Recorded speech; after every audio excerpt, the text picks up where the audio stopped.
Alright. You all know the drill.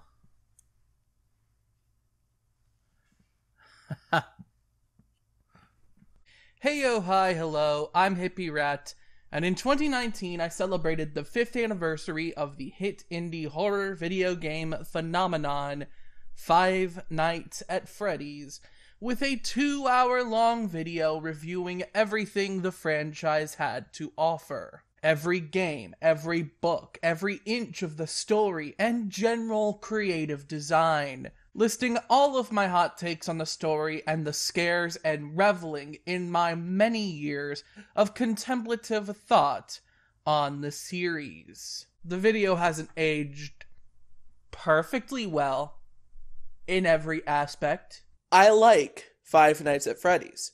Fuck it.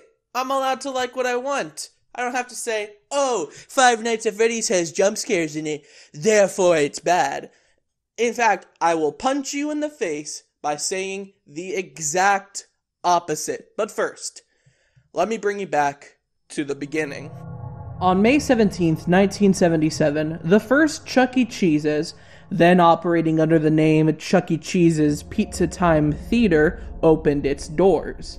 Not only is it written like a 2019 YouTube video, some of my hot takes have either become standard opinions held by most other fans of the series, or remain opinions that would get you laughed off the internet right now. Holy shit, these things are fucking dumb. They got, like, teeth and claws and shit all over the place. Half them got mouths on their stomachs. These ones look like they're on fire. This is ridiculous. Also, the audio quality and video quality aren't at my current standard, and some people may take issue with how much praise I gave to the creator of the series, now that it was revealed that he donated thousands of dollars to political figures that do not support human rights. That creator of the series is, you know, Scott Cawthon. Pictured here with a shirt that reads, "I wish I could write a $5,000 check and address it to Mitch McConnell. Who could have seen this coming, you know?" But, you know, perhaps one of the most poorly aged parts of my previous Five Nights at Freddy's video are my closing thoughts, lamenting over the unsure future of the series and predicting that it was sure to doom itself to irrelevance after seemingly being part of the cultural movement that led to the retirement of the Chuck E. Cheese animatronics. My logic was, in spite of a slew of other projects under the Five Nights branding having been announced, the original core of the franchise would be lost, now that the real-life inspirations for the concept were themselves being swept away into the annals of history. With a current level of hindsight, however, I think it's fair to say that I was wrong about this. At least, thus far. In fact, not long after I made this video, the series would see a sudden resurgence in popularity, coinciding with what is commonly referred to as the death of cringe culture. Suddenly, it became cool to like FNaF, and even cooler to make several hour-long breakdown videos about the series, with retrospectives on these popular games by Sagan Hawks, LS Mark, Wendigoon, Thaf9, etc., etc., etc., and pioneered by yours truly. FNaF saw a relevant renaissance that I could have never expected. But today I want to venture into that renaissance and reaffirm my original stance. The stance that FNaF had doomed itself.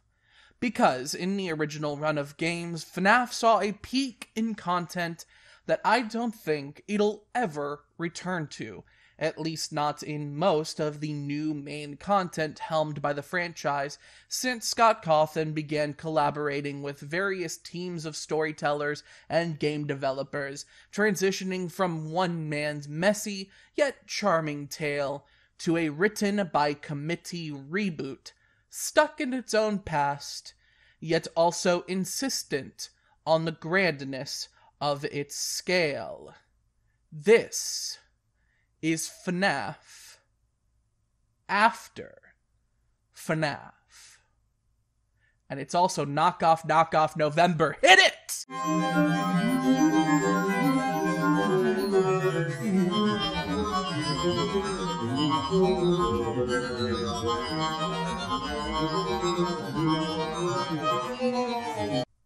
So, you may be wondering what that was. Well, you see, I have a friend named Quinton Reviews, who has a series on his channel called Knockoff November, dedicating to reviewing media that serves as shameless derivatives of other pieces of media.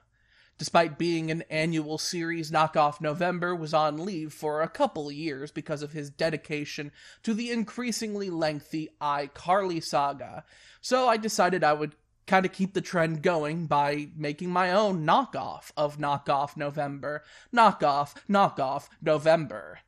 In the first installment of the series in 2021, I tied it into the iCarly saga by reviewing parodies and spoofs of iCarly. I followed it up in 2022 with a review of the YouTube series Epic Rap Battle Parodies and its history with creepy pasta characters. This year I was actually going to skip Knockoff Knockoff November and work on a different super long project until Blumhouse announced that the long-awaited Five Nights at Freddy's movie would be released in October 2023. Until now, I knew that FNaF after FNaF was a good Knockoff Knockoff November concept, but I also figured I'd have another year before I'd want to start worrying about it, because in what world would they release the FNaF movie the Halloween after they film it? Evidently this world. You may be wondering why FNaF after FNaF constitutes a knockoff of FNaF during FNaF, since it's all FNaF at the end of the day, but hopefully by the end of this video, you'll understand. It's kind of a vibes thing, really. But anyway, I decided to push forward on the schedule, and the video will end with my thoughts on the FNaF movie after I get through everything else I feel like talking about. But before I get too deep, I do want to ask y'all real quick to subscribe. I know you like my videos, but I'm telling you, you'll find them all the more enjoyable if you're one of the thousands of people contributing to making my subscriber count larger. For real, it's so worth it. Not to mention, at 20,000 subscribers, I'll be doing a video on Tattletale. And at 30,000, I'll be doing a video on Telltale Games. So you're going to want to be here for those. And while you're subscribing, why don't you also consider supporting me on Patreon? I'm thinking of adding a few new perks for becoming a patron by the time this video is out, so feel free to go check it out and see about helping me make these projects a bit more sustainable. Thank you very much. Hi, I'm from the future. I didn't actually get around to updating my Patreon much in this process because I was much more focused on just finishing this dang video, but I do have something I want to do with it now that this video is out there. I have an idea for a video on FNaF's 15-year anniversary, essentially going into detail on the material that I don't go into detail on in this video. I know, right? A 16-hour-long video, and to think there's still so much to say? But yes, right now the only specifics I have for this next video is whatever new FNaF media is made in the next 5 years, plus the two main topics I haven't broken down on their own in full yet. The FNaF books and the Fazbear Fanverse initiative. And one thing I recognized is that trying to make this whole video at once was pretty overwhelming. So what I want to do for the 15-year video is go about it a bit more piecemeal. Build it up in portions on the side, while also focusing on other projects, which is an idea I'm also stealing from Quinton. And as I complete these portions, I want to release them as temporary Patreon exclusives, basically up until I release the full compilation of these portions as one holistic public video. So that is something to look out for if you're considering becoming a patron. I also want to pause now and explain how this video is going to work. At this moment, what you're watching is what I consider the 5th major filming segment, and it is, in fact, the final thing I am doing for this video. Whenever you see me pop up and say, "Hi, I'm from the future," I'm going to be delivering some kind of correction or update to the information I presented in the rest of the video, and that will be dispersed throughout. Otherwise, there are 4 main sections this video is split into. For the first 3.5 hours or so, we'll be living in a sort of Pizzaplexian world, covering all the games up until Security Breach, as well as the major odds and ends that I feel might have deserved a segment in my first FNaF video. Then, for another 3 hours, we'll be caught up in Security Breach and Ruin, a play-by-play review of that game and its DLC. Now, I'll be honest, in these first 2 filming sessions, I was pretty bitter. I took on a kind of nasty tone, and you've already seen it. My thesis in beginning this project was that FNaF had doomed itself. However, in the second half of the video, my opinion shifted. And the main reason I wanted to jump in here and make this addendum to my intro is to just say, hear me out. To all of you out there who are fans of Security Breach, I want you to know that I am actually right there with you. The guy you're about to hear yapping for the next 6 or 7 hours isn't. And rather than throw away the work I put into this for more than a year at this point, I've decided to present it as is and hope that I am forgiven as I start to come around on something that I previously rejected due to personal biases put on by, well, as I said, vibes. And to those of you who find yourself agreeing with me in the first half, I hope you continue to hear me out in the second half as I build that further appreciation and ultimately come to love the story as a whole. Because either way, by the end of working on all this, I've decided I don't necessarily want to be seen as this authority on all things Five Nights at Freddy's. I don't want you to watch this video with the assumption that if you disagree with me at any point, that means that either you're wrong or I'm wrong. In many ways, this isn't even a video on Five Nights at Freddy's. It's a video about me and my experiences. But it's going to be a little while before I come to acknowledge that. Now, the story behind this video is kind of simple. I knew that one day I would want to make a second video covering the entirety of FNaF as I had done in a blissfully brief 2 hours before, and I would want to shoot for that to coincide somewhat with the release of the movie. In December 2022, Blumhouse finally moved forward with producing the film, announcing actors who would be involved, all that good stuff.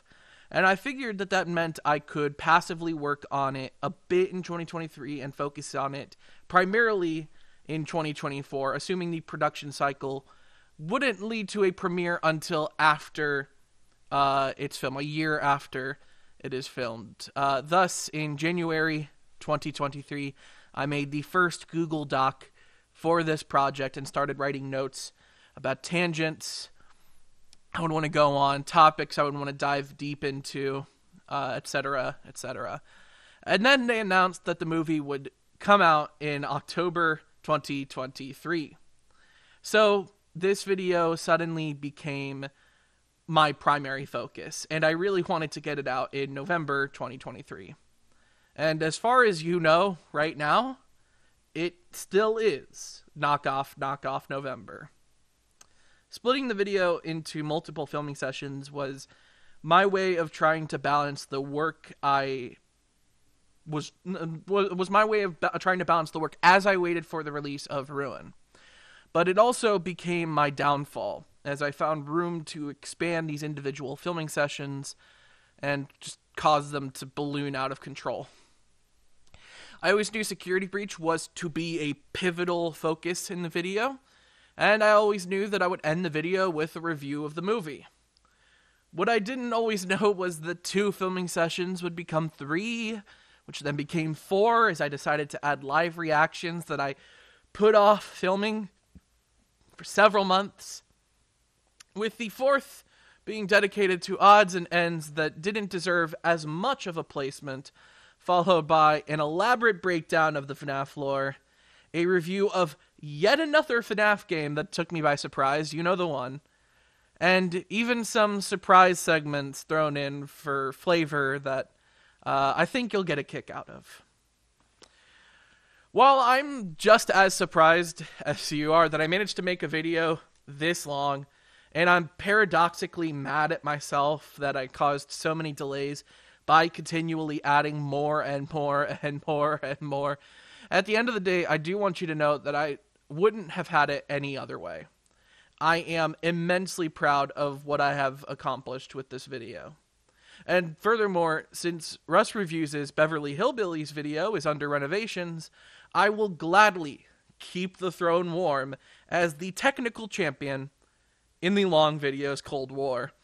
And I will respectfully relinquish my seat when the time comes. Until then, I have won by technicality, and you know what? We take those. Before I send it back to my past self, I also want to address something and hold myself accountable. Throughout this video, I refer back to my 2019 FNaF video a number of times. What I neglected to mention is that during this time, the branding of my channel was somewhat different. And in that video, I occasionally visually represented myself in a costume I considered the sort of mascot of the channel. This costume included a Japanese-style kimono robe, a novelty hat I got on a vacation to Jamaica as a kid, and a luchador-style mask I got on vacation to Mexico as a kid. Soon after this video, I quietly phased out this costume from my branding as I became more educated on cultural appropriation. You see, as someone who grew up in the USA, I was taught to take pride in the country's status as a cultural melting pot, where the value of America comes from its vast human geography and the different cultural facets they all bring to the table. And in theory, I do still believe this is something to take pride in. I believe in celebrating and elevating my fellow person. However, what my teenage self didn't have the capacity to comprehend was the scope of the problem with the nation promoting itself on the value of diversity while continuing to subjugate, belittle, and even outright demonize the actual members of marginalized communities. In many ways, the concept of a cultural melting pot is itself just branding, and that won't be any different until sweeping changes are made. And so, when I became more introspective on my own use of imagery associated with other cultures as a white man, regardless of the fact that it had been done with the intent of respect and deference towards others, I was disgusted when I realized that all I managed to do was puppeteer this multicultural imagery as if I had a right to have it represent me and my channel. That wasn't right. And as I direct your attention to a relic of that time, it would be irresponsible of me to simply ignore that fact. So, I want to sincerely apologize and vow to use my future actions to try and make up for errors like this. On a lighter note, I also want to acknowledge a less egregious faux pas in my previous video, namely the fact that I hadn't played the games I set out to review at the time, instead basing my analysis of the story off of other people's Let's Plays. Yeah, by the way, this is Truck. You'll meet her later. This was a consistent truth during the first several months of production on this video as well. Though later on in the process, I began to capture my own gameplay footage of most of the games I will be talking about today. And it's this immersion that helped establish the appreciation I now have that I didn't portray early on. And so, when I say that I have not played the games, that was only true in the past tense. Except for the newest stuff. Anything from the 10-year anniversary event. I decided that in order to avoid going all Synecdoche, New York on this video, I would try to make my final deadline be August 8th, 2024, aka November 282nd, 2023. I was aiming to get this out in July, but I didn't quite make it in time. But I'm not going to use that as an excuse to further delay this. Later in the video, I'm going to refer to the events of the 10-year anniversary in future tense, and you're just going to have to assume I'll cover that material in detail some other time. Sorry about that. Also, right now is probably a fair place to put a content warning. This video is not meant for children, just in general. Dispersed throughout is plenty of explicit language, alongside the occasional mild sexual humor, and even a little bit of funny plant humor later on, if you catch my drift. Essentially, throughout this video, I am portraying a heightened character, an exaggeration, and in the case of more hyperbolic jokes, I recommend you refrain from considering them too sincerely as a reflection of my true professional self. There are also sequences with sudden loud noises and flashing lights, all stuff to be mindful of throughout. With that, we're almost ready to jump back into the video proper. From time to time, I'll pop in again just to deliver those corrections and updates whenever they're relevant. You'll recognize those moments when you see me in this cool Cloak brand Springtrap hoodie. How's that? Hopefully you can see that. And I'll say hi, I'm from the future. Until then, bye, I'm from the future. In order to understand FNaF after FNaF, it's worth recapping FNaF during FNaF. Five Nights at Freddy's was released on August 8th, 2014 to overnight success, revitalizing the horror video game sphere of Let's Play culture on YouTube, which had begun to see significant stagnation at the time, and this Markiplier-centric promotion allowed the game to absolutely explode in popularity. It was helped in large part by the details purposefully hidden in the game, hinting at a subtle lore which was speculated on by hundreds, thousands even. The concept of the game was a fun novelty playing off of schoolyard urban legends of Chuck E. Cheese animatronics coming to life at night to come after any kid who manages to stay there after hours. In this case, you play an overnight security guard there to monitor the location, defending yourself as Freddy Fazbear's Pizza's robotic mascots awaken and wander the pizzeria. The game was strengthened by the procedural increase in difficulty, serving as a very solid arcade-style challenge, culminating in the legendary 420 mode, in which all four main antagonists were placed at their highest difficulty, where just a slightest bit more difficulty could have resulted in an impossible challenge. In my original FNaF video, I kind of breezed right through this first game and its original prequel, Five Nights at Freddy's 2, mainly because a lot of my grandest hot takes started developing around FNaF 3, and because most of what I would have had to say about the first couple games were mostly stated already by many other people. I feel like in hindsight this may have been somewhat disappointing, and to make up for it, I'll be breezing through the rest of these original games just as fast. Five Nights at Freddy's 2 was Five Nights at Freddy's most literal sequel, despite literally not being a sequel. In nearly every manner, FNaF 2 was just FNaF 1, but bigger. More animatronic villains, more hidden details, more secret lore, etc. One of the most significant aspects of this particular game, which influenced each of the later games in the series, was the story's deceptive premise. Nearly everything about this game suggested that this took place after the events of the first game, but just near the end, it's revealed to have occurred several years earlier, subverting the audience's perception of the story.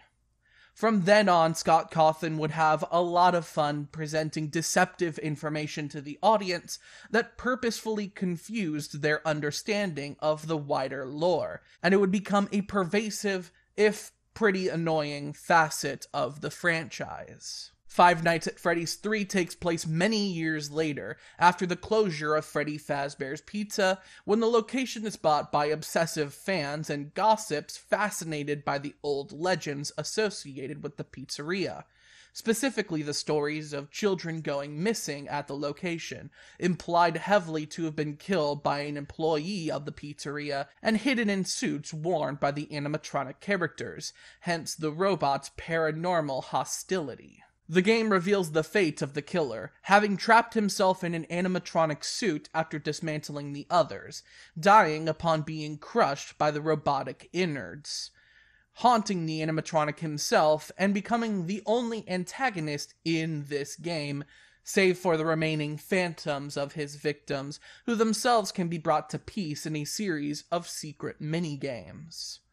One of the most interesting parts of this game is the sense of finality, bringing closure by burning the location down at the end and potentially defeating Springtrap, the animatronic the killer haunts, while also insisting that the spirits of the missing children have been able to move on.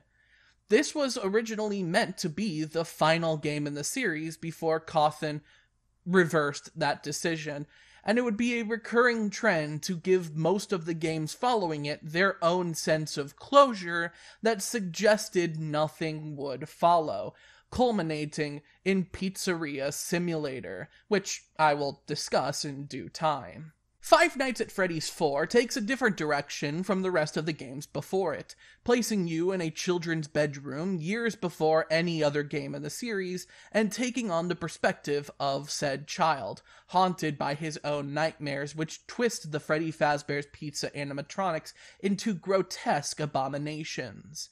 The game ends with the death of this child, whose head ends up crushed in the jaws of one of these animatronics after his brother plays a cruel prank on him. In his final moments, an unidentified figure vows to, quote, put him back together, suggesting that in the years following this event, someone would perform Frankensteinian experiments to revitalize human life, suggesting perhaps that this child had been the son of the killer from the other games, and that this man had been performing killings for the purposes of uncovering the secret of immortality as a desperate bid to bring back his son. I don't like this one. I still think the dubious sense of reality suggested by some interpretations of this game's story, and the exaggerated design choices just clash too much and cut my suspension of disbelief. But then again, I may just be biased. You see, I have a hearing disorder that I was diagnosed with at age 7, but not told about until age 21. Turns out I have some wires crossed that make it difficult to parse the relative volume and location of certain sounds. Without the right context, some sounds that are coming from in front of me sound like they're behind me and vice versa. It was very confusing when everyone was wearing masks during the pandemic and I couldn't see their mouths move. FNaF 4 is a game that forces you to listen to a very quiet and subtle sound amidst a bombardment of other suburban ambience noises. And if you fail to hear this one specific noise, you're punished with a deafeningly loud noise. Sorry if I find this to build a pretty unfairly contrived sense of horror, but it's kind of impossible for me to take this one seriously. This game is also infamous for the lockbox, a literal mystery box shown at the end of the game that seemed to promise some details that would make the divisive state of the vague story seem more solid. This lockbox was never opened, and from this game on, certain significant details of the series' overarching story would be unendingly debated. The next installment in the FNaF franchise was a spin-off title, a cutesy RPG named FNaF World, defined by its meta-commentary on the state of the Five Nights at Freddy's series at the time. When this game dropped, there were two camps that you were allowed to be in. You were either realistic and recognized that this provided such a different experience from Five Nights at Freddy's that it was worth hating, or You were way too agreeable and inoffensive when it comes to the games you play, so you put on a happy face and pretended like FNaF World had value because it's the safest way to keep an audience on YouTube. I'm just built different though. When people argue which direction the toilet paper rolls, I say sideways. When people argue whether a Pop-Tart is a pastry or a ravioli, I say it's a secret third thing. The secret is empanadas. And when people argue if FNaF World sucks and they should be honest about it, or if FNaF World sucks and they should lie about it, I say that FNaF World is actually pretty good. I'm just based like that. FNaF World has been getting a lot more praise sung onto it in the years since my original video, because I'm just so smart and right that I pioneer good opinions, though I won't have much more to say about it until later in the video. It's a fun, cutesy tangent for the franchise that earns its Five Nights branding, and I shun those who say otherwise. Would you please stop insulting me for disliking the Nightmare animatronics? I have a condition! It was around this time that Five Nights at Freddy's started experimenting with storytelling in different mediums, breaking out of the realm of video games to give us novels.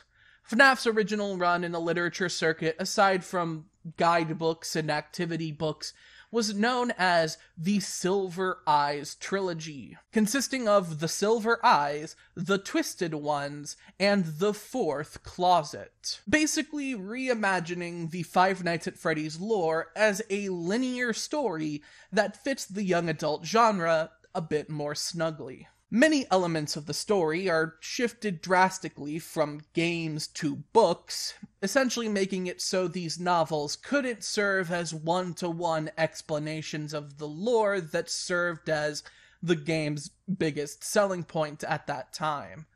That said, the books did introduce elements that would prove to be consistent with the games, such as the identity of the mysterious killer, William Afton. I liked the books. I'm a sucker for spooky stories paired with coming-of-age elements that combine nostalgia with communal trauma. It's very post-9/11. Five Nights returned with the first mainline game to receive a subtitle rather than a number, something that would become a staple of all succeeding mainline games. Five Nights at Freddy's sister location is a game that I have called overrated. I went on record to say this before it was cool. This game served to pull the audience away from the innocent veneer of Fazbear Entertainment's relatively cozier settings and thrust us into a cold, over-industrial hellscape of William Afton's design. Aw. Hi there. I got a new kitty. Her name is Truck. Oh, say hi. Aw.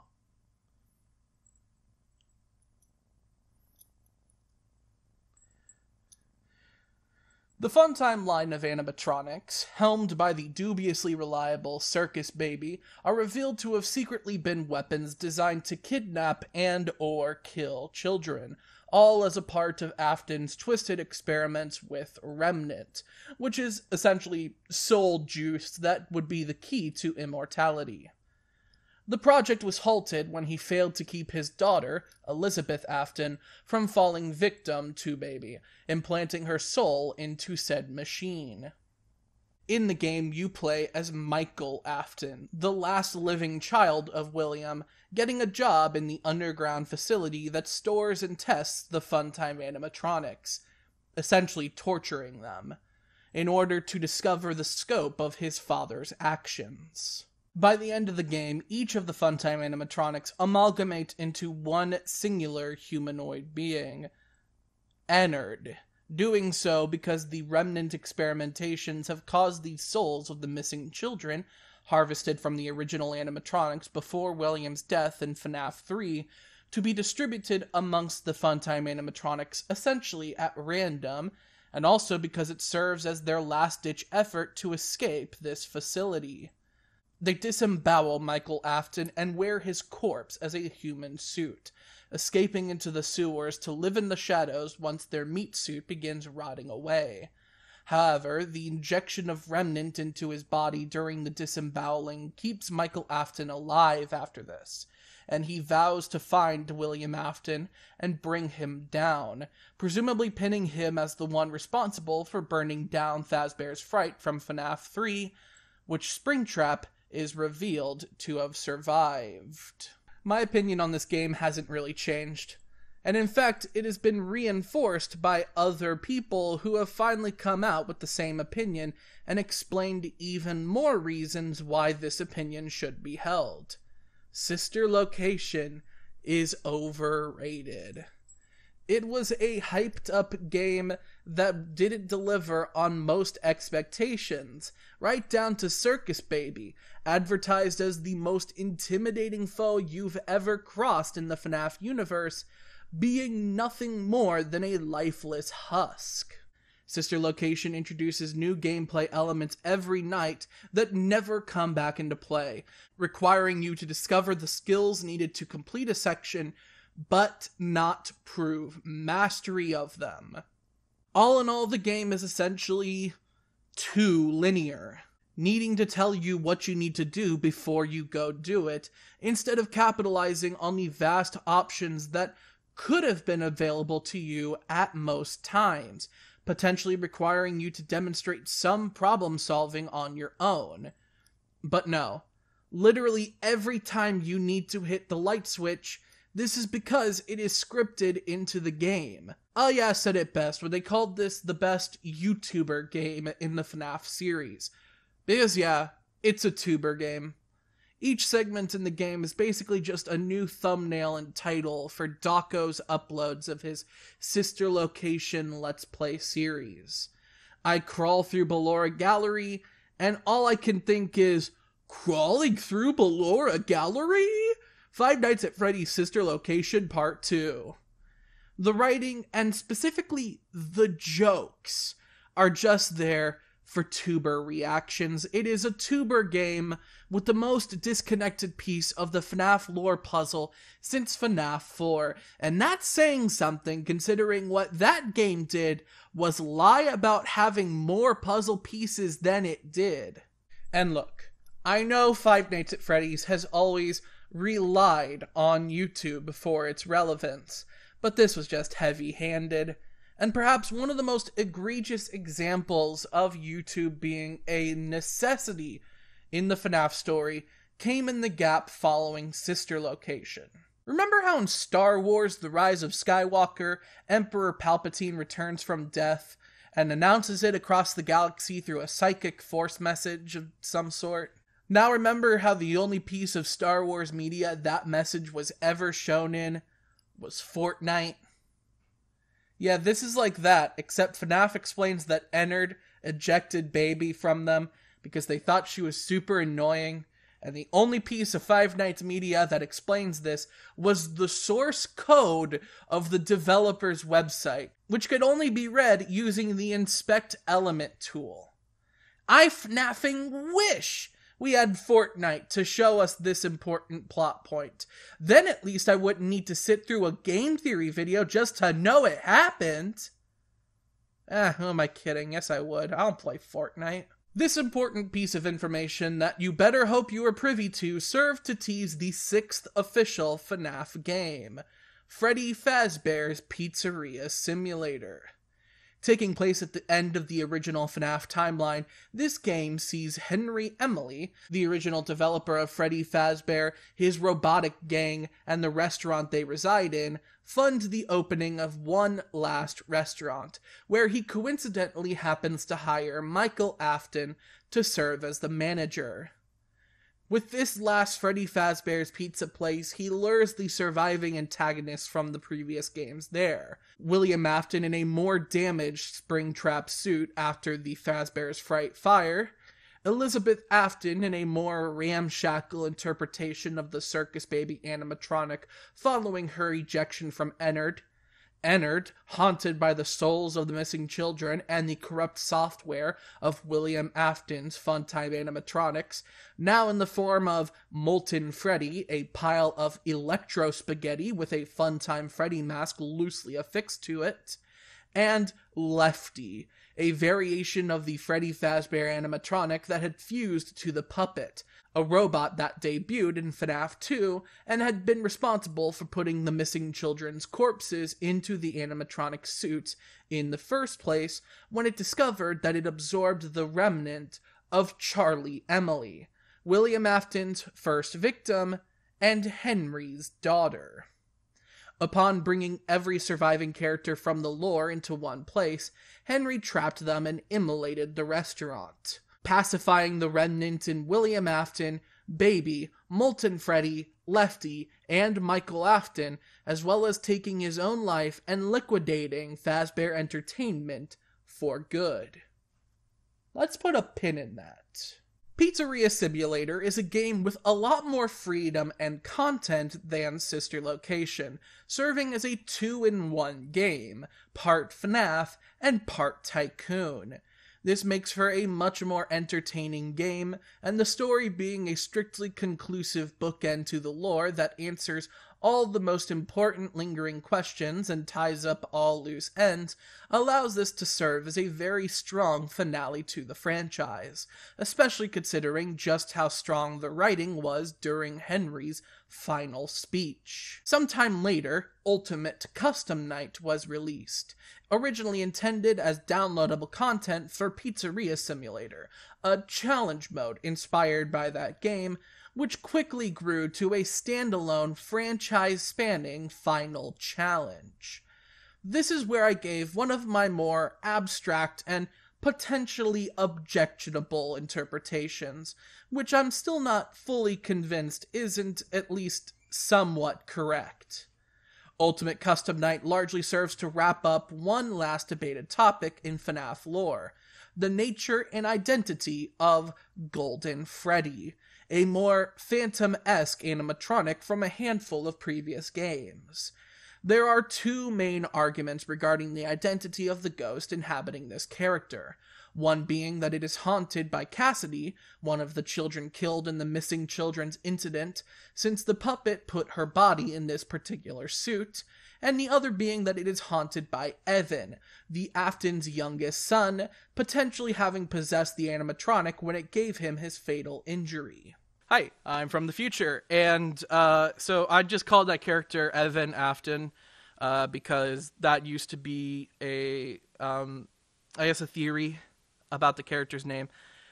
Turns out, what I hadn't known at the time was that this was not only not confirmed, but outright debunked, I think. I was somewhat insistent on applying a proper name to each character, because it's annoying when I have to constantly refer to characters like this as capital C crying, capital C child. But turns out, yeah, there's actually no real proof that this character's name is Evan. It could be. We just don't know. We just straight up don't know. We don't know any name. There's no name for this character. And so maybe it's Evan. Maybe it's Evan. I don't know. I also have gone back on calling the other spirit I assume to be haunting Golden Freddy Cassidy. And furthermore, I've gone back on even considering Golden Freddy to be haunted by multiple spirits. But I'm going to explain that much further in the video. Like it's going to be several hours from now. I'm going to give context to what I'm saying now. But I just want you to understand this is this is all kind of loose. It's all loose because there's nothing that really says 100%. Hey, this is this character's name. This is this character's name. It hasn't really happened fully. There's plenty of speculation, plenty of very, very good reasons to believe certain characters' names. But for all we know, I could be talking about some kids named Garrett and Andrew rather than Evan and Cassidy. Who's to say? Bye. The idea then is that Ultimate Custom Night is a personal hell designed to punish the person responsible for the death of the ghost that haunts Golden Freddy, which in the case of Cassidy would be William Afton, and in the case of Evan would be Michael Afton. I liked to interpret this in a more figurative direction, suggesting the entire game to be an allegory for the error of making Golden Freddy so interpretable without fully explaining it before the franchise ended. That said, as the FNaF franchise has moved on and continues to build off of what already exists, rather than creating a new baseline of information, it seems more and more likely that UCN was canonically a purgatory or hell for William Afton, so my interpretation may end up proven one day to be a false tangent, but regardless, I still found the idea interesting.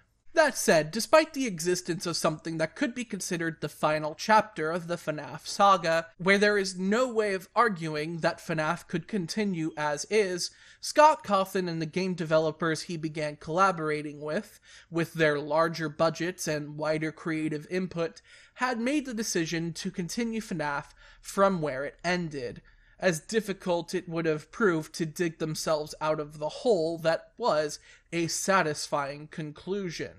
FNaF fans tend to consider this decision to be what separates the Click Team era, named after the engine Scott Cawthon used to create the first run of FNaF games independently, and the Cooperative era, named such for the way in which entire teams of developers would work with Scott Cawthon to expand his vision into more complex and elaborate concepts.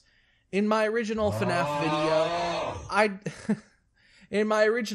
video, Help Wanted was still relatively new, and I gave my hot takes on the game at the time under the misled assumption that Help Wanted could and should fit neatly in the continuity of the other FNaF games as they were presented.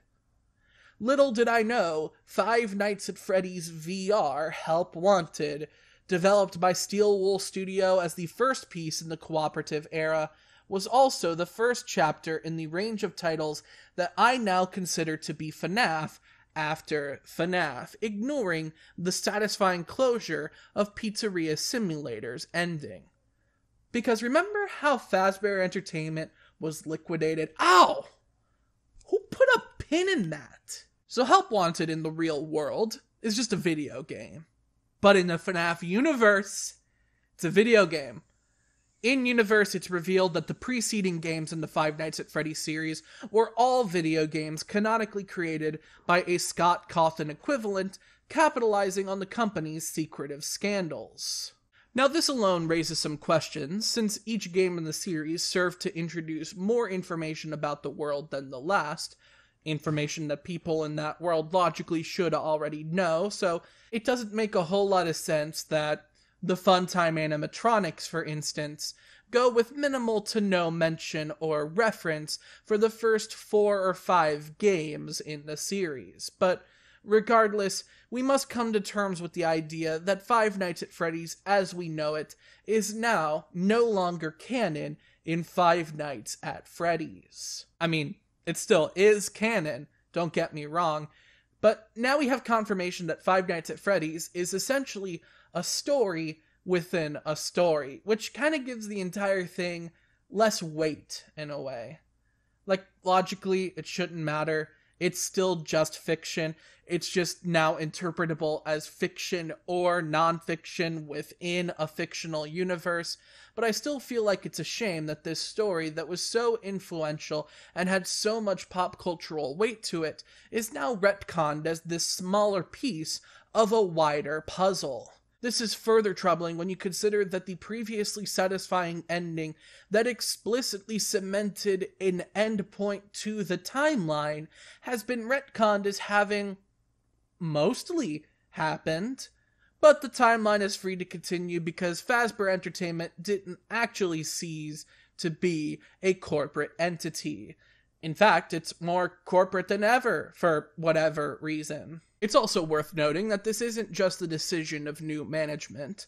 Just because Steel Wool Studios is responsible for the development of a lot of what we consider mainline FNaF today, does not mean that Scott Cawthon wasn't the one making some of the most significant creative decisions we'll be covering, or otherwise signing off on them. I'm saying this now because if I ever make it seem like I'm just insulting the new team at any given point in this video because of some kind of devout loyalty to the original FNaF timeline, make no mistake, I had plenty of issues with that original story as well. But regardless of whether you considered it good storytelling or not, the Five Nights at Freddy's lore is historically significant for how it popularized a new way stories can be told, pioneering a method in which fine details are curated as parts of a puzzle that can then be retold in a more traditional method by audience members, essentially allowing public forum to co-author the story. We'll be speaking further about how the story of FNaF after FNaF can be considered inferior when compared to FNaF during FNaF, but for now, just take my word when I say that it doesn't feel right for a genuinely important piece of video game storytelling history to have been reframed as a sort of tip of the iceberg for this unnecessary expansion that both carries itself as something of higher significance than the original series, as well as something that is pathetically reliant on that original series. And to emphasize that pathetic reliance, Help Wanted is represented by the Fazbear virtual experience in-universe, a canonical virtual reality port of most of the Quinton classics, as well as a handful of other minigames inspired by the characters and events of Five Nights at Freddy's.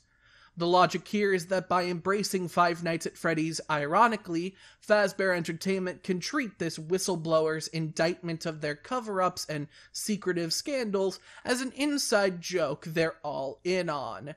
It's like the video game version of Burger King releasing a burger that gives you nightmares, because their burgers give you nightmares. Or Disney releasing a movie called Frozen, in order to bury Google search results of Walt Disney's cryogenically frozen head. Or the United States government inventing extraterrestrial conspiracy theories so no one looks into their stealth jet testing. The player takes the role of a late-stage developer on the Fazbear virtual experience, changing hands after other developers began experiencing symptoms of psychosis. While bug testing, the player comes across various cassette tapes, clearly corrupted by a purple glitch, and which correspond to a cassette player kept in a hidden debug room. Collecting these tapes allows the player to listen to a series of audio logs by one of these previous developers, explaining the strange circumstances around the development, including implication that some of the coding was pulled from some damaged circuit boards implied to have been salvaged from a burnt Fazbear Entertainment location. As you collect more and more tapes, a specter in the form of a man in a yellow rabbit mascot materializes, and it's revealed in the last tape you collect that this is the being responsible for causing these adverse effects on the developers, and it is looking for someone whose mind to invade so that it can escape. The dev on this tape figured this out and broke its code down into pieces, attaching them to the tapes and scattering them across the game. Let's just hope that whoever next plays this game never brings these tapes back together. Oops! It's all but confirmed then that the player character gets their mind hijacked by this ghost in the machine, implied very heavily to be the lingering spirit of William Afton. Or maybe something mimicking him. I always come back, I always come back, I always come back, I always...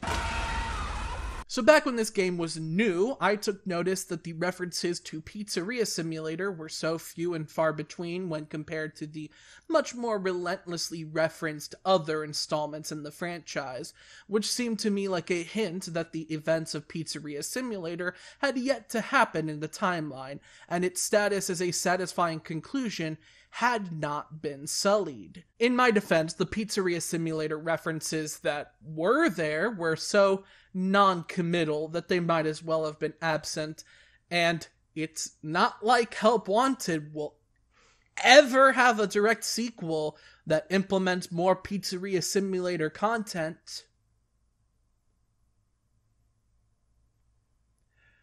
Nowadays, there is much more clarification that the final fire did, in fact, happen already, and the conclusive statement, Fazbear Entertainment is no longer a corporate entity, has since been confirmed to have been a total lie. Which is wild in hindsight. Imagine if the creator of Five Nights at Treasure Island, the FNaF knockoff game series based on the creepypasta abandoned by Disney, had said in one of the games that the Walt Disney Company is completely and utterly defunct and is no more. Like, my guy, I know that Disney is still a thing, and it's gonna take a lot more than a displacement of Bahamian people setting the stage for the creation of possessed mascot suits or whatever epic Mickey direction the story is taken in by Oblitus Casa for Disney to stop existing. But that's what the people in the FNaF universe experienced. The company dissolution thing, not the Caribbean island thing. And I have to remind you that that's only in the canon FNaF universe, where the FNaF games are fictional, but not the new FNaF games, just the old ones. Nothing I'm saying makes sense. Help Wanted has 7 main modes that the gameplay is divided into. FNaF 1, FNaF 2, FNaF 3, Dark Rooms, Parts and Service, Vent Repair, and Night Terrors. In FNaF 1, you are tasked to survive the night as the original 4 animatronics make their way to your office. This is actually a subtle reference to the hit indie video game Five Nights at Freddy's. It goes without saying that the other 2 FNaFs are just 3D ports of the original trilogy, separated into 5 stages of increasing difficulty. In a later update, they added the withered animatronics to a special bonus stage in FNaF 2, and as a result, this video is like 10 to 20 seconds longer than it would have been. Dark Rooms is probably the most varied game mode in Help Wanted, with some of the levels being adaptations of the Fun with Plush Trap and Fun with Nightmare BB minigames from FNaF 4, others being adaptations of the Funtime Foxy Room Crawl from Sister Location, and the rest being a brand new minigame featuring the most useless FNaF character ever, Plush Baby. Now look, I made the joke in the previous FNaF video that the Biddy Babs would have served as reasonable miniature circus baby sidekicks, and the invention of the marketable plushies that also don't look like the already established circus baby plushies was completely unnecessary.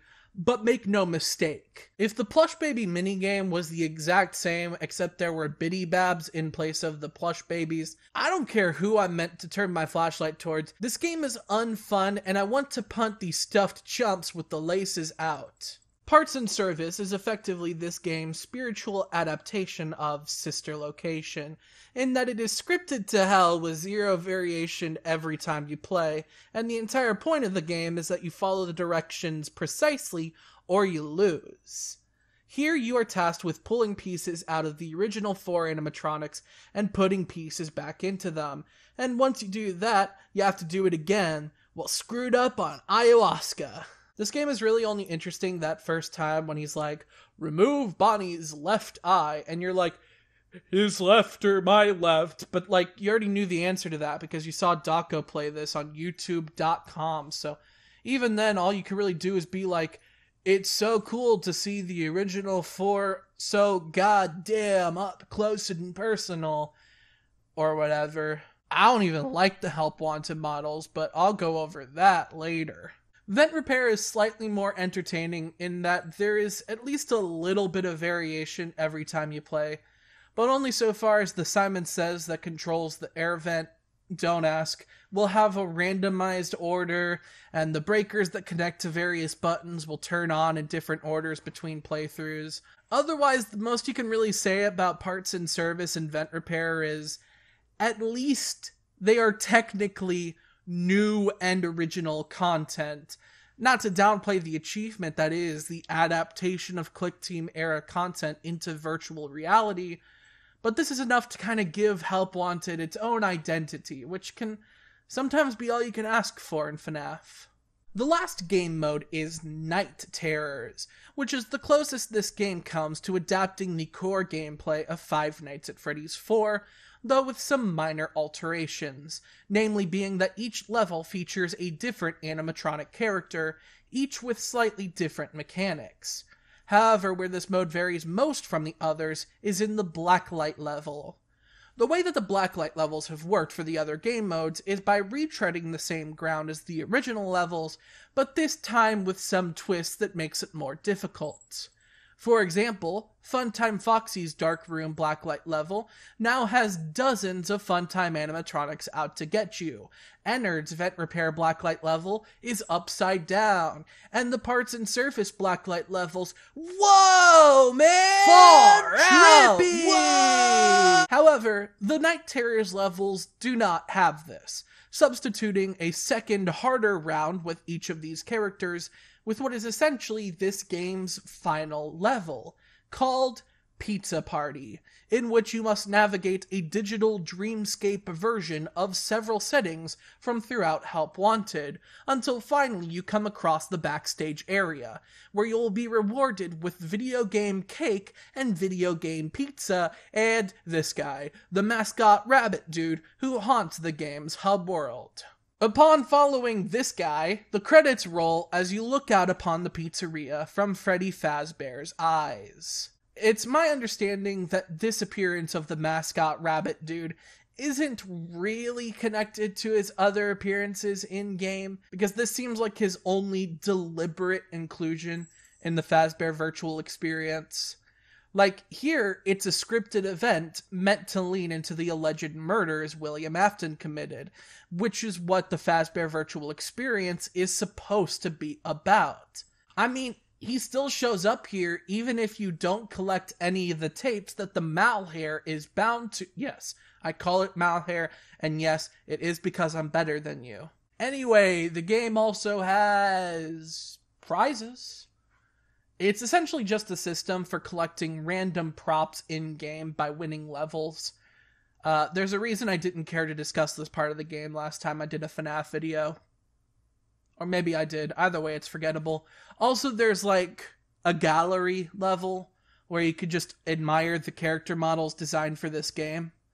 And there's Showtime, a big button placed on your desk that activates an empty promise. Otherwise, that's kind of it. And you know what? I'll give it props for sticking so strongly to its premise. It really does feel like it takes place in an unfinished video game. But luckily, that's the last time anyone would ever say anything like that about a Steel Wolf FNaF title. This also means we're all caught up with the material I covered in my 5 years of Freddy's video. Everything following will be new content that post-dates that project, starting with The Curse of Dreadbear, downloadable content serving as an extension on Help Wanted, the only extension Help Wanted will ever see, because it will never get a sequel.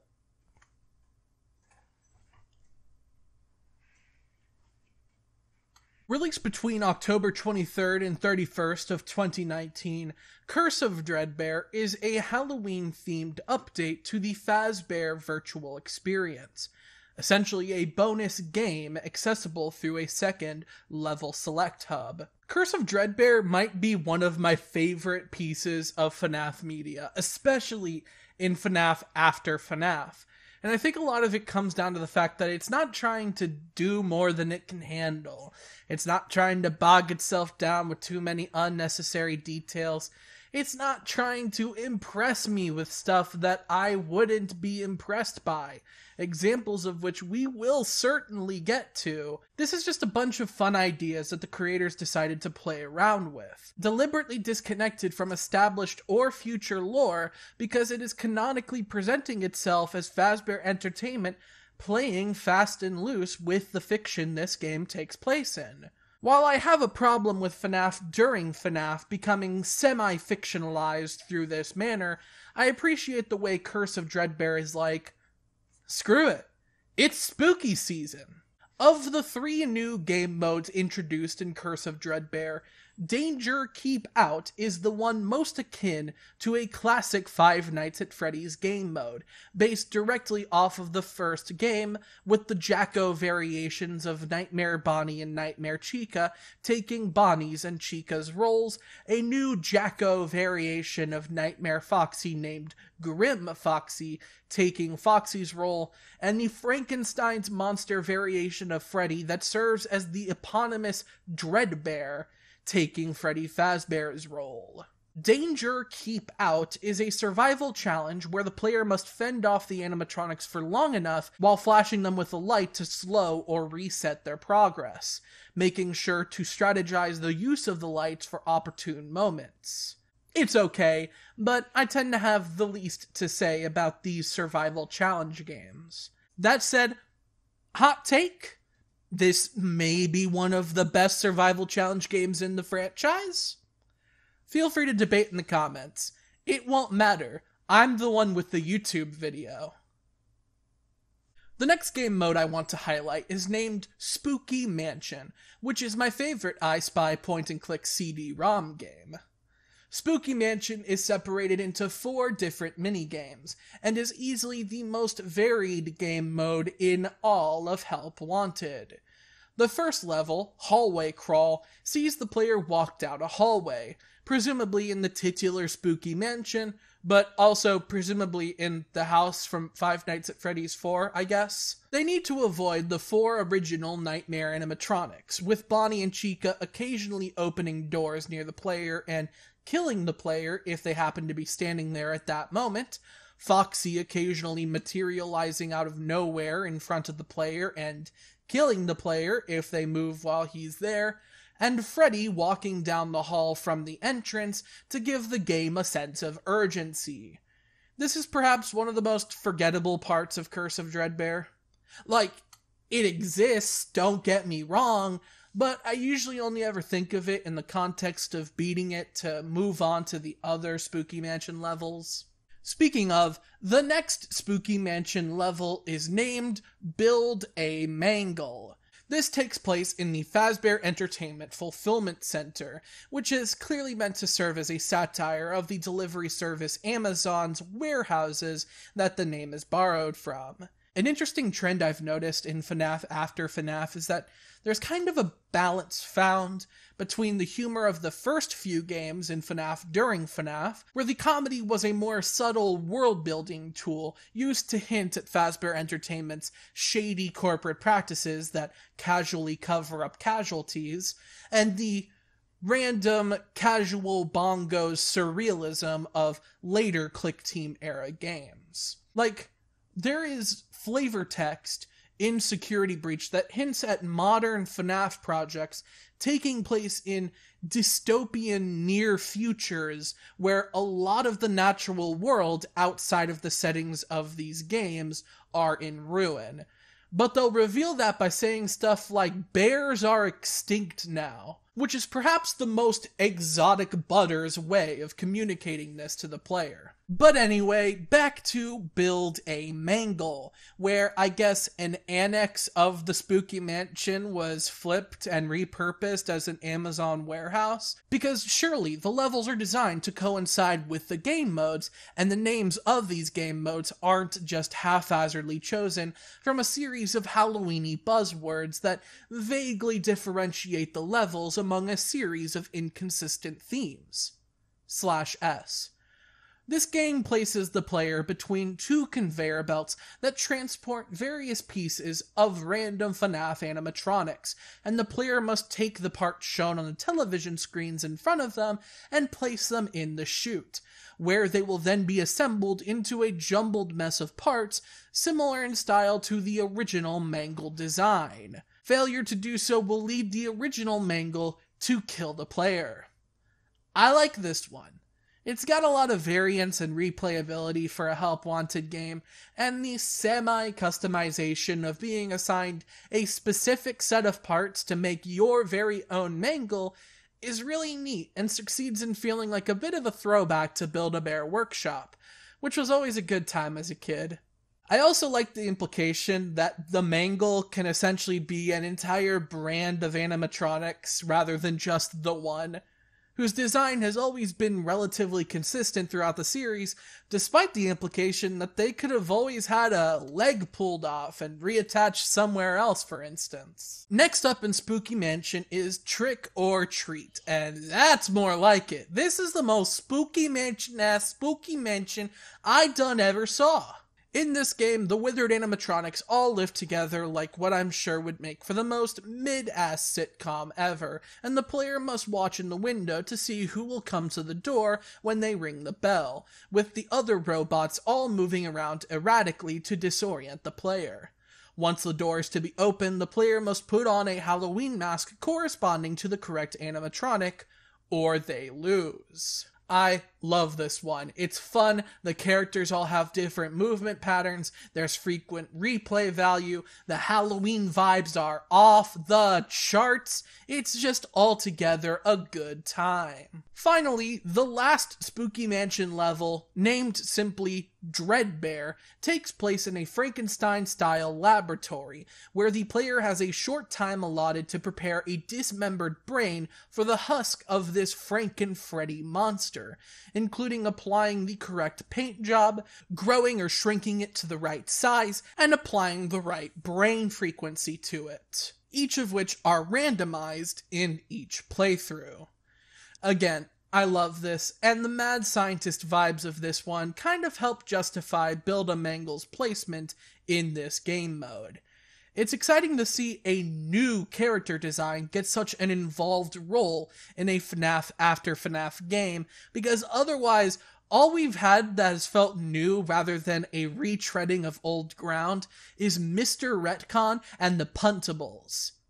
Don't! Afraid of the Dark is the last game mode in Curse of Dreadbear. Or the first, really, since I went backwards for the sake of the narrative. But anyway, it begins with Plushkin Patch, an abysmal pun that in no way justifies bringing the plush babies back with their dumb little Halloween masks. And look, I know I'm playing this up a bit for the camera, but I just hate. I will say,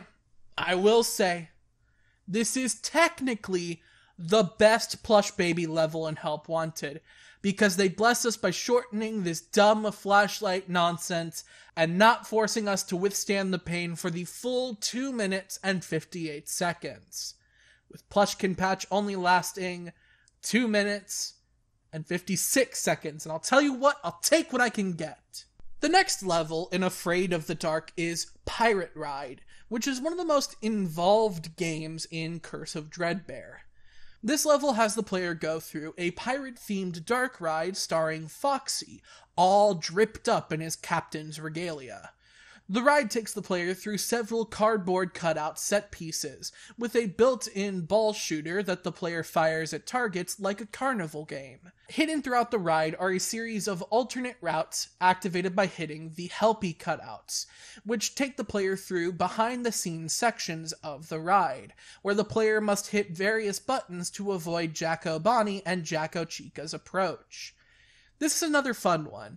For some reason, the behind-the-scenes sections of the game can be really immersive. Like, it really makes this digital world feel lived in, which is ironic because it's canonically a digital world. Either way, the moment when the ride just kind of goes in the wrong direction and you end up outside the building, that gives me that same sense of excitement as when a ride breaks down at Disney World and you get to see a small glimpse of behind-the-scenes areas while being escorted off the ride. Finally, the last level in Afraid of the Dark, and indeed Curse of Dreadbear, is Corn Maze.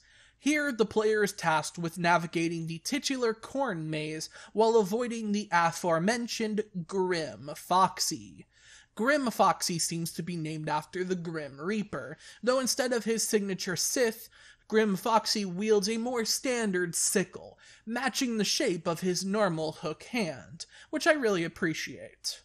If spotted by Grim Foxy, the player must duck behind one of those pictures you put your head in? The opposite of masks? Well, anyway, those things are scattered around the corn maze and serve as your only means of avoiding Grim Foxy. The player must find one of the colored keys and use it to open the corresponding colored gate in order to escape. Alternatively, the player can collect all 4 keys, at which point a 5th key manifests. This key opens a cellar door, beyond which is a patchwork rabbit mask. You don't know it yet, but this is important, because now, by returning to the prize counter, the rabbit mask will appear again. If worn at the prize counter and the plushie associated with a defeated Malhare is held, a feminine voice known simply as Reluctant Follower will be heard, apparently speaking to someone whose side of the conversation we can't hear, reassuring them that whatever they have planned will go smoothly, and that no one is onto them. This character, with her rabbit mask that will be repurposed into a complete mascot fursuit, will come to be known as Vanny. The clear implication here is that Vanny is speaking to the metaphorical spirit of William Afton, if not a reincarnation or mimicry of sorts, and is now a henchman of the Malhare's will, as it can be assumed that this reluctant follower is the character who gets locked away deep inside their own mind as the Malhare takes it over.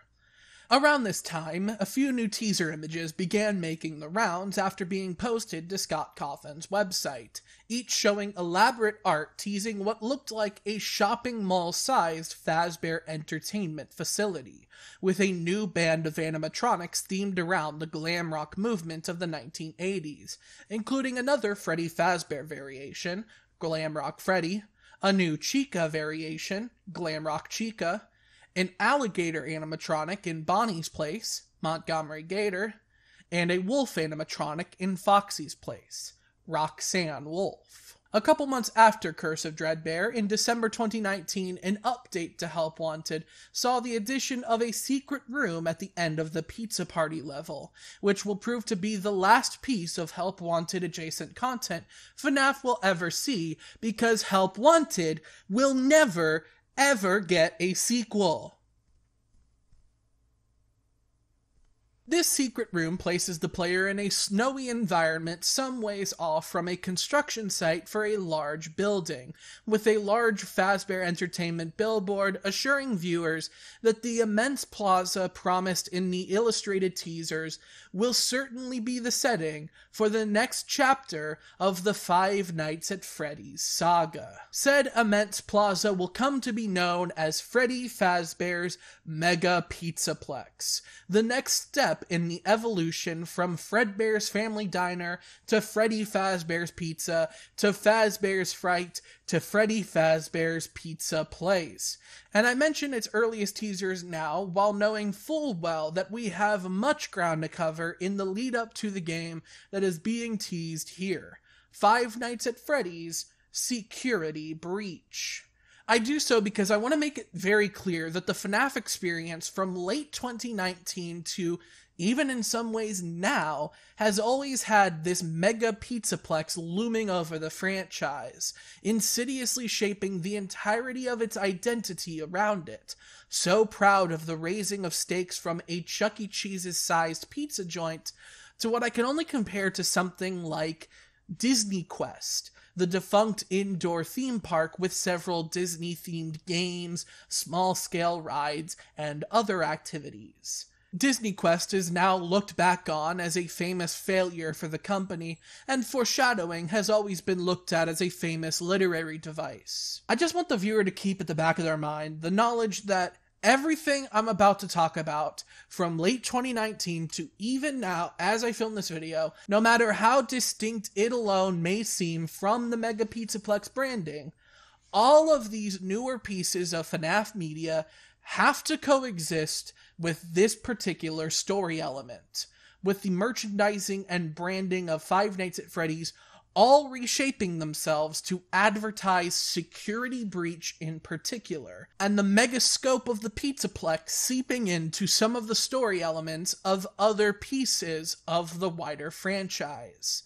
I will be highlighting these moments as we go, but I also want to mention that there is one major exception, one major piece of new FNaF media that simultaneously rejects any connection to the Pizzaplex branding of FNaF after FNaF, while also being such a significant monument in the FNaF franchise that, in doing so, it ostensibly left the Five Nights identity at direct odds with itself. Five Nights at Freddy's, the feature film. And I promise, we will get there eventually. But first, my final thoughts on Curse of Dreadbear. As mentioned, and with more consideration, I would honestly say that Curse of Dreadbear is one of my favorite pieces of FNaF media. I think it's very nice to have these moments that are blissfully non-canon in a franchise that is notable specifically because it is famously something to dissect, with every minute detail, from a throwaway joke line about a mysterious bite of 87, to a circular disc with a red blinking light in Funtime Freddy's chest cavity, being worthy of an entire game theory video. This is just Halloween vibes and good times. You can make your own mangle and ride a pirate-themed shooter dark ride, and none of it counts.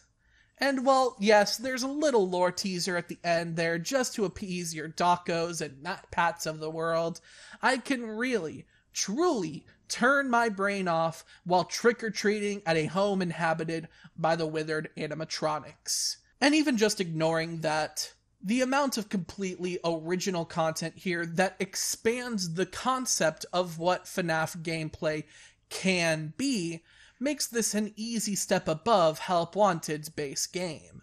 It's very much like FNaF World in that regard, though in a way that I would argue is a lot more appealing to the average FNaF fan. The next significant event in the Five Nights at Freddy's saga was the release of Five Nights at Freddy's AR Special Delivery, developed by Illumix Entertainment.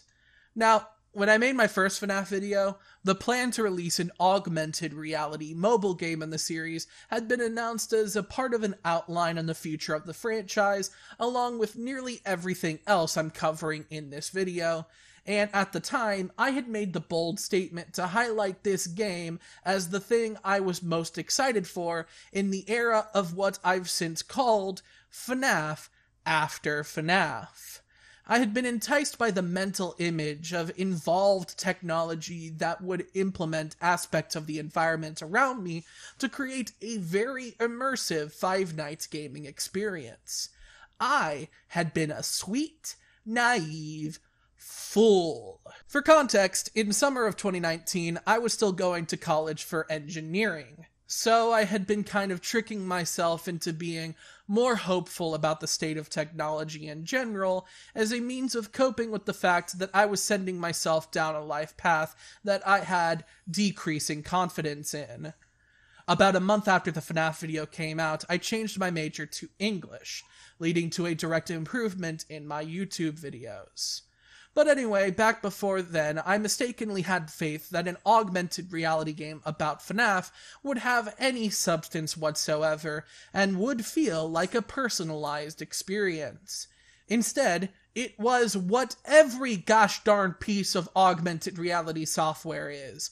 A barely working system for allowing a 3D model of something to display on your phone's camera in real time. And once you get over the novelty of being slightly amused over seeing something that's not there as if it were there, only to be immediately disillusioned once you reached your hand out and the thing in question does a "please step back in view of the Xbox Kinect camera" dance, then that's it. This has no other value. Here I was thinking it'll keep track of the walls around you and significant objects in your play area to have things hide behind them, but no.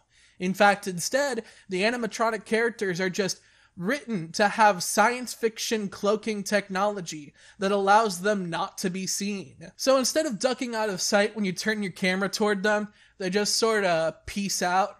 And look, you don't have to tell me that I was the idiot for having high expectations of an augmented reality game. Oh, I understand now, and I am more receptive of the cold truth that the technology industry today cares about nothing else but propelling us rapidly into dystopia by means of AI evolution, metaverse expansion, and making special delivery just an all-around booty experience. So Special Delivery takes place soon after Help Wanted, and is similarly structured directly around a new program implemented by Fazbear Entertainment.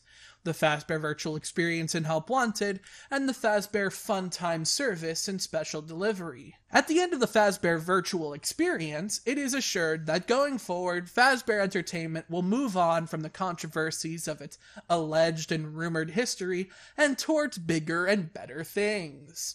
The Fazbear Fun Time Service sends the controversial, possessed, and corpse-filled animatronics from its alleged and rumored history directly to customers' homes. So that was a complete and total lie. Oh my god, it's Markiplier! This is one of the last big moments of pathetic reliance on FNaF during FNaF we will be covering today, as it's also occurring while the brand is having its Pizzaplex facelift, but by this point, FNaF kind of held itself as something that would simply refuse to move on. In some ways, Special Delivery is very comparable to Pokémon Go, the augmented reality video game installment of the Pokémon series. However, while Pokémon Go had an option to turn off the camera and instead place the Pokémon in a default background, Special Delivery has no option for playing with the cameras off save for very specific circumstances, which is a total battery drain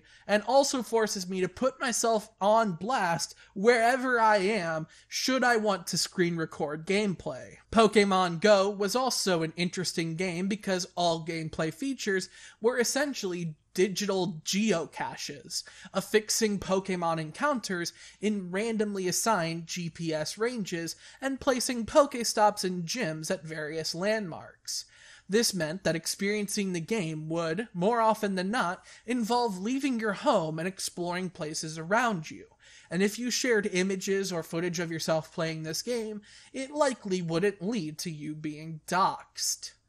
In contrast, Special Delivery is a game of stagnation, directly themed around the random encounters being sent directly to your home. Leaving your private living quarters goes directly against the immersion of the game, and there is no option to turn off location services such to remove the map of your neighborhood. Forgive me for thinking that this is an extreme security risk, and I'm surprised more YouTubers don't talk about how maps to their literal houses are all shown in their videos of this Five Nights at Freddy's game. Hi, I'm from the future. Just popping in to say that I have since seen more examples of people talking about this. If you were about to make a comment about that, comment something better now. Back to it. But because of this concern, I decided that I cannot capture footage of this game here. Instead, I will film my footage in these mysterious concrete structures in the middle of the forest. Oh, there's all mosquitoes and everything. Alright. So, got Bear Endo. It's giving me the entire tutorial because I re-downloaded it. Oh, no. And I can't, like, skip it. Yeah. Alright. Tap encounter. I'm tapping encounter. There it is. Camera required. Access camera. Encounter. Okay. Okay. So it's all staticky here. Which means it's going to, like, that's where it is right now. And then this is the game. I just stand here. And I wait. And now it's charging. And I shot it. I got it. There it is. I can't like move because it'll move the camera. I won. This is all just tutorial stuff, which is stuff I don't care about. Did it just tell me to download more stuff? Oh, it's loading. Kilroy was here. Oh, that's the classic. This is canon to FNaF now. This place is canonically a place the animatronics have been. So telling you to get out.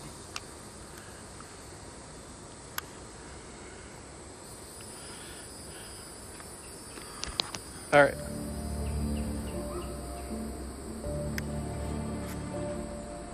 Here we go. Oh my god, it's Freddy Fazbear. What if I don't want to equip a buff? I'm equipping that buff. Alright. So there's the static. So Freddy's over here.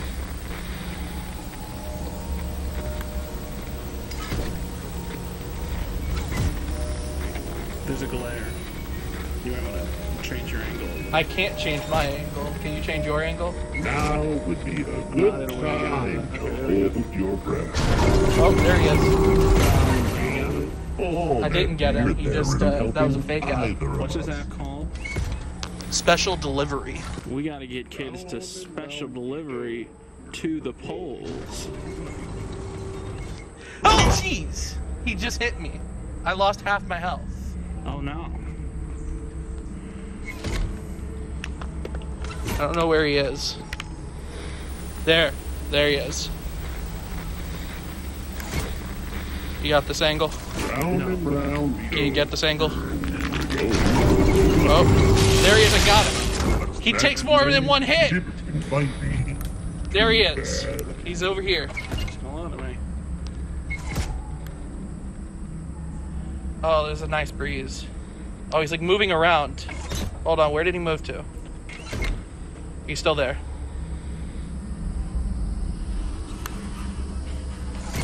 He's moving over here now. Oh, here we go. Got him. He's dead. He's dead. Ooh, a limited time offer. Buy now. So this is just Buy now. This is just Pokemon Go, but with FNaF, right? Yeah, and microtransactions.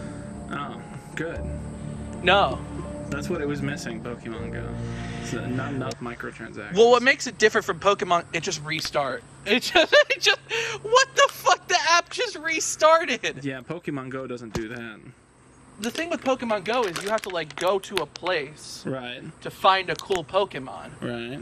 With this, they send you the robots. So you play in your living room. Wouldn't it be cooler if there was like a place you could do like there was a place? Like what if it what if it just like automatically like just GPS'd you to the nearest Chuck E. Cheese and that's where Freddy is. Wow, yeah. And if you want to see Freddy Fazbear in real life, you go to Chuck E. Cheese. You should be a game developer because I never would have thought of that one. Go to Chuck E. Cheese in real life to meet Freddy Fazbear on the app. Yeah, or call Freddy Fazbear at 3 a.m. Convention exclusive animatronics. They know we're here. Dropping the bomb. I'll click on this one, see what I get. It's not even a robot. It's just a balloon. It's just a bull. That's some fucking Toon Blast It's just shit. a nut. You played solitaire 3 days in a row, now we're gonna give you this. That's what that feels like. Is this a robot? It's a robot. Okay, good. Show the camera the robot. It is screen recording. Well, too bad. Show the camera the robot. I want to see it do the dance. Make it do the Fortnite. The animatronic has a special delivery for me. Oh boy. I wonder if it's gonna be another balloon. What does that mean? Oh, there he is.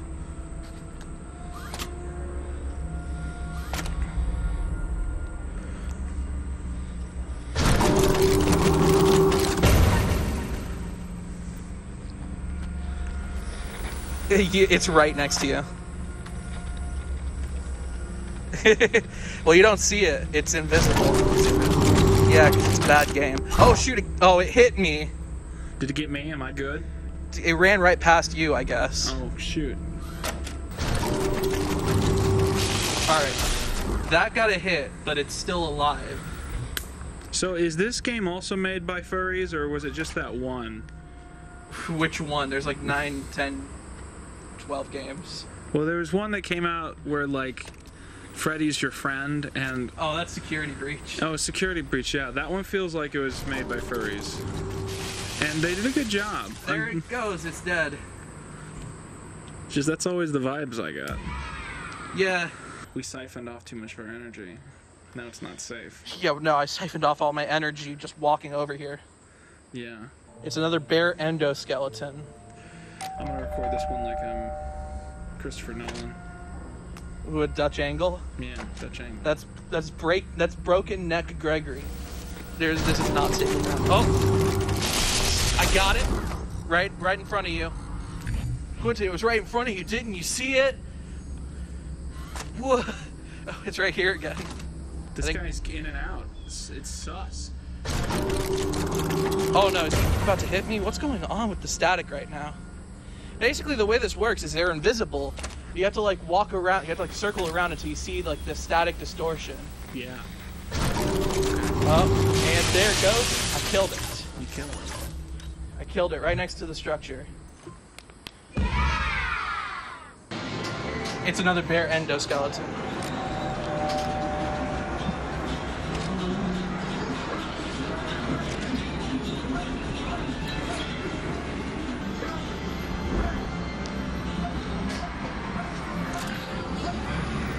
It's right over here.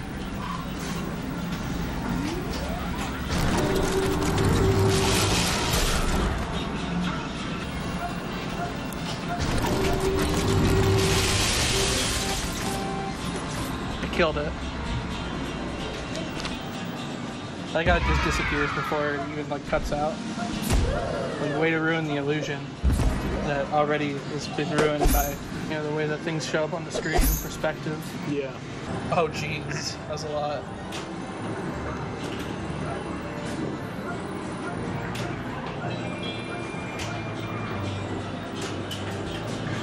I'm gonna meet Freddy Fazbear.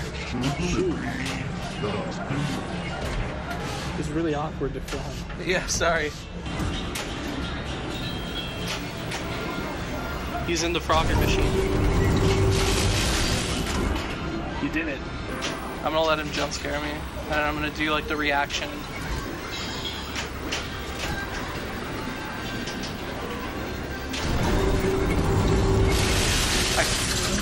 Force a habit. Like a Faz tokens. Like a Freddy Fazbear tokens.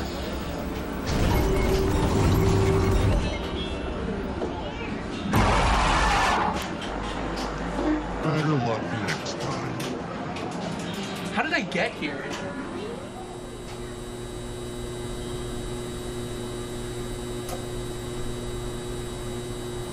So the way the game generally works is you sign up for the Fazbear Funtime service, and you kinda get to slowly watch animatronics approach your house.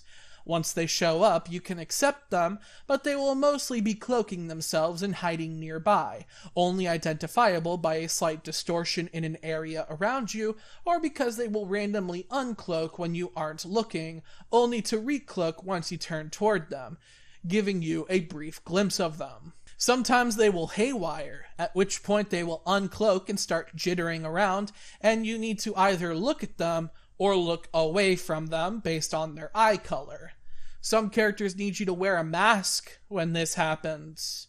Eventually, the animatronic will attack, rushing the player and forcing them to send out a controlled shock to stop them. That's basically it. A lot of characters have slight variations to the gameplay, but that more or less sums it up. All in all, it's kind of a boring system, with the gameplay being rather repetitive and requiring players to wait extensively for the animatronics to make their moves before they can retaliate. And if they happen to let their guard down just a bit, that tends to result in the player losing, which at best can lead to them needing to wait a few more minutes for another animatronic to arrive at their house and then go through the entire gameplay process again, and at worst is a waste of money. Oh yeah, the money. Ooh, baby, the money. So, you know how I said that Five Nights at Freddy's AR Special Delivery is a mobile game? Well, let me tell you, in case you haven't been told a million times before, the mobile gaming industry is a parasite on the consumer, perpetuating systems of microtransactions to leech money and provide little service in return. Of course, mobile gaming is not the only facet of the gaming industry to utilize these systems, but it is proportionately more common for mobile games to be built in such a way, and Special Delivery is no exception. You could pay money for animatronics, adding to your collection of pacified characters who collect resources on your behalf. You could pay money for skins, and we will get there. But perhaps one of the most insidious aspects of this game is the process of paying for lures, which are specified for each animatronic and allow you a higher probability of attracting a certain character for a brief window of time. So if you want more chances to try and defeat a more rare and difficult character, this game is literally pay to play. And maybe I'm just spoiled from growing up well after the age of the arcade, where most games of quality each called for a pretty significant charge per attempt.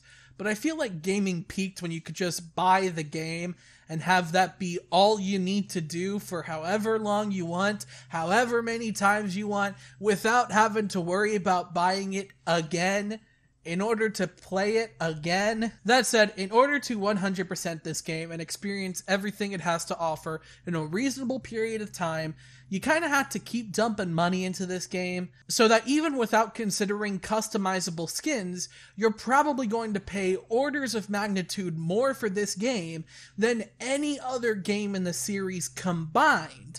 And you won't even notice because each purchase is itself so small. Such is the nature of microtransactions. But if you do consider customizable skins, all I'm saying is I would be embarrassed to own one, let alone all of them. So the animatronics that appear in this game are all returning characters from FNaF during FNaF. Endo01, Freddy Fazbear, Bonnie, Chica, Foxy, Balloon Boy, Circus Baby, Springtrap, Rikvus Vasik, Toy Chica, Toy Bonnie, Toy Freddy, The Mangle, 8-Bit Baby, Ballora, Jacko Chica, Jacko Bonnie, Plush Trap, Golden Freddy, and Funtime Freddy. 8-Bit Baby is obviously a standout point of weirdness here because this is just a straight up two-dimensional entity that's supposed to be existing not only in the three-dimensional space of Five Nights at Freddy's, but in my fucking living room. I mean, in this nondescript hallway reclaimed by the elements. However, it's worth again highlighting that a lot of the other characters are also kind of weird choices to send out. Like I said earlier, Springtrap has a stink corpse in it. And I think I made quite a stir in my previous FNaF video about how on fire the Jacko animatronics are. Like, I like to think that's not particularly safe. And this one's just a naked endoskeleton. Like, nah, man, who took my boy Chuck E. Cheese's clothes? Bro is garmentless. And that one is like just a shadow ghost. Some of this is kind of lampshaded in a series of lore emails that randomly pop up in the app's inbox over time. But regardless, there's a clear contrivance to the idea of sending these particular characters to people's homes. It's almost like the simple premise of a FNaF game set in a suburban neighborhood without some level of implied unreality cannot be supported by a reasonable suspension of disbelief. Before we move on from the default character skins, I do want to comment on the actual design of them in this game. You know, the textures. Yeah, we're having this conversation now. All throughout FNaF after FNaF, the textures have just been too video gamey. I don't know, for some reason this wasn't a problem I had with the original handful of games, even with the cloud spec Perlin noise or whatever, but once they tried remaking the models for Help Wanted and Special Delivery, all I could think is Gary's mod and those Minecraft ray tracing videos. It probably just has to do with how specific the first few games are about the environments the characters are placed in, that allows you to kind of forget that these are computer graphics, while the FNaF after FNaF games are like, yo, why he wet? So throughout the couple years Special Delivery received updates, these updates would largely be based around month-long themed events, with new cosmetic skins being released each week of the event.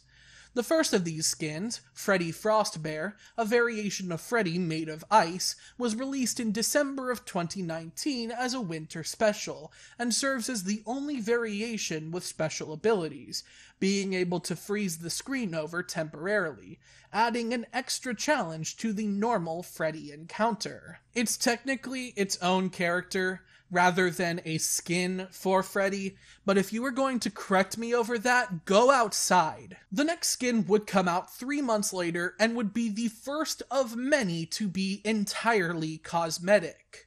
Shamrock Freddy, released on March 12, 2020, which you may recognize as the date that America initiated a coronavirus-induced lockdown for several months. This was not a coincidence. Green Freddy caused COVID.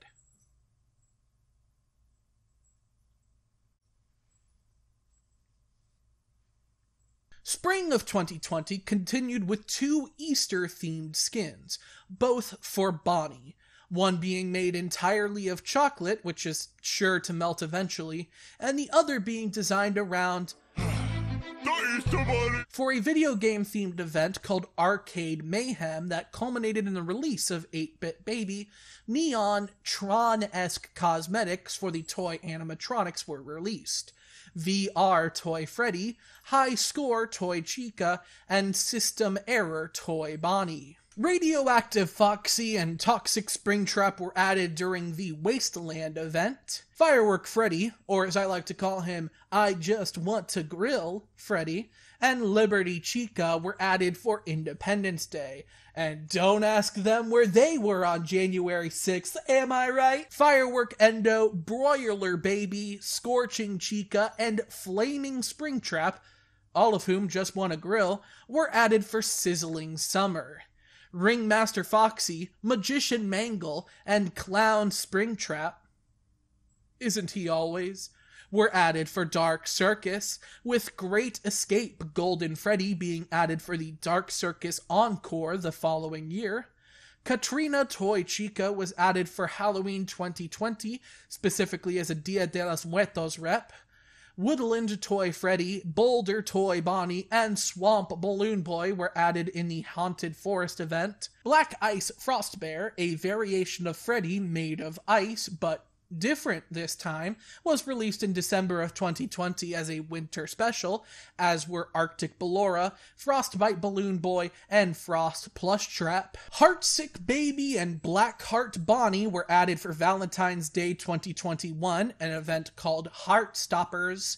Serpent Mangle and a variation of Springtrap simply called The Curse were added for an event called Ancient Equinox. Chocolate Bonnie returned for Easter 2021, an event called Hop Chocolate, and he had predictably melted. Little Red Chica and Big Bad Foxy were added for the Scary Tales event. Dark Water Endo, Sunken Toy Bonnie, and Piranha Plush Trap were added for the Wicked Tides event. And finally, Clockwork Ballora, Aeronaut Toy Freddy, and Jetpack Balloon Boy were added for the Scream Punk event. Every single skin I just listed is fugly. This video is no better off for me having listed all that, and you are now allowed to go back to not caring about anything I just said, because none of it mattered. Just as special delivery exists to waste your money, this segment on special delivery exists to waste your time. I guess the last thing worth mentioning about special delivery is the voice acting. For this game in particular, the voice actors for most returning characters also return to lend their voices to the characters once again, this time for dozens of lines, further expanding their characterizations immensely. Furthermore, a few choice characters who had never before been given voices were finally given some in this installment. This includes classic Springtrap, who I had always wanted to hear voice lines directly from, though he was predictably given the same William Afton voice actor as his sister location and Pizzeria Simulator variations. I'm back. Toy Bonnie was also given a voice, and he ended up sounding like Alvin and the Chipmunk. Get it? Like it's Alvin the Chipmunk, but his last name is And. This is a stupid joke. My star is rising and yours, sadly, is fizzling out. Did you actually think you could hide from me? But perhaps most significantly, the main man himself, Freddy Fazbear, was finally given a canon voice.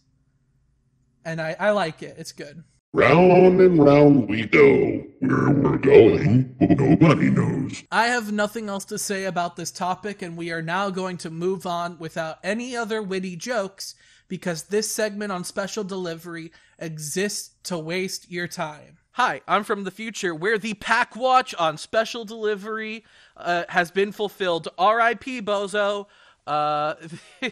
So, earlier this year, 2024, the actual year, special delivery held its final delivery event. Basically, some time ago, they just kind of stopped updating the games, even though they had more stuff planned. Like they did a DLC called Dark Circus Encore, and that was episode 1. There is no episode 2. There's no that never happened. They also were supposed to release Lefty. That never happened. Basically, it was very clear that the writing was on the wall. This game was dead, and eventually they shut off the servers for this game, which is one thing, because it's like, whatever, it's a single-player game, but the thing is, it's one of those single-player games that I guess, like, the textures are logged on a server, so you always need internet access in order to actually play it. So could not connect to server, and that's what happens now if you still have this downloaded on your phone. Obviously I didn't like the game, so I'm not extremely torn up. Even if I did like the game, it wouldn't change the fact that it's gone now, and that's not my fault. I don't know. At the end of the day, it's just it all feels kind of scummy. People worked on this. People worked on this game, and people spent money on this game. People spent more money on this game than any other FNaF game for in many cases. And so the fact that it's just completely inaccessible now, that just feels wrong. Like, that feels like something very bad has happened here. And this is the case with many, many games these days. We've become so reliant on, these public servers and stuff that are owned by companies. And as soon as they don't have a profit incentive to keep them online, they shut it down and all of our fun is ruined. So, but at the same time, I also see a value in temporary art. I think there is value in works that are intended to be experienced in the moment, and can only really truly be appreciated in one singular temporal position. I just don't know if I agree with a mobile app, a Five Nights at Freddy's game necessarily being that. I don't know if I agree with that. I don't, like, maybe if we kind of knew that was going to be the case, and to be fair, we did kind of know. We were supposed to know. We should have known. We should have been able to guess this. But in the end, it kind of snuck up on everyone. And that's it. It's gone. Special delivery is gone. So somehow, some way, this game didn't exist. This game had yet to exist when I made the first video, and in the course of me making this, you know, until this video has come out, it has lived its entire lifetime in the past 5 years.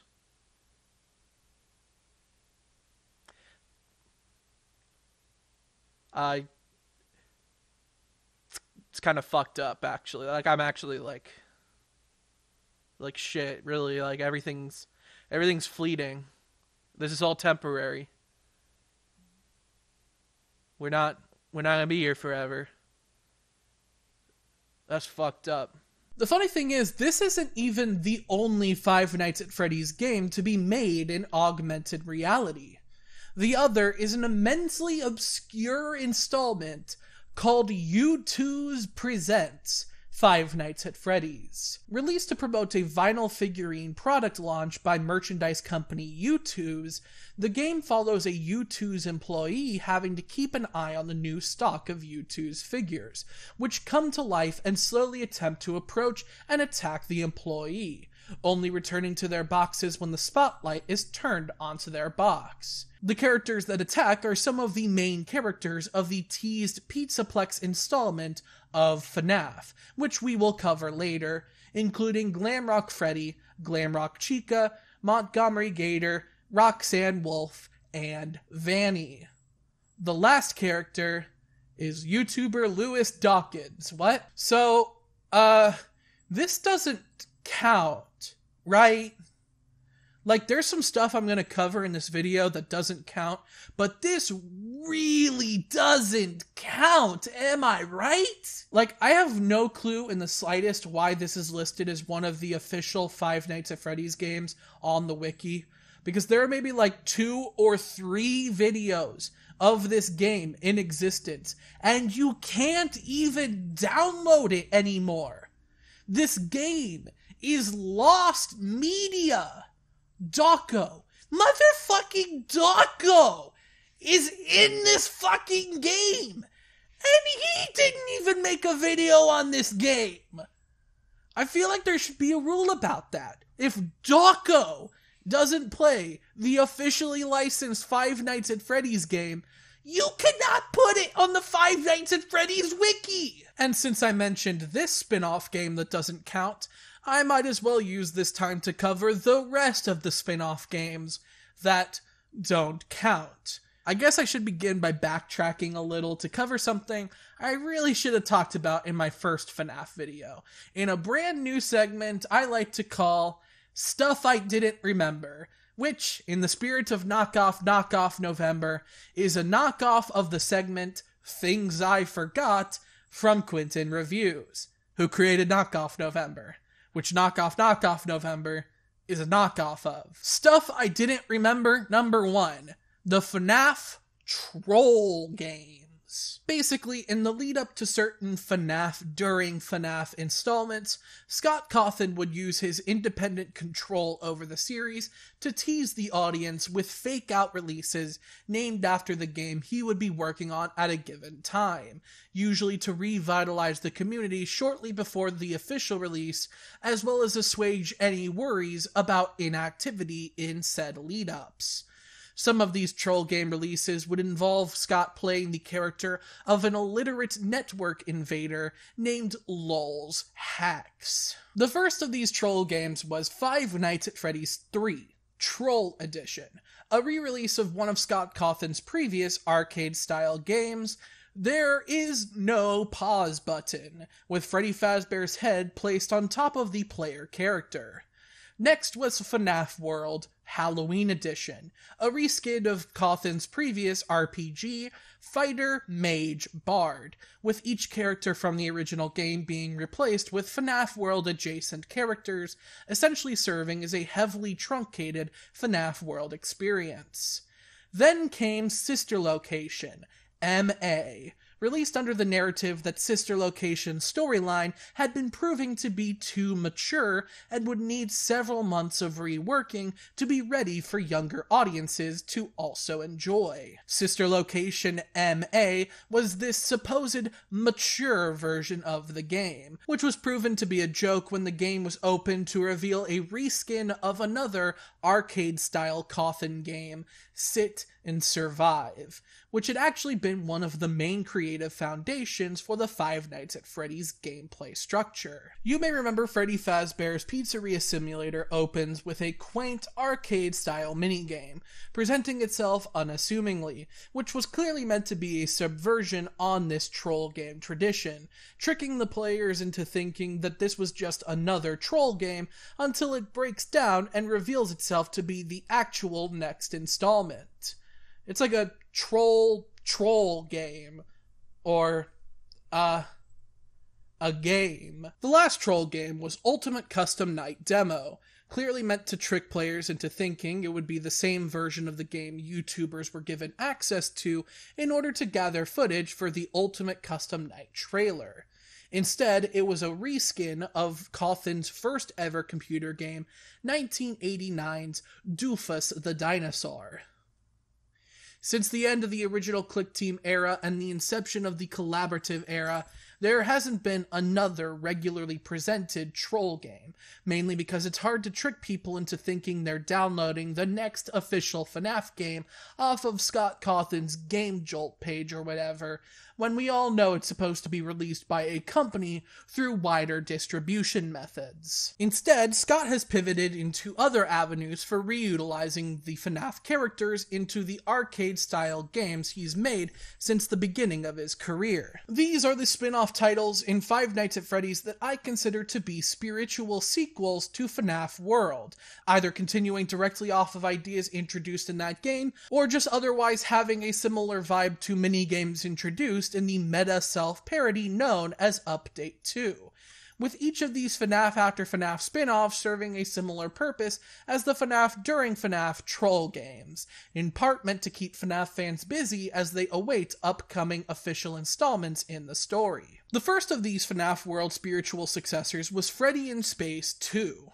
This is a rather specific throwback to Stuff I Didn't Remember, number 2, Update 2 of FNaF World, where 8 new characters were added, with their code apparently being recycled to create 4 minigames. Okay, I did mention this last time, but I didn't go into detail. One of these minigames was Foxy Fighters, a horizontally scrolling shooter where the player controls Foxy as a dog fighter, taking down various enemies alongside the computer-controlled Toy Chica, Nightmare Chica, and JJ, weirdly enough. The final boss of the minigame is Soul Dozer, a character borrowed from a previous Scott Cawthon game, The Pilgrim's Progress. This minigame is notable for being, in most playthroughs, the premiere of professional voice acting in the Five Nights at Freddy's franchise, something that is mentioned in the game's dialogue. Up until Update 2 of FNaF World, all spoken words were either delivered as text boxes,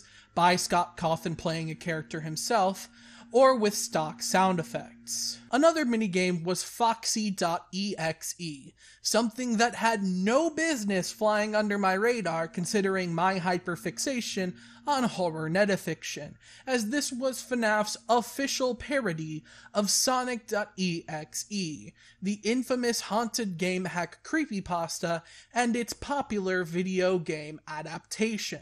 Not only does this minigame present itself as an executable file on a desktop that briefly distorts said desktop into a blood red hellscape once activated as a direct reference to Sonic.exe, but it also has the least gameplay out of the FNaF World minigames, as a reference to Sonic.exe essentially being a 2D walking simulator along a straight line. In fact, Foxy.exe notably has more gameplay than Sonic.exe on account of needing to hide behind black shapes and run away in order to avoid enemies. Something that doesn't matter in Sonic.exe. Foxy.exe is also scarier than Sonic.exe on account of utilizing a kitten as one of the main enemies, which is an objectively more terrifying character design than Red Eye's blue hedgehog over here. And I speak from experience with that one. Okay, you can't eat wires. You can't eat wires. You can't eat wires. You can't eat hands either. Ah. Okay. You gotta get put away. I'm sorry, you can't. There is also, rather infamously, Chica's Magic Rainbow, a Faudian platformer that requires a rigorous trial and error process in order to understand the precise pattern to beat it. The eponymous rainbow reappears during the final boss fight against Purplegeist, squashing Purplegeist and revealing herself to be the actual main antagonist of Update 2. The last of these minigames added to Update 2, and the one most relevant to the next spin-off FNaF title, was FNaF 57. Freddy in Space. You see, in the first year of FNAF's existence, Scott Cawthon had managed to release the first 4 games in the franchise in rapid succession, and to satirize that fact and the weird directions the franchise had already been going in by FNAF 4 and FNAF World, Freddy in Space was meant to be a hypothetical future installment in which all horror pretenses have been dropped and the game series is barely recognizable. In FNaF 57, you play as Freddy Fazbear in a Metroidvania, a 2D platformer shooter that is, culminating in a boss fight against Scott Cawthon's floating head in... Dear Lord, not the jar. Freddy in Space 2, teased with the production title FNaF 58, is a sequel to this particular minigame, once again meant to play up some of the meta humor, though this time while telling a more contained story. In this game, you once again play as Freddy Fazbear, whose son has ended up locked outside of the ship's airlock. It turns out the ship's computer system, the logarithmic online LAN-compatible zero-error hydraulic auxiliary xylophone, or LOL's hacks for short, hey, that's the name of that one guy, I didn't need to say that, has gone rogue, cloning Bonnie, Chica, Foxy, and the puppet, and turning them evil in order to profit. Freddy must go through a series of stages in order to bring his crew back on his side and level up to finally beat LOL's hacks. Hidden throughout the game are a series of secret bosses, including Anim Dude, the Revenge, the character from There Is No Pause Button who was used to represent Scott Cawthon in a boss fight in FNaF World, S. Cotton, the return of Scott Cawthon's floating head in a jar, the Mad Theorists, artistic depictions of MatPat from Game Theory, his wife Stephanie, and their son Oliver, the Puppet Master, YouTuber Lewis Dawkins' floating head painted like the puppet, and Mechaplier, a mech version of YouTuber Markiplier's face. These last 3 bosses serving as Easter eggs to 3 of the YouTubers most closely associated with FNaF as a brand also serves as a tie-in to the event that the game was created for. The Game Theorist's 2019 St. Jude's Children's Research Hospital charity fundraiser livestream. Say that 5 times fast, why don't ya? MatPat, Stephanie, Dawko, and Markiplier all came together to play Freddy in Space 2 as the main event of the stream, attempting to score as many monetary points out of the possible $500,000 Scott programmed into the game, with Scott matching their score as a donation to St. Jude's. In the end, Scott Cawthon ended up donating $39,699 to right-wing politician. This is the wrong number. It's a different number! $351,200. but apparently he just donated the full $500,000 anyway, because he is not a man of his word! I feel... I feel like I'm the only person who can make an extra $150,000 to charity sound like a bad thing. Don't you praise him? It's a tax write-off. All I'm saying is I'm not forgiving Scott Cawthon until he donates $5,001 to me specifically to prove that I'm more valuable to him than Mitch McConnell. I think it would be very funny. Like just a very funny bit if you gave me money.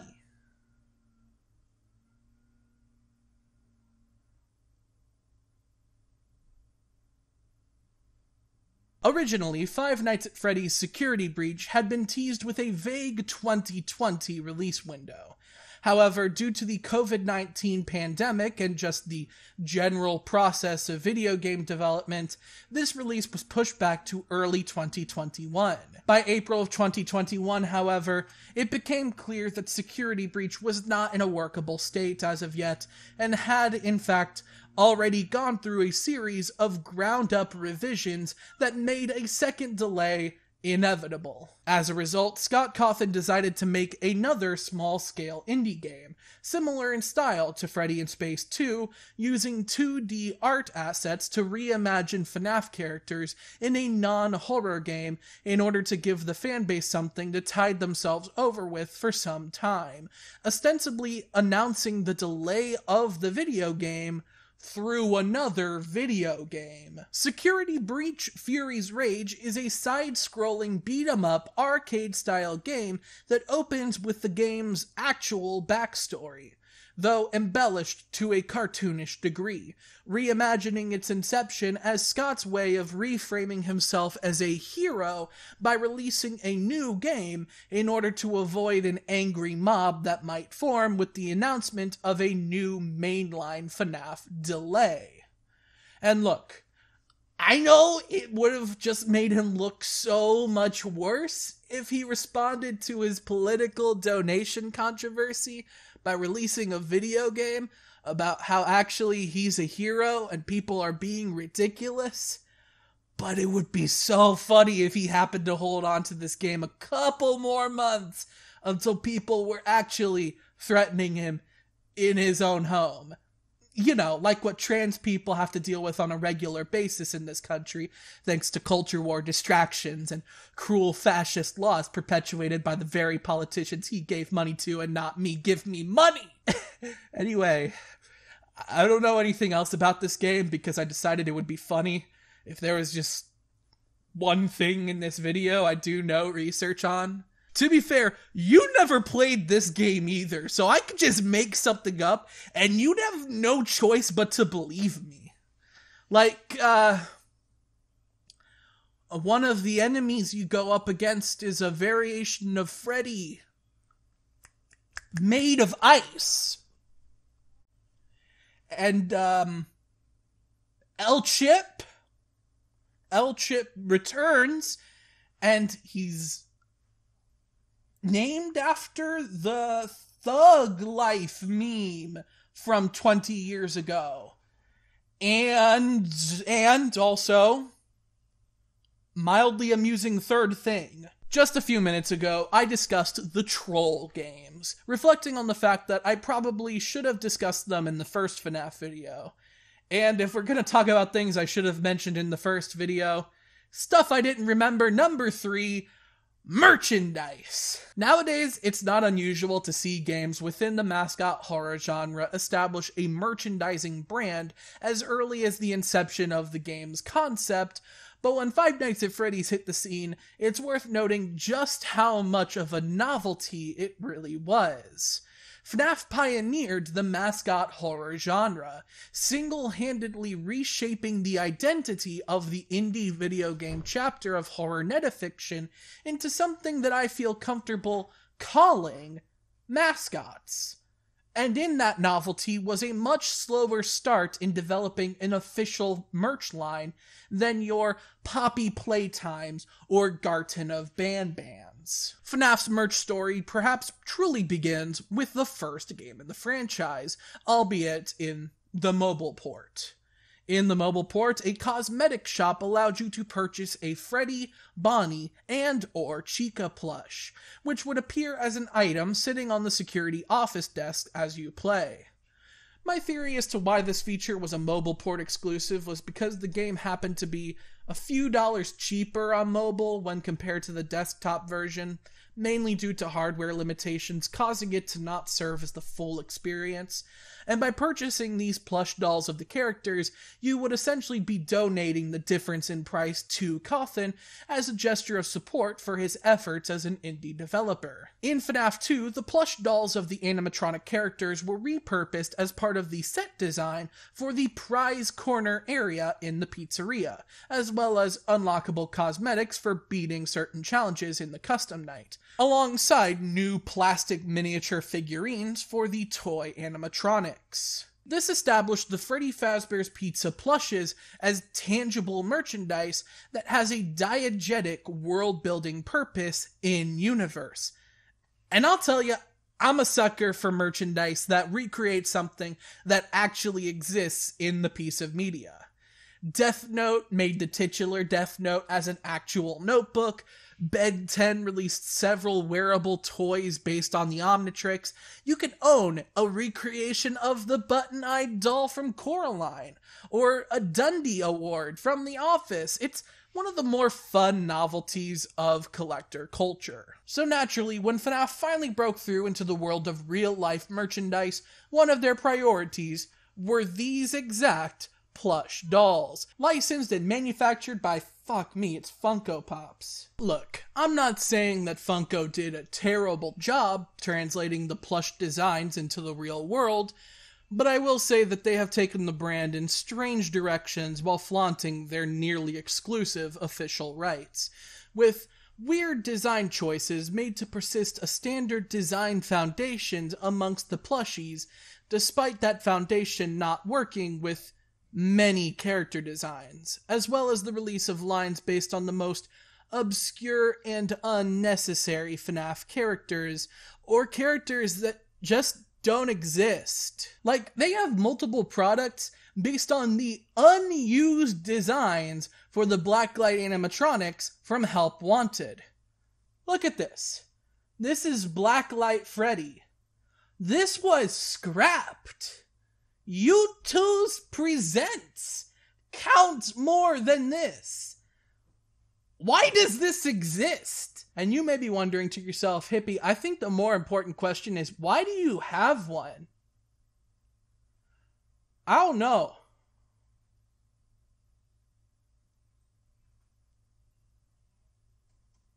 Now, a few moments ago, I clarified that we are referring to officially licensed merchandise because Five Nights at Freddy's is one of the more notoriously bootlegged brands out there due to its popularity in conjunction with its status as an independent IP.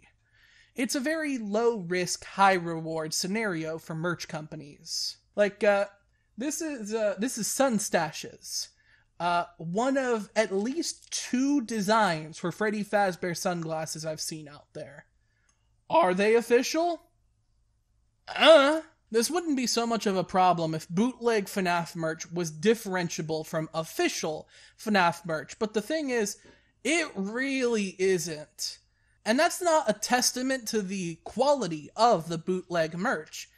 It's just that all official FNAF artwork inherently looks like knockoff FNAF artwork. I was gonna do a segment here on FNAF t-shirts, but there really isn't a good archive of the official designs over the years. Even the FNAF wiki is too cowardly to attempt to make a page for FNAF clothing. I think Markiplier's official clothing brand, Cloak, had an official FNAF line for some time, but I'll be honest, I don't know what to make of this. I guess I just didn't think Cloak would sell literal cloaks. Not my proudest moment, I'll be honest. The most important thing of note regarding FNaF t-shirts that I can grasp from the ones that are advertised pretty reliably as official is that so many of them are designed around security breach. I'd estimate that for every design based on FNaF during FNaF, there's at least a dozen designs nowadays based on that Pizzaplex branding I was talking about. And this is a good spot to highlight how much the Pizzaplex has taken over the FNaF identity. It is insistent on Pizzaplex, perhaps because it's so easy to market these crude facsimiles of the neon glam rock shopping mall culture of the 1980s to today's youth, regardless of the fact that we're too young to have experienced it in earnest. It is a branding built on animoya, nostalgia for a time one has not lived, with a persistent perception as retro, a word that has lost all meaning. I think in the end, a lot of FNaF's history with t-shirts is going to naturally come across as a little bit underwhelming and unfocused because clothing and accessories are just not the most hyped categories of merch drops anymore. Nowadays, people are more caught up in the novelty of plushies, vinyl figures, and food, weirdly enough. Thus, let's transition to the next piece of FNaF merchandising that fascinates me, FNaF branded food, as well as the timeline of food merchandise leading up to this phenomenon. All in all, it's not unheard of for brands and mascots not associated with food to eventually be licensed in the aisles of grocery stores. Some of these have had licensing deals that have bridged generations, to a point where some younger people may not immediately know which came first, the Flintstones or Fruity Pebbles. However, for many years, this particular capitalist novelty has generally remained just that, a novelty. There wasn't really a consistent avenue for many brands to see food products as a reliable market to tap into. It would happen, sure, but it wasn't the hip thing to do.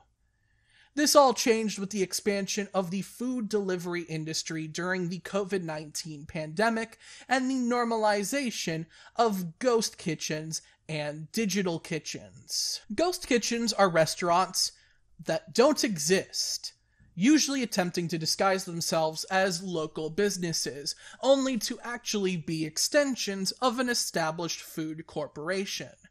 One of the most infamous early examples of this phenomenon was Pasquale's Pizza and Wings, which would be conspicuously picked up from Chuck E. Cheese's. This was honestly a terrible disguise. They named the fake restaurant after their fucking drummer. Of course people were gonna catch on. Despite being a skeevy practice that leached off of small businesses. You know what? This is America, I shouldn't be surprised. Let me rephrase that. Because it was such a skeevy practice that leached off of small businesses, no legal restrictions were ever put in place, and we all had to come to terms with the fact that this is just another thing we have to live with. Eventually, ghost kitchens became so prominent that some Silicon Valley nerds just gave up all pretenses and began developing ghost kitchen hubs, where the same 5 items are sold by 20 different fake restaurants under different names, and there is very little health code regulation. However, that's not exactly what we're talking about today. Some ghost kitchens operate somewhat differently, essentially selling legitimate local businesses the rights to use their branding so long as they maintain systems of standardization and quality assurance with said brands. This is the method that YouTuber Mr. Beast used when developing and nationally franchising Mr. Beast Burger, and one that many other brands have also done since. Freddy Fazbear's Pizza actually came very close to operating a national ghost kitchen brand itself through virtual dining concepts, the same virtual restaurant company that facilitated Mr. Beast Burger and the FaZe Clan's FaZe subs, though this appears to have quietly fallen through not long after it was announced in June 2022, meaning Freddy Fazbear's Pizza would not make it to our homes. Simultaneously to this rise in ghost kitchen branding were systems of partnership between influencers and food brands, especially G Fuel, whose YouTuber and Twitch streamer themed flavors appear to have laid the groundwork for things like Logan Paul's and KSI's Prime energy drinks, Mr. Beast's Feastables chocolate bars, Jacksepticeye's Top of the Morning coffee, and etc. And while Freddy Fazbear's Pizza didn't make it to our homes, FNaF did see mild success during this boom in the food merch market in the form of 2 different cereals. One of these was a run of Funk-O's cereal, sold at GameStop, because if there's one place I want to buy breakfast cereal from, it's a video game store. Funk-O's cereal is developed by the vinyl figure brand Funko, with the gimmick being that each box is themed around a character Funko has a licensed Funko Pop of, with the box being filled with the same cereal colored differently depending on the IP, as well as a Funko Pop of the character. This seems to be Funko's answer to another trend, after Nintendo licensed a Super Mario cereal that doubled as an amiibo, and Mojang licensed the Minecraft-themed Creeper Crunch with codes for unlockable in-game cosmetics. The Five Nights at Freddy's box of Funkos was themed after and included a vinyl figure of, specifically, Blacklight Glam Rock Freddy, which counts even less than Blacklight Freddy, because at least Blacklight Freddy's textures are in the files of a FNaF game. FNaF also had a run of cereal exclusive to FYE, because if there's one place I want to buy a breakfast cereal from, it's a video game store. Nightmare Puff's Cocoa Munchies were a Cocoa Puffs knockoff with a withered Freddy mask you can cut off the back of the box. Once in 5th grade, we were assigned to make masks based on book characters. I thought I was being really clever, making a Greg Heffley mask out of a paper plate, but I ended up being told to do better, and this doesn't count. Which I always thought was bullshit, because there was a classmate who did basically the same thing, but not as accurately to the character's design. Although in a way I kind of agreed with my teacher, because a flat piece of cardboard does not make for a good mask. I guess my point with this withered Freddy mask is, do better, and this doesn't count. On that note, FYE also is the exclusive seller of the FNaF Gummy Pizza Slice. Remember those SpongeBob SquarePants Krabby Patty gummy candies? Yeah, remember these? As a kid, I was always kind of miffed that, they never gave me an impression of what a Krabby Patty is supposed to taste like. Anyway, the Gummy Pizza Slice doesn't taste like pizza, and once again, Freddy Fazbear's Pizza would not make it to our homes. Hi, I'm from the future. So I decided to intercut right here because about a year ago now, I bought this. It is a full-size Freddy Fazbear Gummy Pizza. Yeah, up here you got Glamrock Freddy. I like this character. You don't know how much I like this character yet, but I've come around on him. And this is the Gummy Pizza. So this was at FYE, same as the Slice, except this time it's now a full circular pizza. It's one of those things, I guess it's like a challenge to eat this in one sitting. Cause yeah, that's, I don't know why you would save part of this. It's supposed to be multiple people eat it. I don't know. It's weird. It's a weird vibe. And the thing is, I live in Florida. I've mentioned that a few times in this video. I live in Florida, and it's hot here. It is. And at some point, I don't know if it was like at the store. I couldn't tell, but it's melted. This thing is melted. I realized this as soon as I got home with it, and it just put me off. It made me not want to touch this. I didn't want to eat it. I still don't want to eat it. I'm actually not going to eat it. I just don't know what to do with it now. I low-key don't want to throw it out. Just because, like, I don't know, it's merch, I guess. But, yeah, no, it's melted. You could see up here, it's not fully, like, present up in this top part of the mold. Some of the pepperonis are spilling out. These yellow bits are, actually, I think those are supposed to be shaped like that. Anyway, it's gross. I don't want to touch this. I barely even want to look at it. But either way, that's not the only reason I'm cutting in here. I don't know how to say this. I found a hard drive. So it was just kind of it was left for me. It was left for me, and well, I don't know. I can't make heads or tails of the contents. It's a video file, and there didn't seem to be any better place in this video to put it than here in the food merch portion of the video. So here you go.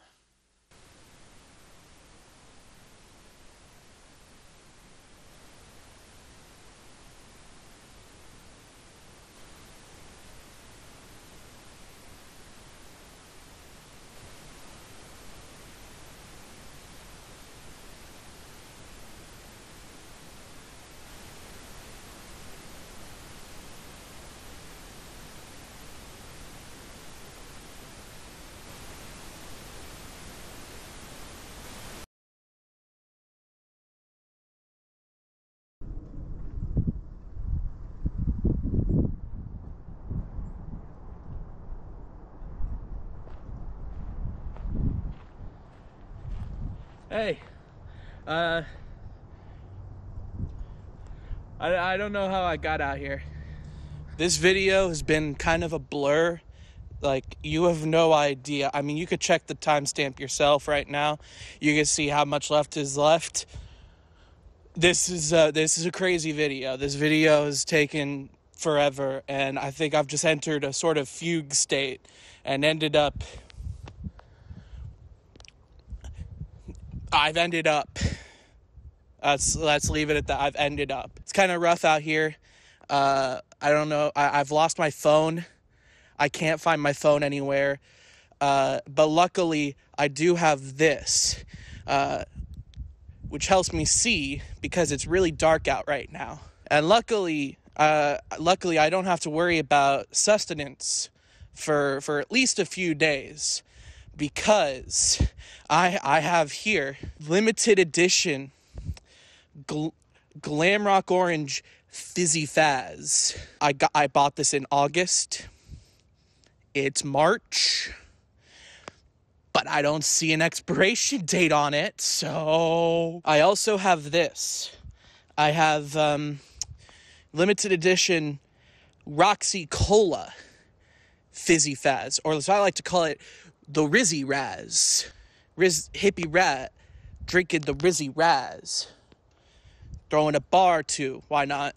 And I also have this last one. It's called Security Breach Night Watch Cherry Lime Drink.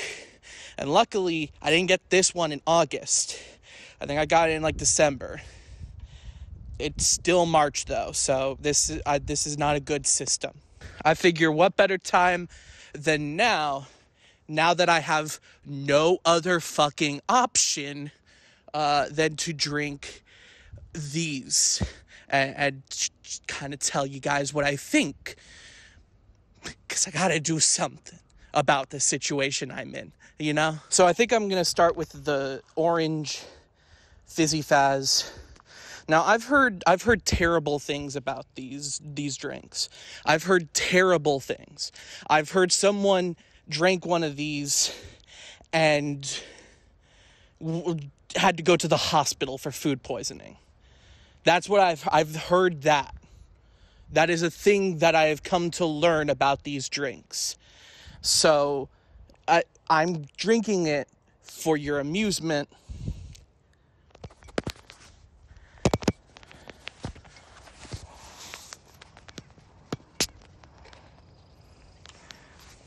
Nope. No, I can't drop that. Hey, I don't know where I am, but take only pictures and leave only footprints. Am I right? Bottoms up. I don't want to swallow it. I don't want to swallow it. Well, it's still fizzy, which is a good sign. Bad sign is my stamina has not gone up. In fact, I think it has severely limited as of me taking a swig of the orange fizzy faz. But I am going to finish it. I'm not going to finish it. I wonder if I could screw it back on.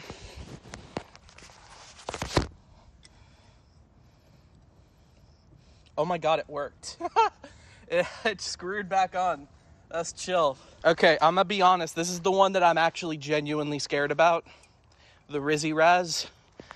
I genuinely am frightened of this one. I've said that. I said that. But this, I genuinely don't want to.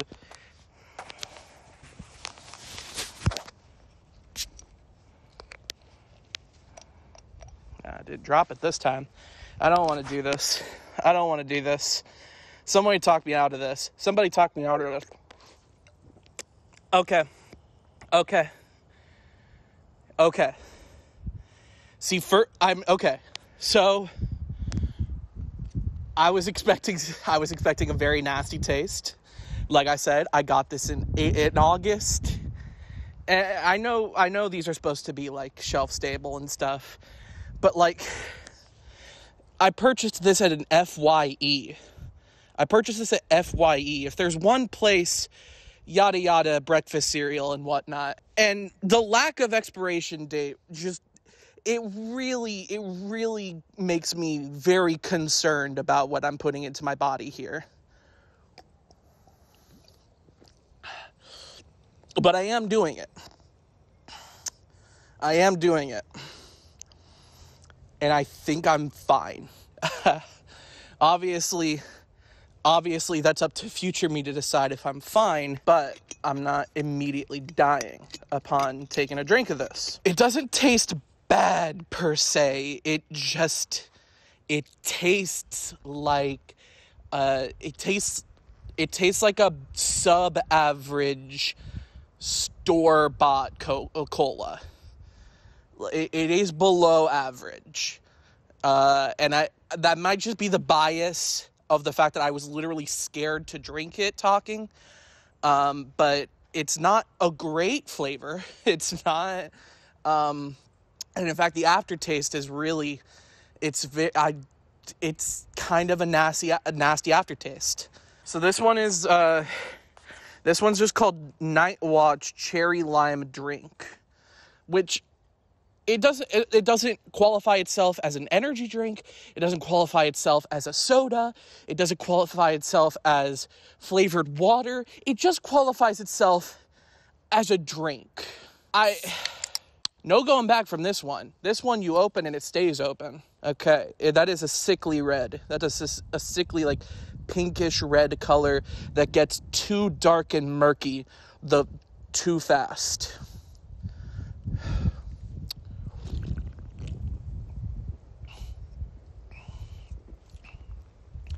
Okay.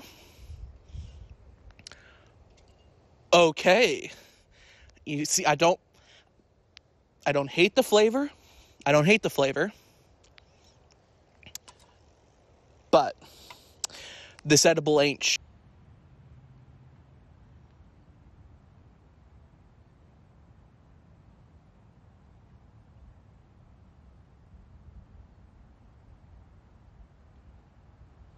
The man in the video has not been identified. If you have any information regarding this person and their whereabouts, keep it to yourself. I have a feeling that this current trend in food merch will prove to be yet another passing fad, though that is something we can only determine in hindsight. Either way, it serves as yet another piece of FNaF history. Somebody apparently also used to sell Freddy, like an actual animatronic Freddy Fazbear. Although he was only 3 feet tall. And someone apparently also used to sell Freddy at a whopping 4 feet tall, but he didn't move, and he was designed around the special delivery model for some reason. I don't know, I was just kind of randomly clicking pages about merchandise on the FNaF wiki. The rest of this is just toys, keychains, calendars, these things. I have nothing left to say. Did I mention they made a game about some of the FNaF vinyl figures? Dawko's in it. I talked about that? I forgot. If I had a nickel for every time Dawko was in a licensed FNaF game, I'd have 2 nickels. Which isn't a lot, but it's weird that it happened twice. Stuff I didn't remember, number 4. There have apparently been multiple attempts to turn Five Nights at Freddy's into theme park attractions. The first of these was a walk-through horror attraction based on FNaF that operated in the Las Vegas Hotel and Casino Circus Circus in their Halloween event known as Fright Dome in 2016. It's fitting that the first theme park attraction based on FNaF was a walk-through horror attraction, considering the setting of Five Nights at Freddy's 3, though Fright Dome's FNaF experience was based more around translating elements of the gameplay into the set design, rather than delivering an authentic Fazbear's Fright experience that would have treated Freddy Fazbear's Pizza as a real place with a dark legacy. Visitors would be guided through this attraction by a security guard, seeing several set pieces designed around the original Five Nights at Freddy's location, complete with FNaF ambient noises, as well as several animatronics that don't move, aren't actually animatronic, and also, they tried very hard, leave them alone. Weirdly enough, despite both Five Nights at Freddy's and traditional walk-through horror attractions typically consisting of many jump scares, the closest this attraction seemed to come to having a proper jump scare was an air jet that shoots some of the balls in the ball pit up into the air for some reason. Otherwise, the horror really did just seem to be sustained by vibes. I'm actually filming this part of the video on June 9th, 2023. 69. Nice. So, the thing I'm about to say hasn't been announced yet, but watch me pull this hard read. I am now going to cut to footage of me in the future where Five Nights at Freddy's gets adapted into another walk-through horror attraction, this time for Universal Studios' Halloween Horror Nights 2023, in collaboration with Blumhouse Entertainment in order to promote the release of, well, you know. Tiddly-doo, tiddly-doo, tiddly-doo. Hi, I'm from the future. They did not make a Fazbear's Fright House at Halloween Horror Nights. It would be an absolute slam dunk if they did, but alas, they haven't. However, there's still the even further future where they very much could. We'll see. I'm counting on them. It's gonna happen. One day it'll happen. It's gonna happen. It'll happen. Thank you for your valued fieldwork, future me, and might I add, you are one sexy beast. There's one more FNaF theme park attraction that has been brought to my attention, which is a little bit difficult to cover because it doesn't really exist. At least not yet. And maybe never? Conceptualized in November 2016, Sally Darkwright outlined a proof of concept for a ride based on Five Nights at Freddy's, with concept art and a corresponding Foxy animatronic showcased at the International Association of Amusement Parks and Attractions convention that year. Now, I'm no expert on this industry, so I don't know how long it takes a dark ride to go from concept to installation to opening. For all I know, this is still full steam ahead and bound to be in a rideable state one day, but it's very possible this project just fell through, perhaps because no theme park ended up purchasing the rights to the ride. It could also be possible that Five Nights at Freddy's The Ride was meant to correspond with the original development of the movie, which had been in the hands of Warner Brothers before eventually being transferred over to Blumhouse and Universal, and maybe this change suspended development of the ride. Then again, maybe Pirate Ride from Curse of Dreadbear being a dark ride with interactive elements was meant to hint to players that there were still plans to create a real FNaF dark ride with interactive elements. This is just speculation. What isn't speculation is the basic premise of the ride, as well as some of the planned set pieces. The ride would have been interactive, with riders expected to shine flashlights at the animatronics to scare them away, and press buttons on the ride vehicles to close doors and halt the animatronics' progress, with multiple endings depending on how successful they are at these tasks. The ride would have apparently began in the security office, with ride assistants implied to be taking the role of William Afton from his time as a security guard as they usher the riders into the deadly attraction. And it would have featured sequences involving the Classic 4 animatronics closing in on the riders, Springtrap emerging from stacks of pizza boxes, Withered Bonnie emerging from a ball pit, Foxy emerging from Pirate's Cove, and the puppet emerging from an arcade cabinet. And generally, these are just ideas being visualized to prove that the idea of an interactive FNaF dark ride could work. So I'm not sure how much of this stuff was planned to make it into the final version. On one hand, some of these concepts would be difficult to establish a consistent and resetting animation that presents itself as a threatening presence, like the puppet in that arcade cabinet. Plus, there is a distinct lack of doors in these concept arts, despite doors supposedly playing a large role on the ride. On the other hand, one of these proposed set pieces was developed pretty accurately for IAA PA 2016, so maybe this was all planned to be included as is? Who's to say? Sally Dark Rides, that's who. Hi, I'm from the future, and before we finally move on from the theme park attraction stuff, I also want to bring up one that was opened after filming that segment. Specifically a horror maze in Riyadh, Saudi Arabia.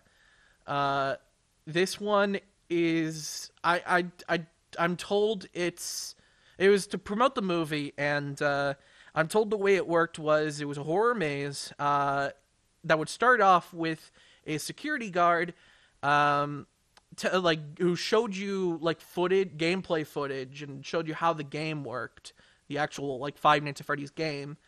Then they would either shine a flashlight in your face or give you a flashlight, and they would just yell at you to go in and go do the maze. And apparently it was they yell at you. They yell go. It's like, okay. And then a bunch of jump scares from the main four FNaF animatronics. I'm told that there are even sequences where they chase you. Apparently Freddy at one point is just holding a lead pipe, which is a very funny mental image. I don't know if there are images from this. I'm trying to keep things very light on editing here, but if there is something I can show here, I probably will. But other than that, that exists. I'm nowhere near Saudi Arabia though, so I'm not visiting. By now, I think it's clear that I'm playing the structure of this video rather fast and loose compared to my first FNaF video, which was much more strictly chronological and didn't ping-pong among subjects quite as much. If you haven't pieced it together yet, I want to get all these odds and ends out of the way before I move on to Security Breach and the movie, and that includes covering fan works, even though in that video I saved this discussion for after I finished covering the official FNaF games. Whatever, it's my video. So welcome now to FNaF Fanworks Part 2, Electric Boogaloo. So, in that first video, I mentioned that some of the material made by the FNaF fan creator community included fan art and fan fiction, without really elaborating on those particular topics. And you know what? I think I nailed it with that. Like, yeah, FNaF fan art does exist. My genius and expertise knows no bounds. What really fascinated me regarding FNaF fan works was the existence of fan music and fan games, and I wanted to spend a few minutes here kind of updating my thoughts on these two topics. Now, regarding fan music, I don't really have much to add. There have since been more songs released by more nerdcore artists. Some are great, some are bad, just as I said before. But I think anyone with mild interest in FNaF knows why I really feel obligated to update my previous fan works discussion.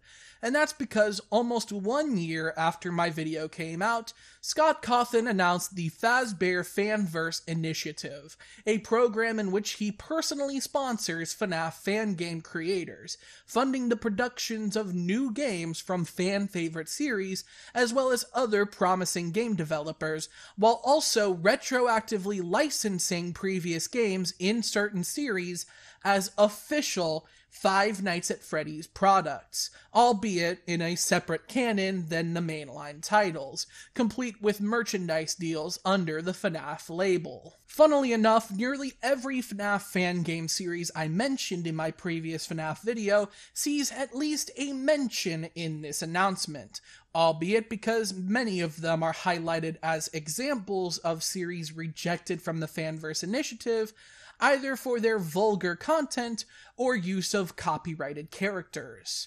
So, while no joke games like Day Shift at Freddy's, nor FNaF spins on existing IPs like Five Nights at Chuck E. Cheese's could be brought into this program, fan games that presented themselves as pizzerias that happened to be built right across the street from Freddy's could become part of the Fanverse Initiative. Thus, not only is it official that we don't own a clown statue, it is also official that neither do the neighbors. Y'all slept on that joke back then, and I'm here to remind you I'm hilarious. As of the announcement of the Fazbear Fanverse Initiative, 5 franchises have been licensed under the program. Five Nights at Candy's by Emil Mako, with Five Nights at Candy's 4 being the main upcoming installment being produced for the initiative. The Joy of Creation by Nixon, with a ground-up remake of each game in the series being produced for the initiative, to be released as a bundle titled The Joy of Creation Ignited Collection.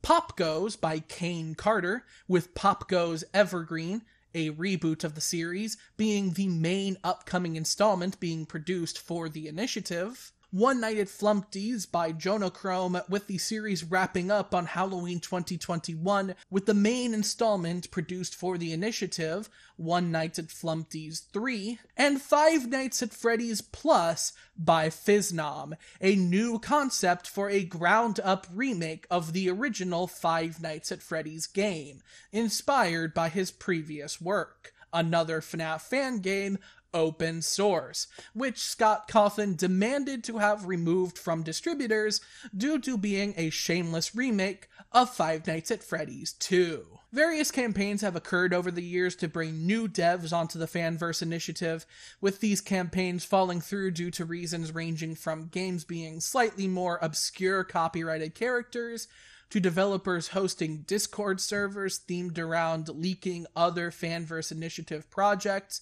to Scott Cawthon just deciding not to back a given pitch. Despite the amount of time that has lapsed since the announcement of the Fanverse Initiative, the lineup of franchises involved in the program has not changed as of when I'm filming this part of the video. Which is kind of surprising because the state of FNaF fan games over the years has really seen a step up in quality in general. I feel like the introduction of the Fazbear Fanverse initiative has been a huge source of incentive to see creators put their all into fan games, either because they too want to see their work become official Five Nights at Freddy's material, or because they just feel as though the subgenre of FNaF fan game is one in which respectful and purposeful creations are no longer a complete novelty. Rather, they are the standard. So now we're at a point where the Fanverse Initiative seal of approval is no longer the only indication that a FNaF fan game is necessarily going to be good.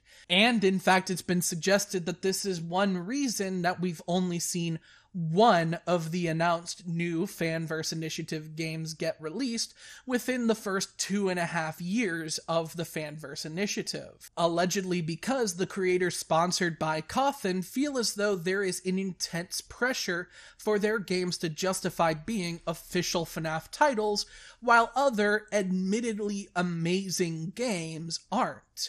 Like, so long as something like the Glitched Attraction is not a part of the Fazbear Fanverse Initiative, these creators may feel as though that is an expectation to exceed. And if audiences play their new games and feel as though the Glitched Attraction is still the best piece of Five Nights at Freddy's media in years, despite it not being official, then how is this official label even really justified? Now, I'll agree that the Glitched Attraction is really, really good, and it blows several FNaF games out of the water, especially if you contextualize it as a kind of expansion on that weird stretch from Ultimate Custom Night to Special Delivery, where FNaF just kept reusing previous characters over and over again. But obviously, comparing things you make to things that other people make is never a good way to operate as an artist. So I hope that no matter what, the developers can at least feel good about their own work, because getting as far as they have and getting stuff out there is alone a great accomplishment. Furthermore, I would say that the FFI is a good system for keeping the indie roots of FNaF alive while the original series goes mainstream. Anyway, like I may have mentioned already, I'm filming this video on June 9th, 2023. 69. Nice. And planning to release it in November. A lot can happen between filming and releasing this video, especially since a couple of the Fanverse games announced alongside the launching of the initiative are projected to release this year. So I'm going to leave a space here for adding quick updates on these games from the editor's chamber just before I wrap up and send this video out. So take it away, future me. Hi from the future. So not only is there no new things in the Fazbear Fanverse Initiative, no new entries in it as of when I'm filming. There's actually stuff that's been removed from the Fazbear Fanverse Initiative. Namely, FNaF Plus by Fiznom. It was canceled due to drama. It's like, you can look up the drama in your own time. However, I also figure this is a good time to kind of bring up something that I kind of neglected to at the time, just because I didn't want this to be a drama segment. But now that I'm saying that there's drama, I might as well. Jonachrome is a creep. He did some creepy things. Again, you can look that up in your own time.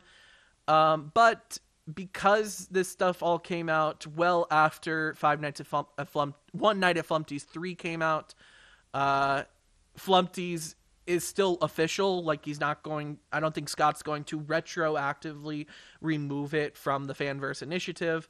I mean, because it already exists. It's already out there. It's already done the thing.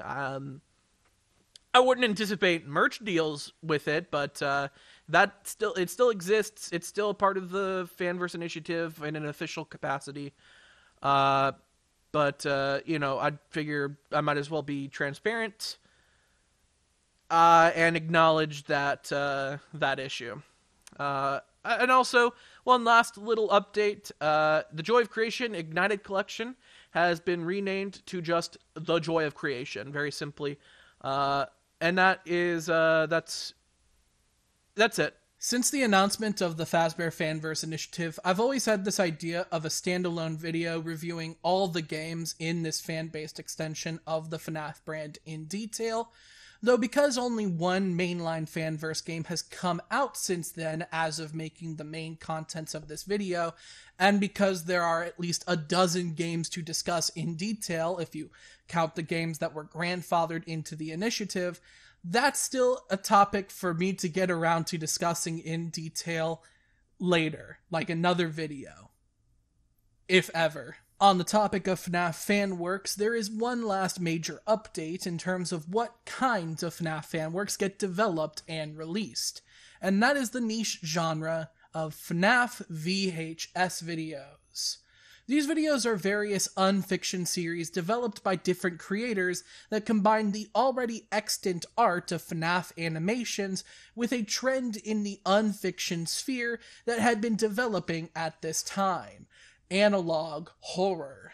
With nearly every FNaF VHS series taking inspiration from one particular series that started the trend and had viral acclaim, these would commonly utilize the framework of analog horror to retell the FNaF story in new ways, sometimes more linearly, sometimes with minor retcons, and sometimes, as we've seen from the immensely popular series The Walton Files, serving as a completely original series merely inspired by the basic premise of FNaF. These videos are commonly presented as training tapes for employees of Fazbear Entertainment, or data logs of workers testing and servicing the animatronics, or as found footage, or even as old recordings of the Freddy Fazbear cartoons implied in the lore to exist, with many other variations, all exploring the many tropes and cliches well established by the analog horror genre. FNaF VHS as a genre is a massive rabbit hole that I think is best to save for another day, whether as a standalone video or as a segment in a video about the history of unfiction. Subscribe in order not to miss those. By now you may think it's taking a while for me to get around to Security Breach, despite how much you can surely feel its presence looming by now.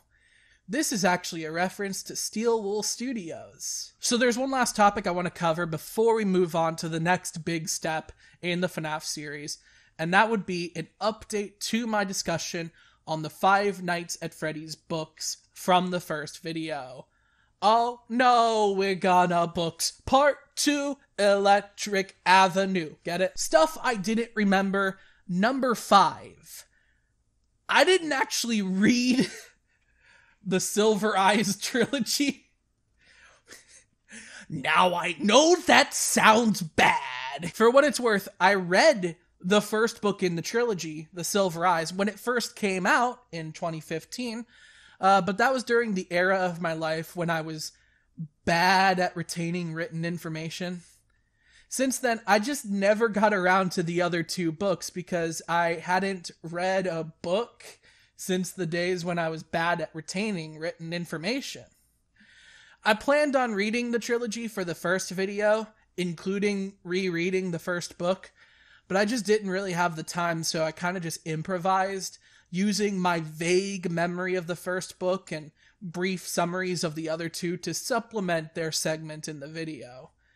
And in the end, none of you called me on it, so if you ever need tips on writing book reports, I'm just saying. But anyway, no, I never actually read the Silver Eyes books, but that's okay, because at least I played all the games I reviewed, right? No, anyways, I was eventually given a second chance to read the Silver Eyes trilogy in an arguably much easier format, as the books were eventually retold as graphic novels. So I have no reason not to confidently know the story now, right? No, I did the same thing again. I read the Silver Eyes graphic novel, And then I just never got around to the other two. Anyway, remember when I said that all official FNaF artwork looks like bootleg FNaF artwork?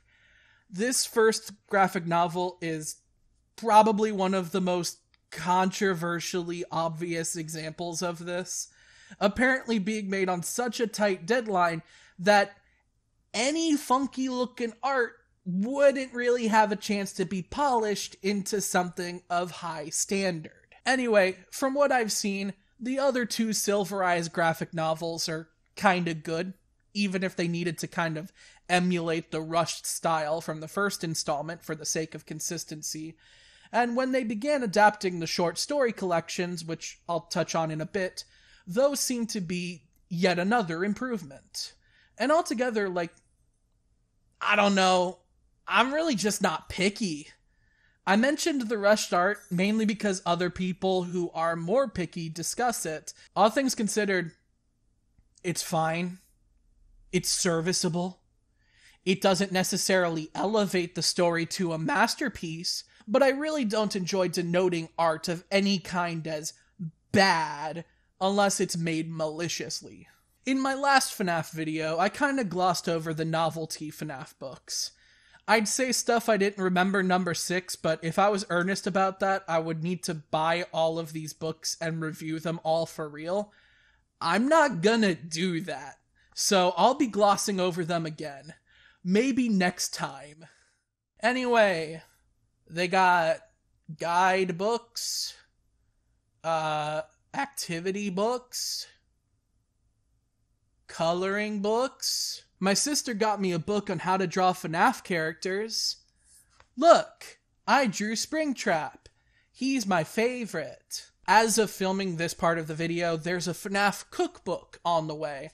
And as much as I want to gloss over these topics right now and move on, I have the most wonderful news.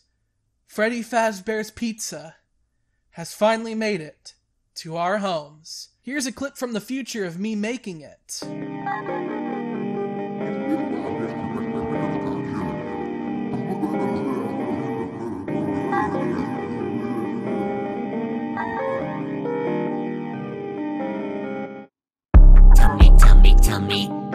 Tell me again. Tell me about how I'm a mess. Can't do nothing for my best. I do nothing as I'm falling through the cracks. And I ain't gonna do nothing cause I love it like that. And I wouldn't have it any other way. Lead me back to the only way. Within 7 days, give or take, watch it go away. And now here I am, back again, in the only way. I got that guilty feeling in me cause I see your faith in me. And I know I will let you down cause I do it amazingly. That's a talent I will carry and carry eternally. And that is something I won't change, can't rewrite my destiny. I'm a slave to my own body and I feel mentally choked. When my body's feeling Pepsi but my brain's begging for Coke. Times I wish I'd tear my rules apart and maybe grab a smoke. But that's nothing I can do for as long as I'm with you. Keep bringing me down, I keep coming down with glee. Every time we take a step, we go down for 2 or 3. I say fuck it, I give up and everyone is cheering me. I'm exactly what you wanted, shell of misery, so please. Alright, so I kind of had to sneak off a little bit because my family is in there right now. You know, I made that for them essentially. I'm trying out the pepperoni pizza now. And I gotta say, you know, it's pretty good. Yeah, I mean, like, it's good. It's pizza. It is pizza.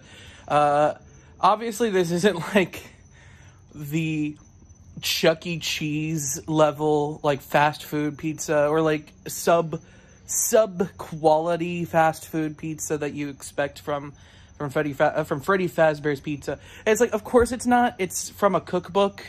Like, they're not gonna publish like, hey, make the shittiest fucking pizza cookbook. But, like, I was just like, you know, it's a little surprising, but, like, capers and arugula, you know, it's like, that's a little bit, like, all right, Freddy, okay, yeah, okay, sure. There we go.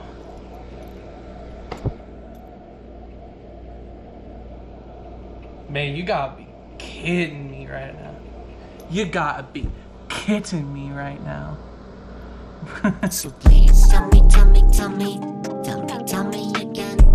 about how I'm a mess. Can't do nothing from the best. I do nothing as I'm falling through the cracks. And I ain't gonna do nothing cause I love it like that. Alright, back at it again. This time with Funtime Foxy's 3-cheese veggie surprise. This is one of the most... this is just like... I've never seen a pizza like this. I've seen egg on pizza. I've seen peanut butter on a burger. I've never seen zucchini and red bell pepper. And I've never even fucking heard of Taleggio cheese. Some fucking fancy cheese. I almost went to Whole Foods to like see if they had it. I was so like unsure, and I was so tired the day I was grocery shopping for this. So instead I just Googled the substitute and it was like brie, and it's like, oh, I could find fucking brie easy. And so like this is an insane pizza. This pizza.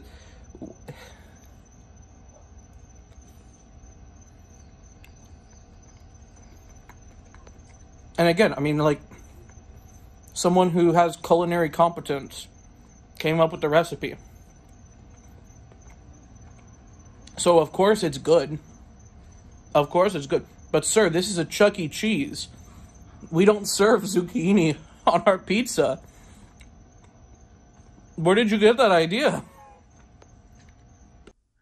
Oh yeah, that's legally food. Finally, looping back around to the topic of narrative books in the FNaF franchise, between December 2019 and April 2022, the series Fazbear Frights was released. Named after the setting of Five Nights at Freddy's 3, Fazbear's Fright, these books were short story compilations set within the FNaF universe, taking after the Silver Eyes trilogy's treatment of the FNaF canon, where the events in these stories are just different enough from any other piece of FNaF media to serve as its own separate canon. Hi, from the future.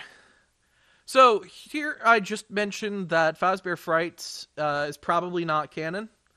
However, I have a different take about that now. I don't wholeheartedly believe that anymore. Maybe it is, maybe it isn't, but I'm leaning towards is. I'm actually leaning towards is, and I will talk in much more detail about that later in the video. We'll get there. You'll get there. You're doing fine. You're doing great. You're doing great. You're watching YouTube video very well. Thank you.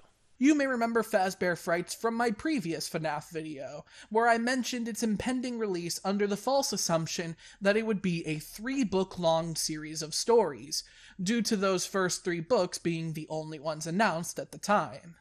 As it turns out, the series was intended to last 5 books, before eventually the concept was expanded to 11 books, with a bonus 12th book of rejected non-canon stories being released alongside the full series bundle. And I actually have a little rant to go on here before I continue.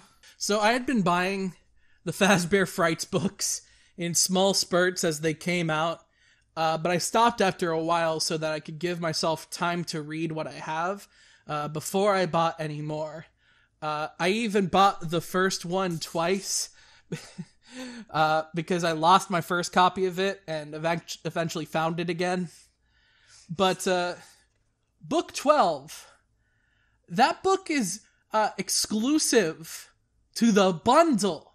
I can only buy the 12th book if I buy all 11 of the other books alongside it. Like, bro, I already have half of these. You're telling me I have to buy the first book a third time in order to buy the 12th book a first time? And what's more, but the 12th book is entirely rejected stories. It's non-canon even to this non-canon series. I have to buy 11 books just to buy a 12th book. doesn't even count. I'm about to finna lose my mind. Now remember when I didn't actually read the Silver Eyes trilogy before I covered them in the first video? Well, I'm gonna be upfront about my history with Fazbear Frights at the top here. I've only read the first 3 books, which personally felt like a good place to stop for now, considering 2019 me only thought there would be those 3 books. Now here, this is less an issue of how much time I had to prepare this video, and more an issue of how much time would be taken up in this video if I dedicated so much of it to reviewing each and every story in this series. Every Fazbear Frights book has 3 stories, with the first story in each book contributing the title of the installment. For example, the first book consists of the stories Into the Pit, To Be Beautiful, and Count the Ways. Thus, the book is called Into the Pit. With 12 books in the series, that makes 36 stories. Though that's not counting the overarching plot that occurs in the epilogues of the 11 mainline Fazbear Frights books, centered around the development of a new animatronic called the Stitch Wraith, with various ties into standalone Fazbear Frights stories, implying them all to be in the same general canon, though bringing the total story count to 37. Reviewing all 37 of these stories in depth here may be the kind of nonsense Quinton would be on if this was his channel, but personally I think that Fazbear Frights deserves its own breakdown some other time, because otherwise I'll be here for several more hours than I really want to right now. I think that once I do that, I'll probably put the extra copies of these books to use and see about signing them, doing a charity auction for my signature. Let me know in the comments if you'd be receptive to the idea of a charity auction for the signature of a D-tier YouTuber who sometimes talks about FNaF. But that said, with what I have read already, I do have some hot takes. For one, by now I am well aware of the concept of agony, which is a very similar plot device as Remnant, although taking a slightly different direction.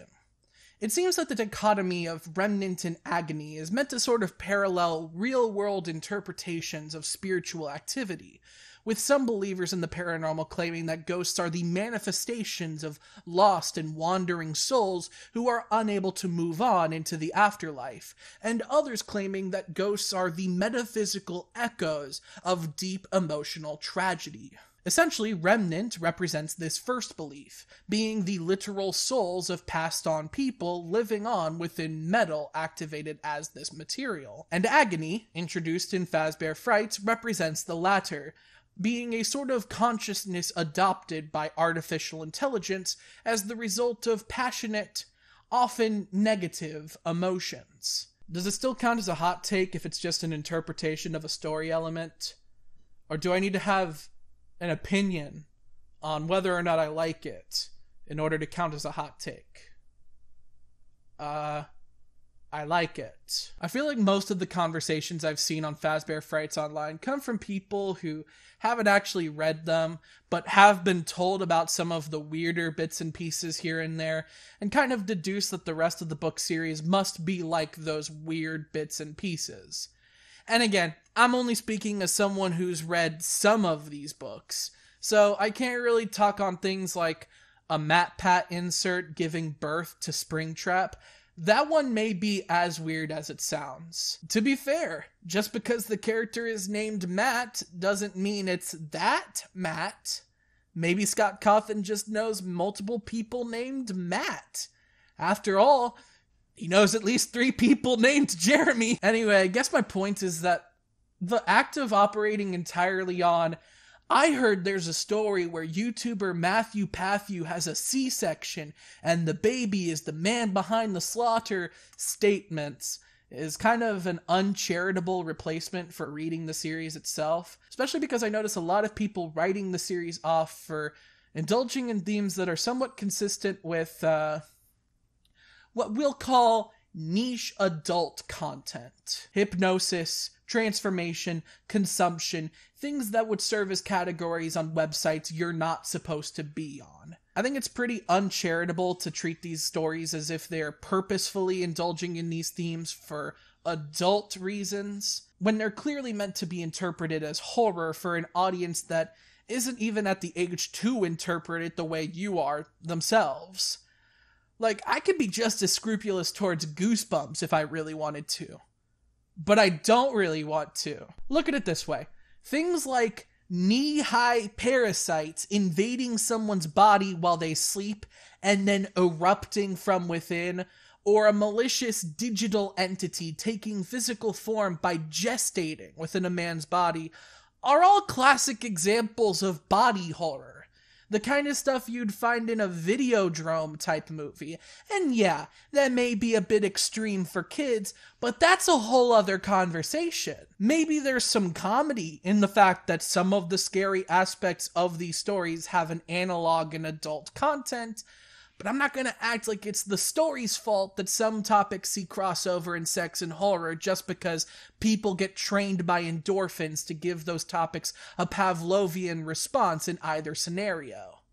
If I were really going to apply some kind of major emotional identity to Fazbear Frights based on what I've read so far, it would have to be existential terror. I'm gonna expand on this a lot more in the Fazbear Frights video, but these books have two modes. Somewhat frightening but generally palatable stories, and stuff that would have scarred me for life as a kid.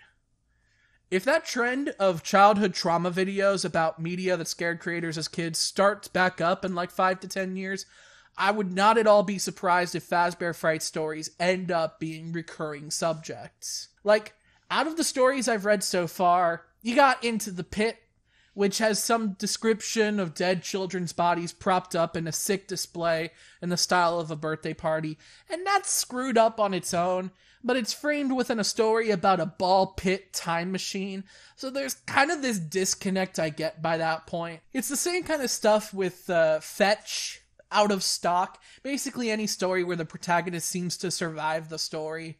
There's suspense and terror at given moments, but it's generally reasonable. It's like Goosebumps, but a bit more willing to dive into the guts and gore and death of it all. Middle school horror rather than elementary school horror, you know? In fact, reader beware. This collection of terrifying tales is enough to unsettle even the most hardened Five Nights at Freddy's fans. They knew what they were doing there with that reader beware, you're in for a scared knockoff tagline. But to be honest, they're not wrong, because the rest of these stories, especially the ones that imply the death of the main protagonists, they're a lot to take in. Like, The New Kid ends with the main character getting slowly pulled into the Fredbear suit, arm first, with the crushing of his limb being enough pain alone to make him vomit. Room for One More ends with the main character exploding from the pressure of dozens of tiny robots blooming from inside of him. 1:35 a.m. ends with the main character losing her mind while trying to escape a robot that only she sees, at which point she gets herself stuck in a pipe on a construction site and is content to slowly starve to death. Lonely Freddy ends with the main character's consciousness being trapped in a robot that is then put into storage with dozens of other robots containing the consciousnesses of kids who met the same fate, doomed to be trapped in this state forever. Count the Ways ends with the murder machine that the main character is trapped within doing the thing that murder machines do, with the main character having to request decapitation simply because she thinks it gives her the best chance to escape. And in the first story to have an ending like this, an ending that absolutely blindsided me and proved that I was truly not in for some silly Goosebumps fodder, To Be Beautiful ends with the main character rapidly transforming into a pile of junk and scrap metal as she laments losing the body that up until then she felt disgust over. She felt sad, then she felt scared, and then she felt nothing at all. That's how it ends! And look, maybe it's only so shocking to me because it's a bit of a thinker. You really have to ruminate in that existential dread about the sudden nothingness of the inevitable. But the way this story sums it up, by simply stating the regret a character has for wishing for something better now that they lost what good they had, then simply stating the fear they experience as they feel it all ending, and then simply stating that there is nothing beyond that moment of fear. It's just really stuck with me ever since I read it, and I wonder if there are other readers who had this same experience with the story as I did. I will say, I've previewed some plot summaries for stories I haven't gotten to yet. I can tell that I'm in for even more content that I'm sure is going to affect me in similar ways. That one about the pizza Lunchables, I'm looking forward to seeing its ending play out in the actual story. As I said, this is going to be a topic for another day, but Fazbear Frights is really shaping to be another of my favorite pieces of FNaF media. And to those people who talk about wanting more FNaF media that leans into its classic implied horror, stop standing FNaF VHS videos with mediocre voice acting. Read a book instead. After Fazbear Frights, and specifically its Stitch Wraith plot, came to a close, FNaF was not done playing in the space of short story releases, beginning a new series with a similar structure of 3 short stories and an epilogue stinger per installment, with the epilogues connecting among the series to make one full story. This series is called Tales from the Pizzaplex, and while Fazbear Frights was designed to depict these standalone stories from all throughout the FNaF timeline, Tales from the Pizzaplex, in a way that may be obvious, happens to only refer to the era of Fazbear Entertainment's timeline when the Mega Pizzaplex was an active location, or at least connects back to this security breach branding in some way. Now, I haven't gotten around to reading these stories yet. I reckon that's either worth being part of the Fazbear Frights video, its own standalone video, or a segment for the next time I do one of these big FNaF videos. I will say, I'm not making the same mistake twice. I will not buy a Tales from the Pizzaplex book until I'm confident that I won't have to wait any longer for a bonus bundle book. But I do have a topic from these books to discuss. Around the time I started working on this video, the 6th book in the Tales from the Pizzaplex series was released, titled Nexie, after the first story in the book. However, the 3rd story in the book was what shook the FNaF community so much, as the implications laid out by the story provide a new context into the FNaF after FNaF plot, eliminating certain critiques people have had and making FNaF after FNaF a more satisfying standalone story. This was the introduction of the Mimic, an animatronic endoskeleton that is designed to mimic the actions of the humans it interacts with, eventually becoming the brutal killer rogue device that serves as the main antagonist throughout the epilogues of these books. And what people started to speculate on was the idea that perhaps the Mimic had been here the whole time. Perhaps even being the bare endoskeleton we see as far back as FNaF 1, or technically even further back as a series of Easter eggs in FNaF 2. And from here, the pieces begin to fall in place, making it clear that the Mimic's murderous tendencies were the result of it choosing a certain character as the subject to mimic. And in fact, what we once saw as Five Nights at Freddy's refusing to let go of William Afton was actually what we always hoped for and expected.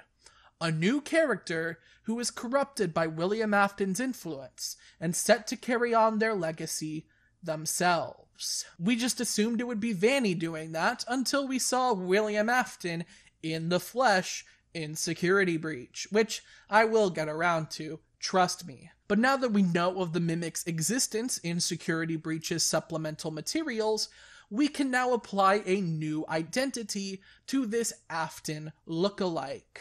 And look, I'm all for this direction for the story to take. I think it's great to see something new in the FNaF lore. I just take a bit of issue with the means of presentation.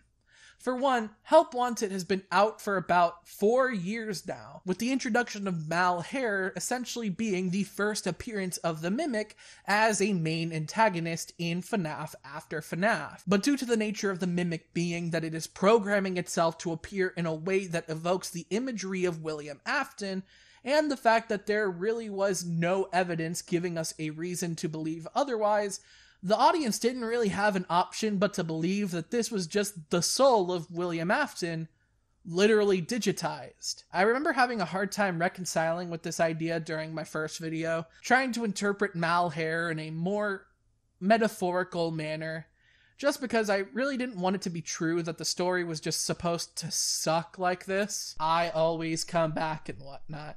It was a very lame truth to believe in, and I didn't want to. Stating at the time that the hidden lore in Help Wanted was all just theater, played up by the in-fiction Fazbear Entertainment leaning into the player's knowledge of the medium.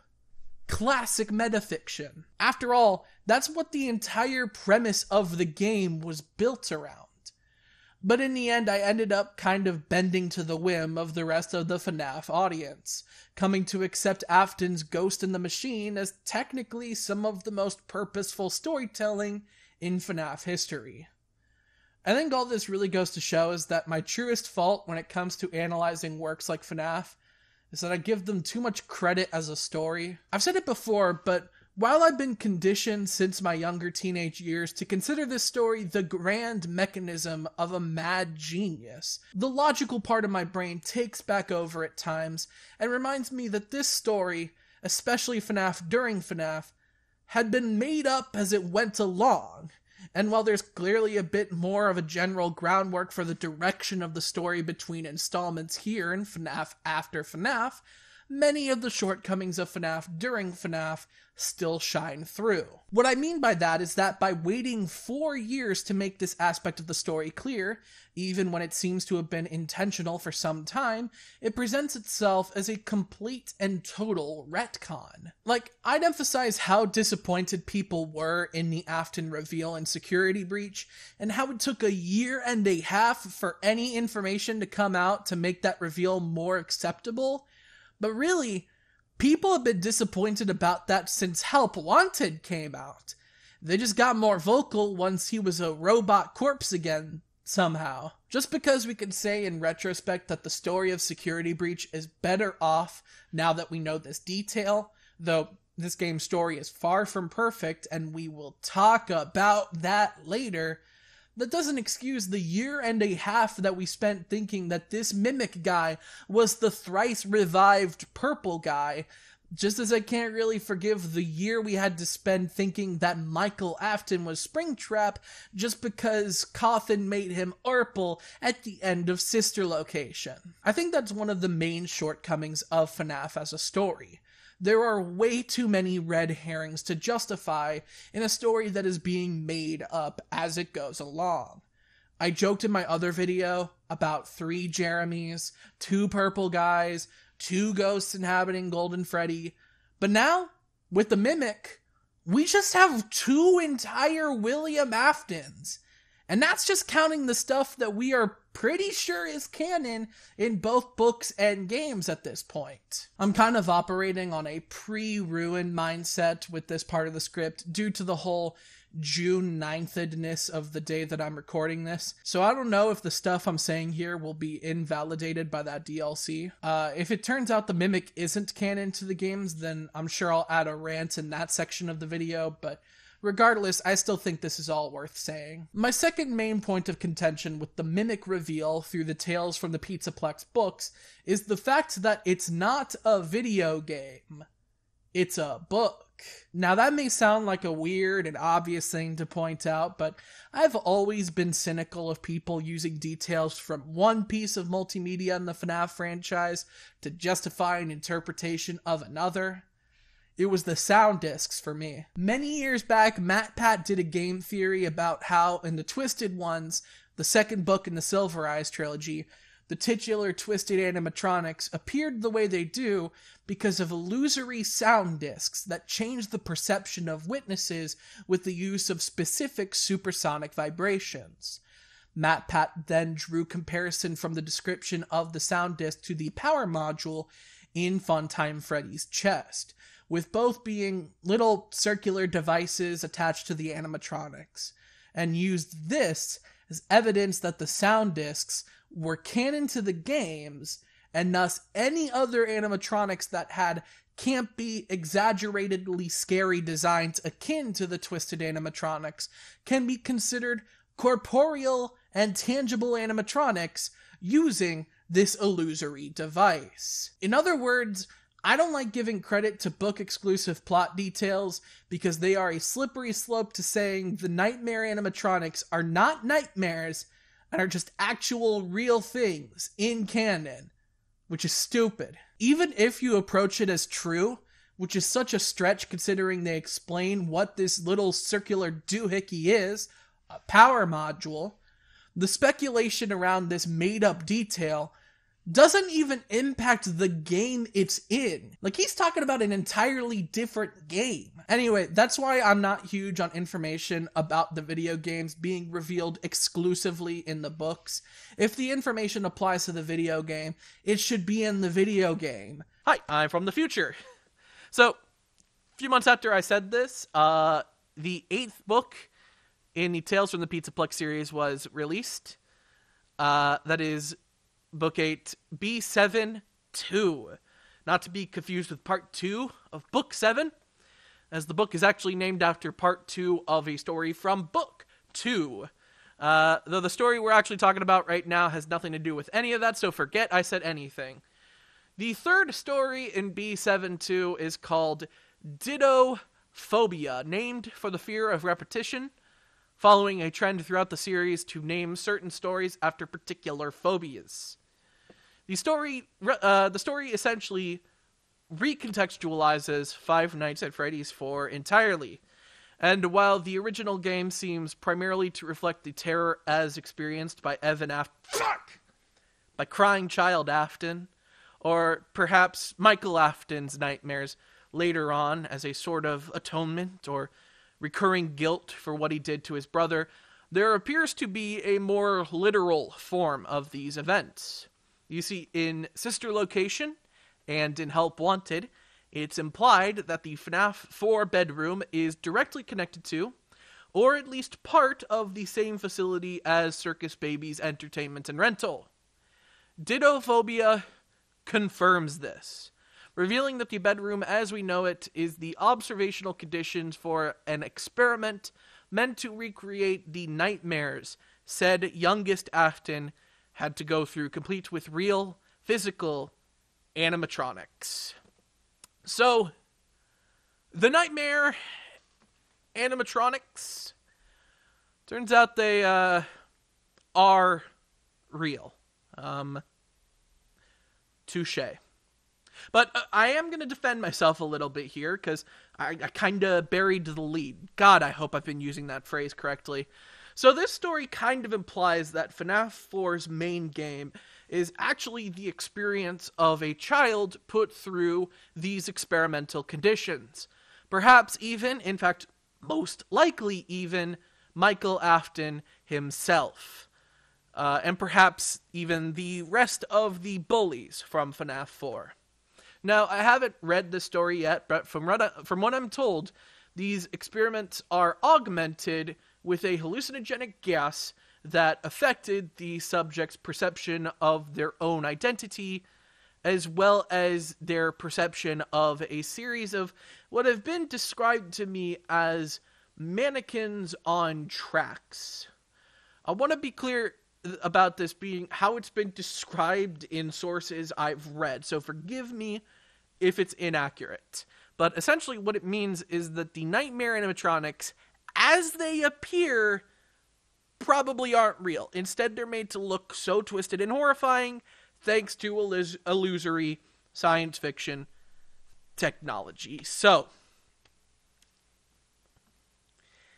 the sound discs, turns out they might as well have been canon. Touché. But that said, this only becomes reasonable, in my opinion, under the context of the hallucinogenic gas being connected directly to the events of FNAF 4.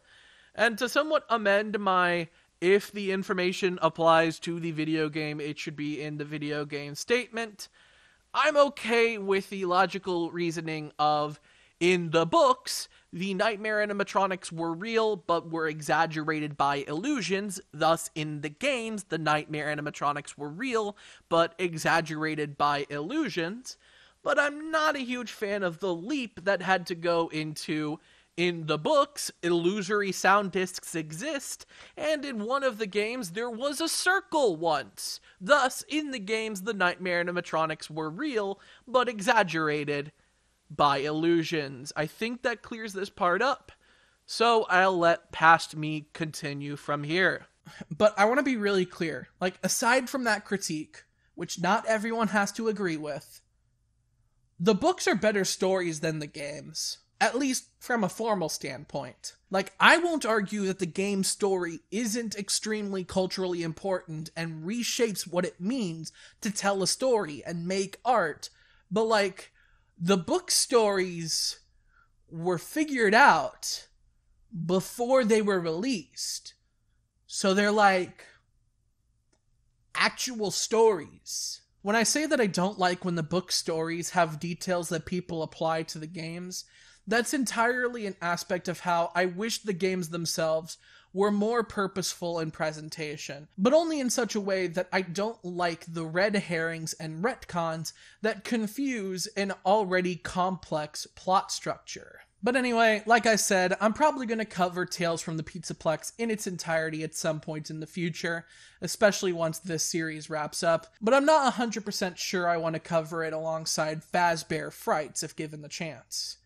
The main reason for this is because Fazbear Frights and Tales from the Pizzaplex just have such different identities on account of the latter's security breach branding. Up until this point, you may have been unconvinced by my claim that the Pizzaplex utterly hijacked the entire branding of Five Nights at Freddy's post-Help Wanted, regardless of the strong pivot into glam rock theming the merchandise saw, or the 2 spin-off games that don't count that were specifically based on the characters in Security Breach.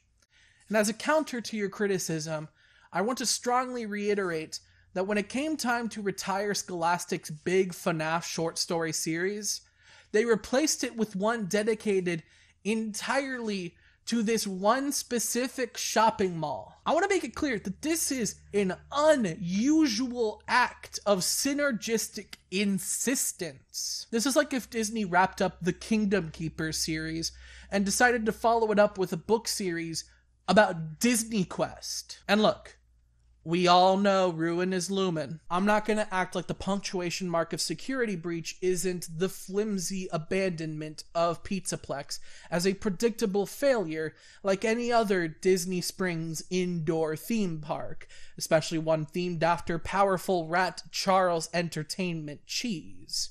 But regardless of the inevitable result we can all see coming, those involved with the Five Nights at Freddy's branding, just like those involved with Fazbear Entertainment's branding, decided to put all their chips on Pizzaplex, which I refuse to see as anything other than an industry plant. That doesn't really make sense, but doesn't it describe the Pizzaplex so well? And it's not just the merch and the spin-offs and the books that are unapologetically Pizzaplexian, but one of the mainline games in the FNAF franchise, as well as its highly anticipated marketing campaign. As mentioned earlier, Freddy Fazbear's Mega Pizzaplex was first teased by a secret room in Help Wanted, displaying a construction site for a shopping mall-sized plaza, released very close to the first ever teaser image for the glam rock animatronics performing for a crowd,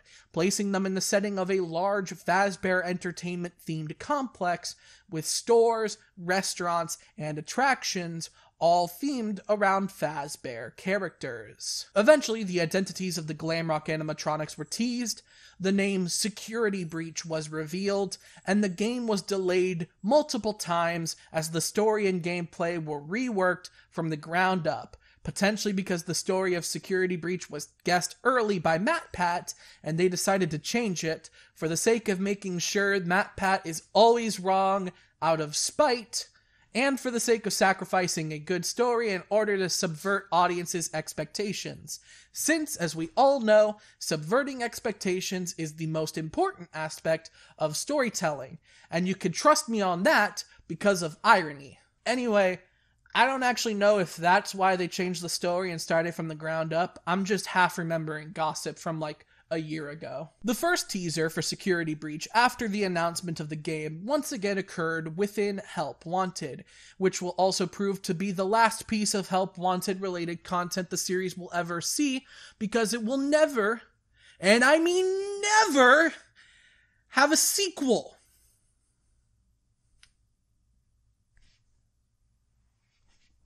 Upon release of the mobile port of Help Wanted in October 2020, a new minigame was added, a top-down adventure game titled Princess Quest.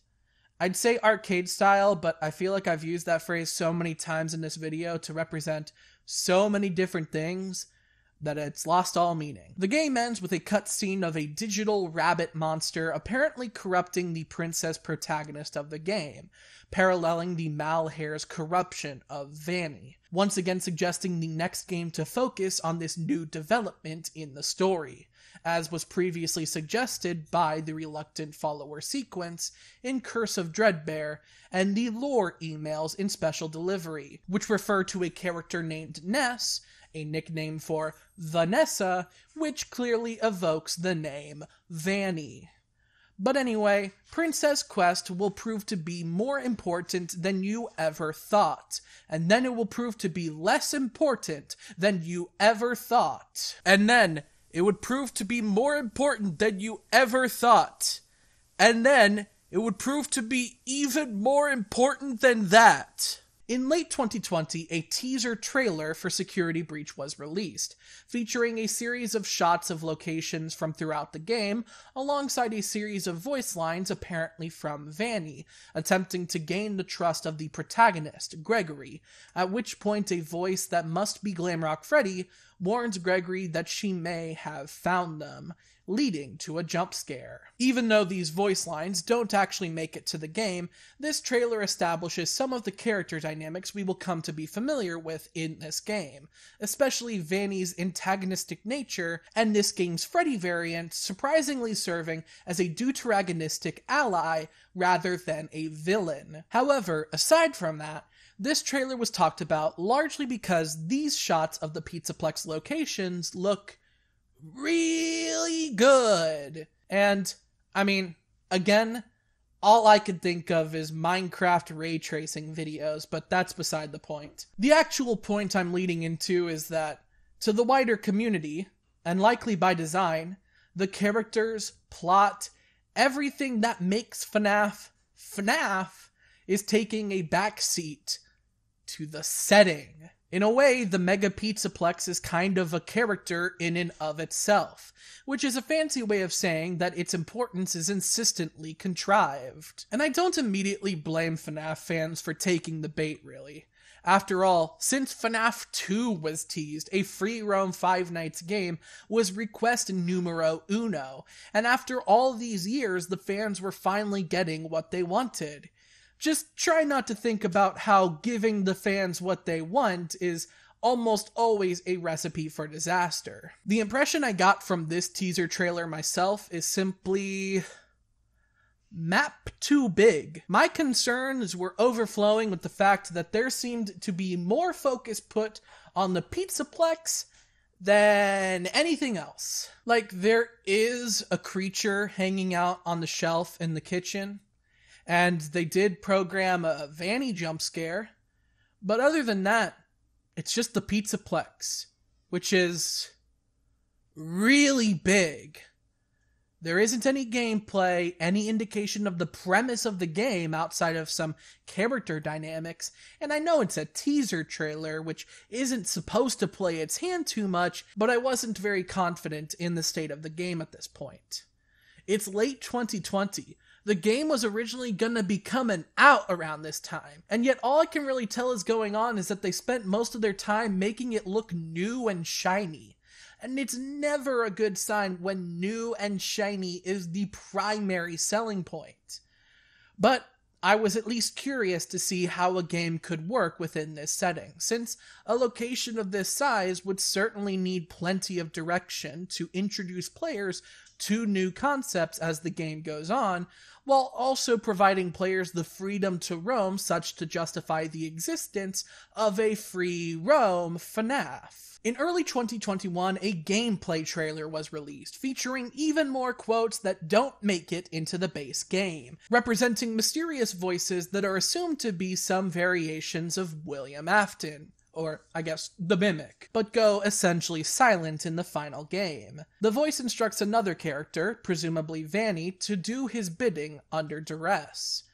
The trailer is stylistically similar to the ones created to promote each of the first few games until Sister Location, with cuts to blue glowing text that vaguely hints at the premise of the game, and even a sequence where the digital camera dollies into the eye of a mask, in this case the reluctant follower mask from Help Wanted.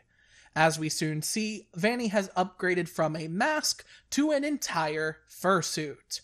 We are also introduced more directly to Vanessa, a coincidentally named security guard shown in some merchandising material, and whose character is established through voice lines in this trailer to be an ally to Gregory, just as Glamrock Freddy was teased before. Around the time these trailers were released, 2 vinyl statues were also released, one featuring Gregory emerging from a chest cavity in Glamrock Freddy, which would prove to be a prominent game mechanic in Security Breach, and the other featuring Vanessa and Vanny side by side, hinting at a connection between the two characters.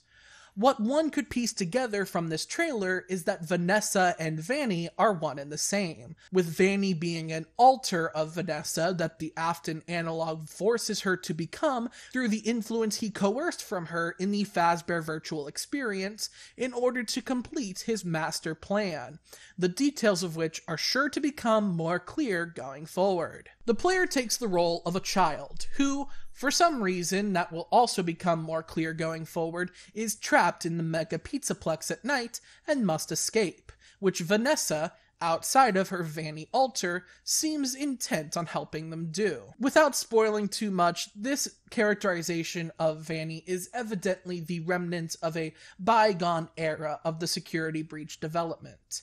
In the actual game, Vanessa's presence is minimized to a couple brief appearances, with her taking on a more secondarily antagonistic role as yet another character to avoid being caught by. This led to one of the more infamously absurd elements of Security Breach, and a microcosm of the strange directions that Five Nights at Freddy's has gone in. The White Woman jump scare. Also, I'll bury the lead here. This game takes place over only one night.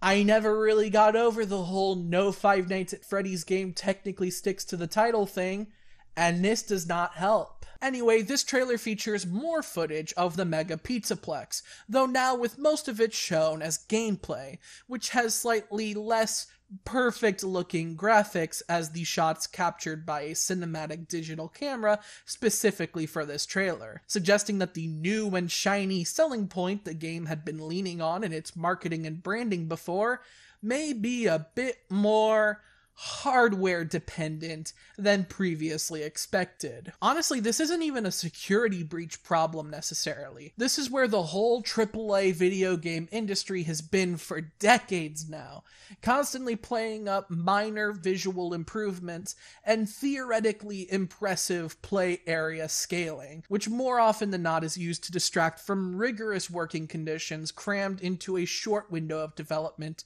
meant to bring the game to a workable and semi-optimized state. But it means that in this particular instance, we are probably looking at another chapter in such a story, elevated in the eyes of many as a novel installment in a novel franchise, sure to attract die-hard fans on that novelty alone, yet nearly as sure to see just as many detractors who saw the writing on the wall from the instant it was first teased that a free-roam FNaF game would take place in an entire indoor theme park. After the release of Security Breach Fury's Rage, the highly anticipated installment was further teased with a short series of animations titled Freddy and Friends on Tour, animated in the style of well-remembered 1960s and 70s era Hanna-Barbera cartoons, and meant to refer back to the Freddy and Friends animated series Fazbear Entertainment was suggested to have made in the 80s, as evidenced by an Easter egg in FNaF 4. The first 3 episodes of Freddy and Friends on Tour are nearly identical, with slight variations, mostly in setting. Each episode features Freddy, Bonnie, and Chica meeting Foxy and inviting him into their band, at which point he chases them away. This culminated in a scene where they would unmask Foxy and reveal his endoskeleton interior, which was probably a metaphor for something. The 4th and final episode has Freddy offer Foxy a slice of pizza, befriending him and finally bringing him into the band. However, what's important here are the hidden glitches in the 4th episode, which, when pieced together in a specific way, show the face of the Mal hair, confirming that its influence does play into Security Breach's story in some way, and the brief cuts to some of the villains the player will be going up against in the game. The 4th episode ends with a teaser of Vanny, who we're well acquainted with by now. The 2nd episode teases a character we've caught glimpses of in each trailer up until now, a humanoid animatronic whose costume can rapidly switch from a sun variant to a moon variant, who will come to be known as the Daycare Attendant, a robot that resides in the Superstar Daycare, presumably meant to look after the youngest children that visit the Pizzaplex, with a mode designed specifically for making sure the children behave during nap time. The first and 3rd episodes are a bit more secretive about the characters they're teasing, only showing a large metallic tentacle apparently made of wires in the first, which, interestingly enough, is reminiscent of 2 other character designs from the FNaF series up until now, Ennard and Molten Freddy, and 6 very large, spindly legs with what appear to be hands for feet in the 3rd. In October of 2021, a final major trailer was released, made almost entirely of gameplay footage and cutscenes that were programmed into the game we would see, clearing up what would prove to have been inconsistencies in the previous trailers that were introduced by earlier concepts of the story. This trailer finally cemented an official release date for Security Breach, December 16th, 2021. Upon release, your typical Five Nights at Freddy's YouTubers began the grand undertaking of playing through the game, dissecting the game's secrets and surprises at a rapid pace in order to properly spoil it, for anyone who dares visit youtube.com without grinding the game themselves. However, what really shone through in these early stages of Security Breach content was a new wave of creators attracted to the game by a different kind of novelty. Remember when I complained about how the early release version of Help Wanted had several somewhat obnoxious glitches that needed to be patched out soon after? Chump change. I was making mountains out of molehills. When Security Breach released, it was 80 gigabytes of spit and baling wire, a broken game that your astral spiff types were mesmerized by for the exploits that allowed them to turn a campaign that would take your average player 10 hours to beat into a 3-minute speedrun with relative ease. This was the tip of the iceberg of content that could be made entirely out of Security Breach's glitches, exploits, and oversights, many of which never went addressed in the massive patches the game had gotten since release. As a testament to how notoriously broken this game is, there are challenge runs out there meant to avoid witnessing any glitch in Security Breach, and it's considered one of the most challenging ways to play the game. FNaF, you were fine. You had a beginning, a middle, and an end. Some of the details were a little shaky, but it was a complete story. You didn't have to continue, and you especially did not need to expand your scope to impossible degrees. But no, you had to remain a cultural facet. You had to stay. And furthermore, you had to make a Pizzaplex. Tell me, when you get the chance to play Five Nights at Freddy's, is this where you want to be? I just don't get it. Why do you want to stay Five Nights at Freddy's? That was the dumbest fucking bit. Before I cover any of the other major talking points regarding Security Breach in a play-by-play of the game, I want to also lay the groundwork for the most direct follow-up to Security Breach, the free DLC campaign titled Ruin. First teased a few months after the release of Security Breach, Ruin canonized the disrepair of the Mega Pizzaplex to set the stage for the next chapter in the FNaF story. So, just as the existence of the Mega Pizzaplex loomed over the entire FNaF brand in the years leading up to the release of Security Breach, very soon after said release was a poster that somehow, someway, made a womp womp sound, branding FNaF with the abandonment and ruination of their brand identity.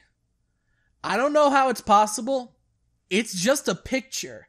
But every time I look at this poster, my brain flashes through 100 neon t-shirts, an entire book series, and 2 years of teaser images showing off shopping mall FNaF, punctuating all of it with a resounding womp womp. About a year after this teaser came a trailer, confirming a July 2023 release for the DLC, and showing off various gameplay and story elements that'll make more sense after we talk about everything else Security Breach related. This was immediately followed up with another trailer for Ruin that weirdly featured the elevator from Sister Location and advertises a late 2023 release date under a slightly different name, Help Wanted 2, which doesn't really make a lot of sense. Like, if I didn't know any better, I'd almost think they'd intend on releasing a sequel to Help Wanted. But that's not something that would ever happen.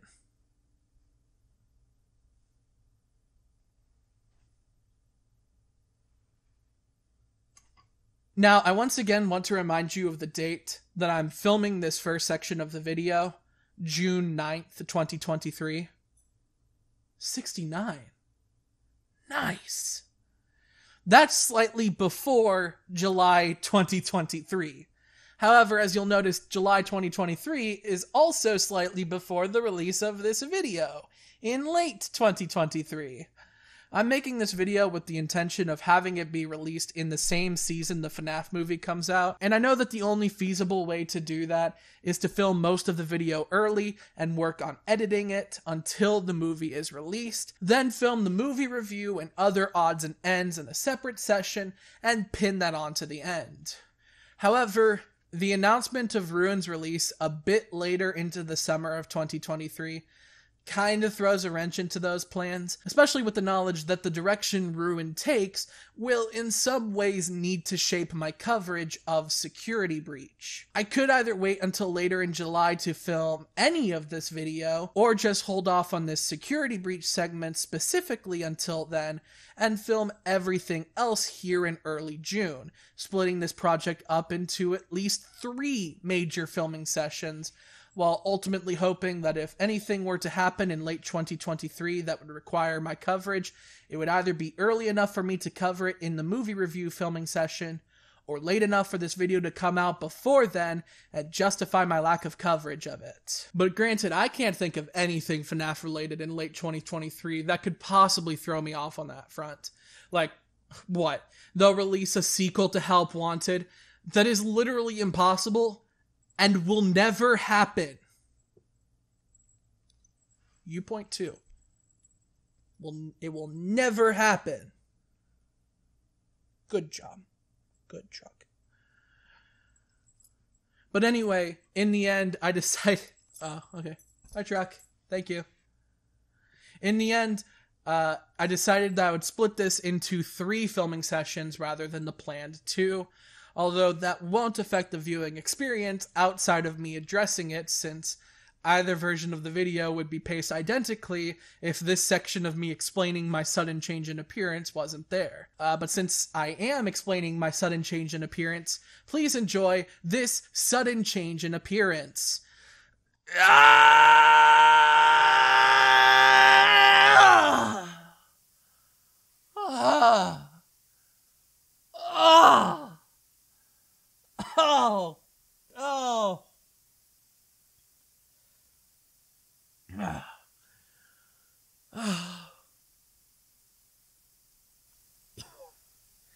That is such a bad way to start a filming session.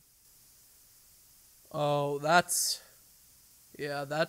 longer. That's longer than it's supposed to be. These are new. So remember before the sudden change in appearance when I said I would be doing 3 filming sessions and getting it all out around November? I do want to address up front that I changed the plan a bit, and we will be seeing 4 main filming sessions, with the last one dedicated to FNaF news since the movie came out, including whatever games may or may not exist as of this video, as well as any other odds and ends and other stuff I didn't remember to put in the first filming session. However, you probably won't be seeing these filming sessions in the expected order. I'll explain later. I also want to address real quick, when I filmed that first session on June 9th, I wanted to try to film the second session on the 6th of September. 69. Nice. The issue is, I missed it by just a few days, and instead I'm filming this part of the video on December 30th, which means it's still Knockoff Knockoff November. The curse shall not be broken until this video goes up. I'm sorry. I know I did this once already with Epic Rap Battle Parodies, and for what it's worth, I will not learn my lesson. I severely upgraded my setup within the last month or so, which means I'm learning the ropes with some new programs and devices, which explains some of the delay. Only some of it. The rest is procrastination. I'm hoping that I won't take nearly as long to get to the other filming sessions, but I also hope that if I do take nearly as long, it's at least funny. That said, I want to thank you all for your patience and ask you one more time to subscribe and support me on Patreon. Now, time to breach security. Five Nights at Freddy's Security Breach opens with a cinematic introducing players to the 4 main animatronics as they are brought on stage for one of their performances. The staged veneer of the cutscene, complete with individualized title cards for each character, is interrupted as Glamrock Freddy suddenly fails to perform as programmed, collapsing due to an error associated with his threat detection system. When his system reboots in safe mode, it is a little bit before midnight, with the Pizzaplex soon closing and all guests having gone home for the night, save for a boy who used the distraction of Freddy's malfunction to hide in his chest cavity. This is Gregory, the player character and main protagonist of Security Breach, and he's trying to evade the detection of Vanessa, the Pizzaplex security guard. Freddy decides to assist Gregory, giving him a novelty Freddy Fazwatch that allows him to communicate with Freddy remotely, monitor the security camera situated near him, and read messages that can be unlocked by collecting duffel bags? The emails are in duffel bags. You gotta get the duffel bag, and that makes a new digital message appear on the Fazwatch. By restating this, in a stilted tone, I am implicitly pointing out that there is an ironic element to this action that creates a discrepancy between one's expectations and the reality of these procedures, as a digital message would not feasibly be stored within a physical container, such as a duffel bag.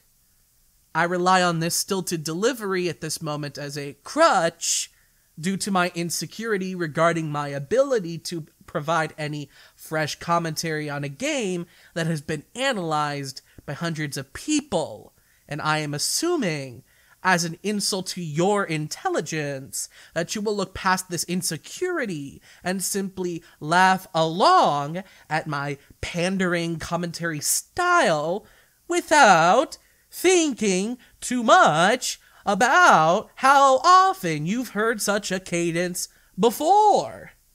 You're now reflecting on whether you've subscribed to my channel yet, and you're scrolling down to either reassure yourself or remedy your lapse in opportunistic red button pressing.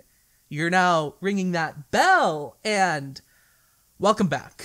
Freddy offers to help Gregory get to the front doors and exit, not questioning Gregory's intentions in hiding inside him to stick around, which is something we'll break down later.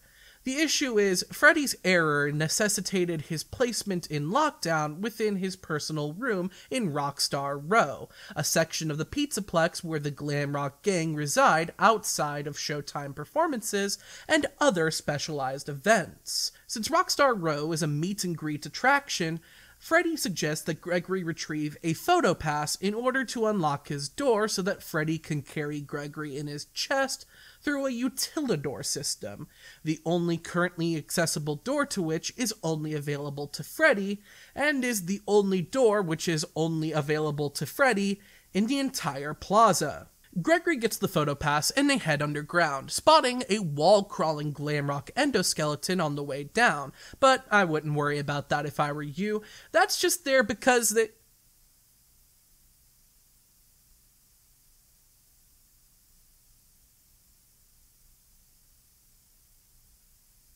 While navigating the tunnels, Freddy runs out of battery, having been put on limited power as a part of his lockdown procedures. This problem is exacerbated when Freddy redirects Gregory to an infirmary station upon detecting a small cut on the kid, leading to a brief cameo from Five Nights at Freddy's security breach character, Vanessa.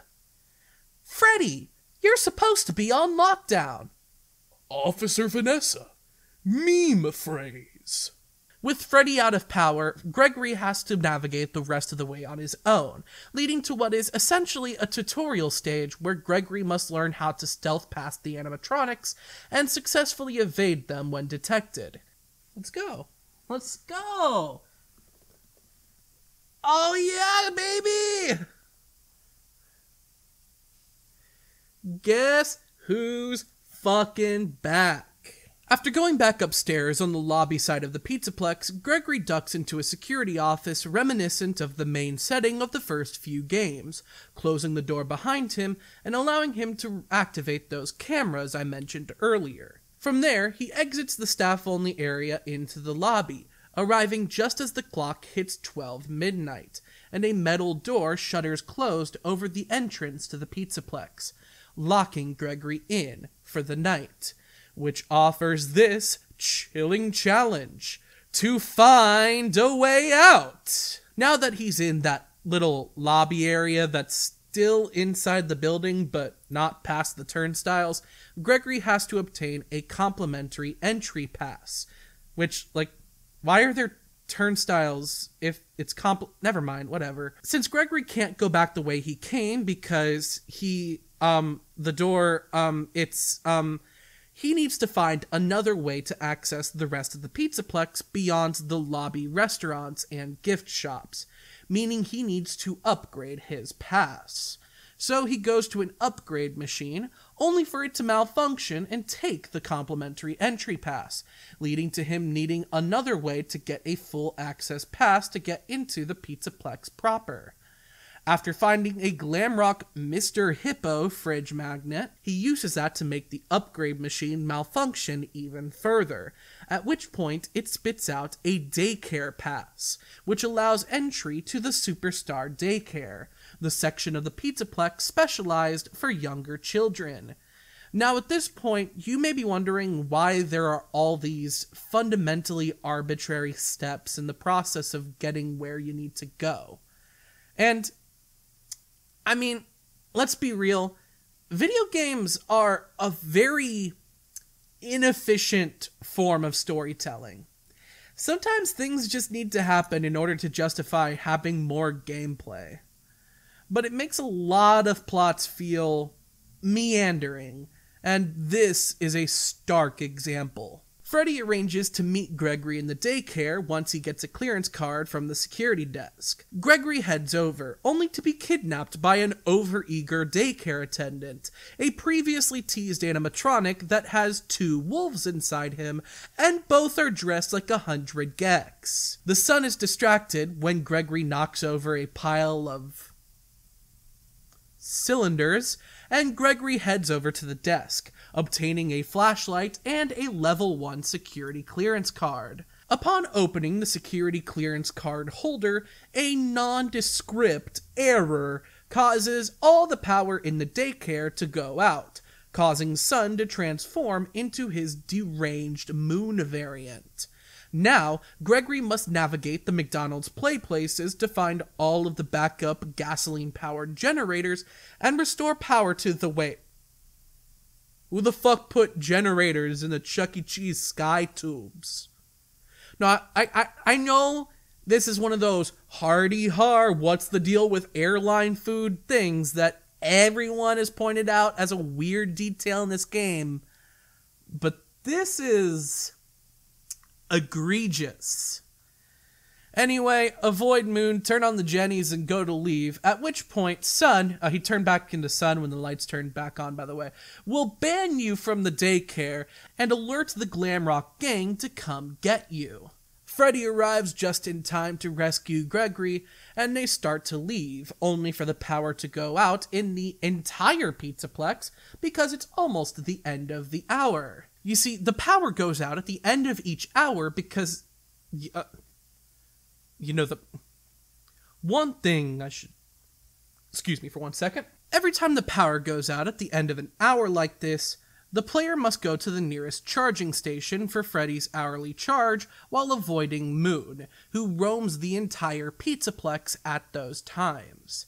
Anyway, they get to a charging station right at 1 a.m., and as Freddy charges, Vanny makes her first appearance, skipping gaily toward the daycare. When Gregory asks about her, Freddy reveals that he is somehow blind to her, implying that Vanny has somehow manipulated Freddy's software, which is likely connected to his earlier threat detection error.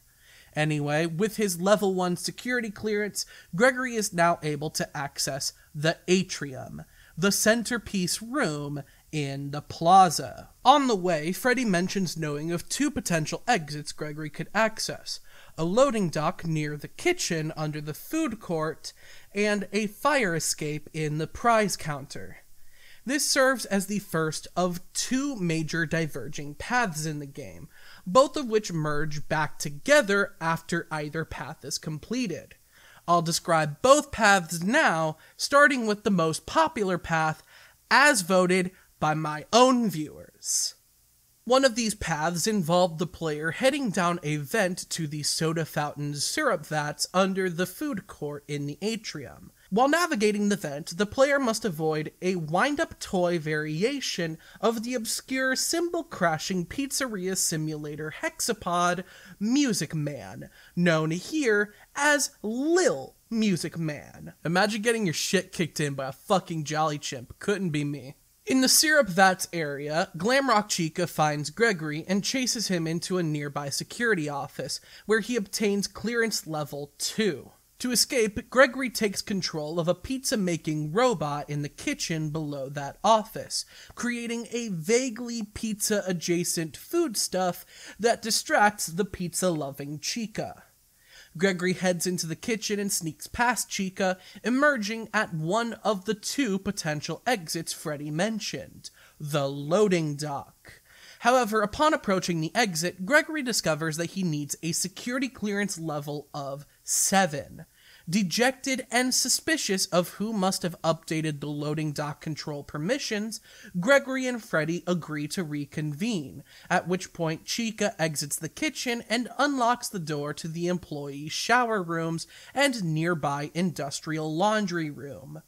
With another stealth sequence, Gregory heads back toward the atrium. During this part of his run, YouTuber Markiplier rather infamously got lost and spent like an hour wandering these rooms and failing to heed the big red arrows.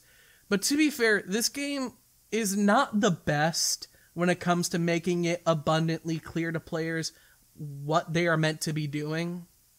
On the way, Gregory suddenly gets found and caught by White Woman Jump Scare, and Vanessa spends the last 15 minutes of the hour taking Gregory to the Lost and Found, skipping this hour's moon attack. This is where the timelines merge, so I'll go ahead and explain the other path now as well. Freddy also suggests Gregory try the fire escape in the prize counter, but the main entrance is currently out of order, so Gregory has to cut through the Superstarcade, but the main entrance is currently out of order, so Gregory has to cut through El Chips, an obscure Mexican restaurant themed after the obscure Pizzeria Simulator character, themed after the obscure FNaF World character, themed after the obscure Chipper and Sons Lumber Company character.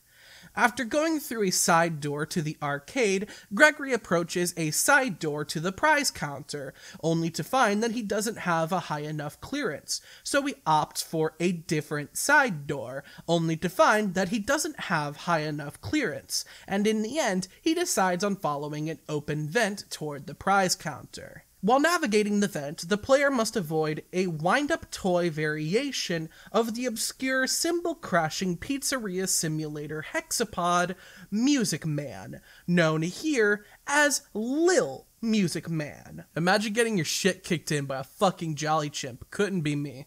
The vent releases you into a small area built around a security office, where Gregory needs to level up his security clearance to 2 in order to pass through into the prize counter proper. Upon obtaining the clearance, however, the security office enters an emergency lockdown, and Gregory must hold his own in a more proper FNaF-style scenario as Montgomery Gator and Roxanne Wolf investigate the source of the alarm. With limited power on each door, Gregory must keep them closed whenever an animatronic is near it, while Freddy deactivates the alarm. After a few minutes, the minigame ends and Gregory can move on to the prize counter proper, stealthing around Monty and Roxy to get to the fire escape, only to find that those who wish to exit via the fire escape in the case of an emergency must attain VIP status, once again highlighting that balance between Exotic Butter's randomness and capitalist dystopia satire in this game's comedic writing. Now, they don't explain how to get VIP status outright in the game, which led to plenty of confusion. I've played the game like a half dozen times thinking that VIP status is attained by collecting the incorrect amount of prize boxes scattered throughout the Pizzaplex, specifically 5 of the 6 hidden golden plushies alongside 35 regular cosmetic prizes. Turns out all you actually need is 39 prizes, golden or otherwise. Apparently even the official guides got it wrong, and all you were supposed to need was 5 golden plushies, but this game is broken. Anyway, those regular prizes can be a figurine, or a t-shirt, or one of those fucked up SpongeBob popsicles, you know the deal. They don't really serve a purpose outside of adding to your inventory, and they're, at best, a mild form of world building. And this is something that I keep thinking about that really highlights my own relationship with this series. Why I liked it and why I disagree with some of the wider scope of these newer games. games. The interesting thing about FNAF 1 is that it was so densely layered in some places, while also being such a relatively small and contained experience. It was easy to find yourself analyzing every single detail the game had to offer, something that was feasible for the average fan due to the relative size of the game being so small.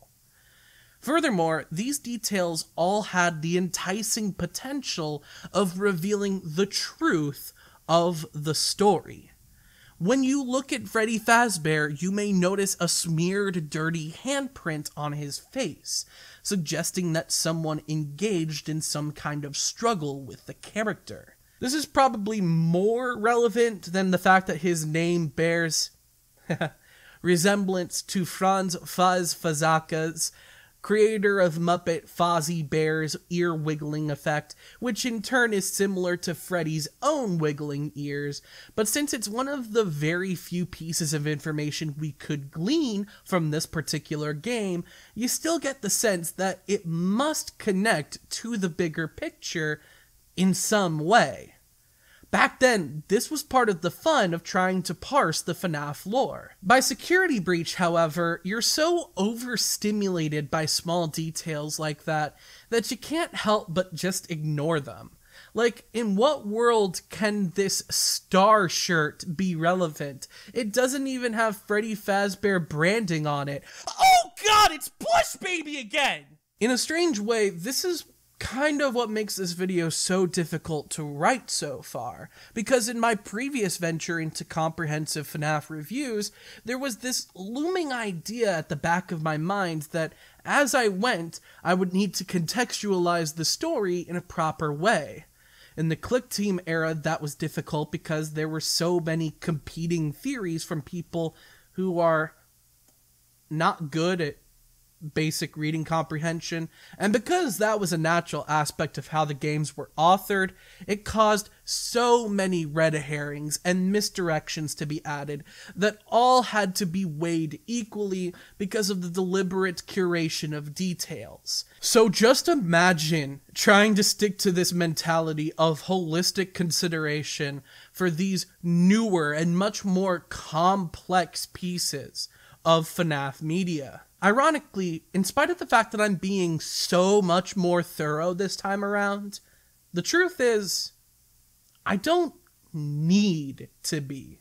There are now so many unnecessary details thrown in for flavor and set dressing that it allows me to just generalize the basic gist without needing to find some way to incorporate each and every obscure detail. The puzzle-solving aspect of the FNAF during FNAF lore served as a solid example of abductive reasoning, or reaching a probable Occam's razor-like conclusion based on established patterns made known to the observer. The fine details were important. FNAF after FNAF more so relies on deductive reasoning, using accepted premises that lead observers to an inference regarding the lore, eliminating the need for these fine details because the what is already determined in some way. What people are looking for is the how. Now that does come with its own sort of fun, but it's a diversion from what I feel made FNAF so novel and unique as a storytelling experience. And it certainly doesn't help that deductive reasoning can be built on false premises that lead to an incorrect conclusion, but we'll return to that topic when discussing the Mimic later on. Anyway, since Gregory has yet to attain VIP status by this point in the game, Freddy and Gregory agree to reconvene, and Gregory goes to take an elevator down to the lobby.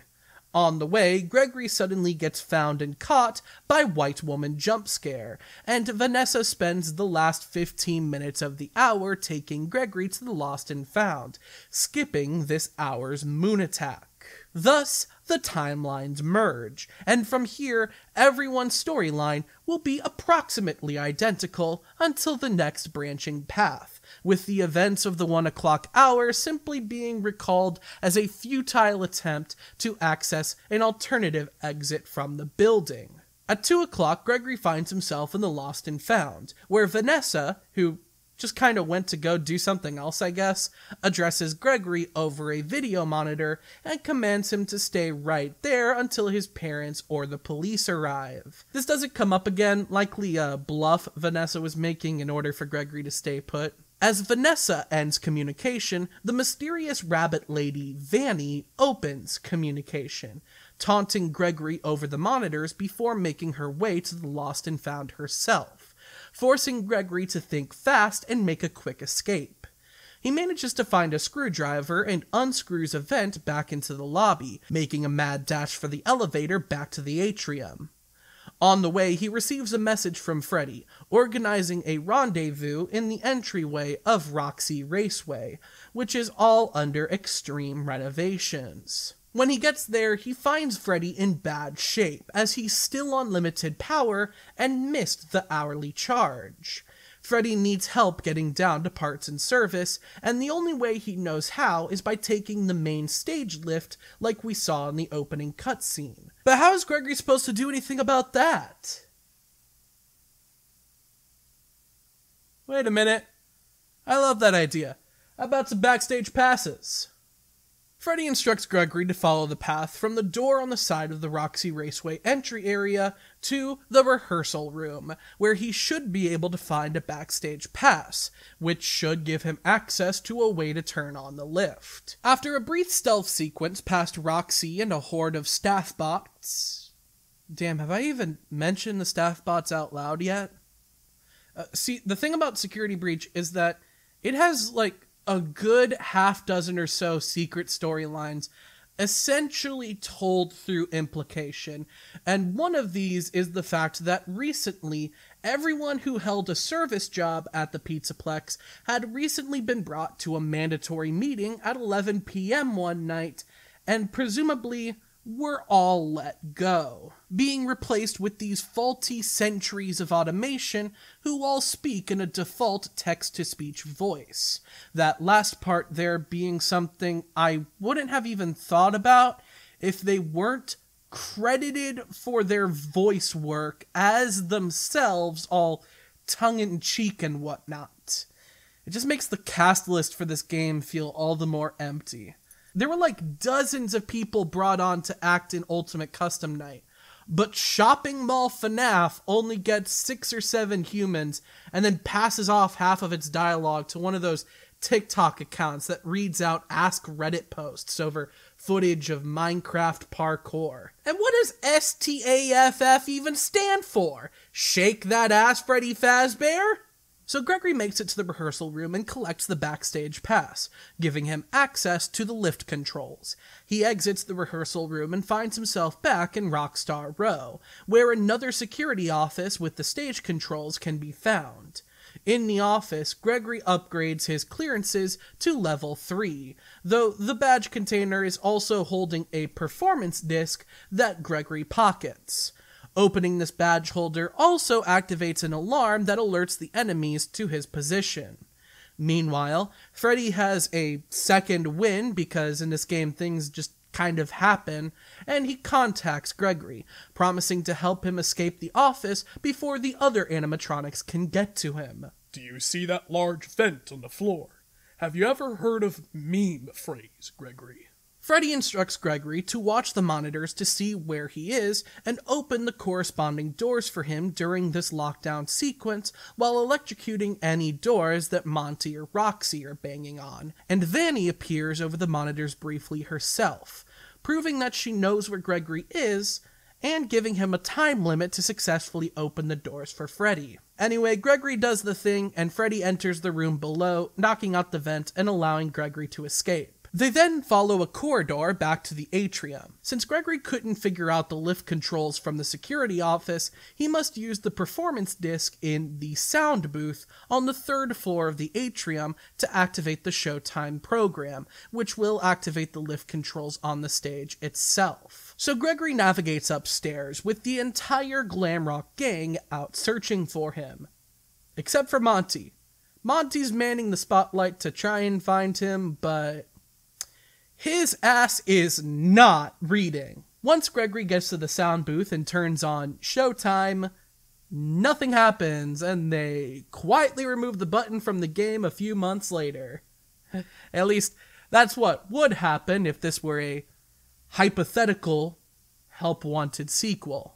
Here, Showtime actually activates the lift controls so that you can use the stage as an elevator now, and it creates gigantic Tupac holograms of the Robo Band, complete with the wrong fucking guitar for Chica. God, I love this game's attention to detail. All the animatronics reposition themselves to make it harder for Gregory to return to Freddy on the stage, and even Vanny is here, doing basically nothing again. Gregory makes it back to Freddy and they ride the lift down, only for the hour to once again reach an end, prompting Moon to patrol another blackout and forcing Gregory to have to find another charging station to hide inside of.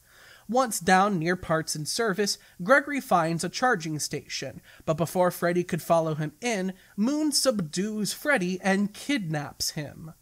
3 o'clock begins with Gregory seeing that Freddy was brought into parts and service without him, and he needs one more level of security clearance to enter. So, Gregory must search for another security badge. He goes down another hallway toward more utility tunnels, where he encounters the scary part of the video game.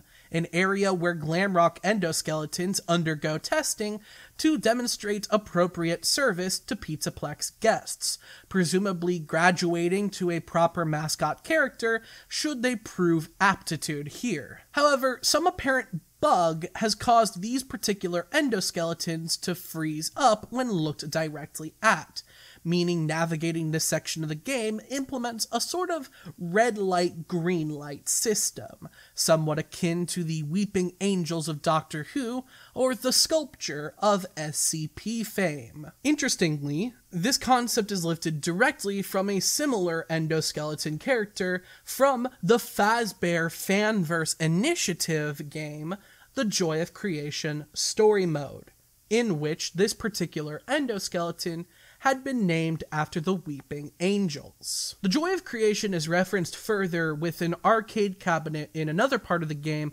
decorated with Ignited Bonnie, a variation of Withered Bonnie. This more direct reference semi-canonizes the Joy of Creation, suggesting said series to exist in-universe the same way the classic FNaF games had been retconned.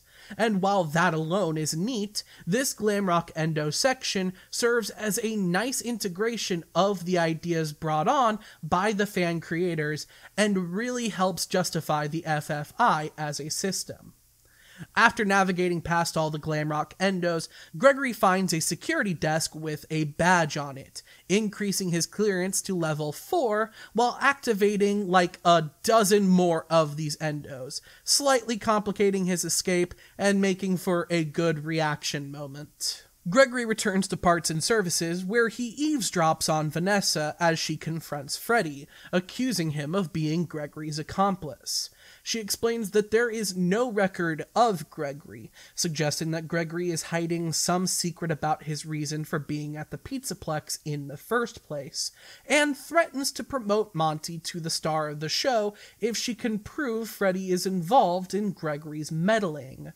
She then goes off to continue searching for Gregory, and he enters in her place, now able to clearly see that Freddy has had his head disconnected from his body, suspending him in the middle of a routine maintenance procedure to put him out of commission entirely. Freddy, what did they do to you? Meme phrase! Gregory initiates the power upgrade procedures, having to perform a Simon Says game, which, as I learned in the 3 engineering classes I took, is actually how all electronic maintenance is performed, to reattach Freddy's head and bring him back to working order. Once Freddy is repaired, he recommends that since Gregory will be spending the next few hours stuck here anyway, he might as well get himself a tool to help defend against the animatronics. He suggests getting a phaser blaster.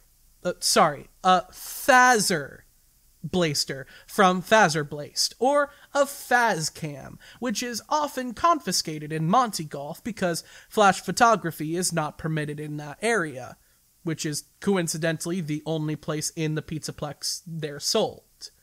However, in order to enter either attraction, Gregory would need access to a party pass, one of which is in Chica's green room in Rockstar Row, because it needs somewhere to be.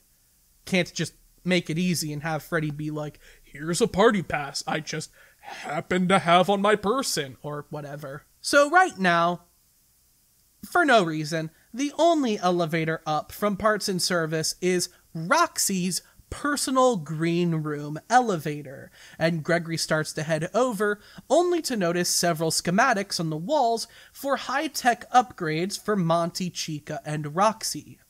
Apparently, Monty has new claws for playing the bass, but which are also capable of unchaining various hurricane fences around the Pizzaplex. Hurricane fence, Hurricane Utah, y'all said I mispronounce it, I'm from Florida. We actually get those here. If we have to be pelted by these storms at increasing rates and increasing intensities every year for some mysterious reason, climate change, then we get to say how it's pronounced. I wrote that joke, and then a few weeks later, hurricanes started forming in the Pacific and moved east. So I don't know, maybe you Utahns will start earning pronunciation privileges soon. I love it here. Chica has a new voice box for improving her singing, although it was programmed a bit too well, stunning other animatronics when she utilizes its new potential. It also unlocks various voice-activated locks throughout the Pizzaplex. Roxy, meanwhile, has new eyes meant to improve her vision during go-kart races in Roxy Raceway, though it also allows her to see certain items and apparently other robots through walls. Gregory tells Freddy that these upgrades would be useful on him, but Freddy is upset at the idea of taking his friend's upgrades. Going forward, however, Gregory develops a new goal: to find a way to decommission Monty, Chica, and Roxy, and use their parts to upgrade Freddy so that Freddy can protect him. This all calls into question Gregory's real reason for having crawled into Glamrock Freddy's chest cavity at the beginning of the game in the first place. It'll be heavily implied by the Tales from the Pizzaplex tie-in books and a series of retro CDs in this game that Gregory is actually a skilled hacker who potentially had been under the influence of the Malheur just as Vanny is now, even going so far as to murder several of his therapists as they learned too much, eventually somehow breaking free of the Malheur, either because of his hacking abilities or inspiring him to develop said hacking abilities. So yeah, this little shit has a kill count. Try and keep up. Over time, Gregory will become increasingly characterized by his intentions not only to unravel the secrets of the Pizzaplex and Fazbear Entertainment, potentially because he has witnessed what happens when he's under the influence of the Malheur, but furthermore to bring an end to the terrible things that keep happening because of Fazbear Entertainment. We could potentially recontextualize his actions earlier in the game to fit more into these intentions, even when his goals only seem to be to escape the Pizzaplex. It's also possible, even, that Gregory is responsible for hacking Freddy so that he would protect him, because it's implied that Gregory once enjoyed his time at the Pizzaplex, and that Freddy was always his favorite character in the Glamrock gang. It's a very unique circumstance in a video game story, because usually the narratives of video games are inherently second person. See my video on Undertale for more information on that. Because the audience represents the protagonist by proxy, you're expected to know just about everything there is to know about said protagonist. At least everything a protagonist knows about themselves. However, because Gregory dedicates himself so heavily to hiding his intentions and backstory from the characters around him, these details about his character, him being a skilled hacker, him probably having once been under the influence of the malware, etc., etc., all come as a surprise to anyone who looks into the supplemental materials, especially because these pieces of information almost seem to contradict the version of Gregory we think we're introduced to.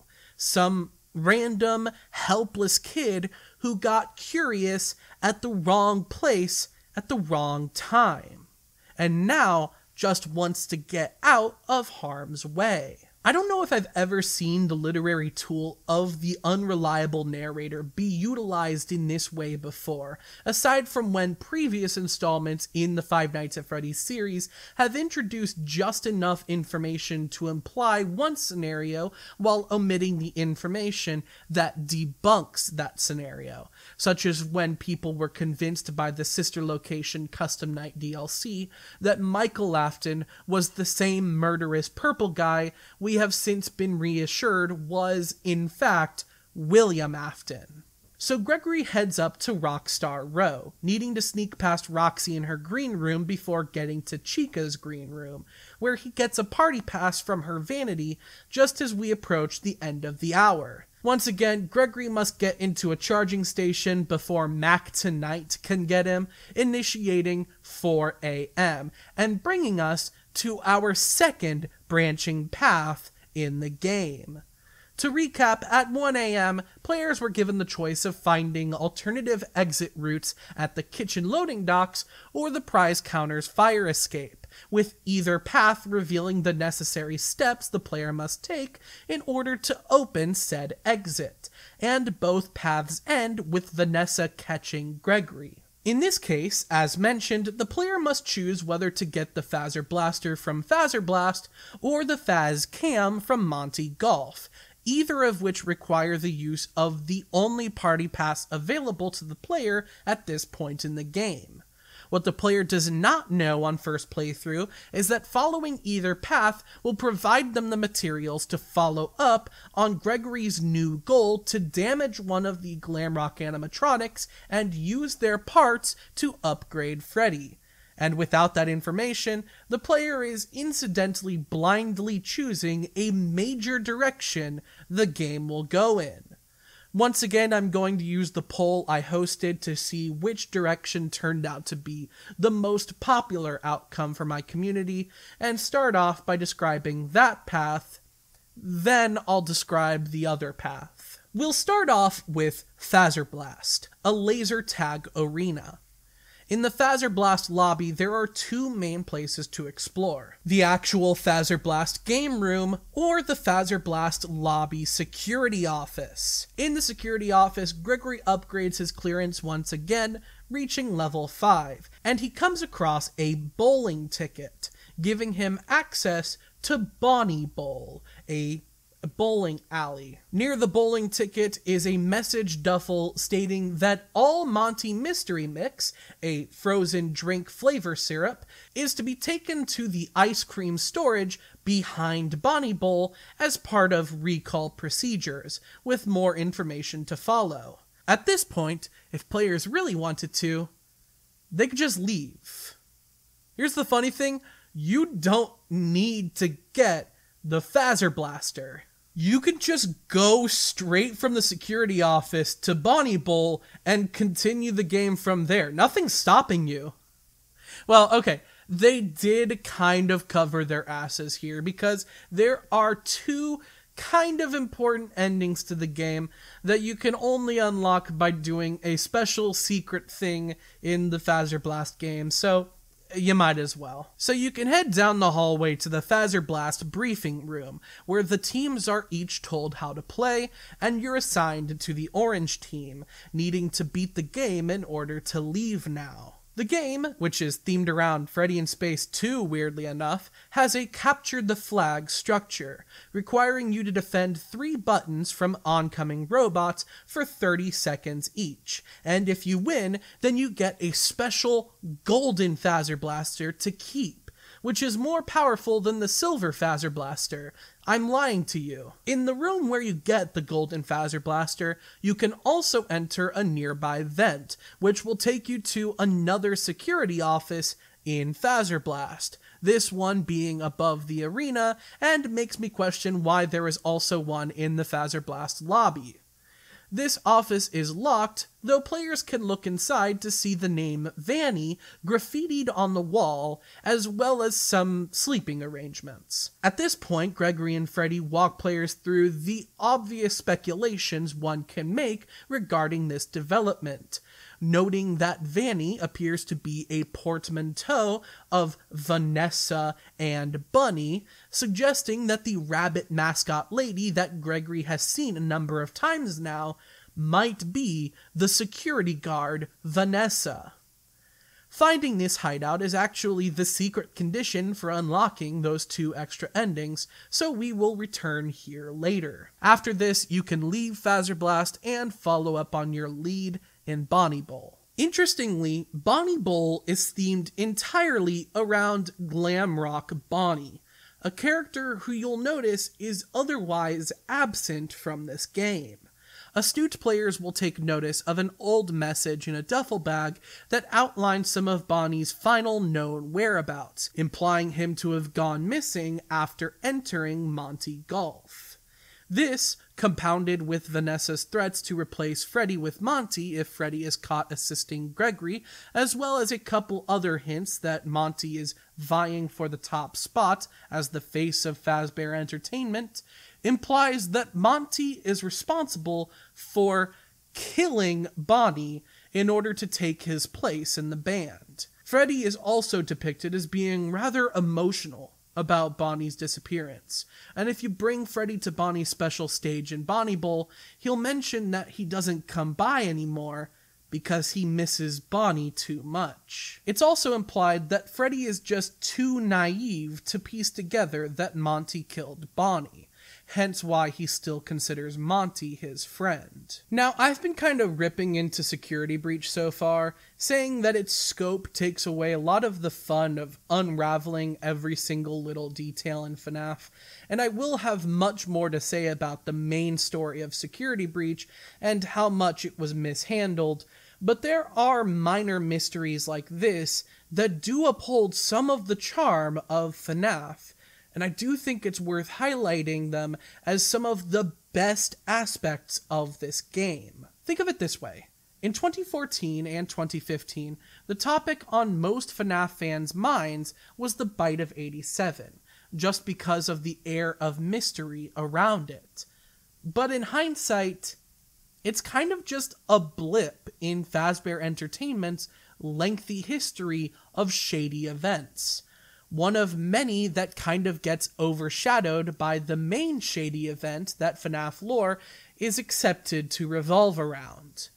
Glamrock Bonnie's disappearance, to me, feels like a new Bite of 87, albeit one that feels a lot less ambiguous. It just kind of scratches that same itch, and I like it.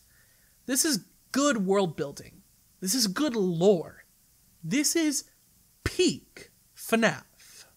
So when you explore Bonnie Bowl, you go behind the ice cream counter that is Circus Baby themed, get it? And in the back you'll find Monty's mystery mix, next to a duffel bag message notifying personnel in the main food court kitchen to check the trash compactor before use to make sure Glamrock Chica is clear of the area, as she's prone to pick through the trash for discarded pizza or pizza-flavored materials, including Monty's mystery mix, the mystery of which is pizza flavoring. However, once the player gets the mystery mix, several Glamrock endoskeletons appear in Bonnie Bowl as the player makes their way out. I don't know why. This is also one of the most inconsistent aspects of gameplay in this entire game, with endos sometimes showing up at the end of the bowling alleys themselves, sometimes not, sometimes the endos in the Bonnie Bowl arcade just don't activate. Sometimes those ones just aren't there in the first place. Truly Every copy of Five Nights at Freddy's Security Breach is personalized. Anyway, it's up to the player to piece together that they should head down to the food court kitchen, turn on the generator for the trash compactor, place the Monty mystery mix in the compactor, and activate it. From there, a cutscene will play out where Chica begins eating the mystery mix and Gregory activates the compactor, but a long pole keeps the compactor from crushing Chica, so Gregory comes up behind her and pushes her, with Chica only getting a chance to grab Gregory's ankle before the compactor squeezes her face and begins to deposit her shattered body in the sewer, though Gregory is dragged down with her.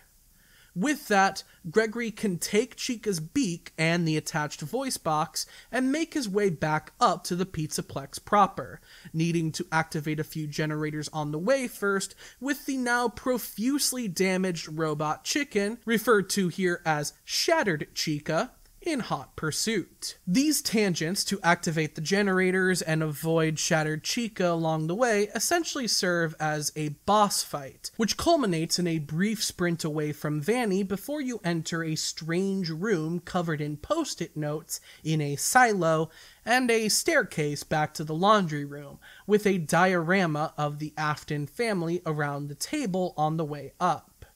I forget if anyone ever decided whether the post-it notes were actually important to the lore, or if it was just space filler. I don't care. The hour ends after you return to Parts and Service and perform another Simon Says minigame to upgrade Freddy, now giving him the ability to temporarily stun animatronics and open Chica-specific locks with his mighty Fuzzroda. Let's see that in an instant replay. He's here. He'll have to see the office. That's it.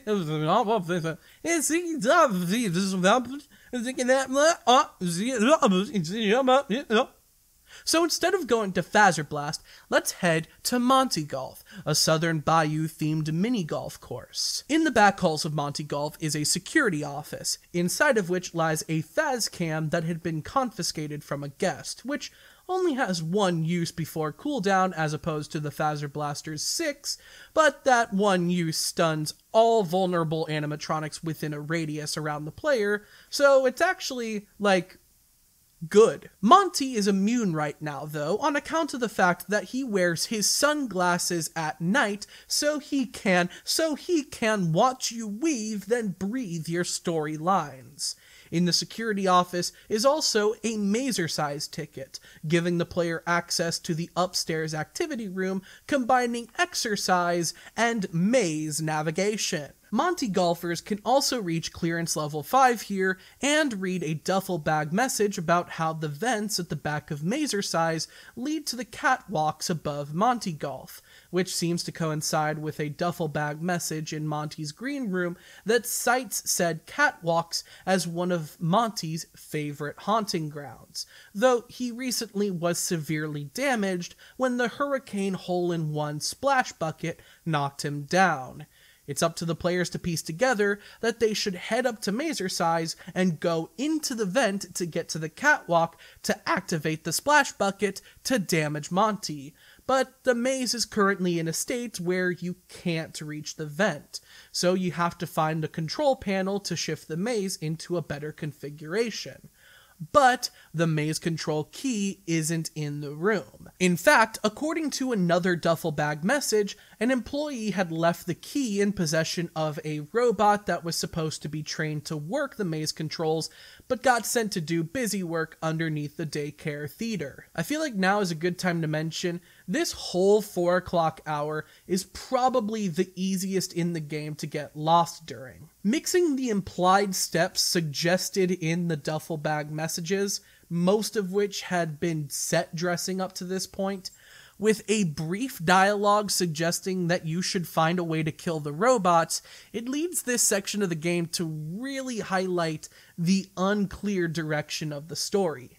if you aren't paying enough attention to the abrupt dialogue instances and you're opening new doors just because you got a ticket to that door, you can easily miss the purpose of going from hunting for a Fazcam to hanging out in Mazercise. And it's why I'm being so thorough and explicit in my play-by-play description of the game. It's so easy to forget what you need to do next to progress through the game, and even more easy to forget why you need to do the next thing to progress through the game. As I mentioned earlier, conflict is arbitrarily introduced just to augment gameplay. So, you go to Mazercise to access the vent, but the maze is blocking the vent, so you go to rearrange the maze. But the key to rearrange the maze is currently under the theater near the daycare, so you have to go all the way back to the daycare area from the 12 o'clock segment of the game, find the theater, get under it, and find the key. But when you find the key, it activates all the glam rock endos that happen to be hanging out under the daycare theater, so you have to avoid the endos on the way out, making it so you have to avoid endos in either 4 a.m. path, and then you go all the way back to the Mazercise, and then you rearrange the maze, and then you make fun of all the dorks who didn't understand how to rearrange the maze, and then you can access the vent, and then you can get to the catwalk, and then you can give the mouse a glass of milk to go along with the cookie, and then he'll ask for a straw, and then he'll have to check the mirror to make sure he doesn't have a milk mustache, but why is that even a concern? He drank it through a straw! The catwalks above Monty Golf have several mounted guns that shoot plastic balls, like those you'd find in a ball pit. These are there for guests to shoot at nearby targets, especially the big target above the Hurricane Hole-in-One splash bucket. Once filled up, the bucket can be spilled by use of a button nearby, raining plastic balls over the mini golf course as a celebration of a guest achieving the Hurricane Hole-in-One, the 18th hole of Monty Golf, which is designed to only be beaten with a hole-in-one shot. It's probably a reasonable assumption that part of the purpose of this area's design was to encourage guests to shoot plastic balls at those riding the Monty Gondola ride nearby. Maybe that's a reach, but I can't help but think of places like Busch Gardens with the Congo River Rapids, where people that aren't on the ride can fire water guns at the people on the ride. Like, that's just part of the fun. As soon as Gregory arrives at the catwalks, so does Monty, emerging from the gondola ride. What follows is a boss fight wherein Monty chases Gregory around while Gregory shoots balls into the splash bucket to prepare the bucket for pouring. Okay, I lied. Monty doesn't really chase Gregory as much as he just jumps around and lands in slightly inconvenient places and occasionally runs in Gregory's general direction, because if Monty was actually competent during this part of the game, it would be unfairly difficult. Anyway, Gregory does the thing and activates the splash bucket, which Monty happens to get in the way of just in time for it to land on him and push him through the catwalk below him, losing his sunglasses and falling all the way down to a stage below, with his lower half being completely bisected by a metal truss, completing his transformation into Shattered Monty. Also, Gregory fell down here too. He's unharmed. Smiley face. Gregory loots Monty's legs, giving him Monty's reinforced claws, which were on Monty's hands. I don't know, this whole thing is confusing. The hour ends after you return to parts and service and perform another Simon Says minigame to upgrade Freddy, now giving him the ability to walk up to a hurricane fence and put a hurricane hole-in-one. Once again, the timelines merge, and with one more hour before the doors open at 6 a.m. But what do now? Well, the design of the Pizzaplex only has one area that is blocked from access with either Chica's voice box or Monty's claws unlocking it, essentially serving as the designated 5 a.m. continuation spot, and that's Roxy Raceway. Freddy suggests Gregory head there for clues on how to deal with Roxy, which is funny because later Freddy will be like, "These are Roxy's eyes? Surprised Pikachu." Like, bro, what did you think dealing with Roxy meant? Before heading into Roxy Raceway, however, I'm going to take a quick right turn toward the Glam Rock Beauty Salon, an extension of this Roxy-themed corner of the Pizzaplex. This area coincides with the Chica's Bakery location on the opposite side of the same floor, with both serving as minor scenery expansions and spots for collectibles, including a speed and stealth upgrade in either location. However, the Glam Rock Beauty Salon also includes one more important thing: a working arcade machine for a familiar game. It's Princess Quest, translated pretty much one-to-one from the Five Nights at Freddy's VR Help Wanted mobile port, and beating it here in Security Breach will be important for later in the game. Moving on from there, we can actually head into Roxy Raceway, which, as mentioned earlier in the video, is undergoing extreme renovations.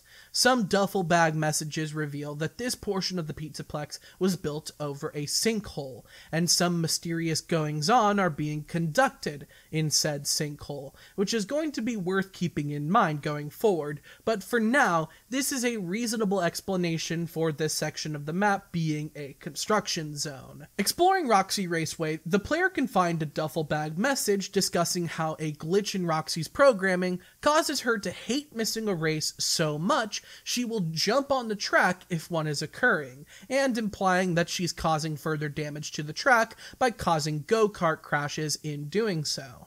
The player can then find a go-kart they could potentially use against Roxy, getting her to jump on the track and crash into her, but Gregory is too small to ride it alone and needs a driver assist staff bot. However, the only driver assist bot there is missing its head, so Gregory has to go find a head for the driver assist bot. After some exploring, he finds a driver assist staff bot head, but it's heavily damaged and needs to be repaired. So he has to take it to the staff repair station behind the West Arcade, or the Fazcade, not to be confused with the Superstarcade on the same floor. But he needs a dance pass in order to access the Fazcade. And, can I not? Gregory seems like a reasonably capable kid. He doesn't need a robot to drive a go-kart. And maybe I'm just saying that because I imagine going to the Fazcade is going to be a mostly useless and dangerous tangent, you know? A little voice inside of me is saying, this is a bad idea. But I can barely hear that little voice because an even louder little voice is screaming, let the 12-year-old drive! The dance pass can be found in a nearby garage, and with that, the player can take the long walk back to the atrium and upstairs to the Fazcade, which Freddy can't enter himself because once he's on the Fazcade dance floor, he wouldn't be able to stop himself from popping it, locking it, and putting it in his pocket, which would be dangerous after the error he had during the most recent performance at the beginning of the game. It's in the Fazcade we're introduced to one of the two animatronic characters introduced in the Freddy and Friends On Tour teasers, DJ Music Man. DJ Music Man is a second variation of the Pizzeria Simulator character Music Man to appear in this game, though now, instead of a comically tiny version of the insectoid automaton, the DJ is a comically large version. Designed to randomize his track list to provide a unique set in every performance, he also has a bouncer mode, and with his size it implies he will literally grab people who are killing the vibe and just throw them really far away. I'm sure that won't be relevant here. So Gregory makes his way up to the back hall of the Fazcade, where there are many arcade cabinets put in storage, as well as a security office with a staff repair station. However, approaching the staff bot repair station causes the power to go out in the Fazcade, bringing either Monty and Shattered Chica or Chica and Shattered Monty into the arcade. This game is truly a comedy of errors. I didn't even fucking touch anything this time. It's up to Gregory to reboot the power, first by activating a lever next to DJ Music Man's stage. Where'd he go? Where'd he go? Activating that lever allows 3 other levers to become operable, 2 on the walls in the arcade, and 1 in a janitor's closet in the restroom. There'd he go. There'd he go. Activating those levers allows the 5th and final one to become operable, and this one is at the end of the back hall of the Fazcade, right next to an arcade cabinet called Princess Quest 2. Wait a minute. Activating that lever brings DJ Music Man to the back hall, initiating one final chase where he throws arcade cabinets in your way. Jesus Christ, I can't even hear myself think! Can you please turn it down? It's a good track, don't get me wrong, but it's so loud! I cannot work in these conditions! It's gonna be funny that it peaks. I don't care. I think it's funny. I think it's funny that the mic is peaking. Fuck you. So Gregory makes it back to the security office as the arcade reboots and the power returns, allowing him to repair the driver assist staff bot head and upgrade his security clearance to level 6. Before you leave, it's a good idea to use this time now to defeat Princess Quest 2, new in Security Breach, which introduces a fighting mechanic, implying that the titular princess is now gaining strength over the rabbit-like ghouls that haunt her. Using her shadow self to solve some torch-lighting puzzles, she comes across the old man who gave her the Sword of Light, telling her to rest a while. This is not the first time in FNaF we've met an old man within a digital meta who tries to convince someone to stop and rest, and this is, of course, notable. The game ends with the princess crossing a door into a room that abandons the castle aesthetic for a room that looks a lot like a classic Five Nights security office, which is where the final installment of the Princess Quest trilogy will kick off later. Gregory then returns to Roxy Raceway and puts the head on the driver assist, activating a cutscene where he begins driving along the go-kart track, with Roxy stalking him and eventually jumping onto the track to try and stop him, at which point Gregory rolls out of the vehicle and it goes careening, hitting Roxy square in the eyes. Hitting Roxy square in the eyes. Hitting Roxy square in the eyes. The cutscene ends on a severely damaged, one may say, shattered Roxy. Gregory recovers nearby and steals Roxy's upgraded eyes, then walks over to a door that is open but boarded up, and he presses a button like that's gonna do something.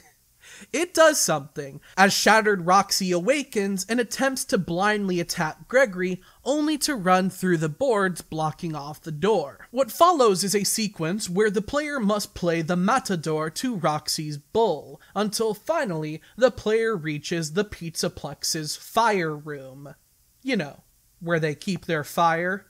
And they head into a vent that leads to a stairwell back up to Roxy Raceway. From there, they head back to Parts and Service to upgrade Freddy with these.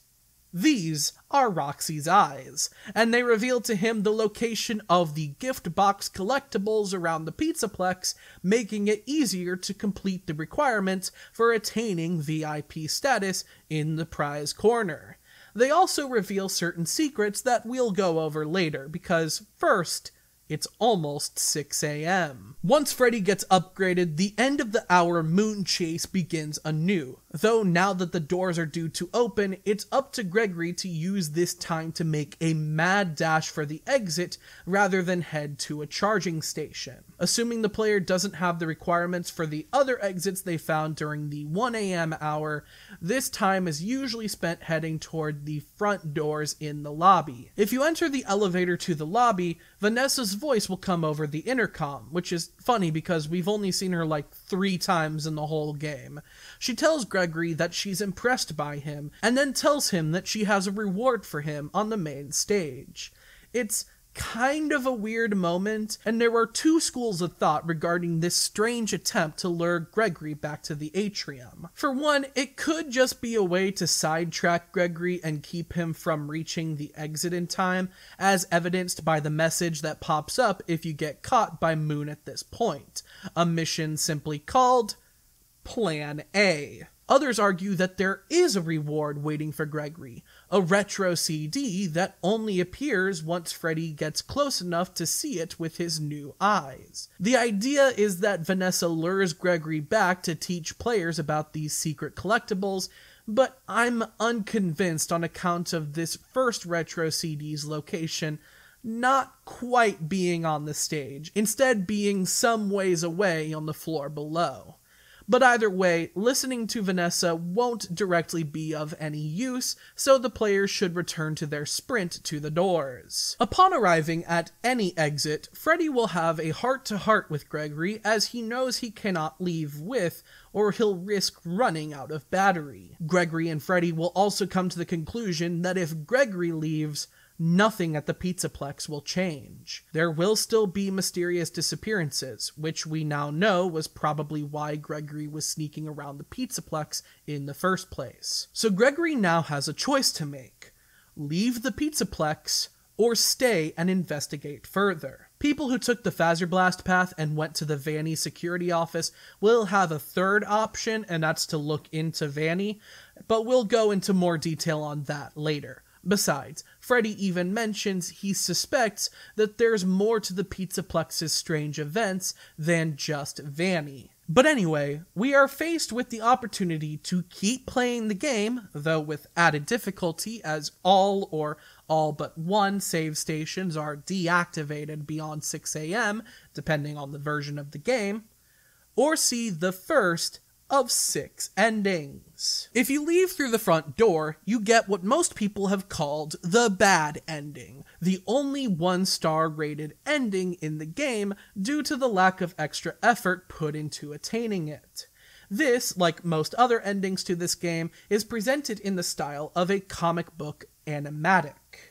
It features Gregory making a break for it, eventually coming to a rest in an alley, where it's revealed that Gregory is homeless and is sleeping in a cardboard box, warming himself with a newspaper adorned with a headline about the continuing disappearances of local residents. As he sleeps, a familiar, rabbit-shaped shadow looms over him. Plan B. If you choose the regular staying option, the player will be free to explore the Pizzaplex and complete whatever missions and collect whatever items they have yet to, although only one save station will be made available to players, which is technically better than the lack of save stations after 6 AM when the game first came out, but it does confuse me what the save stations are supposed to be in-universe. Is it just a screen Gregory likes to stop and stare at sometimes? Is reincarnation real in FNaF and these screens are the conduits for this dark magic? Or do these screens perhaps use the same time travel technology as the Fazbear frights Into the Pit ball pit? The Ruin DLC uses autosaves instead of manual save stations like this, which is just purposeful enough of a creative decision to make me think that these save stations are supposed to represent something in universe, but I don't know what. Anyway, Freddy will pull another party pass out his party ass, so the player has nothing stopping them from completing the missions they had forgone during the branching paths at 1 AM and 4 AM. So, if you took Gregory to the prize counter to find the fire escape and later on damaged Monty and took his claws, and, statistically, no you didn't, you can now go to the kitchen to find the loading dock, then damage Chica and take her voice box. By the end of the player's exploits, Freddy will be fully upgraded with all 3 of his shattered friends' parts, Gregory's security clearance could be upgraded to level 7 or 8, he'll hopefully have at least 39 cosmetic prizes collected, he'd have had a chance to visit Vanny's hideout, and he'd have played the first 2 Princess Quest arcade cabinets. Tallied up, this accomplishes all necessary prerequisites for the other 5 endings. There are also a series of secrets that can be uncovered throughout the Pizzaplex. In the daycare theater is a poster for Captain Foxy's pirate adventure, based off of the pirate ride from Curse of Dreadbear. By using the Fazcam's light on 4 cardboard cutouts throughout the Pizzaplex that share the designs with the characters on the poster, this poster will turn into a door that allows the player to access the alcove that the daycare attendant originally jumped down from during the 12 a.m. hour.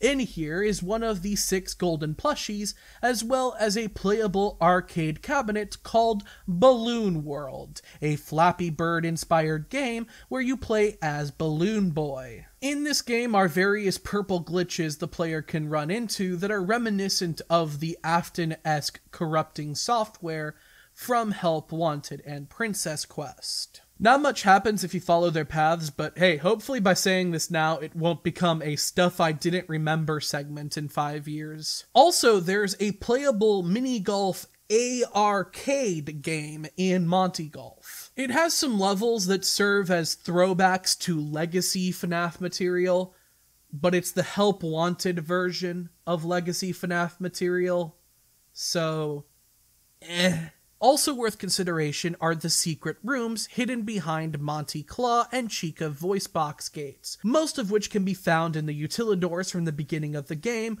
hide a collectible or two, and are decorated in bizarre ways. For example, there is a room decorated entirely with plush babies, a room particularly reminiscent of the Build-A-Mangle Fulfillment Center, although we know that this can't be the same one we're familiar with, since the Curse of Dreadbear Fulfillment Center was inside a spooky mansion and not a pizzaplex.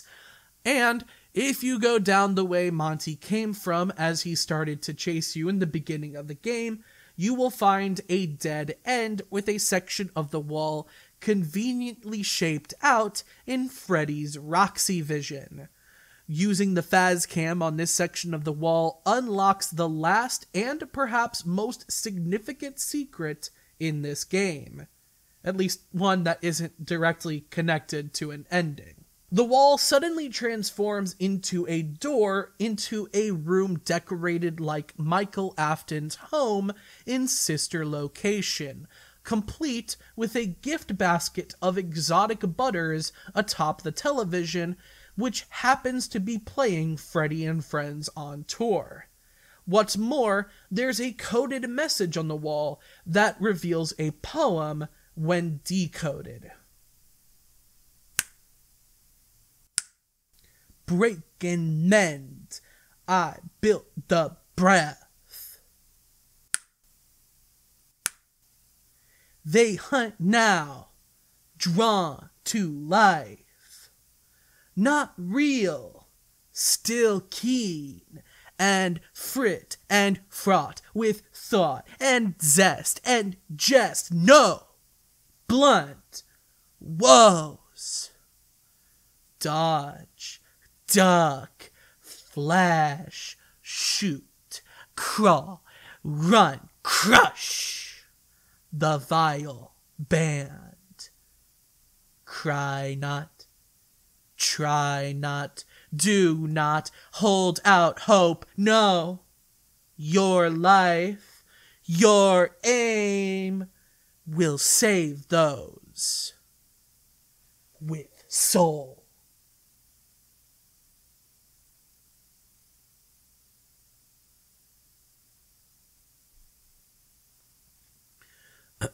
They're pretty words when they're put together, I'll give them that, but there is an acute vagueness that seems to purposefully detract from identifying the subject of each pronoun, and at this point, I'm not pulling out any red string on stuff like this.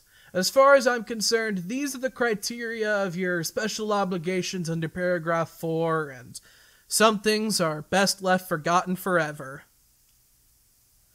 Was that While the apparent connections to a character who is well deceased as of Pizzeria Simulator, as well as this poem, have led to plenty of speculation, my favorite of which being that Glamrock Freddy is friendly in this game because he has somehow picked up the mannerisms of Michael Afton, who is trying to make up for what he did to his younger brother, whom Gregory shares a passing resemblance with. The real highlight of this room is a CD player, which can be used to play the 16 retro CDs that are hidden across the Pizzaplex and are revealed by the Roxy Vision. Paralleling the 16 hidden tapes that the Malhair's programming was scattered into in Help Wanted, these CDs all hold the recordings of two people's therapy sessions. One of the clients, number 71, is revealed directly to be Vanessa. They lay out a lot of what we can already assume. Vanessa is Googling weird stuff on the company laptops that implies she's black-pilled and vanified, and it feels as though this is a completely separate aspect of her consciousness that takes control and influences her primary sense of self. The other recordings were taken concurrently to Vanessa's recordings, as evidenced by the rotating cast of therapists, and feature sessions with a Client 46.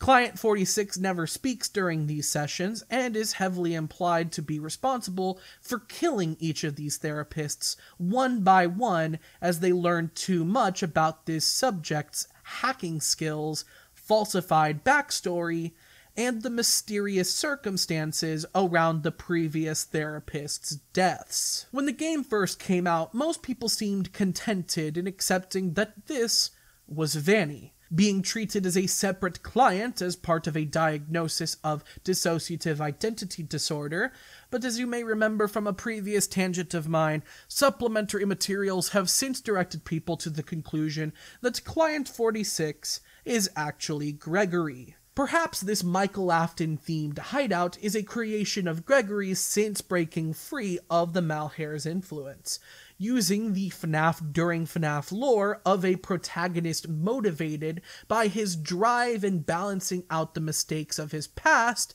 to serve as his own motivation, using these CDs to remind himself of what he once was and what he must save Vanessa from. Maybe he's genuinely struggling to remember this motivation. Maybe Freddy's malfunction in the game's opening cutscene coincides with Gregory suddenly being freed of the Malhair's influence, and that's why his mission at the beginning of the game is to escape, only to apparently change and become more consistent as the game goes on. Maybe the Michael Afton room is someone else's creation. Who's to say? Steel Wool, that's who. Whatever the case, it's time now to go over the other 5 endings in this game. If you go back to the kitchen loading docks with at least a level 7 clearance, you'll be able to exit from here. The comic book animatic that plays out here opens immediately on a company van, which begins driving off and instantly runs down a staff bot that hands out maps of the Pizzaplex, the punchline to a running gag in which these map bots kept jump-scaring Gregory throughout the game, which is hilarious because the Fazwatch maps are broken and useless and might as well have not been in the game. We then cut to the inside of the van to reveal Freddy in the passenger seat and Gregory, the little gremlin boy, behind the wheel.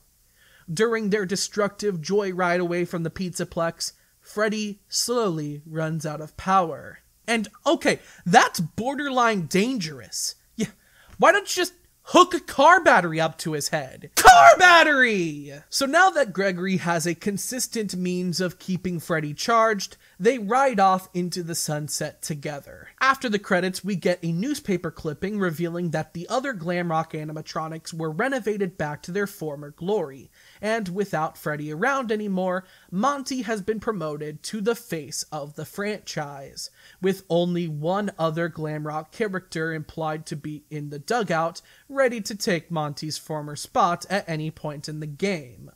Glamrock Mr. Hippo, who's playing the triangle. In contrast to the ending where Gregory leaves through the front door and dies in a cardboard box in some back alley, which is commonly and appropriately referred to as the bad ending, this is commonly called simply the good ending, or the van ending on account of the Grand Theft Auto. The van ending is the first of 4 2-star endings, with these stars having been rated by difficulty in attaining them, as well as how positive of an ending it is. The second 2-star ending can be found with the second of the 1 a.m. branching path exits.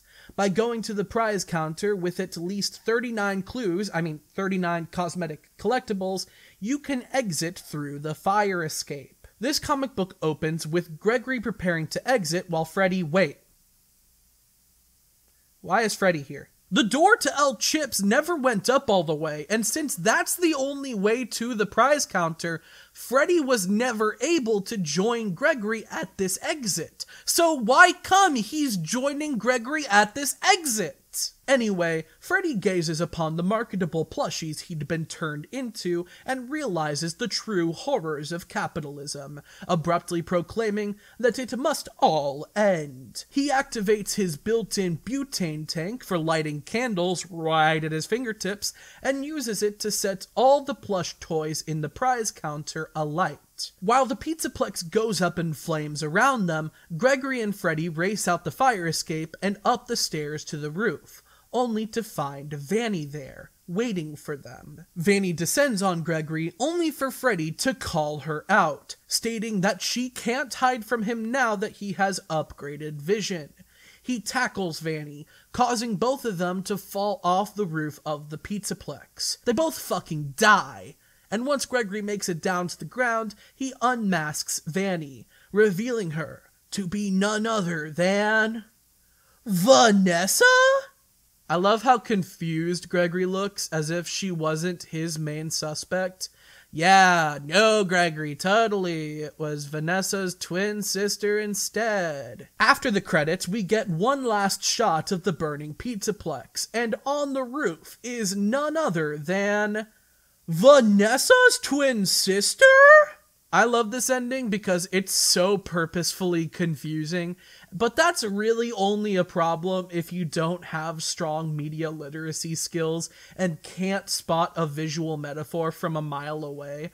Understanding that this is just meant to represent that Vanessa's spirit or true self is still trapped in this building and can't rest even as the plaza burns. I'm almost willing to forgive people who thought this was a deliberate means to reveal that Vanny and Vanessa are two different identical people, just because usually when a FNaF game has a figurative ending, like the FNaF 4 lockbox or pretty much anything in Ultimate Custom Night, it's not presented in the same exact way the literal material is. But shit, with the direction FNaF has gone in over the years, maybe one day they'll reveal that Vanessa and Vanny really were two different people, with one of them made out of the Fazgoo from the Fazbear Frights books or something. I haven't watched game theory in years, but that seems like the exact kind of theory MatPat would present that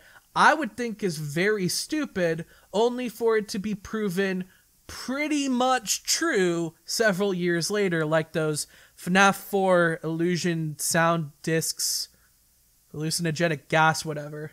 The next 2-star ending I want to discuss is a bit of a doozy, and will feel like it came out of nowhere to anyone who isn't familiar enough with the game, as well as anyone who wasn't paying attention during the books section of this video.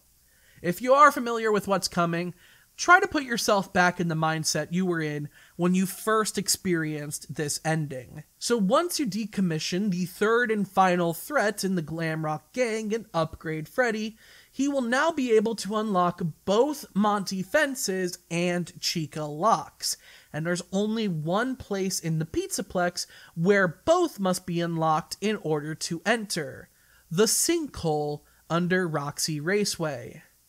Remember when I said that mysterious goings-on are happening in this sinkhole? Turns out, as we discover once we reach an elevator down behind the two gates, the entire Pizzaplex was built on top of the burnt remains of Freddy Fazbear's pizza place, making it indisputable that the events of Pizzeria Simulator did, in fact, happen to some degree. Traversing down a collapsed part of the restaurant arcade, the player will come across one more character who was teased during the Freddy and Friends cartoon, an immense pile of tentacle-like wires and animatronic parts adorned with a fun-time Freddy mask. This is the Tangle, known as the Blob during the first stretch of time this game existed, and clearly it is meant to evoke the imagery of Molten Freddy, though much larger, evidently built from pieces of animatronics used for the Freddy Fazbear virtual experience and or the Fazbear Funtime service from Help Wanted and Special Delivery, respectively. As Freddy sneaks Gregory past the Tangle, he begins to remember this place, being brought here with the other glam rock animatronics, and discovering that he is not himself when he's down here. After a part of the floor collapses beneath them, Gregory discovers exactly why that is, as emerging from a charging station is the remains of a human corpse, trapped within an animatronic body that wears a yellow rabbit suit, who reaches out to a television near him and begins corrupting Freddy, slowly undoing whatever made Freddy friendly toward Gregory. Again, just play along here. I know what I'm about to say isn't true, but think back to when you thought it was. Against all odds, William Afton's Ghost in the Machine has managed to manipulate Vanessa into killing enough Pizzaplex visitors such to fuel him with enough remnant to be reborn into a new Springtrap suit.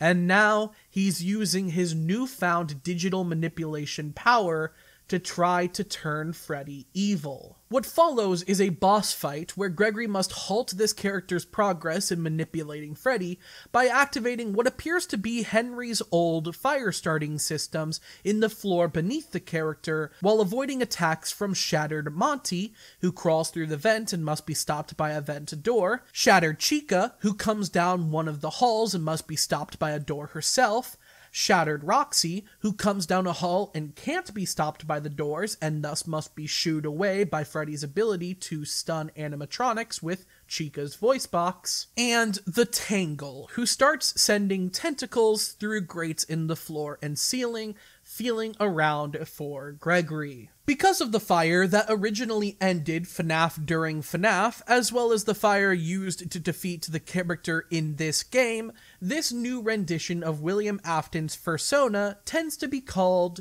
Burn Trap. It's time now. I must wait no longer. You see, when I made my first FNaF video, very soon after it came out, I developed a bit of a rant that convinced me that one day I would need to make a follow-up video reviewing all the new stuff the series released. I knew I would need to find a spot to include this rant. Hell, in a way, this video exists in part as a vehicle for this rant. And frankly, I'm a little surprised that I've gotten this far in the video without doing so. We're so far into this video, in fact, that I almost feel like this rant doesn't have as much of a place here. Like, I associate this rant with the first FNaF video's identity much more than I associate it with this video's identity. But nevertheless, if I don't say this now, I don't know when I will. I guess you can say this is Stuff I Didn't Remember number 6. Springtrap variation names all suck. Here's where I'm at. Springtrap was always rad. That was a cool name. A portmanteau of spring, lock, and trap, referring back to the mechanism the animatronic suit utilized, and highlighting the horror implied by William Afton being trapped in this state for potentially dozens of years. It's a good name. Hi, I am from the future. Fair warning, what I'm about to say here is stupid and wrong. I'm about to say some wrong things. I'm about to spread misinformation online, as they say. And so fair warning, and I'm gonna clarify that as soon as I finish saying the wrong thing. But it kind of arose a question that stewed in several people's minds. We used to just call this yellow variation of Freddy Golden Freddy, though we learned eventually that the character's name was actually Fredbear. We also know, because of Springtrap, that there was a contemporary yellow variation of Bonnie, which I think a good amount of people took to calling Golden Bonnie. But obviously, if Golden Freddy isn't Fredbear's name, Golden Bonnie is probably not his name either. Now, after so many years, I struggle to remember the course of events so purely, but I would wager that in the time between FNaF 3 and FNaF World, the fans began calling the pre-Springtrap version of Springtrap Spring Bonnie. And to me, this always felt like a placeholder name, because obviously Spring Bonnie is not what they put on posters and merchandise in Fazbear entertainment establishments, unless we are to genuinely believe that they decided to name Spring Bonnie after the spring lock mechanisms used in the design of the suit. For a while, I actually exclusively remembered Spring Bonnie as a fan name, until I remembered that that was actually the character's name in FNaF World, and might have also been used in some of the books. I don't know, I don't read. Like I said, I don't quite remember the history here, so I can't remember if this was a fan name before this that was then adopted by Scott for the new game, or if Scott came up with the name for this game in particular, and it was picked up afterwards. But either way, there's just something about the branding of Fredbear and Spring Bonnie that makes me feel like Spring Bonnie isn't actually the original yellow animatronic's name. Hi, I'm from the future. He calls him Spring Bonnie in the Night 5 phone call in FNaF 3. I don't know how I'm so stupid sometimes. Also, I'm told fan of the channel, Michael O2K on Twitter, reached out to me while I was bringing this up, and told me that also in FNaF 4 Night 3 minigame, there's a kid who calls Plush Trap a Spring Bonnie plush. It's actually kind of wild how many fine details I just completely overlook. So yeah, this whole section, I'm kind of talking out of my ass. That said, I still don't like the name Spring Bonnie. I'm still allowed to not like the name Spring Bonnie. I'm not, it's not as justified anymore, but I still don't like the name. All right? That it doesn't change the fact that that's the name. All right?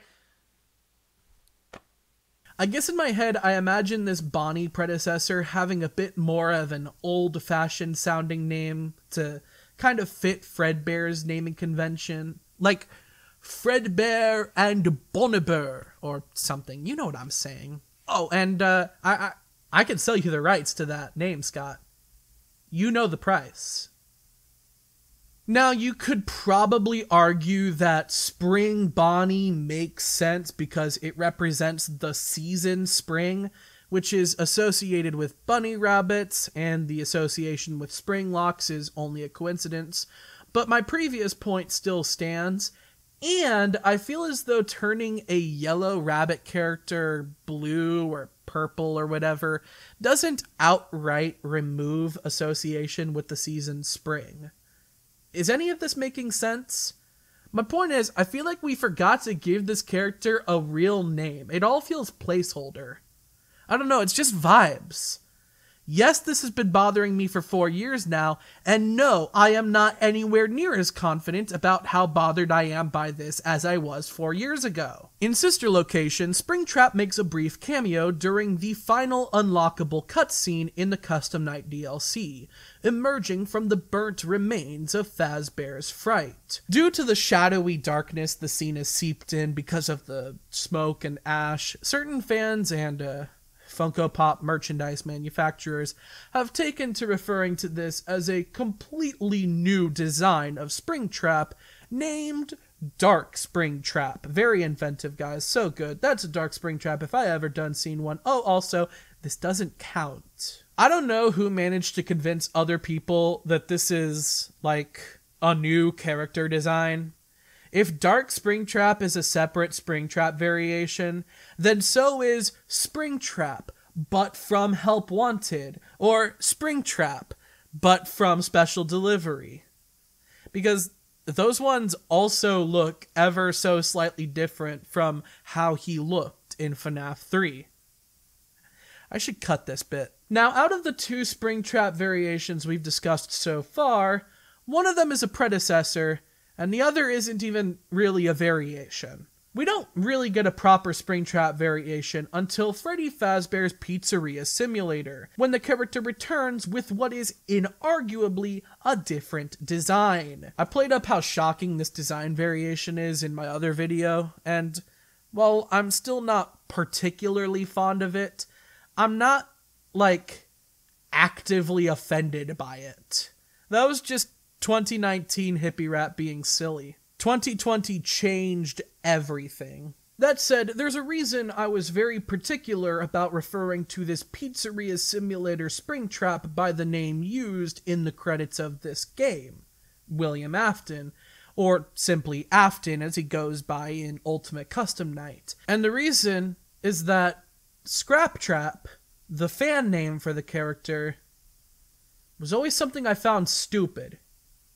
Though in hindsight, I guess that's fitting, because I always found this character stupid. Help Wanted is when we next see a yellow rabbit that's meant to refer back to William Afton, and this is where I have some really strong opinions. You see, there are 2 fan names commonly given to this character, and it's kind of become a bit of a playful fandom debate which name is better. The idea is you either think the character is named Malhair, like I've referred to him earlier in this video, or you are wrong. I would certainly argue that Glitch Trap is the name that people decided to gravitate to more often, partially because the trap naming convention was turned into a pattern by fans who decided that Scrap Trap isn't a stupid name, but also because the name Glitch Trap was found in the files of the game. But luckily, us Malhair fans managed to hold strong enough that both names were eventually announced by Steel Wool Studios to be acceptable monikers for the character. Now, here's why I think Malhair is a better name. To begin with, I want to really break down the character design here. Immediately, I can highlight how generic this character is from a mascot horror standpoint. Like, he looks like something from The Park or Dark Deception. And the reason he looks like generic mascot horror is that it's literally a mascot. Rather than an animatronic character or even a hybrid animatronic mascot suit, this is clearly meant to be a man in a cloth-based costume with a large, removable, and non-articulated mascot head. While he is meant to be representative of the classic Yellow Bonnie or Spring Bonnie character, this is not what an animatronic version of the character would collapse into when put in suit mode. In simple terms, this is not a spring lock suit, and thus not a spring trap design. Looking back, this is just more evidence that should have led to us concluding that this was not the ghost of William Afton. And granted, I did say exactly that back in my first FNaF video, and only went back on it because they didn't confirm I was right for several years, and it was that length of time alone that made me think that maybe I wasn't correct. But no, this is evidence that I'm literally always right. It's statistically probable. Anyway, it's also worth considering the lore of the Malhair here. In the hidden tapes, it's referred to as some kind of digital anomaly that seems to be an error in the software, or a glitch. However, it's discovered by the end that it's actually a malicious entity that is deliberately corrupting the people playing the game, and not just a harmless error. So, to recap, this is not a glitch, and it's not a spring trap suit. It would be much more accurate to describe this character as a piece of malware, specifically a rabbit-themed piece of malware. You see where I'm going with this, right? The name Glitch Trap is a portmanteau of two things that do not accurately describe this character. This is the main thing that made me frustrated by this trap naming convention, because adherence to a pattern that was already not very good has led the wider culture to reject a name that is much more unique, clever, and accurate to the character. Now we start to get into Springtrap variations that were released not only after my original FNaF video, but after I first developed the outline for this rant, starting of course with the special delivery skins. Again, this stuff doesn't count, and you probably don't want me to list these non-characters again, but I do want to give an honorable mention to The Curse, which rejects any semblance of the trap naming convention, while also being a perfect descriptor for said naming convention. I also want to shout out Easter Bonnie for being a more logical contender for a character that can be named Spring Bonnie, because Easter is celebrated in the spring. You know what I said. Also, in the first story of Fazbear Frights, Into the Pit, there's a semi-distinct character that's essentially Spring Bonnie pre-Springtrap, but not quite. Like, not technically. And his official name is simply Yellow Thing, capital Y, capital T. And yeah, that's a Yellow Thing. You got that one right. Hi, I'm from the future. I promise this time it's not me being stupid. No one's being stupid. I'm just being mean. Now that Into the Pit is getting a game, it has become very common for people to call that variation of Springtrap Pit Trap. He has a canon name. It's canon. Just call him Yellow Thing. It's fine. It's a good name. It's accurate. It describes him accurately. Alright? Why do we have to name him after the karmic retribution of William Afton getting trapped, but also Ball Pit Time Machine? Are you kidding me?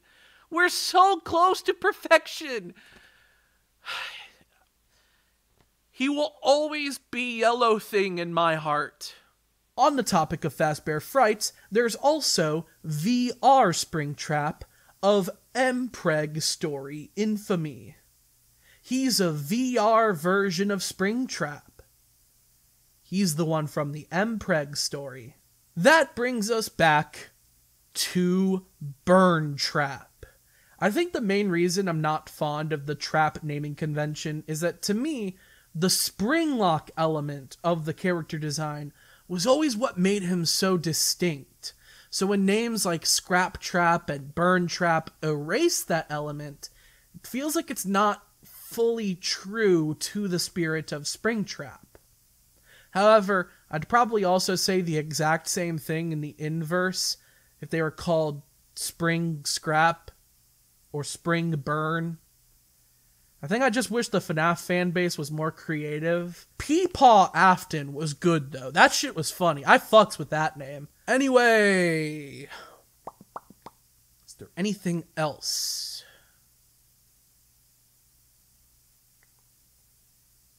Plush Trap. Yeah. Whatever. He's a plushie who is a finger trap. That one's written on the tin. So that's basically why this video exists. I thought to myself many years ago, I need to make another FNaF video one day, because I need to talk about this. And I don't know, it was a little funnier in my head. But I'm the only one who's allowed to say that. You can only tell me that it was fucking hilarious, because you have no context for how funny it was in my head. On a related note, there was one other bit I came up with back when the other FNaF video first came out. One single other thing that convinced me to return to this series for a video, just to have an outlet for this idea. The thing is, once I sat down and started writing this video, it felt like such a 2019 hippie rat bit. Something that I wouldn't normally do now. And I was basically ready to cut that bit before I even added it to this video. However, while I was writing this Springtrap variation name rant, my sisters FaceTimed me, surprising me with news that they went to FYE and found the Roxy Cola that I reviewed in that one bonus segment, which was great to hear because the week before, we all spent several hours going to every FYE in the Tampa Bay area looking for exactly that and finding nothing. They also pointed out that they were selling these official FNaF character masks that had become something of a meme because they look like absolute bootlegs. And on a whim, I asked her to buy me one. So look, I even kept these little plastic pieces that you're supposed to cut off, just because they kind of added to the general shittiness of it,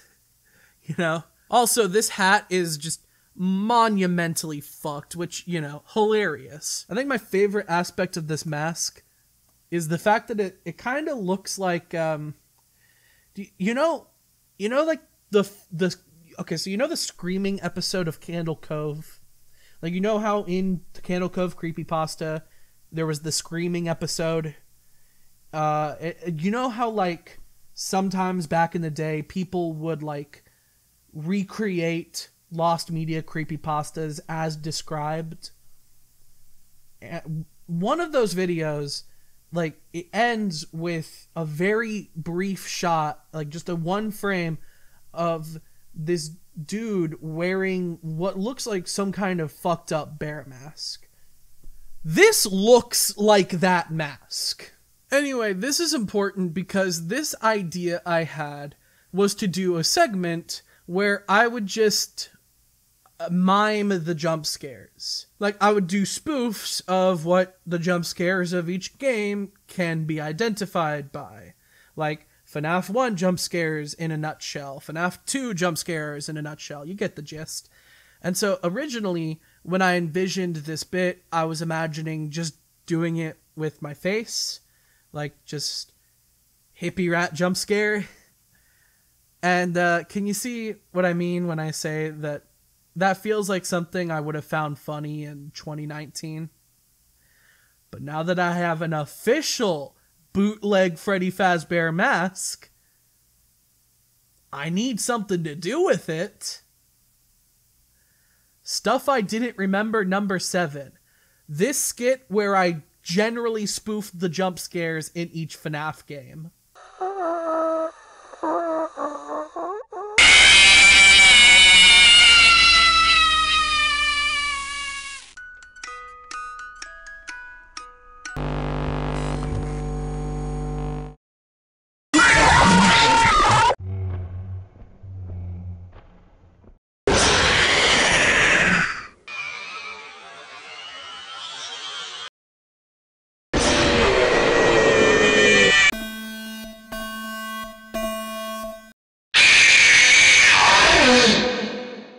Tell anyone about this and I cut your throat.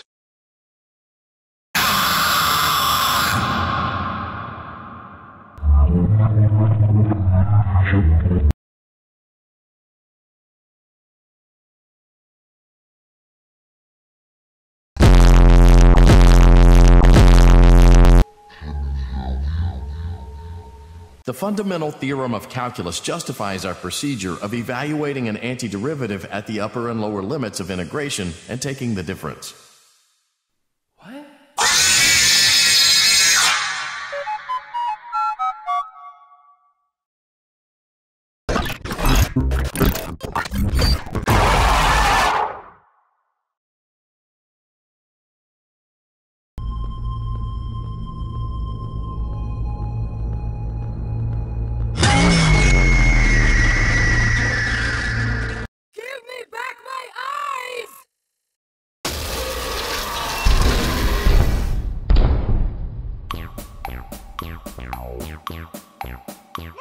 instructions were very clear.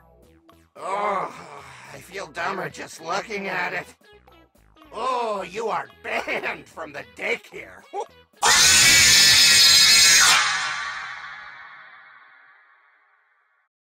A few months after I wrote this segment into the video, someone on TikTok made their own version that is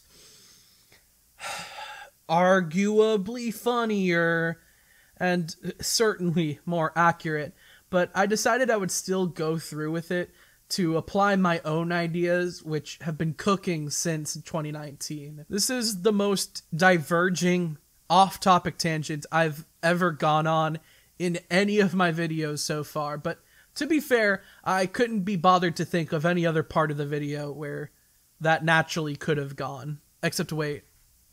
I do have a part of the video planned where I just talk about random odds and ends. This could have gone there. Fuck you. So, after burning Paul Afton 8 times, a cutscene will play where the Tangle descends on this surprise villain, grabbing him by the neck and dragging him upwards, apparently to assimilate this other robot into its body of endoskeletons and wires. Meanwhile, Gregory and Freddy make a break for it, running away from Pizzeria Simulator while the sinkhole rapidly collapses around them. After the credits, we see that they manage to escape, and the two of them sit on a hill together and watch the sunrise. And then I guess Freddy just dies because I don't see no car battery anywhere. So you may notice that this ending is stylistically distinct from the others I've shown, because it does not have that comic book style, and is instead a pre-rendered 3D animated cutscene. You may also notice that this ending has a ton of important reveals, and, in terms of storytelling, is the one that feels the most like a continuation of the FNaF lore. Now, here's the question worth answering. In a game with multiple, completely unrelated endings that cannot coexist, which one must be the canon ending? Because the game isn't immediately telling you which one is canon, you know? So we, as the audience, need to come to a decision which one is most likely the canon ending. And in the end, most of the fan base looked at this confirmation that William Afton's remnant had survived the FNaF during FNaF ending, and has since manipulated Vanny into harvesting more remnant and piecing together a new suit, complete with another dead body for him to resurrect into. Regardless of how many things I just said are incorrect interpretations of the lore of this game, the ending where you have to go through the effort to get the other upgrade on Freddy in order to access it and go through a final boss fight, which is the most effort you need to go through to unlock any of the endings. And they said, well, shit. I mean, it's gotta be that one, right? And thus, this is the Afton ending, also known as the true or canon ending. I decided to talk about this ending before the last two I have left to discuss, because this ending, you know, the canon ending, it's not canon. But before we move on to the last two endings, one of which actually is canon, I do want to break this one down a little bit. As I discussed earlier, this is probably not William Afton. It is probably the Mimic, an animatronic designed many years ago to mimic the actions of people and other animatronics, essentially making Showtime performances more easy than ever to program. The Mimic ended up being influenced by William Afton, likely when some of Spring Scrap's circuit boards were scanned into the system while the virtual experience was being developed, and Malhair had probably been a part of the Mimic, where it brought Vanessa under its influence. From there, the Mimic's programming had infiltrated most of the Pizzaplex, leading to much of the fearful events that have occurred in Security Breach and Tales from the Pizzaplex. And this ending is essentially the culmination of the Mimic's William Afton Stan arc. The Tangle is also probably not literally Molten Freddy. So technically, the satisfying conclusion of Pizzeria Simulator is still intact, save for the indisputable lie and deception that was Fazbear Entertainment is no longer a corporate entity. That said, that is clearly not the impression you're meant to have when you get to this ending. The decision to have a Springtrap lookalike and a Molten Freddy lookalike in this grand finale to the game is a very deceptive way to present its story. For more than a year, audiences had no reason to assume that this ending featured anything other than the guy who always comes back, coming back. And it was extremely fair to come to the conclusion that the game was failing to invent a new direction for the overarching story to go in. For more than a year, this was William Afton. And if the new game in a franchise at launch presents itself in such a way where it is stuck in the franchise's past, I do believe that stuck in the past is a qualifier the game should be assigned, even if it's revealed later to not have technically been the case. This goes right alongside the Bite of 83 being an abrupt and important bite-based event, and thus making people assume that it must be a depiction of the Bite of 87, or Michael Afton's body rotting away into a purple husk, and thus leaving people convinced for a year that Michael Afton was the identity of Purple Guy. This was yet another story beat that perhaps is meant to lean into a poetic paralleling of events, but is communicated such to be misleading,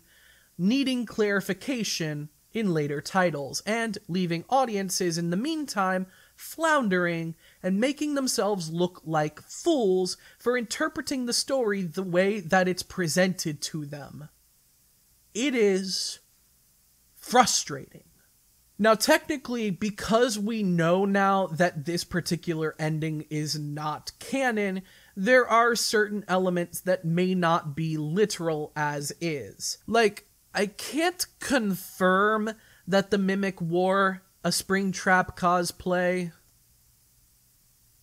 And that's it. That's the one thing that the Ruin DLC doesn't make me positive about. But for now, we can kind of assume that Peepaw Afton did exist in some capacity for a while before the Mimic changed his style for the DLC, but we'll talk about that then. For now, we say goodbye to the pizza place once again, and cover the last two endings in Security Breach. To activate the final 2-star ending, the player must win the Phaser Blast minigame and follow the vent in the winner's room to find Vanny's hideout, then head to either the front door, loading dock, or fire escape. Finding Vanny's hideout gives a third option aside from stay or leave, letting the player investigate what exactly Vanny's plan is. If this option is chosen, a pre-rendered cutscene will play where Freddy and Gregory arrive at Phaser Blast, only for Vanny to activate a remote control that causes several Nightmare staff bots to descend on Freddy, viciously tearing him apart. The gameplay resumes from there, with Vanny and the 3 antagonistic members of the Glamrock gang chasing the player from Phaser Blast through some maintenance rooms and back out near a spiral staircase that leads up to the walkway to Vanny's hideout, where Gregory runs in and activates a button that initiates the comic book cutscene ending. In this, Gregory takes over control of the Nightmare staff bots and instructs them to disassemble Vanny, and they tear her apart just as violently as they did to Freddy. Meanwhile, Gregory returns to Freddy, who has been mortally wounded, and in his final breath, he tells Gregory that he is his superstar. After the credits, a newspaper is shown that announces the closure of the Pizzaplex due to health concerns, with plans to reopen next season, implying once again that the horrors do not end with the death of Vanny, especially since the mysterious figure that turned Vanny into what she is still lurking in the shadows. Fun fact, when the game was first released, the final stretch of gameplay before this ending was glitched, and despite this sequence being called the Vanny boss fight, Vanny wouldn't actually spawn. Vanny wasn't in the Vanny boss fight. I love this game. With that, we are at the 6th and final ending of Security Breach. To unlock this ending, you must beat Princess Quest and Princess Quest 2 before going through the Vanny boss fight sequence. However, instead of pressing the button to take over control of the Nightmare staff bots, the player must instead begin playing Princess Quest 3. Continuing from where the second game left off, the player must control the princess as she navigates from the security office, down the hall, and past several enemies, and into the dining area, with 2 doors to either side. On the right side is a large room with several conveyor belts, as well as Chica looking in from cracks in the ceiling, and by completing this section, the player can find the Mal Hair plushie from Help Wanted. On the left side is a maze reminiscent of Corn Maze from the Curse of Dreadbear DLC, complete with Grim Foxy, and hiding the Vanny mask in the center of the maze. Once both items are collected, a key can be collected in the prize corner, which will unlock an area behind the stage. After a final gauntlet past several enemies, the princess comes across a familiar door, designed after the door that the Malhair traps the player behind in Help Wanted. Here, the princess can open this door, at which point the game will fade to black, and a scream will be heard, presumably as the spirit of Vanny is killed. The last comic book cutscene will play out, where Princess Quest 3 encounters an error and shuts down. Gregory looks over Phaser Blast and sees the staff bots deactivate, and part of Vanny's costume discarded on the floor. Gregory carries Freddy's still active head in a duffel bag to the front door, where Vanessa, now in her street clothes, is holding the door open for Gregory. After the end credits, we are shown a final illustration of Gregory, Vanessa, and Freddy's head all sitting on a hill together, watching the sun rise. Because this is the most positive ending in the game, and the ending we will go on to recognize as the canon way in which Security Breach ends, this is the only 3-star ending in the game.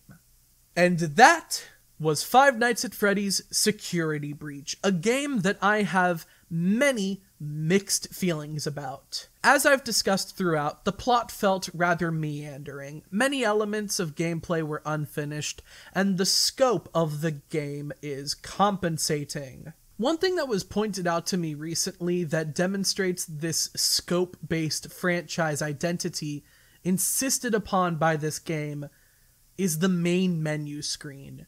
You see, in pretty much every game up until now, the main menu screens have featured certain characters as the main showcase, because at the time, the characters served as the identity of these games. But in the Security Breach menu screens, the main showcase is the Pizzaplex, as progressing through the game unlocks new menu screens made up of sweeping shots of various locations throughout the game. It tells me that treating the Pizzaplex as ostensibly the main character was an intentional decision. And it all goes back to this reliance on free roaming and high-grade graphics to inflate people's interest in this most unique of FNaF experiences. I will also state that one thing working against Security Breach is its status as a horror game, because it isn't really all that scary. Yes, it has its moments, and it has some legacy details that are disturbing, but as a whole, most people don't really look at Five Nights at Freddy's Security Breach and put it high on any list of the top 10 scariest FNaF games. The times you're most likely to jump in surprise is when you lose track of an enemy through actions taken of your own volition, only for them to appear when you didn't expect them. And the thing is, that describes how literally any video game with enemies in it can startle you. And when a decidedly unscary installment in a horror franchise serves as the brand identity for several years, people are bound to associate the modern era of FNaF with a lack of horror and wistfully recall some nebulous time when FNaF used to be scary. Now, like I said, I do agree FNaF had more eerie vibes in the pre-Pizzaplex era, but also, I think some people do exaggerate the degree to which this is the case, because nowadays, you also have fan projects like the FNaF VHS movement, kind of recontextualizing that FNaF during FNaF media into something a bit more hyperbolic and also trendy, as FNaF VHS is designed to pull from a lot of the same elements that our culture has collectively decided defines analog horror. And one thing this culture also tends to do with analog horror is act like it's a constant that's always been around, rather than a subgenre that's come into being within the last 5 years or so. Like, no through road is not analog horror. It may have been a defining piece that influenced what would one day become analog horror, but it is not itself analog horror, especially because the elements that define the subgenre go much further than, does it look like it was recorded onto VHS tape? Anyway, one thing worth evaluating when it comes to deciding whether a series has gradually become less scary is to what degree you yourself have become less susceptible to horror as you've grown up. I think a kid who's currently as old as I was when the first few FNaF games came out would probably find Security Breach scarier than I did when I was the age I was when Security Breach came out. But when I try to be as objective as possible, I still think I would say that they probably wouldn't be as scared by Security Breach as they would be scared by the first few FNaF games. That said, if you're someone who is upset that Five Nights at Freddy's as a whole is no longer as scary as it used to be, read the books. Five Nights at Freddy's Security Breach has several aspects that shine amongst these critiques, especially the characters and subplots. The characters are much more dynamic and defined than most FNaF characters had been before, with the antagonistic qualities of each animatronic character being extensions of the quirks assigned to their day mode versions created by Fazbear Entertainment, rather than just being generic evil/possessed robots like we saw from games like Sister Location. The subplots bring back much of the mystery and speculation that always made FNaF what it was. Glamrock Bonnie's disappearance is the most Bite of 87-esque that FNaF has been since the Bite of 87. In the end, while I have many gripes about Security Breach, and I'm so reluctant to really become attached to it, since it feels so antithetical to the FNaF that I became attached to years back, which was based on things I related to much more, those classic Chuck E. Cheese urban legends, doing such a deep dive on the game and forcing myself to become so immersed in it for so long as I work on this, it gave me a new appreciation for it that just makes it all around much more fun and enjoyable than I once thought. It makes me question the cynicism I approached this video with to some degree. But then I remember how much FNaF refuses to be straightforward. In 5 years, we're going to forget how annoyed we were when we were tricked into thinking one of the 6 endings were canon because the developers decided to give that particular non-canon ending a special animation. We had to spend more than a year and a half believing these false pretenses under significant implication. We kind of need to collectively remember that fact, you know? Because I may sound like a broken record here, but it was so wild that an entire debate had to occur over the course of a year over whether Michael Afton was the child-killing purple guy just because Scott Cawthon decided to make him Orple for no good reason except to be purposefully obtuse. And I feel like that kind of stuff is something we choose to forget in retrospect, despite being so integral to the Five Nights at Freddy's experience. And I guess as much as I found myself having fun with Security Breach, and as much as the presentation of the FNaF storyline is influential and inventive, one thing I want you to walk away with is that it really shouldn't be forgotten how often this series deceives you in ways that appear too coincidental to serve as unintentional misrepresentation of the information that would be directing people to the correct interpretation of the course of events if only just the right details weren't omitted. And while it makes sense to consider FNaF holistically as of when the observer is considering the series, one must also reframe their perspectives to those available at other times in the franchise's history through our cultural memory in order to fully understand its legacy. Soon after Security Breach was released, it was confirmed that Steel Wool would be releasing a downloadable content extension to the game, just as they had done with Curse of Dreadbear for their previous FNaF title, Help Wanted. On May 30th, 2022, a teaser image announcing the DLC was released, confirming the title of Ruin and featuring a new protagonist, who we will come to know as Cassie, basking in the view of the collapsed glam rock Freddy statue in the lobby of the Pizzaplex. The image also features several security monitors showing Gregory in distress, implying him to be trapped within this abandoned and disrepaired version of the Pizzaplex. And to one side, hidden somewhat in the shadows, is Glamrock Chica, even more dilapidated and weathered than ever before. The first design revealed of the ruined lineup of animatronics.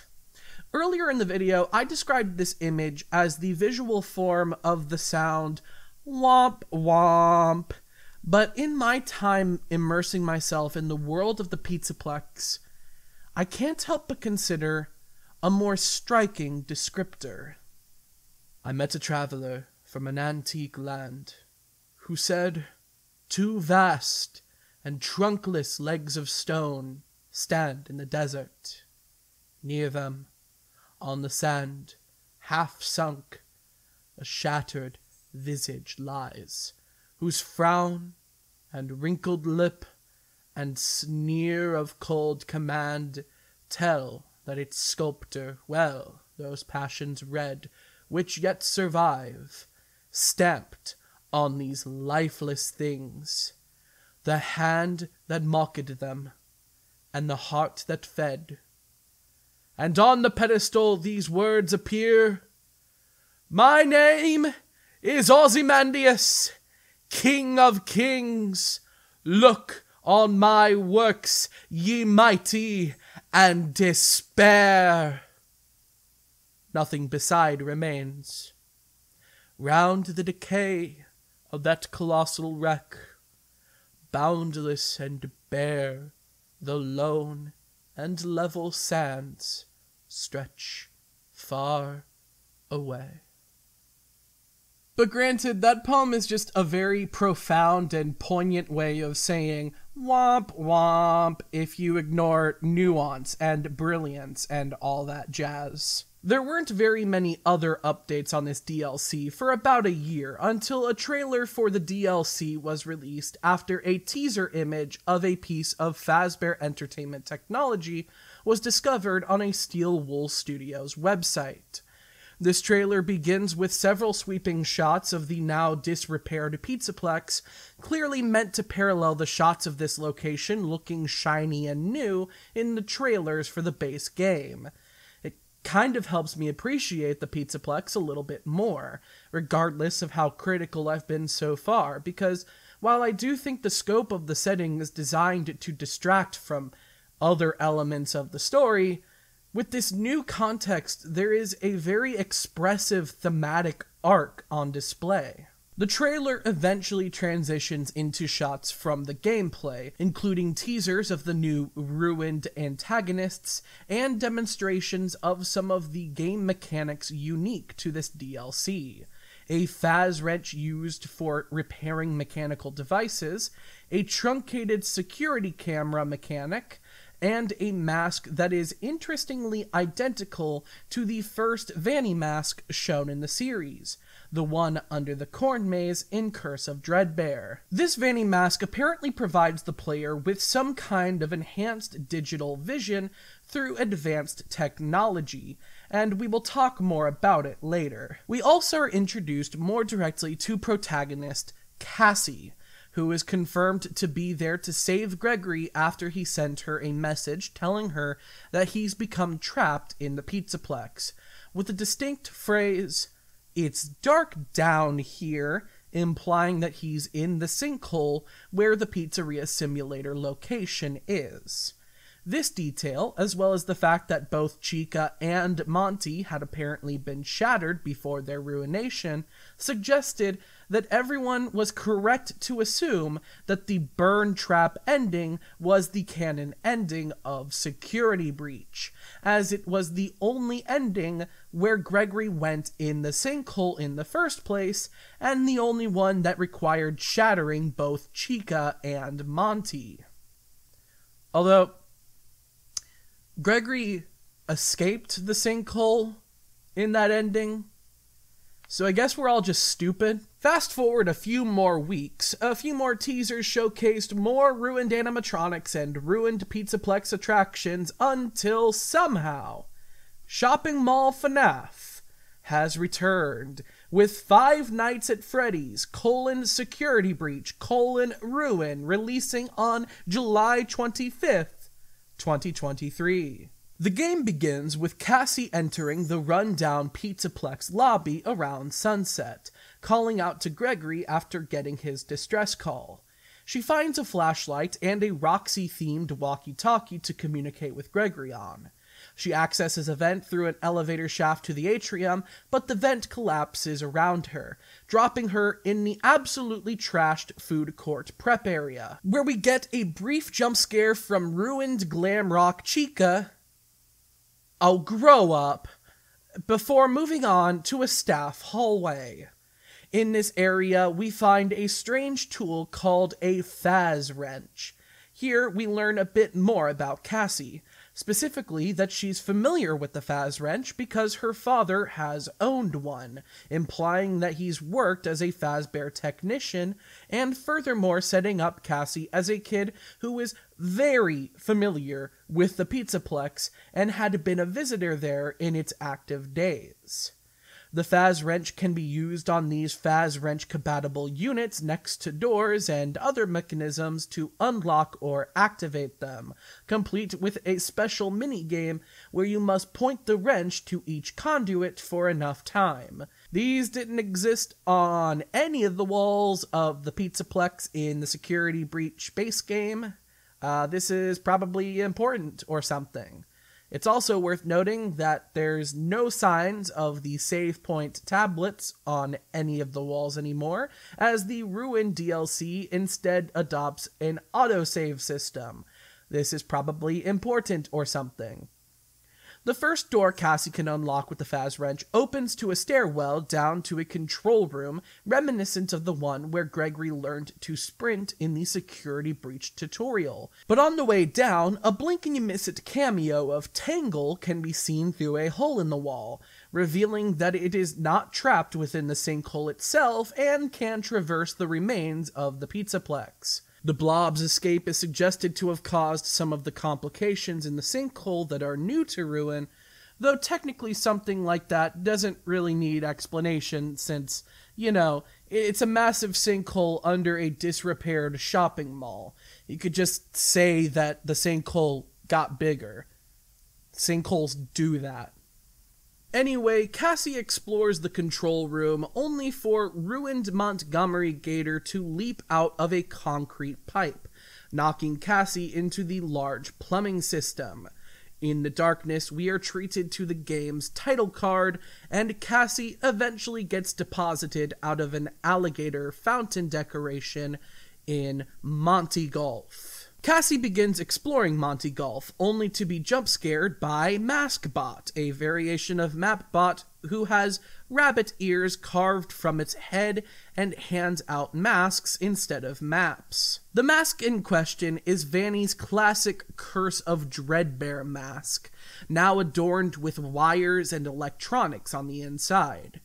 Putting the mask on, Cassie is given access to the Virtual Augmented Neural Network Integration, or Vanny system. This is perhaps the most significant gameplay mechanic introduced in Ruin, as putting on the Vanny mask will literally place Cassie in a virtual version of the Mega Pizzaplex, which is not one-to-one with the real version of the Pizzaplex. This means that if there is something blocking the path in the real version of the Pizzaplex, Cassie can put on the mask and traverse the unblocked virtual path, then take the mask off and find herself on the other side of whatever was blocking the path. One question: how, Lamau? This is going to be something I discuss with more vim and vigor later on, but it's worth highlighting now just how impossible this mechanic is, beyond the fact that we're obviously talking about a video game. Like, I've talked about suspensions of disbelief being cut before. We're walking through walls now. Or, I guess, teleporting into a virtual pocket dimension, if that's a bit closer to your religious beliefs. Anyway, Hippie returns, now as a digital assistant connected to the Vanny network. His eyes turn from blue to yellow to signify some kind of corrupted software interfering with the system, as it implants a Neuralink chip into Cassie's occipital lobe, allowing her to communicate with the virtual assistant even when the mask isn't on. Technically, this also means it's possible that there is no wall phasing going on in this game, as technically this occipital transponder could be interfered with to give Cassie illusions of obstacles blocking her path in order to build a dependency on the Vanny network and likely the Mal hair. But from my perspective, this girl is walking through walls, and the only person I know can do that is David Copperfield. Last I checked, this ain't a Charles Dickens novel. So Cassie is now promoted to a Class V technician, or Class 5 technician, it doesn't really matter, and given the task of fixing the security nodes that are locking down the mesh network, or encrypting the very old script algorithms. It doesn't really matter. What this means for the player is that occasionally there will be this floating mask shape in the Vanny network that is keeping a door or path or mechanism shut down, And this is the mother node that can only be deactivated once the child nodes, which in this case are various objects in the environment that are metaphysically connected to the mother node, are themselves deactivated. Most of the rest of the game will involve shutting down these security nodes while facing various other threats, a game mechanic that many critics of this title have deemed repetitive, and in some ways I understand. I do think that when you consider the Steel Wolf FNaF games, there is a lot of variability to them that Ruin's security node gameplay doesn't necessarily deliver on. You can also argue that most of FNaF during FNaF was built on repetitive gameplay systems, but those games also had an increasing difficulty that served to not make it feel too repetitive, at least not on first playthrough. I don't know, I just think this game is a bit grindy and somewhat difficult to desire replaying or rewatching playthroughs of. As you explore this cartoon world, you can come across a wet floor sign bot. Whereas in the Security Breach base game, they were such an inconsequential piece of the environment that this is the first time I've mentioned their existence, approaching them in the Vanny system in Ruin allows you to hear the tortured screeching of doomed souls, screams that only cease once you deactivate these wet floor sign bots. There are a couple dozen or so throughout the Ruin DLC, and sending these various souls to heaven, and yes, all souls attached to OSHA-compliant items go to heaven. Sending them to heaven unlocks a special secret later in the game. Well, come on then! There are also AR collectibles in the AR world. They are distinct from the game's normal collectibles in that they are cosmetic and exclusively digital, meaning they doubly don't count. NFTs nuts. There's also an arcade machine here in Monty Golf, which allows you to play the back nine of a mini-golf game that began in Security Breach proper. During your first round of security node puzzles, a large digital entity that vaguely looks like a hare will appear and stalk Cassie in the Vanny system. This is the Mixes, as we will discover later on, otherwise known throughout the majority of the game as the Entity. Due to being a digital rabbit that follows the player around, one might immediately assume this character's allegiance to fall under one Malhair G Mimic, and while he may serve as the main antagonist throughout this game, you would actually be surprised to learn that this is the security system working exactly as intended to keep whatever is in the sinkhole trapped, and keep people from accessing it. If the Mixes gets too close to Cassie, it will call upon either Chica, Monty, or Roxy to come attack Cassie, depending on location in the Pizzaplex. In this case, Cassie is up against ruined Monty, the bisected and shelled reptilian robot. After completing enough security node puzzles in Monty Golf, including its security office, Cassie can complete one more in the previously unseen Monty Golf loading area, then navigate to an AV hub, where a new kind of AR puzzle involving anomalies in the cameras, which will also be used to unlock doors to advance in the game, is introduced. The unlocked door in this case is a monitor screen, which becomes intangible in the AR world and allows Cassie to walk right through into the superstar daycare, prompting Cassie to make a Joss Whedon comment. I just walked through this screen with my mind? That just happened. It also ushers in Chapter 2 out of 9 total in Ruin. Chapter 2 begins with Cassie entering the daycare proper, where she's ambushed by the daycare attendant, which is turned into a proper Gollum and Smeagol character, with both Sun and Moon fighting for control. It's Cassie's job to activate enough generators for Sun to hold Moon at bay long enough for Cassie to reboot them. Once rebooted, they are made whole, introducing Eclipse, who immediately, yet gently, kicks Cassie out of the daycare. At that point, Cassie must activate the security nodes to enter the daycare theater, all while avoiding Glamrock endos. Once in the daycare theater, she must complete a camera puzzle, causing a gigantic Glamrock endo to appear in the Vanny system.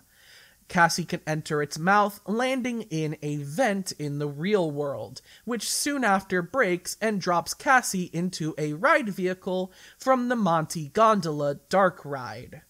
The Dark Ride tells the story of a young Monty growing up in the bayou before catching the attention of Glamrock Freddy, Glamrock Chica, Roxanne Wolf, and Glamrock Bonnie. Eventually, Glamrock Bonnie hands down his bass guitar to Monty before Roxy gives him a makeover that introduces his signature mohawk hairdo. He plays the bass so hard that a tornado forms, which, if you look closely, sweeps away Glamrock Bonnie and knocks the head off of a statue of Glamrock Freddy. Foreshadowing. Clearly, this ride is meant to represent Fazbear Entertainment's way of explaining Glamrock Bonnie's retirement to the public and providing a lore for it that's much less upsetting than Bonnie was literally murdered by Monty. The ride enters the catwalk area above Monty Golf, the location of the Monty boss fight in the base game, but the track has broken apart, leading to Cassie's gondola crashing into one of the catwalks.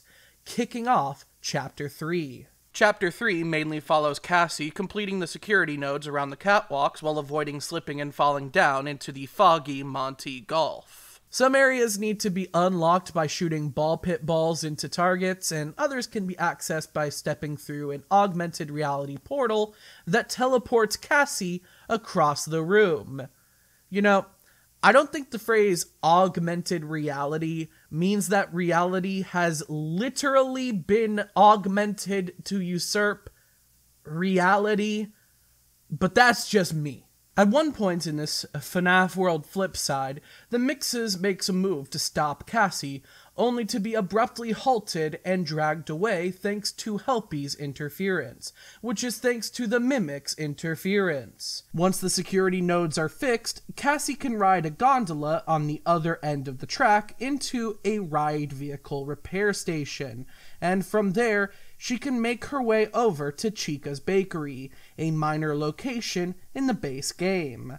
Here we see ruined Chica get sent down a conveyor belt into the bakery, and Cassie has to head in her own way, ending Chapter 3. Chapter 4 begins with a security node puzzle around the bakery, including a sequence where the giant cupcake at the top of the bakery knocks Cassie down to the ground, which almost feels like it's trying to contribute to the movie's retcon that Mr. Cupcake has always been its own threat, but, you know, we'll get there. Here, the Mixes returned, activating an AR inhibitor, a device that hinders the transition into or out of the Vanny network until deactivated, which will be used in most of the following security node puzzles in order to add a higher challenge. Hidden in one room of the bakery is an arcade cabinet that can be played, a bullet hell shooter game called Chica's Feeding Frenzy. If the player beats level 20, they receive Chica's voice box, which sounds like something that one kid who swears his uncle works for Steel Wool would say on the playground, but it's actually just true. Why is Chica's voice box something you can get as a prize for winning an arcade game? I don't know, but getting it unlocks a special secret later in the game. After dealing with the security nodes in the bakery, Cassie will then head into the server room, which can only be accessed in the Vanny system, allowing this room to present itself as a vast scape of digital Pizzaplex imagery. As she enters, Helpy assures Cassie that the anomaly shouldn't follow her here. It does. Cassie solves a brief puzzle and makes her way out in the direction of Roxy Raceway, though on the way she must pass the Glamrock Salon, entering the back rooms of which serves as the transition from Chapter 4 to Chapter 5. The Glamrock Salon is where we are finally introduced to ruined Roxy, who's wearing a bug-eyed mask to cover up her damaged face. As Cassie completes her security node puzzle here, the Vanny system begins showing her visions meant to psychologically affect her, depicting Cassie's backstory. We first see Cassie at her birthday party, where she's admiring the makeover she got at the salon with Roxy, who is implied here to be her favorite character. Soon after, however, we see Cassie crying, which is implied to be because no one came to celebrate her birthday. Soon, we see Gregory depicted in these visions, having arrived to offer Cassie a tissue and comfort her, establishing how these two came to trust each other enough for Cassie to go on this rescue mission. These visions seem to be presented to reinforce the two characters' bonds and motivate Cassie on her mission to save Gregory, though the degree to which this is reinforced begins to come across as manipulative. Furthermore, as the game continues, Gregory's voice begins coming from the Roxy talkie in an increasingly jilted fashion, sounding more like spliced recordings of Gregory, loosely pieced together to form new sentences at times. All this starts to establish that perhaps whoever has been trapped in the sinkhole and is communicating out for rescue isn't actually who they say they are.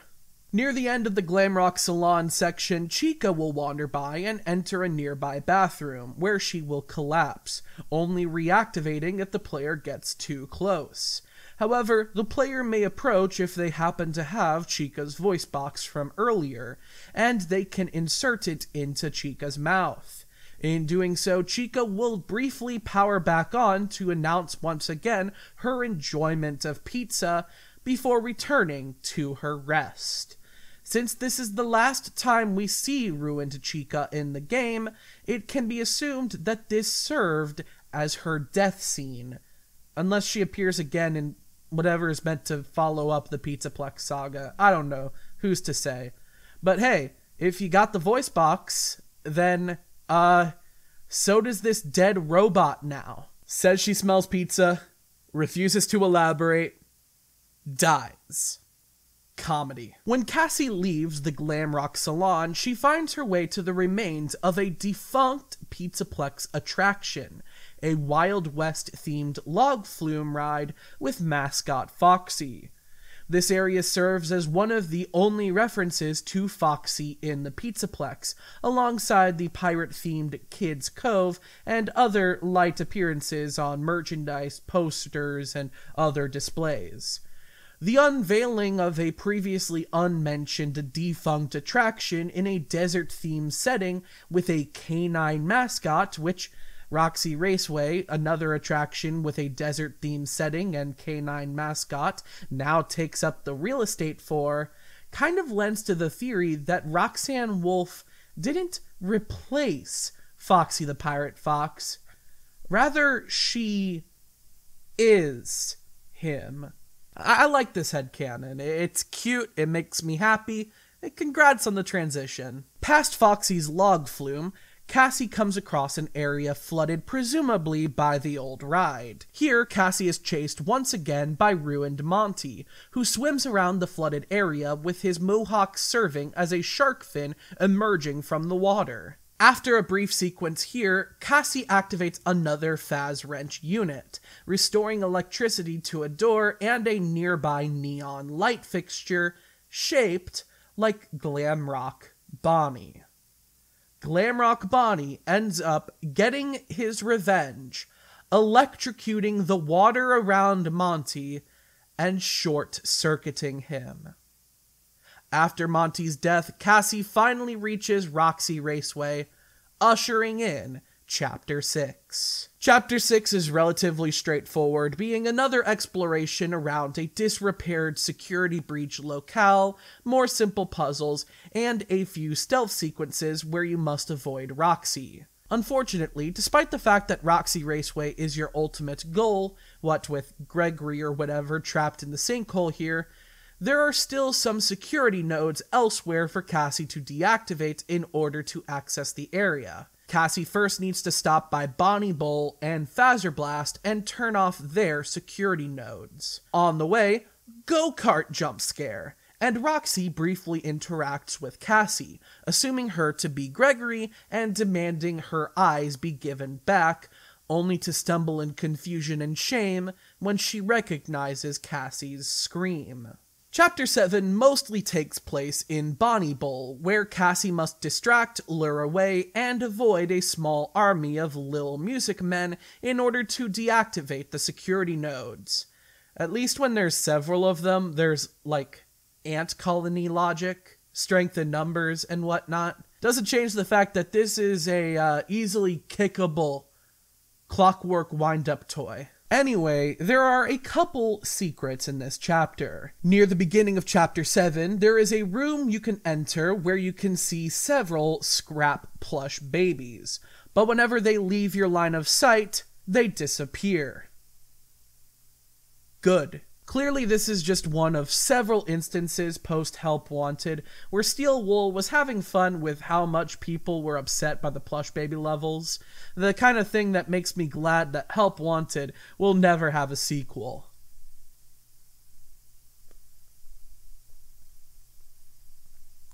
Bonnie Bowl is also where the wet floor sign bot secret pays off, because if you've deactivated every wet floor sign on your way here, a special wet floor sign bot will appear in the corner at the bowling lanes. Deactivating this one opens a secret area where players finally meet, face to face, Glamrock Bonnie.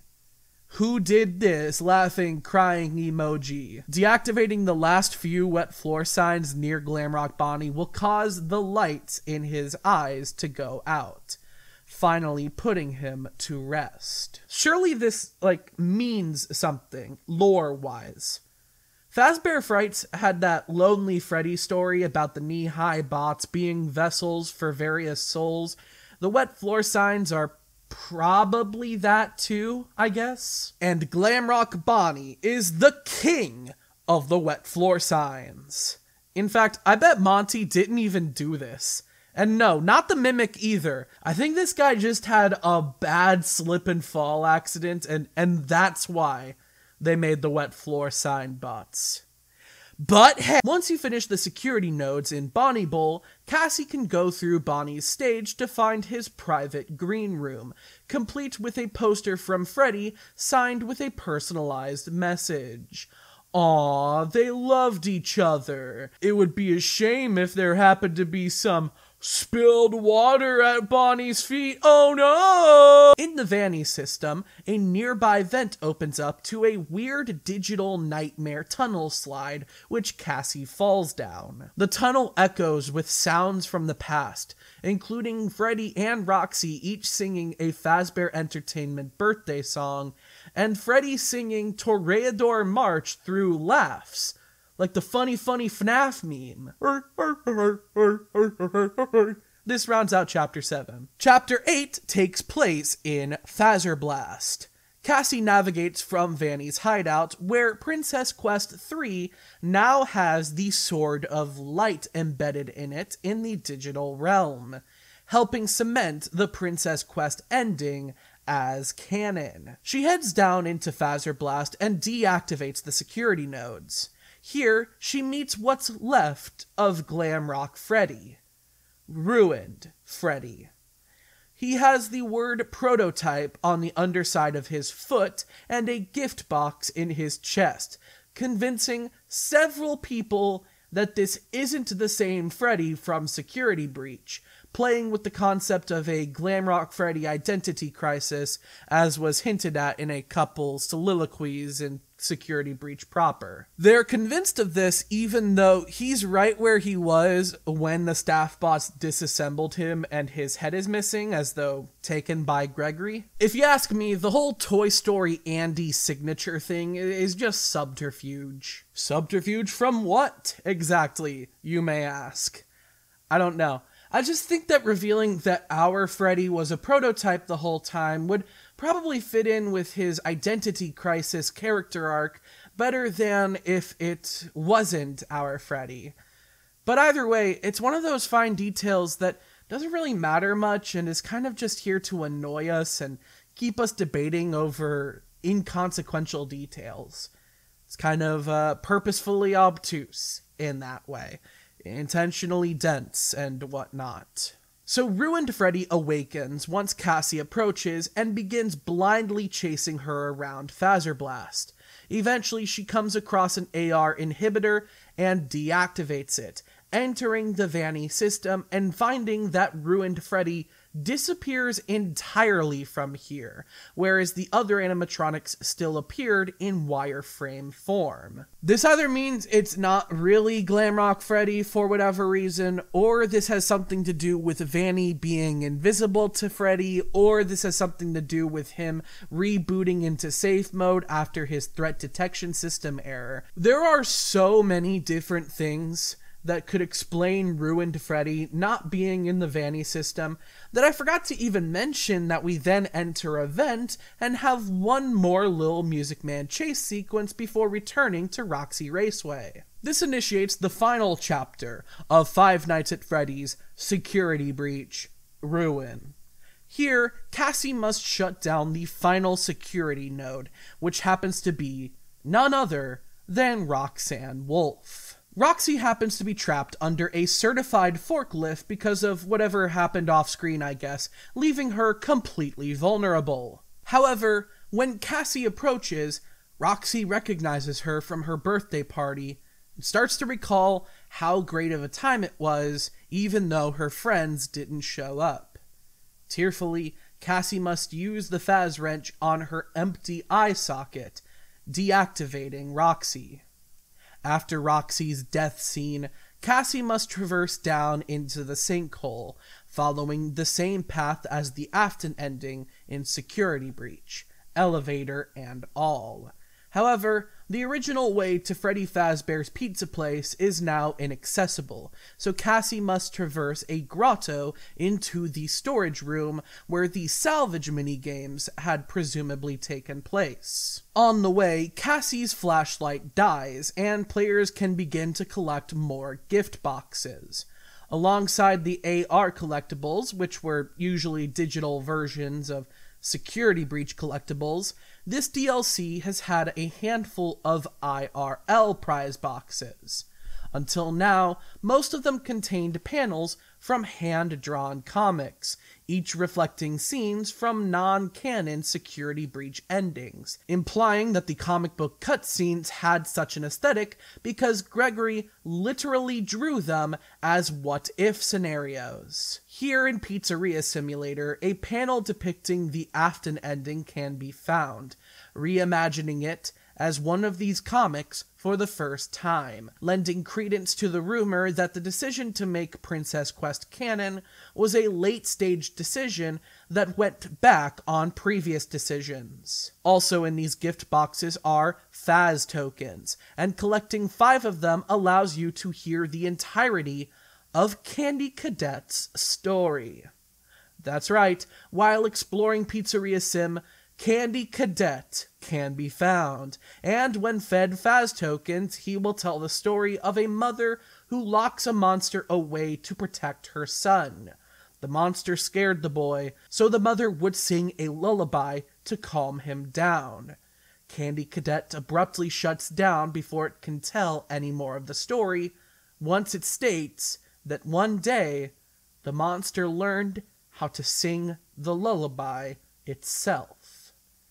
Here, the monster is clearly meant to parallel the Mimic, gaining the trust of its victim in order to have them let it out from where it's been trapped. Venturing further into Pizza Simulator, past the Peepaw Afton boss fight rooms, and even further down, Cassie comes across a room with a forklift, a large server, and a Glamrock Freddy backpack that appears to have belonged to Gregory. Approaching the computer system nearby allows Cassie to finish deactivating the security protocols, leading to a brief cutscene where the Mixes becomes trapped within the large Mixes server.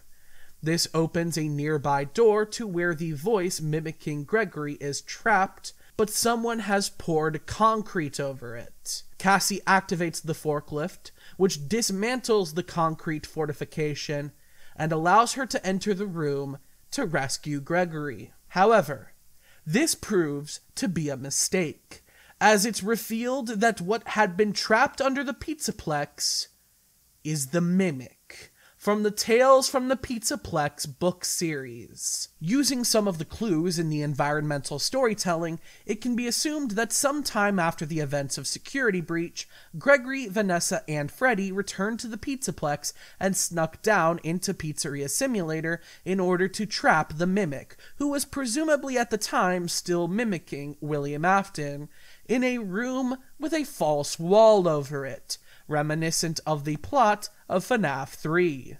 Since then, the Mimic seemed to use its knowledge of Gregory to begin mimicking him, plotting to use this new personality to convince someone from the outside to let it out. It's worth noting that the reveal of the Mimic can go in two different ways depending on how the game is played.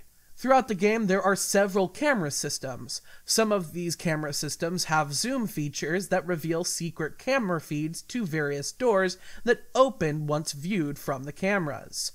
If the player doesn't view all of these secret cameras, the Mimic will appear in its base form, as a bare endoskeleton.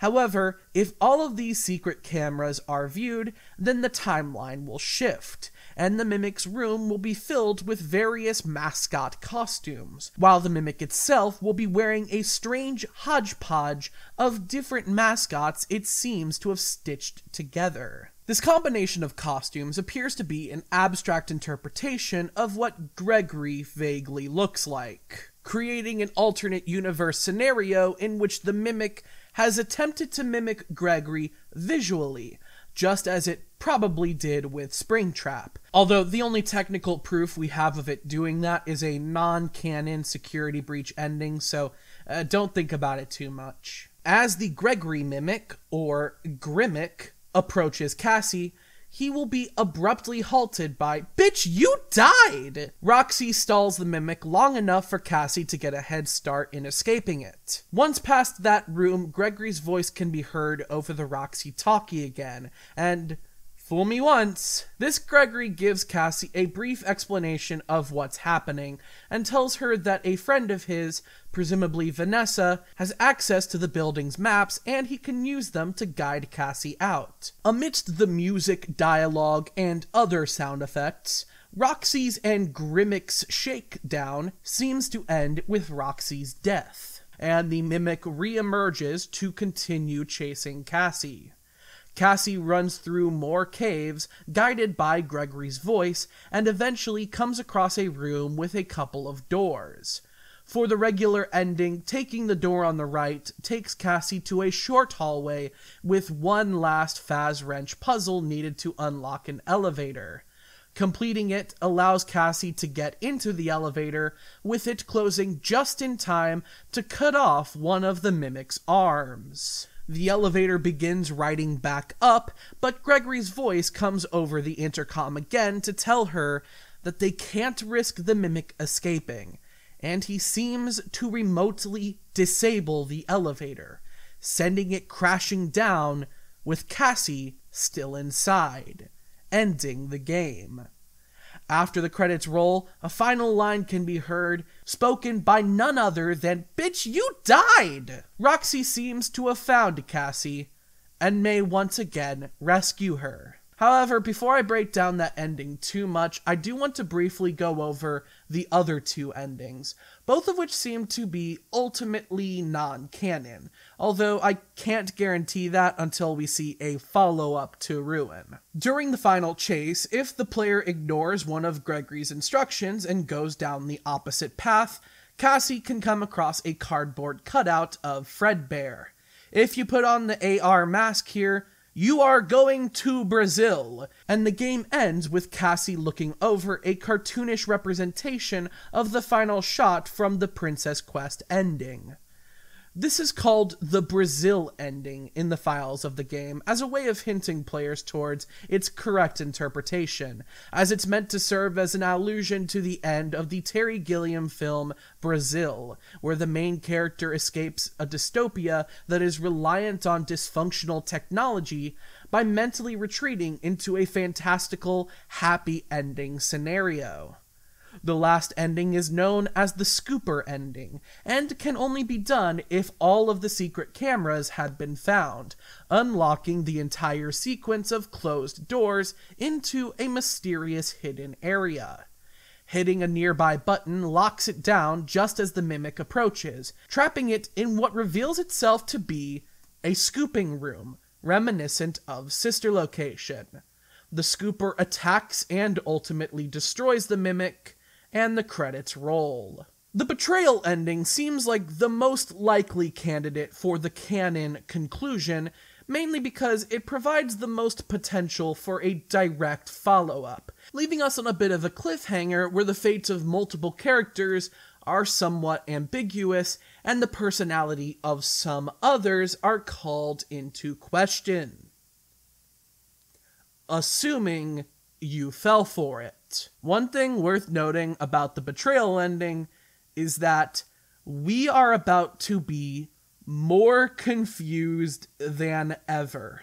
FNaF has obviously never been a story known to shy away from details that confuse the true direction the plot is intended to be going in, and now that we can consider the main antagonist to be a character that wears the voices of other characters and adopts the behavior patterns of said characters, I think we're just being set up for more rug pulls in the future. And I think we're already seeing the seeds being sown for those rug pulls here in this ending. We have Gregory suddenly communicating through the elevator to Cassie and betraying her, leaving her to die to ensure the mimic cannot escape. And I'm not saying that Gregory isn't historically a lil shit who is willing to commit murder to further his own agenda, but it is also particularly suspicious that we've spent the entire game up to this point speaking to a robot that has adopted Gregory's voice and also is currently trying to kill Cassie. So, really, who's to say whether it's Gregory or the mimic that's causing this elevator to plummet back down to Pizzeria Simulator? And are we really allowed to be surprised by either outcome if ever we see a direct follow-up to the events of Ruin? Furthermore, we see Roxy return after apparently being killed to protect Cassie from the mimic, only to apparently be killed by the mimic, only for us to once again hear her voice after the credits, apparently ready to protect Cassie from the mimic once again. Again, we can't really make any assumptions here, and we have to interpret this as a sort of Schrodinger's cat scenario, where any follow-up needs to be understood as either of both outcomes.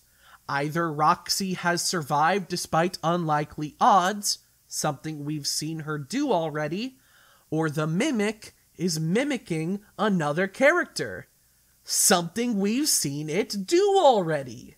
Personally, I think the most interesting sequel setup is to have the mimic Gregory to convince Cassie under false pretenses that Gregory betrayed her and further gain Cassie's trust by mimicking Roxy, ultimately brainwashing Cassie into becoming another henchman following his will and rebuilding the Vanny that Gregory got rid of at the end of Security Breach. However, just because I think that's the most interesting direction for the story to go, does not mean that it is where the story will go, and we have to always remember to keep ourselves receptive to any outcome. It's even possible that the Scooper ending, or God forbid the Brazil ending, is the actual canon ending. We just don't quite know for sure yet. And when Security Breach came out, everyone sort of jumped the gun and blinded themselves by collectively deciding, uncritically, that the Peepaw ending was canon, and we shouldn't allow ourselves to trick ourselves with tunnel vision again. But that said, that's Ruin, the official DLC expansion of the 9th installment in 5 Nights at 9? Well, anyway, I'd like to give my final thoughts on this DLC and the base game it came from. Ruin has the linearity that Security Breach probably should have had, and that did a lot to make fans and critics consider it a better game. Likewise, I appreciate how this game doesn't have the meandering quality that tended to make me feel lost like its predecessor did, and although this game does feel somewhat repetitive and slow at times, it doesn't feel like I'm doing things just because the creators realized they didn't add enough gameplay at certain points.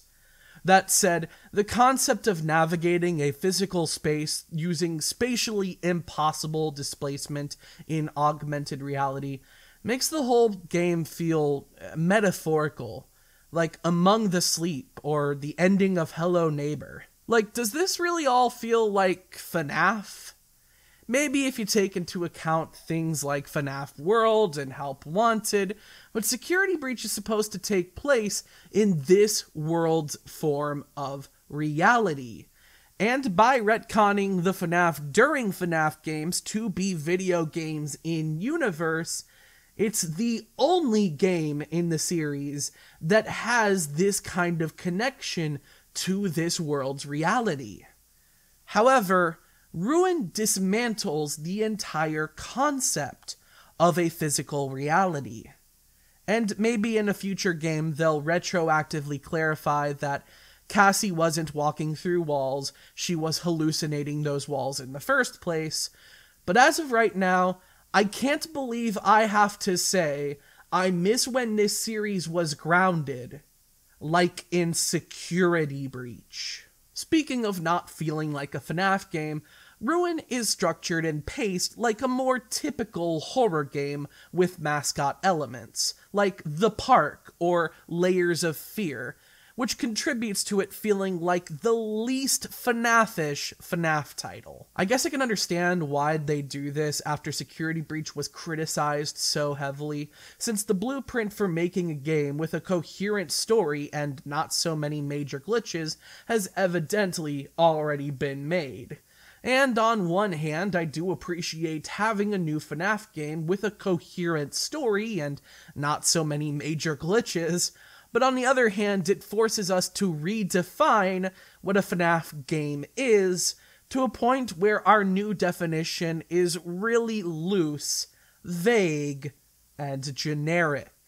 Ruin's plotline plays out like something from Fazbear Frights, or I assume Tales from the Pizzaplex, which I assume is an intended way to give the story its own sort of individual arc, while still sprinkling in just enough to show us what direction the wider lore is going in. But the Fazbear Frights / Tales from the Pizzaplex vibe is palpable when considering all the abstract and dubious augmented reality elements, really leaning into an unreality brought upon by science fiction or paranormal horror elements. Apparently, Scott Cawthon was more hands-on with the Ruin story, hence why it connects more to the books with the Mimic reveal, and why it's much more direct with its storytelling. Could have sworn that dude retired, but whatever. SB is dense in detail and world building, but because it was helmed by an entire company of writers, it was rather unfocused and hard to follow. In the end, while SB can still be enjoyed as one kind of experience, Ruin can easily be seen as the stronger story, regardless of whether my suspension of disbelief allows me to agree with the decisions that were made for it. Besides, I can't be too upset about Ruin getting weird with it, since Security Breach technically beat them to the punch by introducing screens that Gregory canonically runs up to and interacts with in such a way to allow him to travel back in time to the point when he interacted with the screen whenever he is actively being killed by an enemy. Regarding the big picture, I'm disappointed in the utilization of the Pizzaplex when all is said and done.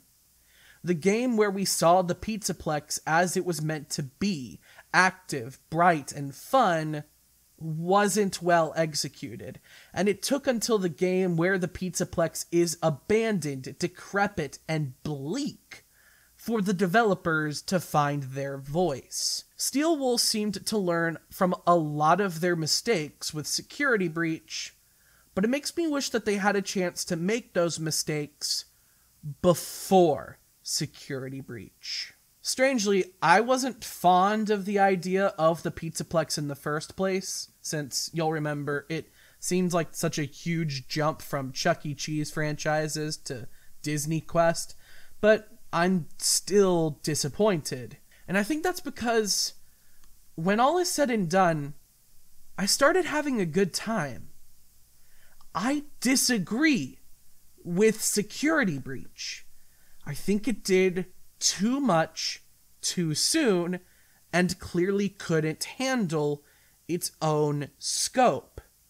And yet, in a way that is completely antithetical to my beliefs, I like this damn game. I hate it, yet I find it so fun. And not even the ironic fun that a lot of people who break the game and do challenge runs have. I just mean a wholesale good-ass time. I feel like that's incorrect. Like I've done something wrong. I'm either doing a disservice to the person I was when I started working on this video, or that person was doing a disservice to me. I guess I have nothing to do except reflect on these mixed feelings as I transition into my next filming session, where I will cover the latest chapters in the FNaF saga, including the FNaF movie, as well as any other talking points that I want to see given a space in this video. I'll see you there.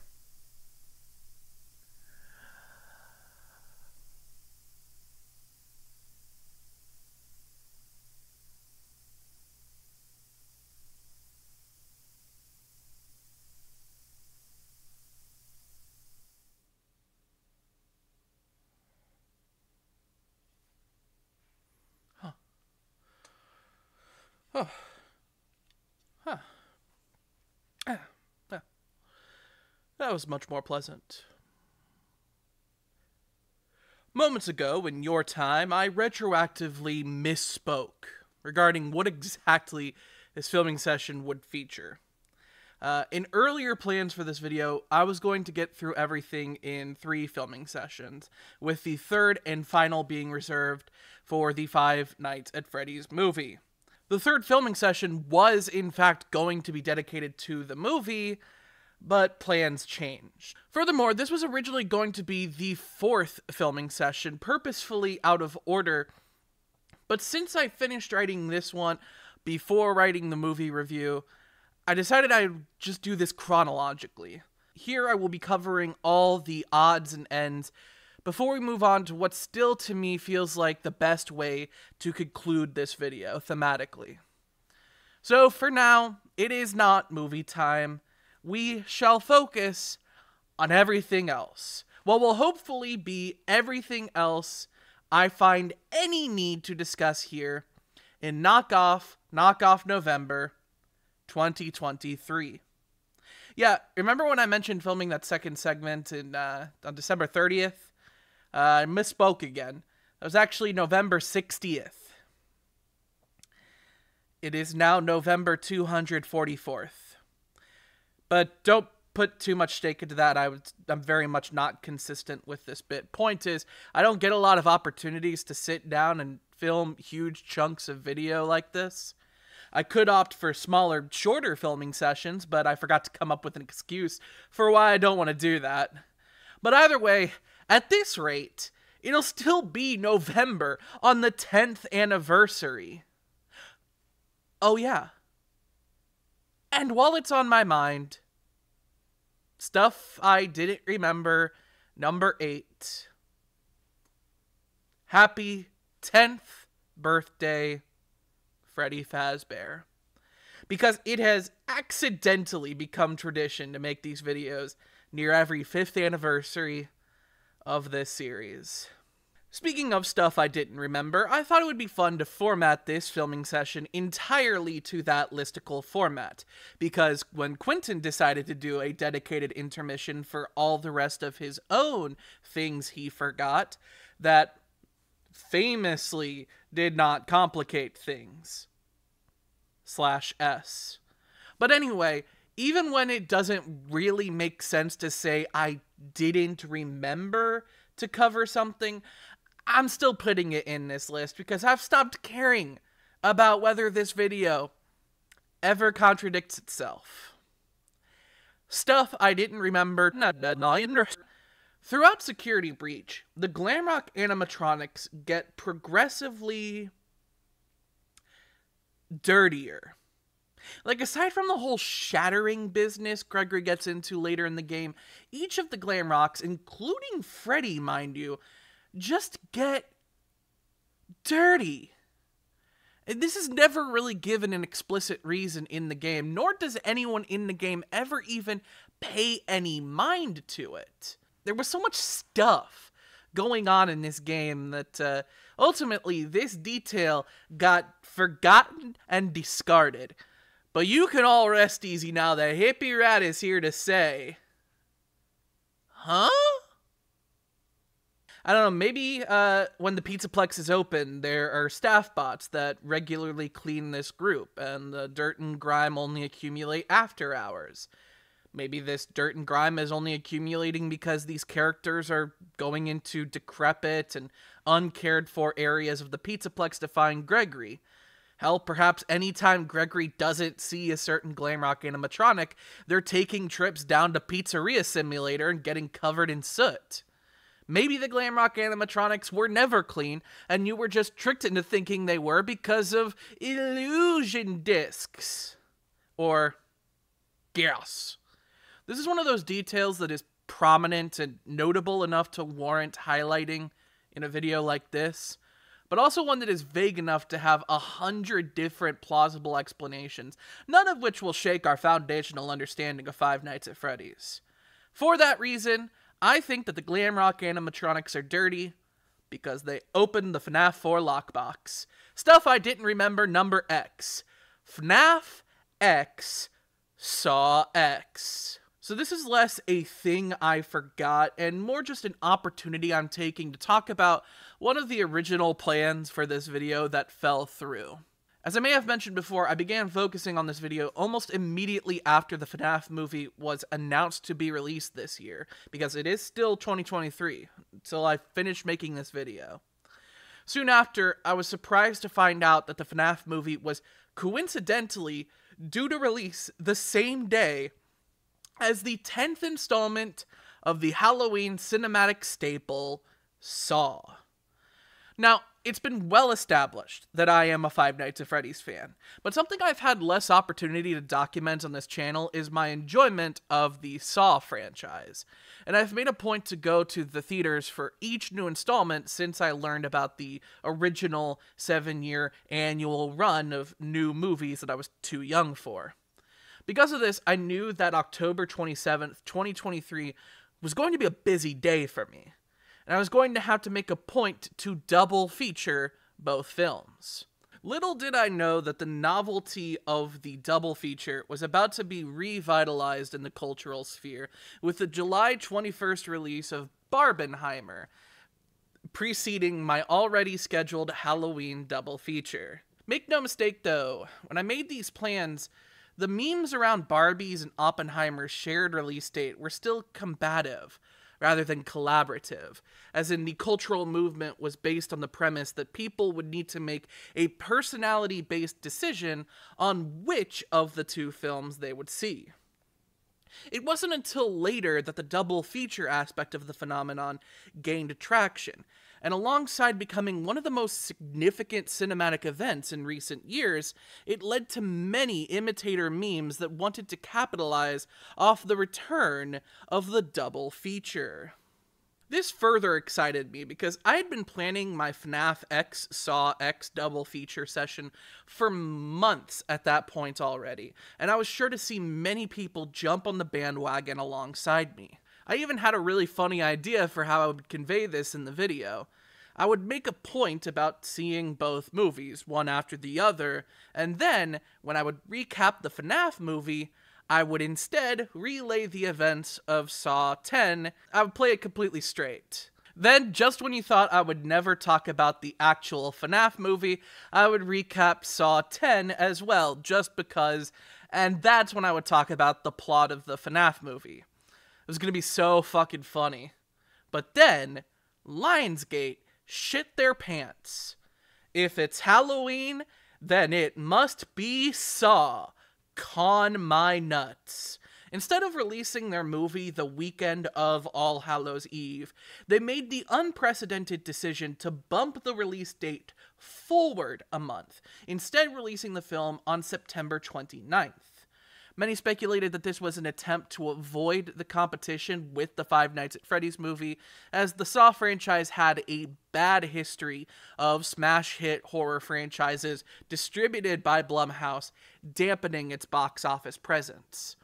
Either way, I found this to be a disappointing decision, as I would have found a lot of enjoyment in continuing the double feature trend that has been revived by Barbenheimer, especially for two franchises I was already a dedicated fan of. In the end, though, it wasn't for naught, as there was another film being released on September 29th that Saw 10 could Barbenheimer with. Paw Patrol, the mighty movie. They called it Saw Patrol, and no one did this one, not even ironically. The overlap in the Venn diagram between people who want to watch Saw and Paw Patrol, I mean, it's probably not zero, but yes, it is. And I know what you're thinking. Didn't the Paw Patrol movie already come out well before this new Saw movie? And you're right. It did. This one was a sequel. They made two movies called Paw Patrol the Movie. Really stretched the definition of the word "the" there, don't you think? Stuff I didn't remember, number 11. Keep absolutely still. It's visions based on movement. Shit. So this is just a funny little thing I wanted to comment on in regards to the very first Five Nights at Freddy's game. In Night 3, Scott Cawthon calls to kiss you goodnight, and while doing so, he spitballs a speculation that the animatronics might not kill you if you play dead. This ultimately serves as nothing more than another piece of levity from the first game's primary source of humor, but it led to many players making the assumption that not moving when the power goes out will delay Freddy's attack and buy you the extra few moments you need to survive the night. Not long after, however, it was revealed through a deep dive into the code that your movement during the power failure event has no effect, and this section of the game is luck-based and relies solely on RNG. Regardless, most players still tend to play possum and avoid moving their mouse in the power outage. It's a funny example of a gaming superstition that has absolutely zero presence in the actual code of the game, yet remains a common staple in gameplay. One I would directly compare to the superstition that mashing buttons when trying to capture a Pokemon would increase the odds of it sticking. In fact, at this point, between this, the Pokemon Go special delivery comparison, FNaF World's frequent comparisons to Pokemon, and both franchises' merchandising and multimedia brands, you could probably write a college dissertation on the cultural and formal similarities between Pokemon and Five Nights at Freddy's. I wouldn't know how to do that. I would get too distracted talking about Family Guy or Men in Black for some godforsaken reason. One could probably argue that the nobody move a muscle idea, as it's used here, originated with the film Jurassic Park. Audio animatronics have a large presence in the production of the movie, and it's notable that most interpretations of the first FNaF game place its setting in the year 1993. Which is the year Jurassic Park released. In fact, and I was surprised to notice this, but it actually came out exactly 30 years before I did the first filming session for this video. you know, June 9th. Was that the bite of 69?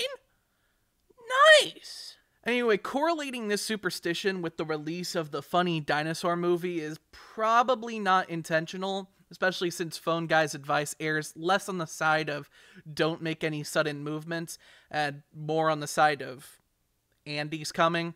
But what would this video be without the useless tangents? Stuff I didn't remember, number 12. Jack Black. On October 7th, 2015, rock star and movie star Jack Black appeared with his son Sammy in a special video on Markiplier's channel playing Five Nights at Freddy's 4. The video was part of the promotional campaign for the film Goosebumps, a meta-adaptation of the children's horror book series of the same name that I brought up like 4 hours ago in this video, where he played author R.L. Stine. However, beyond the premise of the video as a paid promo for this film, FNAF fans such as myself were surprised to find that Jablinski was reasonably knowledgeable with some of the culture surrounding what, at the time, was still a year-old independent video game series that had yet to break into more mainstream success.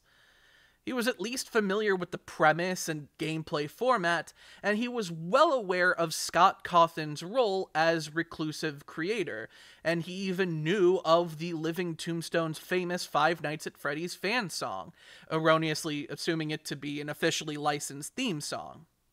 Although this wouldn't be untrue forever, foreshadowing. It was clear that Jack Black absorbed most of his knowledge on the games from Sammy, but this knowledge seemed to come with genuine interest. For several years, Jack Black was relatively radio silent on his FNAF interest, and it could be assumed to have just been a passing fancy. 4.5 years later, though, the world was plunged into a global quarantine under concerns of a novel coronavirus pandemic. For the next several months, as talk shows transitioned to at-home productions and very large houses, it became commonplace for hosts to remotely interview various celebrities to see how they were enjoying their impromptu staycations in their own very large houses.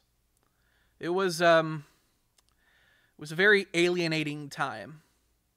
About a month after the lockdown began, Jimmy Kimmel of Paw Patrol the movie fame, the first one, not the second one, spoke with Jack Black about keeping a positive attitude and that whole mess of things. Early in the interview, Jack Black insists on having a second go at his entrance, launching into a mildly choreographed the presence of a Malhare. Do you think Jack Black also calls him the Malhare? I hope he does. The presence of a Malhare mascot head was a surprise to many, as it showed that not only was Jack Black still a fan of the series, even into the FNAF after FNAF era, but he was a dedicated one at that. The presence of one of Jack Black's sons shooting Nerf darts over him during his entrance also reinforces what we will recognize as a somewhat consistent pattern. Jack Black uses Five Nights at Freddy's as a bonding experience with his kids, which is really sweet. Several months later, Jack Black made a series of TikTok videos where he exaggerated his FNAF obsession, the most popular of which being a clip where he dances in Freddy Fazbear sweatpants and sings the Living Tombstone song. He is seen once again singing this song in another TikTok calling the game FNAFs at Freddy's, and ad-libbing the presence of mistletoe above him, claiming that he would kiss a FNAF if there was a FNAF there. Whatever that means. The most perplexing of these TikToks is a game review where he says that he played the new FNAF and it's pretty good. He made this TikTok on September 17th, 2020. What fucking game was he talking about? My mind immediately jumps to Special Delivery, which came out in November of the previous year. I know it's sometimes difficult to transcend the metaphysical boundaries of the November, trust me, but I don't know how new I'd call that. Not to mention, he said that whatever game he was reviewing was pretty good, which means it can't be special delivery. The most recent mainline game was Help Wanted, but that was from May of 2019. Although its flat mode came out in December 2019, so it's a little bit more plausible. Otherwise, the only other thing I could think of is another December 2019 release, Freddy in Space 2. And you know what? Yeah, I can actually imagine Jack Black enjoying Freddy in Space 2. Jack Black's FNaF fan arc seemed to culminate in a video titled I'm Susceptible to Jump Scares on his own channel, Jablinski Games, in November 2020. The video serves as one half Halloween vlog, where at one point he briefly showcases a FNaF merch haul, and one half Let's Play, where he trepidatiously plays the first FNaF game, flanked by his malhair costume head and, holy shit, is that the 3-foot-tall Freddy I mentioned, like, 5 hours ago? That's a deep cut. Of note is a moment where he calls Sammy to ask for tips on beating the game, once again reestablishing the theme of father-son bonding through FNAFs at Freddy's. Now, I know you're probably screaming at the screen right now about how I have no reason to be talking about Jack Black in my Five Nights at Freddy's video. Big whoop, a celebrity likes popular thing. What's that got to do with popular thing? And look, you're kind of right. At this point, it kind of is just padding. But I still wanted to talk about this because Jack Black is kind of an important figure to me. This man is one of the first celebrities I've seen to be heralded as a sex symbol, while also being a heavy guy. And that's important to me because I'm a sexy fat guy. People adore his confidence and charisma, and it's an energy I strive for in social situations. There are days where I have doubts and I question my body image because the beauty standards in our culture get so deeply ingrained in such a way that it's hard to shake, even when I logically know that I find much more than just conventional attractiveness to be attractive. And when I find myself doubting my body image, the first person I tend to think of that helps remind me of my truth is Jack Black. That kind of thing is important to me. So when I see Jack Black be confidently cringe and enjoy the dorky Chuck E. Cheese horror game, it reminds me how normal it is to be passionate and channel that passion into expression in whatever way one may prefer to express themselves. Except this way. This video got extremely out of hand and is particularly unnormal. I do want to pause for a quick little disclaimer though and acknowledge nuance, or at least acknowledge the presence of nuance. Luckily, this video format allows for a lot of pause to acknowledge the presence of nuance. So, regarding Jack Black, I don't know this dude. We ain't personal. He don't know I exist. When I talk about how I appreciate the way a public figure like him helps me feel more comfortable in my own body, that's where my praise begins and ends. Would you like to cast judgment his way for supporting the problematic organization Autism Speaks, or cheering on Joe Biden's mishandling of the Palestinian genocide? Great. So do I. Hi, I'm from the future. Yes, I'm so sorry about that portion where I just kept talking about Jack Black over and over, but also he lost some more points in terms of public favorability. By throwing Kyle Gass of Tenacious D under the bus because of jokes. So, I don't know. I guess comedy is actually illegal now, and it's the people who are always complaining about comedy being illegal who are to blame. So, great. Great. Does that invalidate this one positive thing I associate with him? Sure, I could certainly find other celebrities, or better yet, real people I actually know, who I can associate this positive thing with instead. Hell, I could even just be my own hero and narcissistically center my own psychological process and accepting my physical self-worth around myself.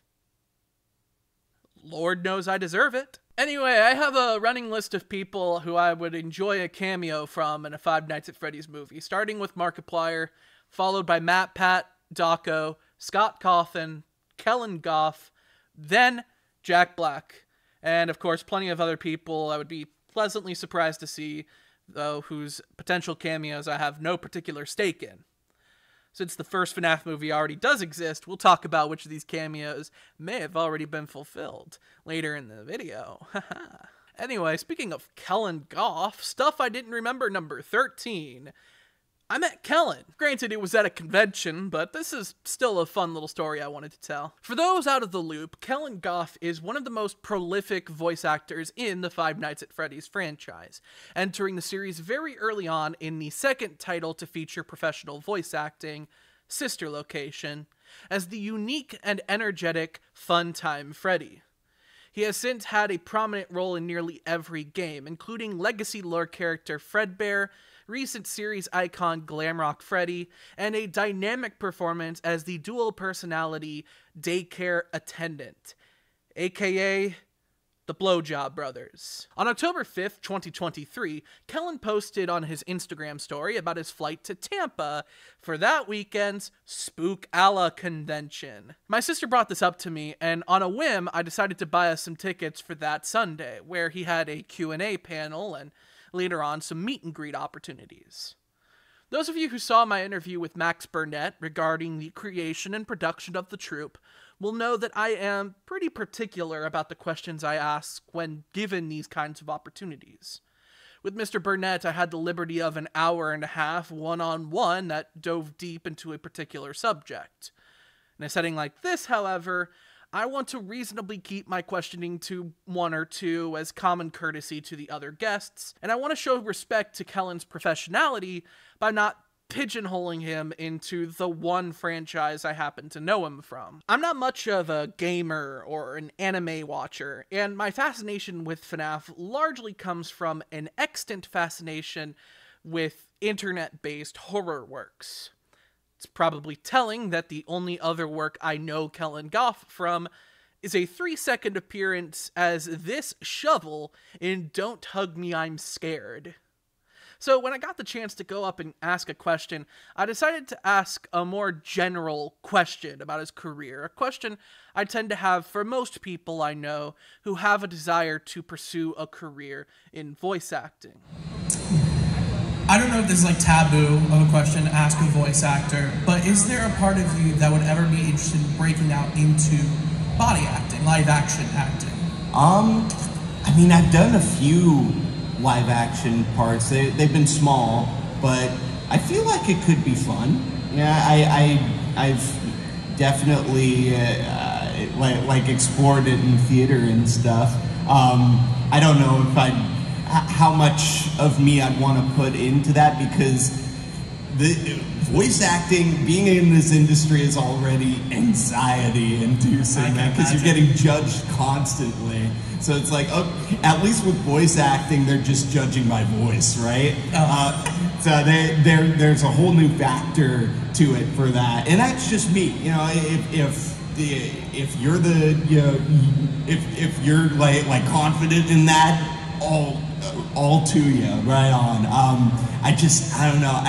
I feel like I'd have to train a bit more before I even start to consider that, you know? Yeah, well, thank you very much. Thank you, Robert. Yeah, that's... Little did I know at the time, but Kellen was secretly sitting on a role in a prominent live-action production.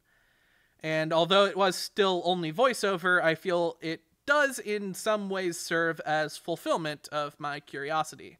But more on that later in the video. Later that day, my sister and I got our photo taken with Kellen, and we then had a brief conversation with him at his table. Now, you may remember in my last FNaF video that I had been honing a Funtime Freddy impression, which I decided to use for a brief dub of a series of entered quotes in that video. In the years since, that impression has improved and has become a party trick I use to annoy all of my friends with. I can tell they're annoyed when I do it, which is part of what makes it funny to me. I think you can see where this is going. That's right. I pulled the categorically obnoxious move of showcasing my impression of a character to the person who officially plays the character. It was something I felt extremely self-conscious about doing, because I was sure I would come across like a jackass. But I knew that if I didn't, I would regret it. Funtime Freddy was a character with such a unique voice, one that I had put on this pedestal as something that would be so difficult to replicate. So when I found myself kind of stumbling on this impression I could do years back, it helped me accomplish this new sense of confidence in my performative abilities. Furthermore, it helped me understand the importance of character perspective, how literally experiencing the energy a character demonstrates can help illuminate their motivation, intention, and emotion. Something that has been invaluable to my own writing and performances in whatever projects I take on or am brought into. It was a very kinesthetic learning experience that I think was boosted by the particular degree of mania that this character requires for proper expression. And this was my opportunity to speak directly to the case study himself. All of this is a very pretentious way of explaining that Kellen Goff is an inspiration to me, and I would feel a great sense of fulfillment showing him what he taught me. So I asked Kellen for permission and then belted out a, "Hey, Bon, go get him!" And this guy was a total sweetheart. Not only did he offer up a, "You're my superstar" in Glamrock Freddy's voice to my sister, for whom Glamrock Freddy is a significant comfort character, and not only did my sister and I have a pleasant conversation with him about the fact that we caught him on the 7th anniversary of Sister Location, his debut in the franchise, but his first reaction to my Funtime Freddy impression was, "Does that hurt?" I'm lucky enough to be one of those people who could do a voice like that and not strain myself doing so, and I'm lucky enough to have had that experience. It was a nice time. Stuff I didn't remember. Number 14, Hello Neighbor. Hello Neighbor is another prominent mascot horror game. Developed over the course of 2016 and 2017, the common consensus around the game was that it had shown great promise in some of its earliest pre-alpha build releases, but it had lost most of its respect in players as it evolved into a convoluted puzzle game with a lore that was seeing constant reworking. Regardless of reception, the iconography of the game led to it having a persisting presence in mascot horror, and as a result it has seen a number of spin-offs and even a proper sequel that was also critically panned. I bring it up here because one of these spin-offs, Hello Neighbor Search and Rescue, as well as some DLC content for Hello Neighbor 2, was developed by Steel Wool Studios, developers of Help Wanted, Security Breach, and the direct follow-up to Help Wanted, Curse of Dreadbear. So, man, I don't know. I don't actually have a point here. Am I suggesting they should do a crossover?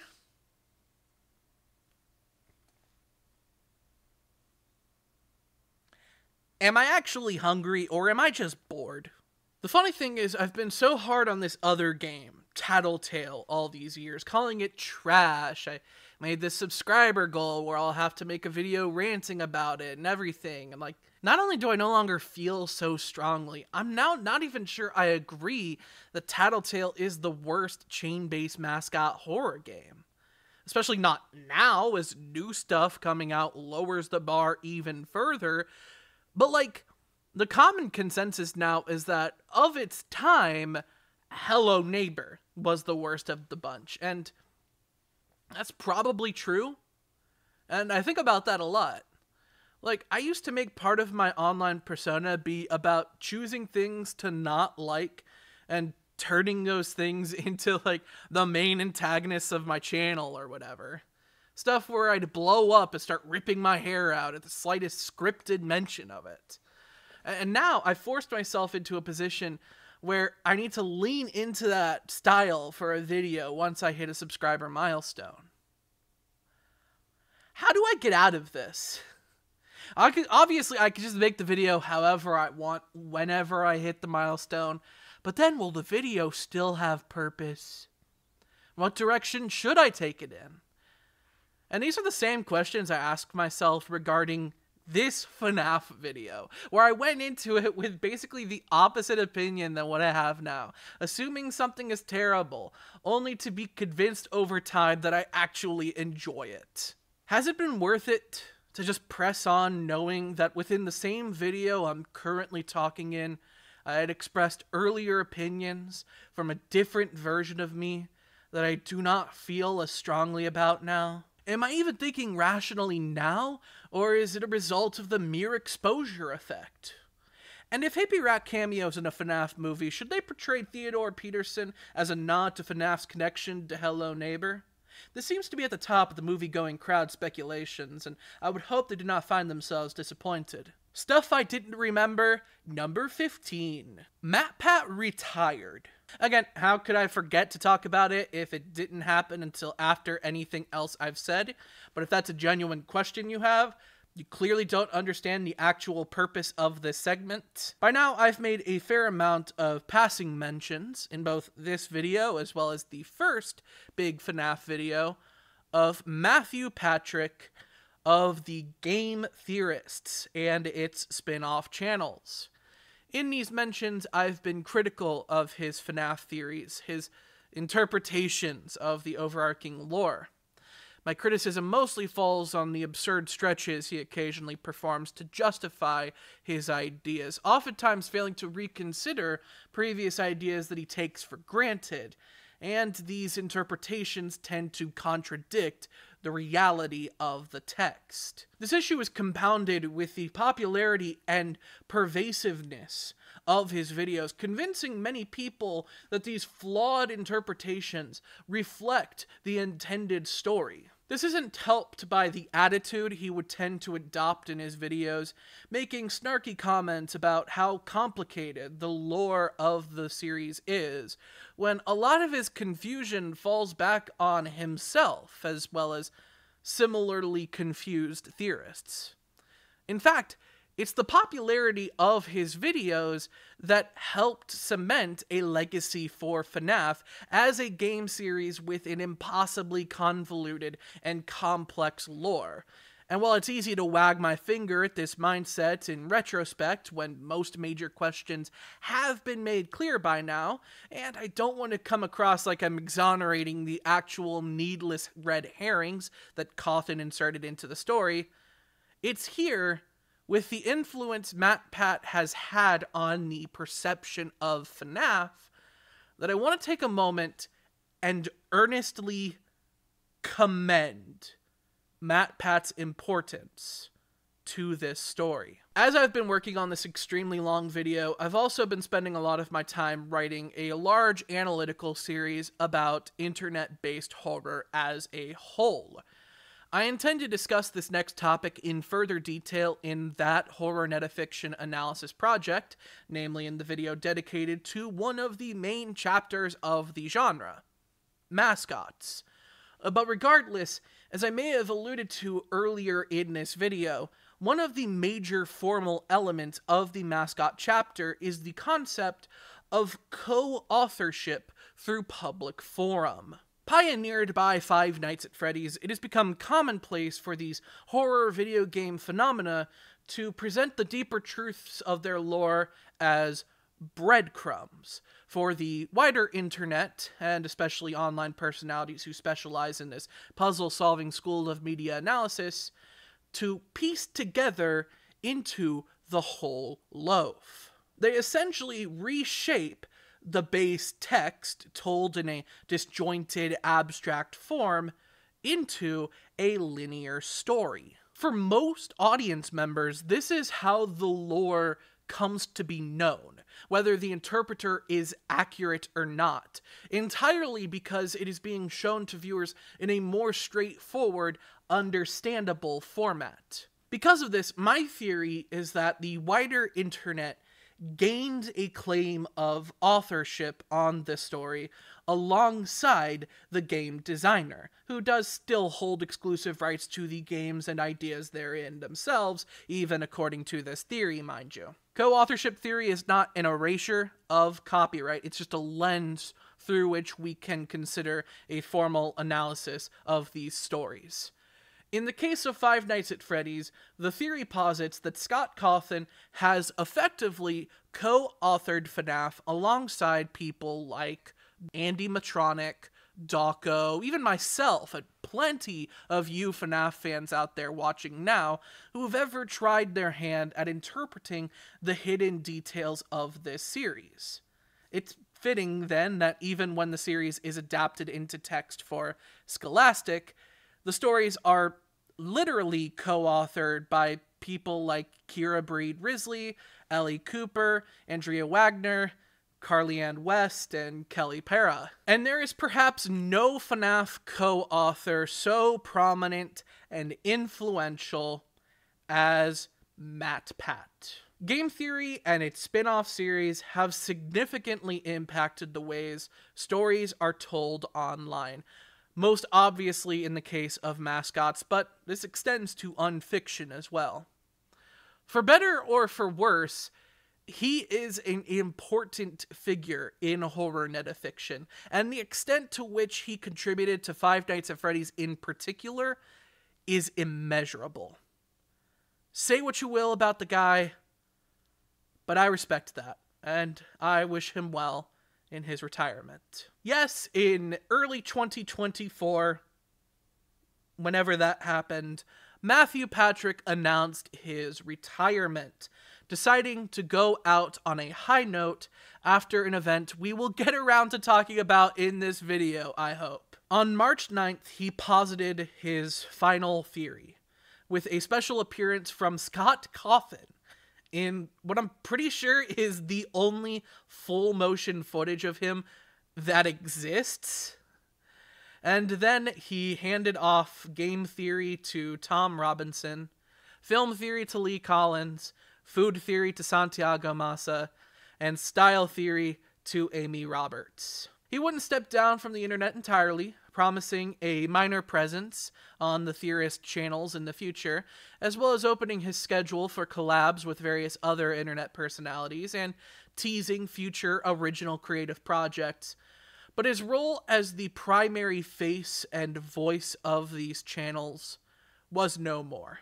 Many likened this change to Steve's departure to college in Blue's Clues, but I might just be a bit too old and a bit too reverent of Steve to conflate the two in my mind. That said, the tides of change always get me rather sentimental.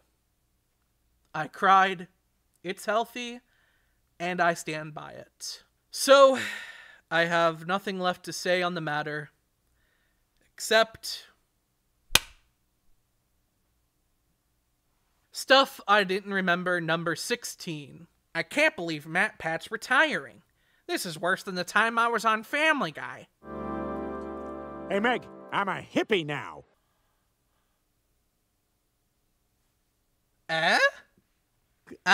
Cool, right?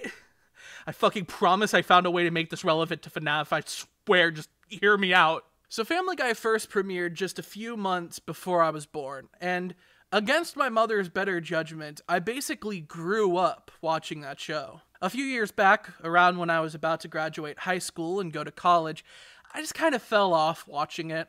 You know, for several years, I'd become pretty worn out by the strange choices made for almost every prominent character in the show. I just kind of found it a bit too bitter to keep watching consistently like I had over the years. However, over the past year or so, I became curious over the occasional viral Family Guy funny moment, and I joined the rest of the internet in wondering, hey, did Family Guy get good again? The final nail in the coffin was meeting a production coordinator for design on the show through Quinton's Discord server and having a few conversations about the current state of the show compared to my memories of it. And I decided I would binge the new seasons and catch up with the Griffins. And just so this is out of the way, the rumors are true. Family Guy is good again, in my humble opinion. During my binge watching, I eventually got around to season 19, episode 18, Meg Goes to College, which was home to the particularly funny viral clip of Peter dunking on Meg. But before that scene, I was completely blindsided by the image of Peter Griffin walking up and saying, I'm a hippie while dressed in a purple Baja hoodie. Because, hey, I'm hippie, and I dress in a purple Baja hoodie. Pretty famously, too. It's like my whole look, to a point where if I ever suddenly switch to a different Baja hoodie that's only subtly purple, I'd probably get some angry letters. What the? As is, I thought this was an extremely funny coincidence that I would have a good laugh with my friends over. But then I checked the release date. May 2nd, 2021. And then I remembered something I've heard from a number of professional artists, specifically that they are notorious viewers of comically long breakdown videos like this one, and like my first FNaF video, which came out on September 2nd, 2019. Legend is, it helps break up the monotony of the job, the kind of service I'm happy to provide. According to the showrunners, a typical episode of Family Guy takes around 9 to 12 months to produce, meaning even with the most conservative estimates, it's unlikely for the animation of this clip to predate my first lengthy hit video. And although it wasn't seen by a lot of people, if we combine these ideas, I think there's a very reasonable chance that Peter Griffin is literally dressed as me. Luckily, I had someone I could ask to help me figure out if I was slipped into Family Guy as a very niche in-joke. But unfortunately, she was unable to confirm, as there hadn't been a wider intent communicated among animators. But my logic is, of course there wasn't. And I'm not even convinced that, had there been intent at all, that that intent would be to serve as a purposeful tribute to me. I claim that Peter Griffin is dressed as me entirely out of convenience. Think about it. If there's a joke in the cartoon you're animating about someone being a hippie, so you need to draw that character in hippie clothes, and you had just seen a video of a guy named Hippie wearing one of these, you might just decide to draw one of these on the hippie version of that character. But this claim presumes that the Family Guy animator in question had any reason to watch a 2-hour-long YouTube video about Five Nights at Freddy's made by a college sophomore who has no idea how to make a YouTube video. However, as that production coordinator had told me, the artist who apparently drew that particular design is, quote, a really cool metalhead horror dad. And it seems like a good portion of my audience at this point is parents who got suckered into watching my videos by their children. By the way, if that's the case for you, I'm so sorry that one of your family bonding experiences was hearing me say lick my Schrödinger's pussy. If I knew that was going to happen, I still would have included the joke, because it is a very funny joke. But anyway, you may not think creators in the industry who need sufficient background noise to get through their workday would ever have much overlap with parents suckered into watching the video and being pleasantly surprised that it's kind of good. And to that end, I will be happy to direct your attention once again to my Max Burnett interview, which happened specifically because he's an inhabitant of the middle portion of that exact Venn diagram. So anyway, I rest my case. Peter Griffin is dressed as me. And even if he isn't, fuck you, yes he is. This also serves as a PSA to all animators out there that if you hide me in whatever project you're making, tag me. I'm not asking you to hide me and stuff. Just asking you to tag me if you do. In conclusion, if Five Nights at Freddy's did not exist, Peter Griffin's Baja hoodie would have been a different color in this scene or something. Okay, you're right. This is no business being in the video. I just wanted to flex something I have no right flexing. Let me have this moment. Wherever many fucking hours into this, I need my me time. If you've been annoyed by the tangential nature of the last few segments, suck it. I am far gone at this point. You and I both know that the structure of this video was abysmal because I went into it with one vision and had to keep adding stuff to that vision, creating this weird patchwork that probably could have been dozens of standalone videos. But would I have ever made those videos if they weren't all this video? No. And would you have even had the option to watch these videos if I didn't make them? No. So stop whining. Wah, wah. There's too much YouTube video in my YouTube video. Wah, wah, or I swear to God I will fucking do it. Don't make me... What's that? Oh, you've got it coming to you now. Stuff I didn't remember, number 17, the Chinichinian. This one has nothing to do with Five Nights at Freddy's. Nothing. I was gonna make this segment about the Talbert files, but now, screw you. And you have all the babies out there who always need something to complain about, as well as my petty ass to thank for it. And if you want to skip ahead in the video to the part where I'm talking about Five Nights at Freddy's again, I've got your timestamp right here. And for the more reasonable among you, this is an opportunity to rest, to think about anything other than Five Nights at Freddy's for a little while. Let the information kind of ruminate in your mind, especially since the 18th stuff I didn't remember is going to be very dense with information, including some details we've already discussed extensively. Consider this a proper-ass intermission. The Chinichinian is a topic I've always wanted to find an excuse to talk about on this channel, but never really got around to doing. It's one of those things that on surface level is a mildly amusing factoid that doesn't really impact our lives in any meaningful way. But the more you think about it, the more it unravels into something mind-blowingly strange and preposterous, at least in my opinion. Now personally, I'm a huge fan of these stoner train of thought mindfucks.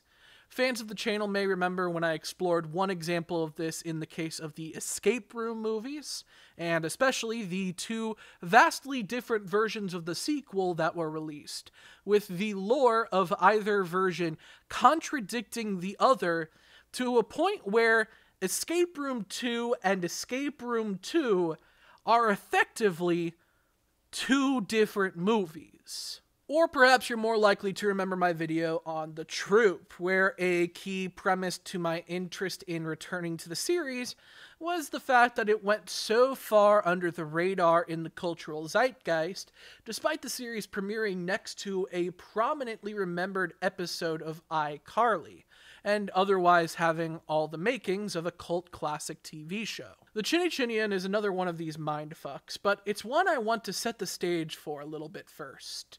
And as I put the pieces into place, there are some people out there who may start to catch on to where this is going. Maybe you even know exactly what I'm leading up to, but I want you to try not to think about that endpoint too hard yet, because the line of reasoning that will go into analyzing the Chinichinian is something that I think is very important to capture. The story of the Chinichinian begins with the practice of re-editing films for the sake of television broadcast.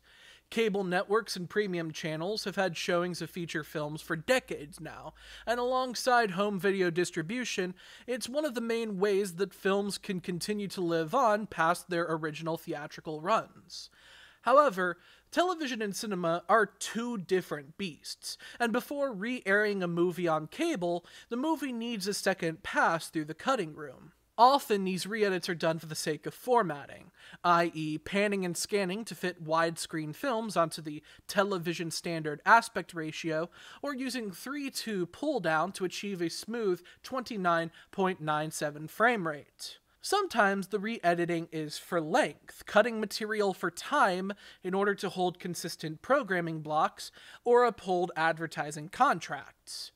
But perhaps most notably are edits made to the actual content of the films. Radio and television broadcasts are regulated by the Federal Communications Commission, with different standards than the Motion Picture Association film rating system.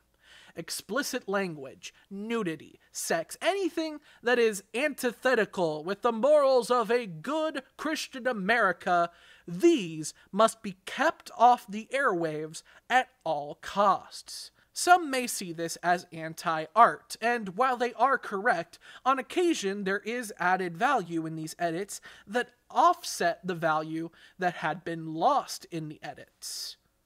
But only sometimes. The fine art of censoring a film centers around communicating meaning through limitations. Some more dedicated editors will go beyond bleeping swear words or pixelating boobs, and they'll see about using more complex effects to reimagine a clean version of the movie rather than just passing off a censored version of a dirty movie.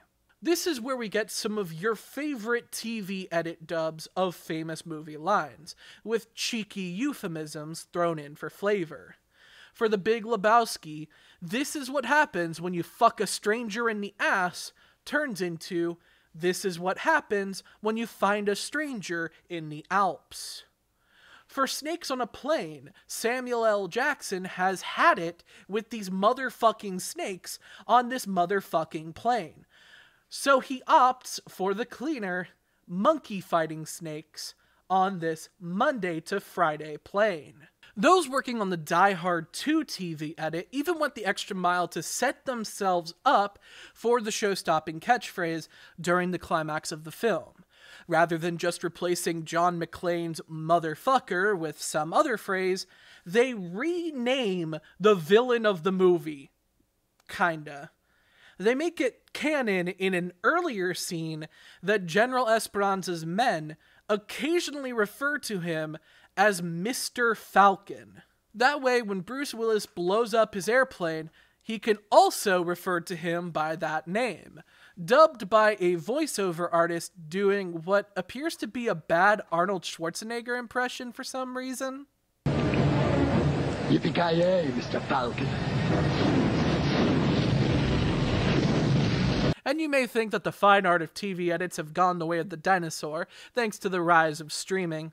But to that end, I'd like to remind you of the splash butt hair fiasco of 2020. So that's just it. The Chinichinian is one of these TV edits. But what exactly is the context? The movie in question is Men in Black 2. Based on the comic book series of the same name, itself based on the wider lore of conspiracy theory culture, Men in Black is a film series about a secret organization of special agents responsible for extraterrestrial affairs on Earth, especially diplomatic relations and police work. The first film features Will Smith as James Edwards, an immature NYPD beat cop who catches the attention of the MIB and is recruited as the partner of Tommy Lee Jones's no-nonsense Agent K, committing to a newfound life of secrecy and anonymity and adopting the alias Agent J. During his initiation, J and K investigate an invasion by a bug, an insectoid alien masquerading as Edgar, a deceased farmer played by Vincent D'Onofrio, and a character I'm mostly talking about because I do a pretty good impression of him. You want me to put my hands on my head like this? The stakes rise as the bug disrupts a diplomatic exchange, leading to the near destruction of Earth, and by the end, Agent K realizes that he's getting too old for this shit, electing to have his memory wiped so he can return to his regular pre-MIB life. The second movie finds Agent J struggling to find a stable partner since K's retirement, complicated by the arrival of Lara Flynn Boyle's Sir Lena, a dangerous, shape-shifting alien who came to Earth to claim the mysterious but powerful Light of Zartha. Agent J learns that Agent K knew where to find the Light of Zartha, and he tries to pull K out of retirement so he can regain his memory and help him protect it. But as he begins the process of undoing the previous memory erasure, Serlina invades MIB headquarters, forcing J and K to evacuate. They seek the help of Tony Shalhoub as Jeeves, a fence who peddles illegal alien technology and has a bootleg version of the memory restoration device. Meanwhile, Serlina's sidekick Johnny Knoxville leads a team of alien grunts to capture K so they can extract the information from him themselves, and K regains his memory just as they attack. Up to this point, a couple of the alien grunts had been hiding their most telling features, those that make it abundantly clear that they're not human. For instance, one alien wears a hat to cover up a third eye on his forehead, which is revealed during the fight as a weak point and is likely a visual reference to the Venetian from the Twilight Zone episode, Will the Real Martian Please Stand Up? However, another alien wears a distinctive scarf, apparently covering up an unusual growth around his neck. As K gains control in the fight, this character ends up being the last alien standing, and K attempts to incapacitate him with a couple swift kicks in the testicles, which have no effect. J then alerts K to the alien race he's a part of, the Chinichinians, prompting K to snatch the Chinichinian scarf and show the audience just how literal this alien's name is, as this man clearly has a pair of balls where his chin would normally go. K kicks Peter Griffin in the face. Roadhouse. It's a humorous sight gag that builds upon the established pattern of terrestrial disguises for alien characters and elevates it with relatable commentary on the debilitating imperfections of human anatomy, all to deliver on the premise of balls being really funny. But the issue is, balls are also rather naughty. The kind of visual that the freaking FCC wouldn't dare allow on, say, VH1, for instance. I mean, for crying out loud, half of the audience doesn't even know what balls is. Now, there's probably a way to cut around the gag entirely so as to avoid the de-scarfing in the first place, but we had a certifiable Mr. Falcon on the crew for this one, and their aim was to reimagine the Chinichinian as something much more appropriate for all audiences. So they set out to meticulously airbrush out all traces of testicular tableau, the slightest of scrotal skin, and, these nuts. To really sell the visual effect, the editor even treated Agent J's Chinichinian callout like a YouTube poop, splicing the audio clip and effectively renaming the alien being. The final product isn't perfect, but it does enough to communicate to audiences a new vision for this character. And as Agent J alerts K to the fact that he's fighting a Chinichinian, K pulls off the alien scarf to reveal his secret. This man clearly has a chin where his chin would normally go. K, he's a Chinichinian. K also kicks this guy in the face. And that is the story of the Chinichinian, my all-time favorite TV edit in the history of cinema.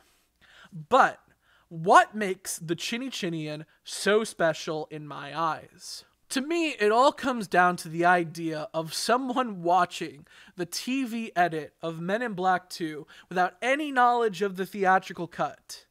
In this thought experiment, I see in my mind's eye a version of this universe devoid of Chinichinians, forcing me to grasp the concept of a Chinichinian as it exists in a vacuum, and how absurd and surreal it is on its own. Think about this. This is an alien race from another planet. In a case of cosmic racism, this alien race seems to be named after some distinct feature inherent to the phenotype of the species, like a Ben 10 superhero name. In fact, it takes after the ball Chinian in that it is a descriptive name based around what human equivalent organ appears to be situated where us humans normally keep our chins. And this is where the absurdity really shines through. In this bizarro version of the Men in Black universe, an alien race came to Earth, and the powers that be took one look at them, and were particularly fascinated by the fact that they have chins. Where their chins go. So much so that some goofy Gucci wearer was like, hey fellas, I have a great idea. What we should call these guys. I want you guys to understand. This is like if you saw me on the street and you were like, oh, there goes Shoulders, big shoulder over there. That guy sure does have his shoulders in the right place. And then you turn to your other regular shouldered friends for validation. And each and every one of them are like, yeah, what the hell's up with that guy and his shouldery shoulders? Like, what the fuck? And without fail, not a single person I bring this up to finds this as interesting as I do. Every time I bring this up to my friends, I end up explaining myself in circles for 10 minutes. But isn't it weird that they find such a nondescript detail to be distinctive enough such to categorize this particular species of complex intergalactic life? And then they kind of hit me with a, yeah, that's weird. Hey, when's the last time you've gotten laid? And then I say, that's none of your business. And then they say, wow, that long, huh? And then I change the subject. Here's where I'm at. I'm not convinced that this qualifies as an alien race. You're telling me this is a strange humanoid creature identifiable by the chin placed conspicuously where chins go. No, it isn't. This is just a guy. This is some dude who got caught up in this whole alien situation and ended up with a foot-shaped foot colliding with his chin-shaped chin. Who is this guy? What's his story? Funny enough, I think this was all a messy result of an opportunity for improvisation. In the blooper reel, there are several cut takes of Will Smith experimenting with different names for this alien race, including Chinsakian, Gonadinek, and Scrochathroat. My favorite name Will Smith pitched was Cahonian, and considering it's a bit more of a stealthier pun that utilizes a more euphemistic term, cojones, they probably could have gotten away with using this name on television. But in the end, I'm glad that they kept that name out of Will Smith's mouth, because without the ball Chinian, we would have never had quite so profound an experience with the Chinichinian. God bless. This is a Five Nights at Freddy's video again. Sorry, not sorry for all that. And for those of you who rightfully appreciated that segment, I would like to present you your reward. Stuff I didn't remember, number 18. The part of the video where I clarify all my stances on FNaF lore debates. Buckle in. Now, some of what I'm going to say here is me repeating things I've either said earlier in this video or dedicated a section to discussing in my previous video, but I just want to get the pieces put together and have it all in one place so that if anyone is curious, they don't need to skim half a day's worth of me yapping and FNAFing in order to understand it. Instead, they could just come to this part of the video, the timestamp of which is, as we all remember. Now, I'm adding this comment right here after writing this lore segment, but as I wrote it, I made a point of going about it in earnest, taking every interpretation I disagree with and reasoning out what I think is the correct interpretation. And oftentimes these interpretations would be theories I've never seen before. However, now that I've wrapped up writing this, I've seen people in the FNaF fanbase just casually mention these interpretations as if everyone is already on the same page and figured this out ages ago. This is extremely embarrassing because I haven't watched other FNaF theory videos in years, and I put in the work to figure this stuff out without the external help, convincing myself that I single-handedly solved some of these lingering questions, only to learn that I basically just ascribed a hierarchy of spiritual purity to these stones, with the hypothetical but inevitable marble at the top. And you know what they say. You're still working on mineral theory? How painfully outdated. Now, regardless of embarrassment, like I said, I put in the work. I came up with most of my interpretations completely independently of the rest of the fan base. So, I'm still gonna gloat. But that gloating is not for the other people in the fan base who already figured this stuff out. It's for the people who perpetuate these lore debates by being wrong all the time. This segment will also be helpful for anyone who still doesn't understand the fine details of FNaF lore. So, when I do a good job explaining this stuff for those people, that's a dub, because those people learned it from me, and not those other people who already understood it. That's co-authorship, nerds. That said, real talk, the value of Five Nights at Freddy's as a story is the interpretations of others. And there are plenty of FNaF theorists out there who I'm sure have some different interpretations of the lore than I do, and with plenty of videos that themselves have a ton of effort put into them out there. I recommend you seek those out and give them a watch sometime after this video. I certainly will be. First up, I want to hit you once again with the 1, 2, 3 of who did the Bite of 87, what's in the lockbox, and what are the contents of paragraph 4. As you may remember, my belief is that the answer is rather definitively, it doesn't matter. Had it mattered, and had the storytellers had any care to answer those questions, we would have seen them answered, or at least received any new evidence suggesting any possible outcomes within the past several years. We haven't, so I don't think there is an intent to answer that. That said, I do have minor headcanons about these questions. Potential answers that I think are pretty likely to be true. First, the Bite of 87.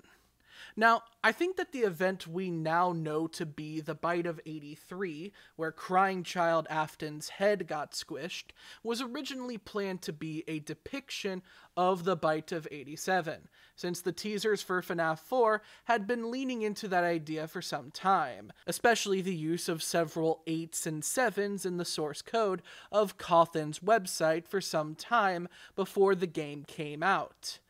The decision to turn this into a different plot event was a pivot made during production. And so to that end, I think there was a time when the answer to the question of who did the Bite of 87 was, in fact, Golden Freddy. However, this is no longer the case. So now we need to try to understand what details are present in the Bite of 87. We can assume it occurred in 1987, and considering the chaos around the week depicted in Five Nights at Freddy's 2, I think there was intent to imply that the bite would happen during the birthday party teased at the end of that week, which the player character, Jeremy Fitzgerald, would be working security at, staying close to the animatronics, hinting that he may end up the victim of said bite. We know that since this event, the animatronics roaming mode would be limited to exclusively after hours in order to prevent similar incidents, so it can be assumed that the perpetrator is a character who would reasonably be roaming during a birthday party at the FNaF 2 location. I think this eliminates the withered animatronics. I also think the puppets and Balloon Boy's designs are not conducive to a proper bite, so that eliminates them. That leaves the 4 main toy animatronics, including the Mangle, since Phone Guy suggests that someone tampered with their facial recognition system. I think Toy Freddy is too chill to kill, and I think Alvin And has too little a personality to do something like this. Toy Chica has been a hotly speculated character, with her detachable beak serving as a major detail in many interpretations that I won't get too deep into right now, and with her depiction in Ultimate Custom Night alluding to her beak being lodged in someone's forehead, as if she had attempted to bite off the frontal lobe of someone's brain. And that's not even approaching the homicidal tendencies suggested in Toy Chica the high school years. The epicenter of Bite of 87 speculations, however, is the Mangle. His chaotic design, said to be the result of imaginative and disrespectful children literally tearing him apart and putting him back together incorrectly, evokes a sense of violence that the character may lean into. And if the bite were in fact a result of a malfunction, the Mangle seems to be the character most likely to run into such an error. Furthermore, there is later evidence to suggest that the Mangle was one of the first characters to be imparted the remnant of a living creature through William Afton's experiments, specifically the pet dog that belonged to one of his first victims and had been struck by a car. If the Mangle is haunted by the soul of a dog, then the character would have a more animalistic quality that would lend to an act such as biting. So I think at this point, these 2 characters are my main 2 candidates for the bite. And from what I could gather, the fanbase as a whole has come to a similar conclusion. So which one am I leaning towards? This may be controversial, but I think I've become a Toy Chica truther. I did lean toward Mangle a lot over the past decade, don't get me wrong, but I don't know, I'm considering it further. Why not? My headcanon is now that the Bite of 87 was in fact the Peck of 87. Who cares? And don't go bringing up the units of force needed to crush a skull like that actually means anything in the series. Anyway, stop acting upset that I chose the slightly less obvious choice, or in 10 more years, I'll say Toy Bonnie did it just to fuck with you. Now, does this all mean I'll be surprised if the culprit is one day revealed to be anyone other than Toy Chica? No, because like I already established, the true answer is that it doesn't matter. What's in the lockbox at the end of Five Nights at Freddy's 4? For those unaware, the lockbox is a small metal box presented as a reward for beating the game. However, when the player attempts to unlock said box, a message encouraging you to forget about the contents of the box is instead displayed. This has served as a monument to the vague non-answers given about the pressing concerns, both in the case of the story's lore, as well as by the in-fiction Fazbear entertainment. And it remains one of the most viscerally upsetting aspects of the storytelling of these games to me, because there are just so many things you could possibly put in this box. This isn't one of those quirky puzzles with a few possible answers that each have evidence toward their truth. This is just a box with something presumably inside, and you could make the claim about anything. The hand crank that winds up the spring locks, the missing frontal lobe of the Bite of 87 victim, $4.45. The puppet, a security badge, a signed copy of In Heat by the Romantics on CD, the deed to Fredbear's Family Diner, a family portrait of the Aftons, the gloves O.J. Simpson actually wore that fateful night. Half-Life 3.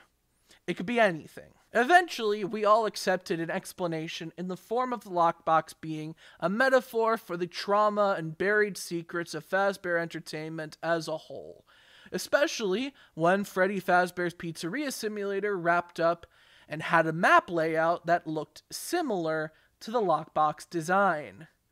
But I call bullshit, because an opened version of this box was found in the files of FNaF World, meaning there ought to be something physical in there. So, what do I think are the most likely contents of the lockbox? What is something meaningful that would shake our understanding of the series in such a way that we wouldn't accept it? What is something that represents the pieces put together, as Scott Cawthon has described it before? I think the lockbox contains the trauma and buried secrets of Fazbear Entertainment as a whole, except, like, literally. I think that if you opened this box, inside you would see a dossier detailing all the crimes Fazbear Entertainment has covered up, from the missing children's incident, to the bite of 87, to the death of the phone guy.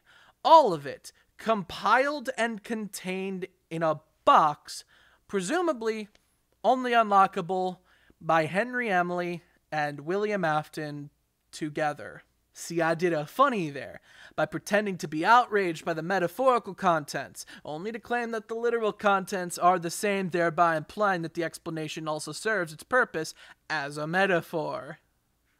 Now, does all this mean I'll be surprised if the contents of the box are one day revealed to be anything other than a compilation of horrible events the company has put the effort in to cover up? No. Because like I already established, the true answer is that it doesn't matter. Hi, I'm from the future, just popping in because while I'm trying to export this video, Scott Cawthon's second interview with Dawko dropped, and during it, he not only explained that he had an entire plot for Security Breach in his head, that he just forgot to tell Steel Wool Studios while they were making the game, which is funny, but whatever. The Ruined DLC ironed out pretty much all the confusion in the story, in my opinion. But also, Scott has officially delivered a definitive statement on the FNaF 4 lockbox. Now, granted, it was still kind of a non-answer, where he didn't really say what was in the box, just that it was something. And the intention was to develop that idea of what was in the box later on, but soon afterwards, that particular thread, let's say, frayed. And as for what that something was, Scott said that this detail has become lost. This can mean a few different things. For one, it can mean that Scott did literally know what object would be seen when the box is open, but he has since forgotten, which is the funniest option. It can also mean that he created the box intending to come up with what was in it later, but never came to a concrete decision, meaning that although the box held something, he never actually knew what it was. This very strongly lines up with my J.J. Abrams mystery box critique from my first FNaF video, and hopefully will be recalled in the future as a lesson learned.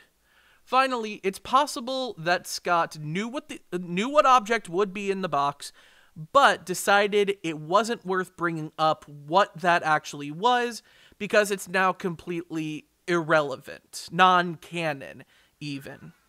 What I mean is, maybe he reconsidered the direction the plot would have gone in, and the contents of the lockbox were a remnant of a scrapped version of the lore.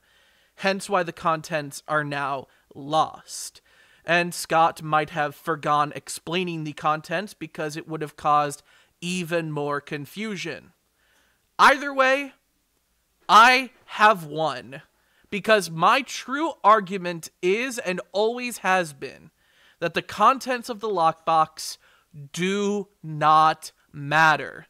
And Scott has just sat down and said more or less exactly that. I am always correct. What is paragraph 4?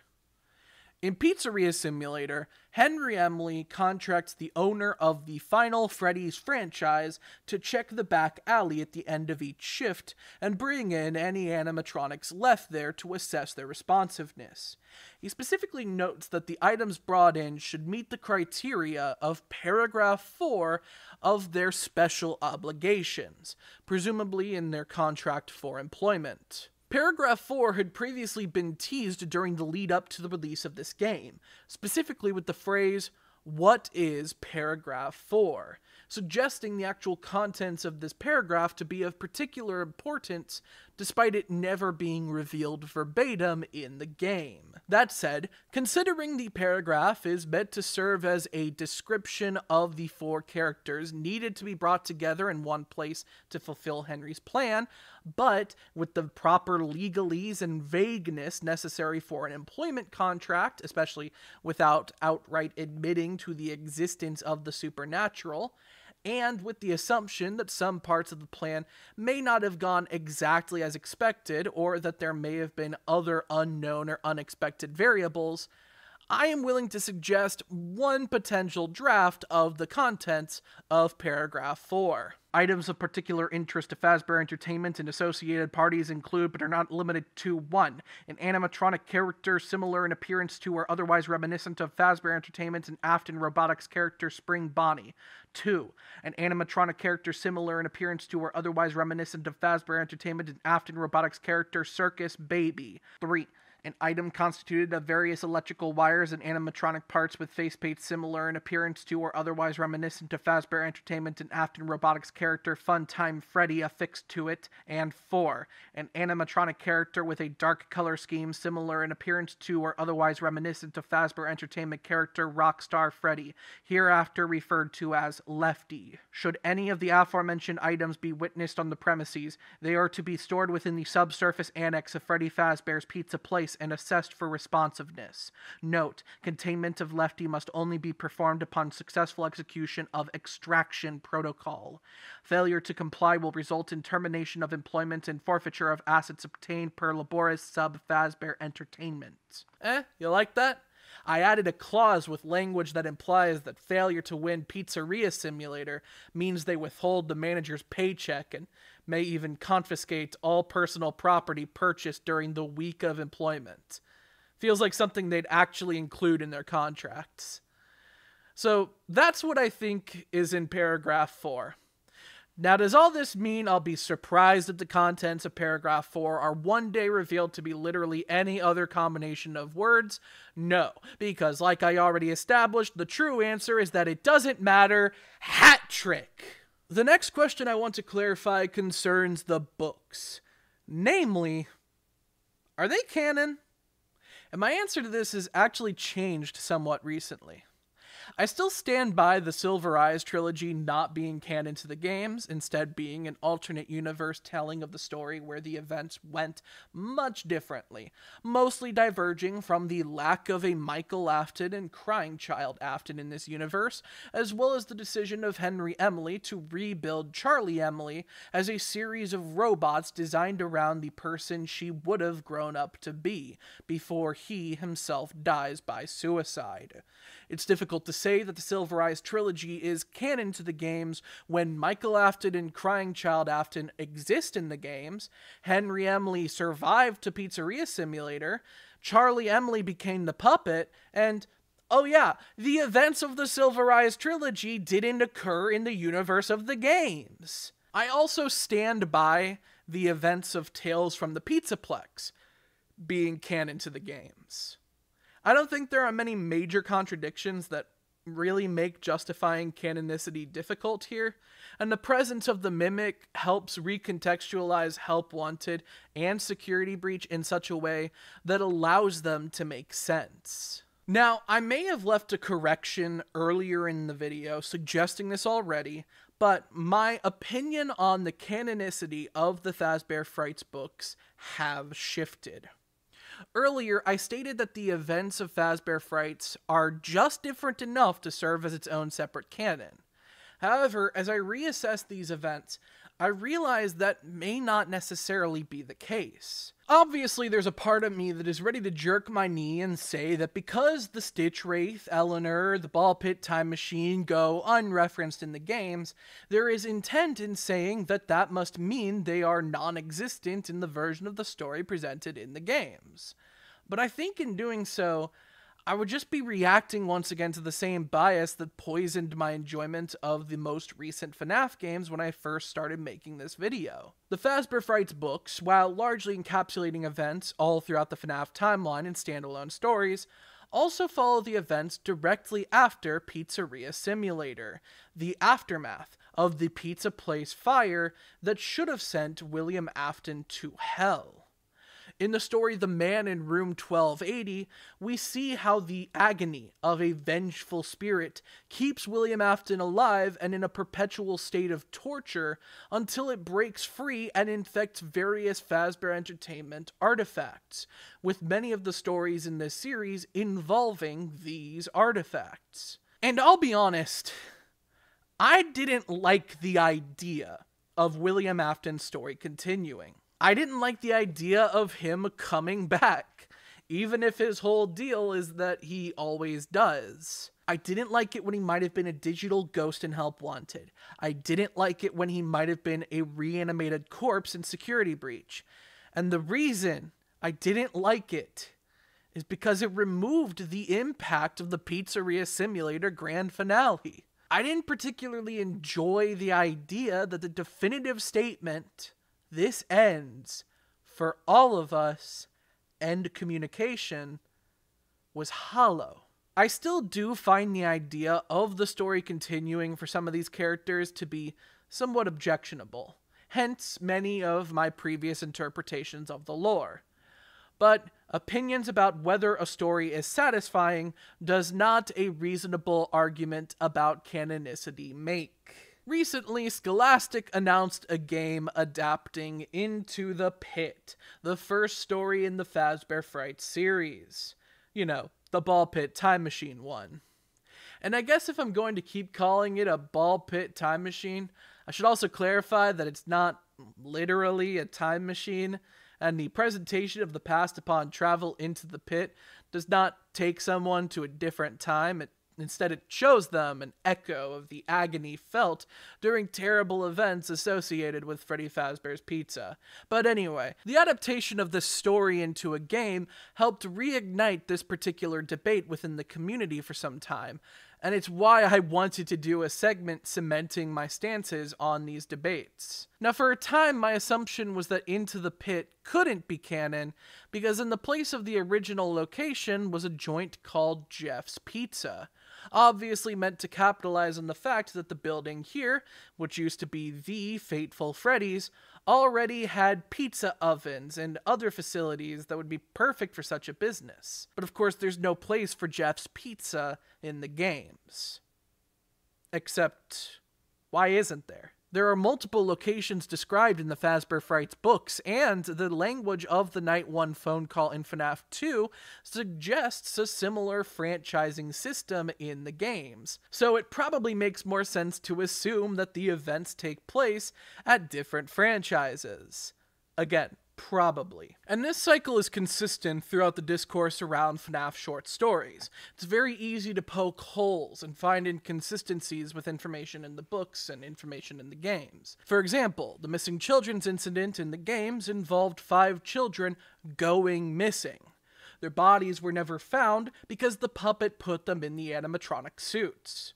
However, Into the Pit depicts its protagonist Oswald traveling through the Ball Pit Time Machine to the 1980s to witness the missing children's incident, and it's depicted as a state of ruckus and chaos as visitors to Freddy's discover the 5 children in one of the private party rooms, presented in a sick diorama of a birthday party. According to the books, the bodies were found. Thus, there's a clear intrinsic contradiction, and these are 2 different canons. But for every hole you poke, it's just as easy to mend it back up with even more logical reasoning. For one, I already discussed how the ball pit time machine is not a literal time machine, and so discussing the occurrences in these echoes of the past as literal runs counter to the pit's narrative purpose. To say that the missing children's incident, as depicted in Into the Pit, is entirely literal, is to say that the yellow thing's presence in Oswald's life as his father was entirely literal. Obviously, there's something more abstract to the way it's presented, considering everyone around Oswald saw something different than what he saw. And at the end of the story, when Oswald causes the yellow thing to break its neck, was William Afton erased from the timeline? No. Did that even literally occur as depicted? Probably not. If it did, the Jeff's Pizza employee at the end wouldn't have run out of the building like, "Hey kid, you forgot your soda." He would have said, "Holy shit, there's a dead guy in the ball pit again." And furthermore, if the missing children's incident occurred as depicted in Into the Pit, FNaF wouldn't have happened for a number of reasons. For one, the bodies were found in this version of events. In the first game, it's stated that an arrest is made, but William Afton is not in prison in later installments, implying one of three things to have occurred.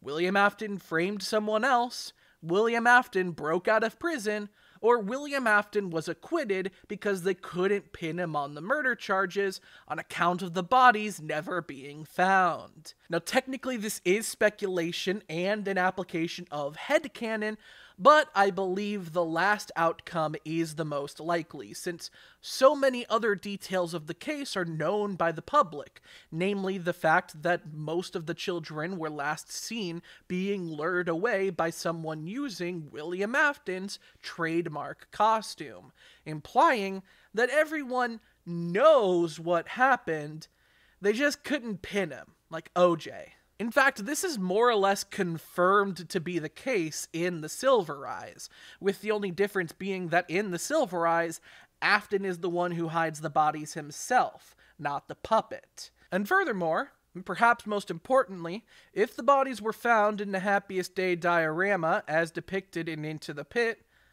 then they were never put in the robots. And thus the robots probably wouldn't have been haunted according to the rules of this universe.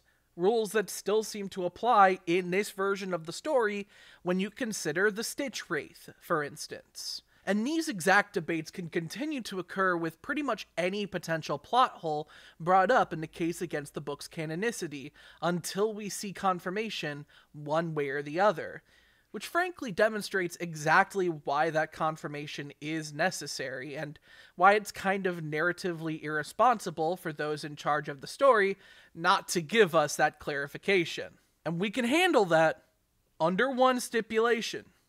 We need to agree ahead of time that if these books are technically not canon to the games, that doesn't mean they're less valuable of a story than the games. Again, I think what makes it so difficult for some people to latch on to these books as canon to the mainline games is the one-way mirror of it all, where the books have no problem referencing the games, but the games don't really do the same thing for the books. In the mainline games, so much weight and importance is put on the influence of certain dead children throughout the timeline. The youngest Afton, Charlie Emily, Elizabeth Afton, the 5 missing children. However, according to these books, there are several other lingering spirits of various children throughout the timeline that are proven to be just as important, but who never seem to hold the same relevance in the games. How do we account for the importance of Stitch Wraith in one version of the story, but the lack of importance of Stitch Wraith in another version, unless Stitch Wraith simply does not exist in that other version of the story? And I certainly understand that, though frankly it's not quite enough evidence to say that Stitch Wraith truly did not occur in the games. My issue personally came down to the fact that the instant I ran into anything in these books that didn't fit rigidly in my previous assumptions of the FNaF story, I just wrote it off as an alternate universe, canon to itself, but not the games. And the thing is, this not only doesn't necessarily need to be true, it's also a categorically unfair way to look at the books, because they've always been important to understanding the story of the games. I can balk at the concept of agony in the Fazbear Frights books as a can of worms, not worth opening in the presence of the games.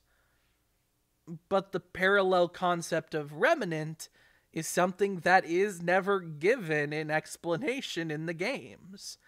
We needed the Silver Eyes trilogy to give us that understanding of how Remnant worked and what the rules of possessing an animatronic are in this world.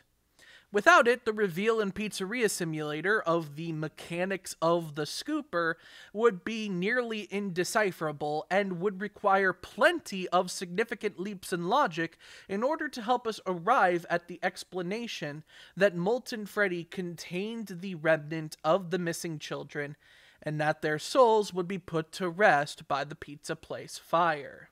And now, with Agony, we can understand the echoes of the tragedies that we see put to rest in the Happiest Day minigames of FNaF 3, as well as other more abstract forms of hauntings throughout the series. Understanding the games has always required understanding the books, and this is why I was so easily convinced that Tales from the Pizzaplex was canon, because it's where most of our understanding of this more recent stretch of the lore comes from, a stretch that doesn't threaten to contradict well-established understandings of the FNaF during FNaF story. Now, this importance the books have on the story of the games tends to be frustrating to many people, and I can understand why. When you open a video game, you kind of expect to understand the story of the game just by playing it. Sure, the situation is different when it's a sequel to another game, in which case it's reasonable to assume you have a background knowledge of the events of any previous games, but at least they're part of the same medium. However, one of the core principles of horror metafiction is that the works within the genre are often built with intent that the elements of their mediums are to be acknowledged by the audience, and sometimes that means utilizing multiple mediums to tell one story.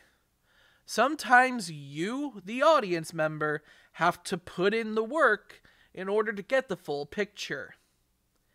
It feels weird to call Five Nights at Freddy's ergodic literature, but I think at some point we have to accept that that's just what it is. And I'm not even sure why I was upset about this, even in this exact video. Like, yeah, you have to read the books to know who the main antagonist of Ruin is. Everyman Hybrid did the same thing for its first 2 years, cry about it. And thus, why not? I think Fazbear Frights might as well be canon. But if they technically aren't, then okay. Big whoop. They still have value as their own stories. Finally, we have all the bonus books. Are the guidebooks, like the Freddy Files, canon to the games? No, of course they aren't. If they were, then they wouldn't be full of blatantly incorrect information.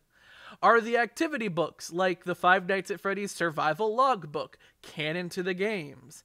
Yes, of course they are. One of them literally belonged to Michael Afton, after all. Is the official Five Nights at Freddy's Cookbook canon to the games?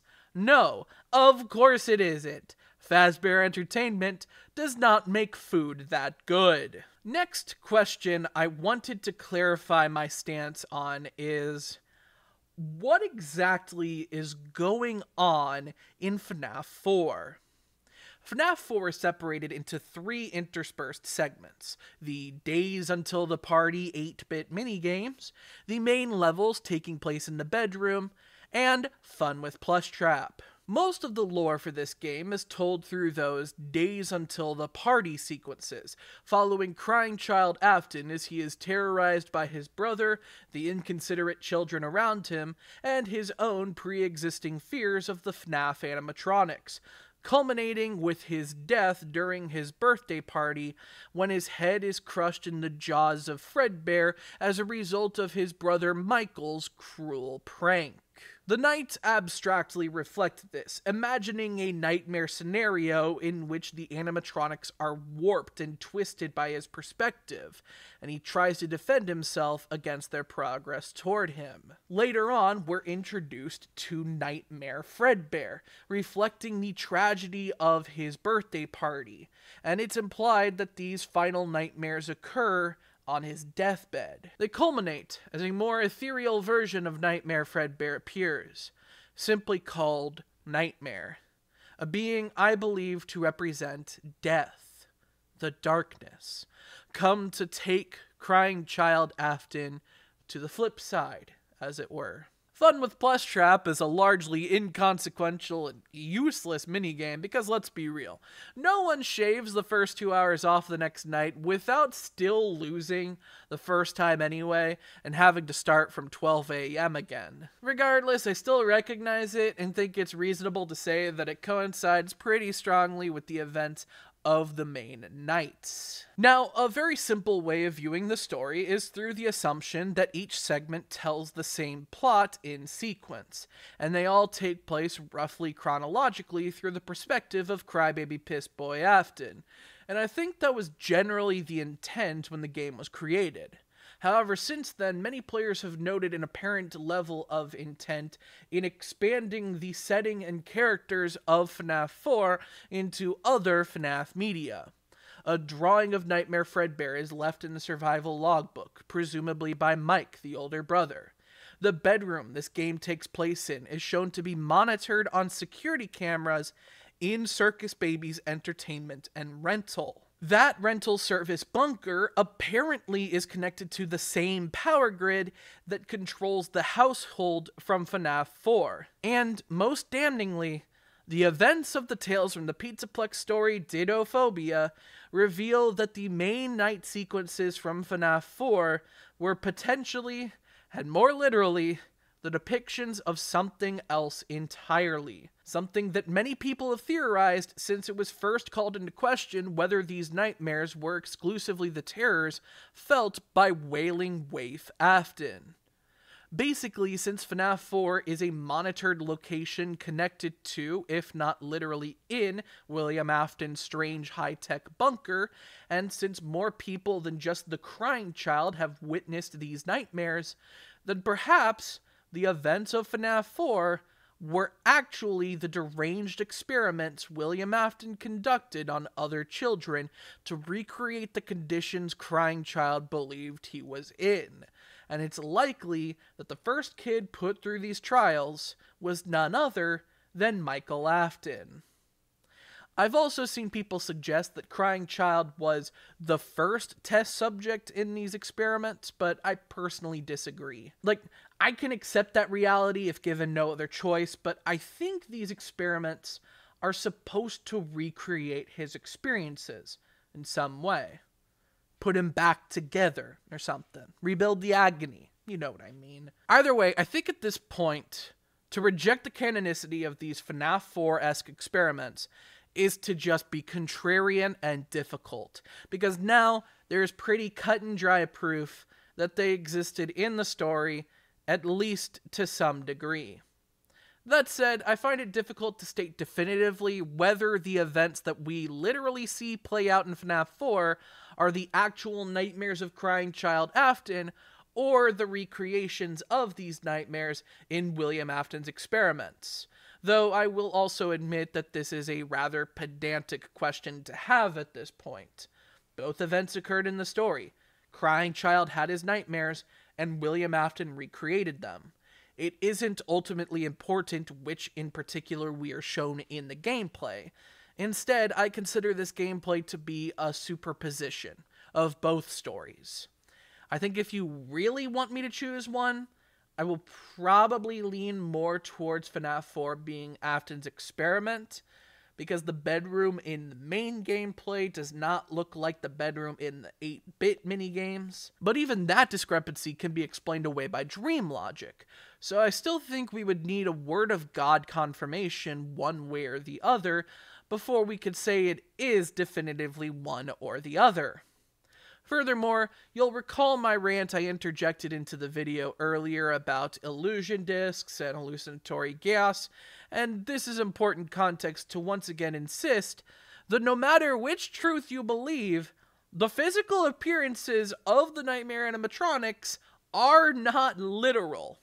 They are warped by the perspective of the protagonist, whoever that protagonist may be.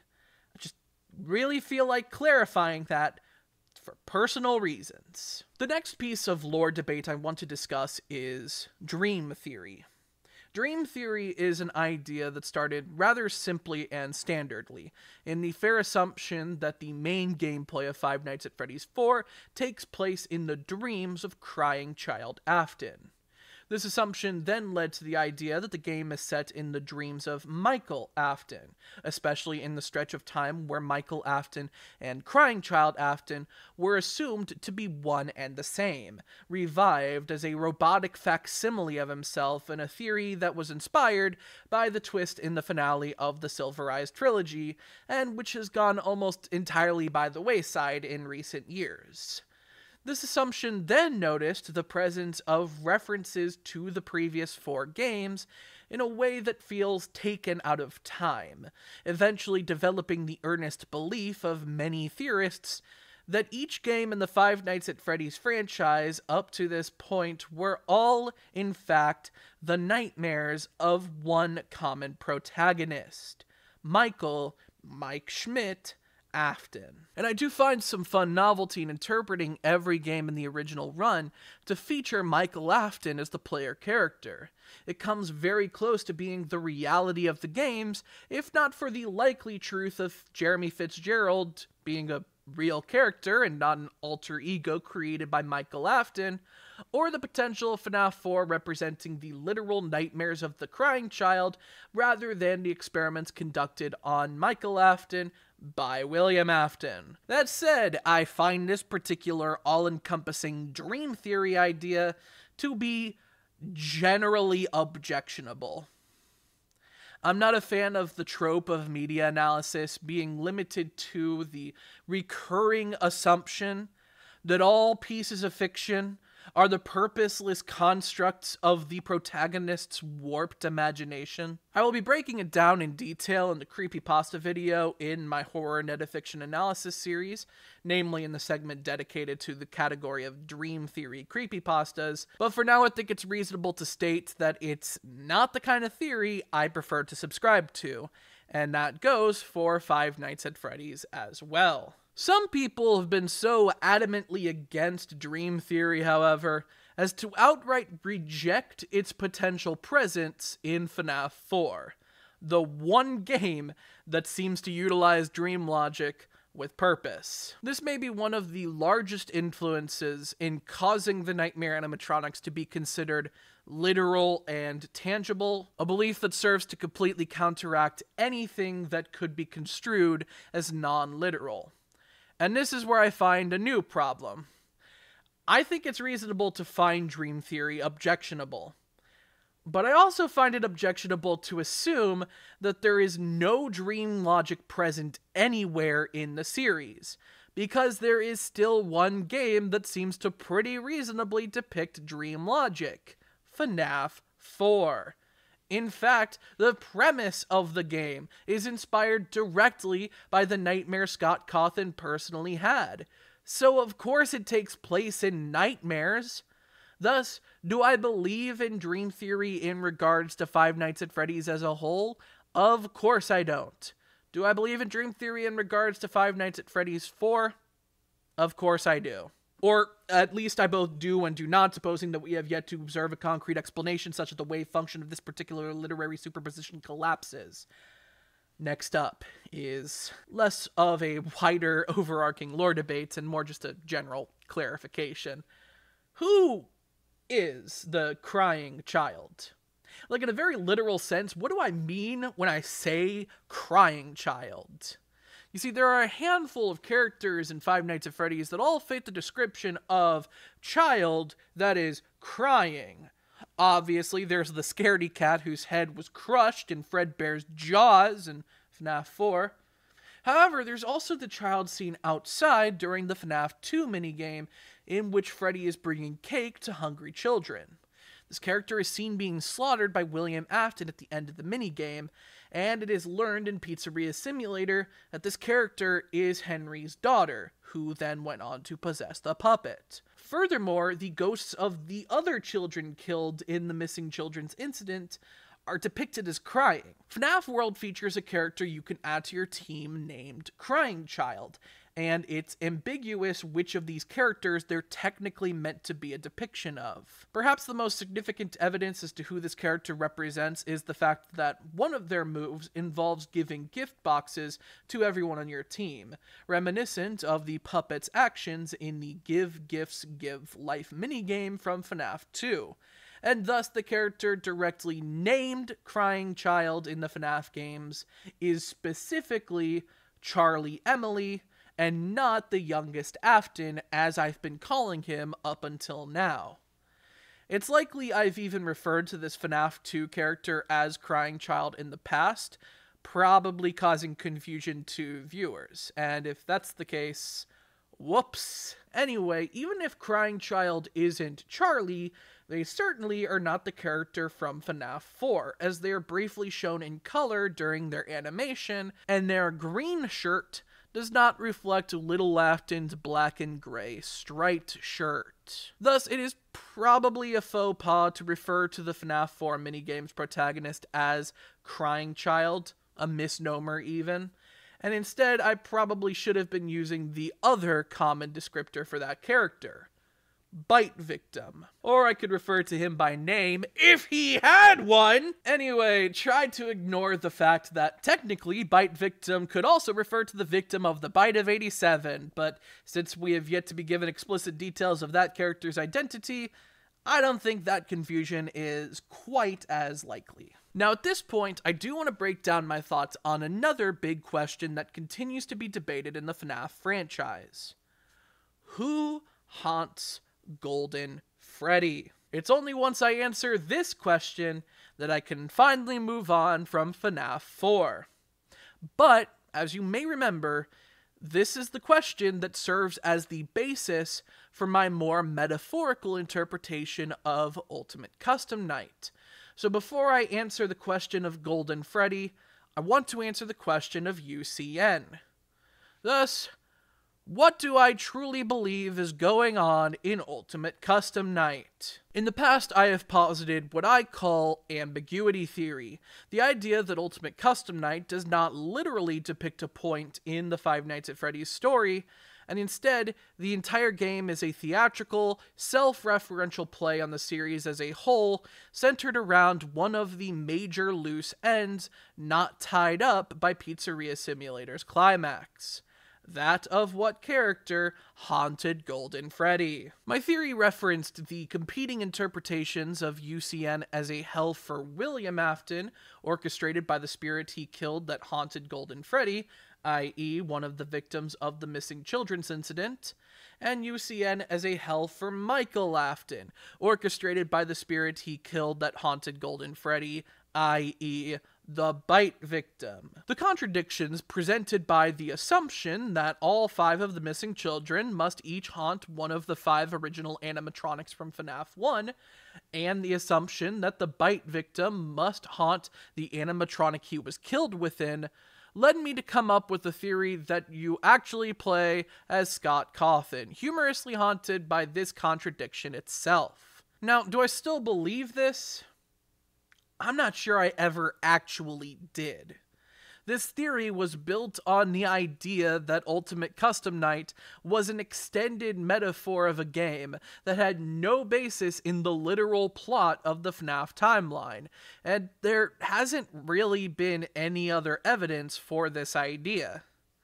Once again, I think any part of me that wanted to consider ambiguity theory as literal was the result of a knee-jerk insistence to see Pizzeria Simulator as the true end of the line for these characters and their story, to a point where I wouldn't even want to see UCN as an epilogue. Combine that with the fact that Fazbear Frights would go on to present an in-universe example of one animatronic haunted by multiple souls in the form of the Stitch Wraith, not to mention Ennard, who is also technically haunted by multiple souls, and throw in the fact that there is a character who has developed the Five Nights at Freddy's games in the universe of Five Nights at Freddy's, you can see why there was a time where I thought my ambiguity theory may hold some water as the truth behind the game's story. And for what it's worth, I do still find a lot of value in that interpretation, but only so far as I think it is a solid metaphor for the storytelling structure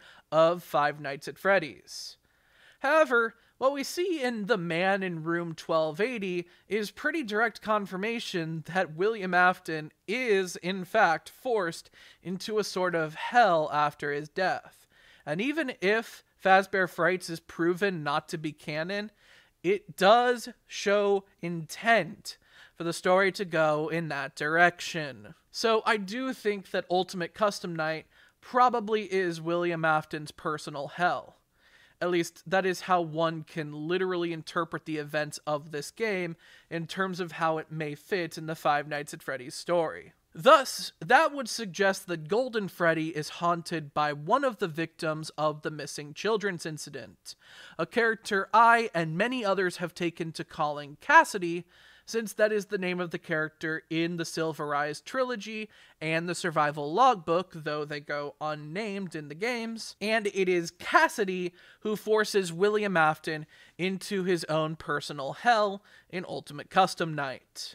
But like I said, there is precedent for an animatronic to be haunted by multiple souls in Fazbear Frights, as we see from the Stitch Wraith, who is haunted by Jake, a boy who passed away from terminal cancer in The Real Jake, as well as Andrew, the spirit that forces William Afton into his own personal hell in The Man in Room 1280. Now, I did say something that seems pretty contradictory just then, but I'll come back around and explain it shortly. It's also revealed that William Afton ostensibly hitched a ride into the Stitch Wraith through Andrew's agony, though that's not important here. My point is that it is wholly possible that Golden Freddy might just be in a similar situation, where both missing child number 5 and bite victim number 1 are haunting the character. After all, the missing child's presence in Golden Freddy is all but confirmed by the depictions in the first 3 games of the 5 missing children being represented by Freddy, Bonnie, Chica, Foxy, and Golden Freddy. And the bite victim's presence is also implied by the "it's me" that seems to haunt Mike in FNaF 1. However, this theory has become the subject of a lot of objection lately by those who more outwardly reject the parallel of Stitch Wraith and Golden Freddy, especially since one of the spirits meant to haunt Golden Freddy is also one of the spirits meant to haunt the Stitch Wraith, but this assumption does not extend to the other spirit in either scenario. Essentially, many members of the FNaF fanbase have gone back to the idea that Golden Freddy is haunted by one spirit, the missing child, and that the bite victim is no longer generally believed to be haunting Golden Freddy, much if at all. I'm choosing my phrasing very carefully here. This belief coincides with a theory that has gained a lot of traction in the fanbase recently, known as Shatter Victim. This theory posits that instead of haunting Golden Freddy, the bite victim's soul, or remnant, or agony, what have you, was shattered upon death, and it was this moment in which something shifted, and the trauma of this one event snowballed into the other tragedies in and around Fazbear Entertainment. This theory is reinforced by the phrasing Scott Cawthon used when describing the contents of the FNaF 4 lockbox. It's the pieces put together, which goes hand in hand with the vow taken by the Fredbear plush as the bite victim flatlined. I will put you back together. Thus, this theory states that Fredbear plush quote is not the Frankensteinian vow of William Afton, but the impetus for the events of FNaF World, spoken by that game's psychic friend Fredbear. This theory also notes the presence of various references to events in previous FNaF games, which occur later in the timeline, suggesting that the chronology of the story is constructed with his shattered memories displaced through time. This is obviously a pretty abstract way of viewing the events of the FNaF story, something I do not consider to inherently be a problem, considering my own history presenting abstract interpretations myself. Notably, FNaF World is a very meta installment that acknowledges the medium of the first 4 games, and the continuation of this psychic friend Fredbear story involves you, the player, laying the breadcrumbs for you, the player, to follow in FNaF 3 in order to get that game's good ending, where the phantoms left behind at the pizzeria could finally be at peace. And while Bite Victim may not be the Golden Freddy, I do think that his soul is perhaps the primary one put at peace by this happiest day sequence. Now, it is strange to have the FNaF timeline be contingent on a sequence of plot events involving the act of playing the Five Nights at Freddy's games, but I guess this is a good time to remind you, the Five Nights at Freddy's games are canon in Five Nights at Freddy's. So while the idea of the Bite Victim's shattered memories literally creating the timeline of Five Nights at Freddy's may be somewhat objectionable at face value, since taking it literally means to fictionalize these events in universe, I don't think this theory actually suggests that the events of Five Nights at Freddy's did not occur in Five Nights at Freddy's. In the end, I think Shatter Victim is a reasonable theory, and it helps to make that stretch of the story feel purposefully connected. That said, how literal is this theory meant to be? Or rather, how literally can we interpret this theory before meaning is lost? I think it's important to hold some of this theory's ties to its figurative meaning, since it's meant to symbolize the impact this character's death had on other characters. It's still important to consider how this death affected Michael Afton and motivated him in his later life to put an end to these tragedies, just as Charlie's death motivated Henry. And I still think there is a level of obsession William Afton is meant to have as a result of the Bite Victim's death. After all, since William Afton is the inciting factor for most of the suffering felt by others in this story, and the Bite Victim is to be viewed as the catalyst for these events, it's clear that William Afton was affected by this tragedy in some way. This is where an opposing theory comes in, the idea that William Afton's primary motivation is the grief he felt over the death of his child, a contentious interpretation of a character who was depicted in all other media showing little to no love for his children, only contempt. However, I don't think there's necessarily a contradiction here, as it is entirely reasonable for William Afton to be affected by Bite Victim's death by causing him to experience a fascination with mortality rather than abject grief. To that end, we could say his initial slaughter of Charlie serves as a hubristic revenge, a Hammurabian trade with the man who designed the character that crushed the life out of his own kid.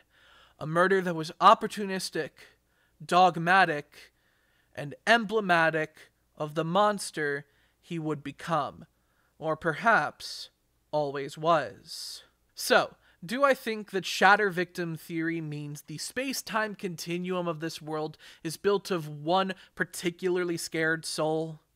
No, I think it serves as a solid metaphor for how the events of the wider story all serve, in some way, as a response to this one. But do I think the intent around this theory is limited only to this figurative reading? No, I think Bite Victim's shattered memories do have a true meta-contextual presence in these games, thanks to the involvement of characters like psychic friend Dreadbear. Is Bite Victim a Jesus figure? Kind of, yeah. So I believe that helps us understand some of the big lingering questions from the first handful of games. But I think in answering those questions, we must once again consider if this provides any further insight into the contents of the lockbox. After all, Shatter Victim is a theory that entirely hinges on the idea of Bite Victim being put into many pieces that need to be put back together. And the contents of the lockbox are stated to be the pieces put together.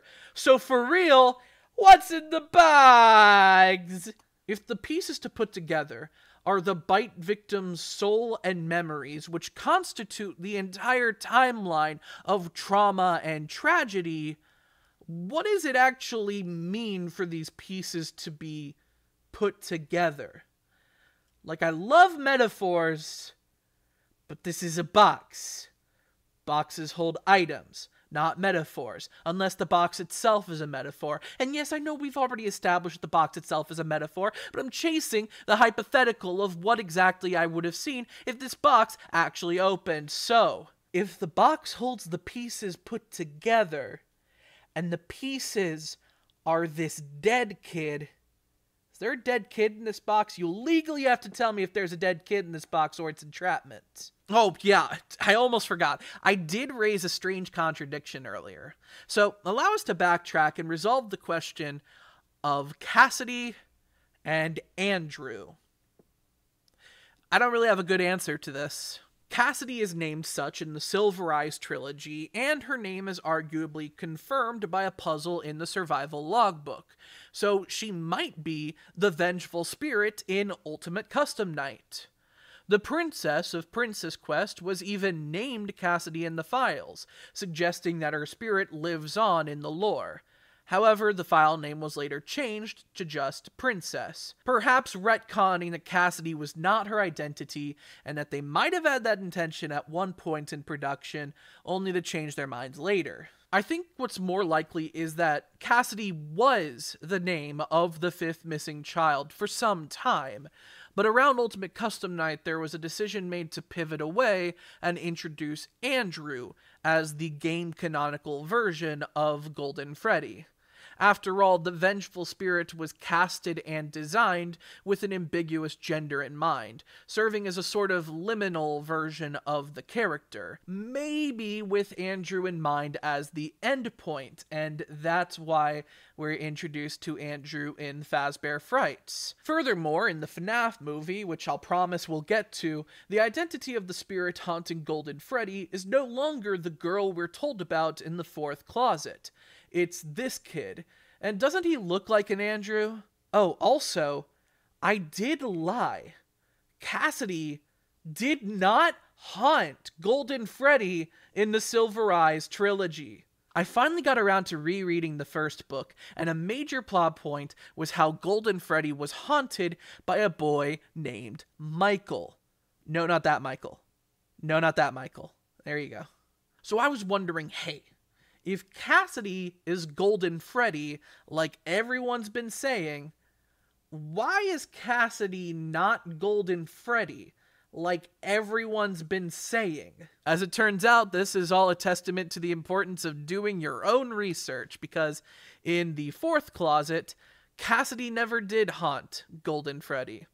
It's never made clear which animatronic she did haunt, but considering the presence of Gabriel, Fritz, and Susie alongside the aforementioned Michael, we can perhaps assume that she haunted Bonnie since Jeremy is absent. Now, Cassidy is still the name you get from deciphering the survival logbook, so obviously there is still the argument to be made that Cassidy haunts Golden Freddy in the timeline of the games.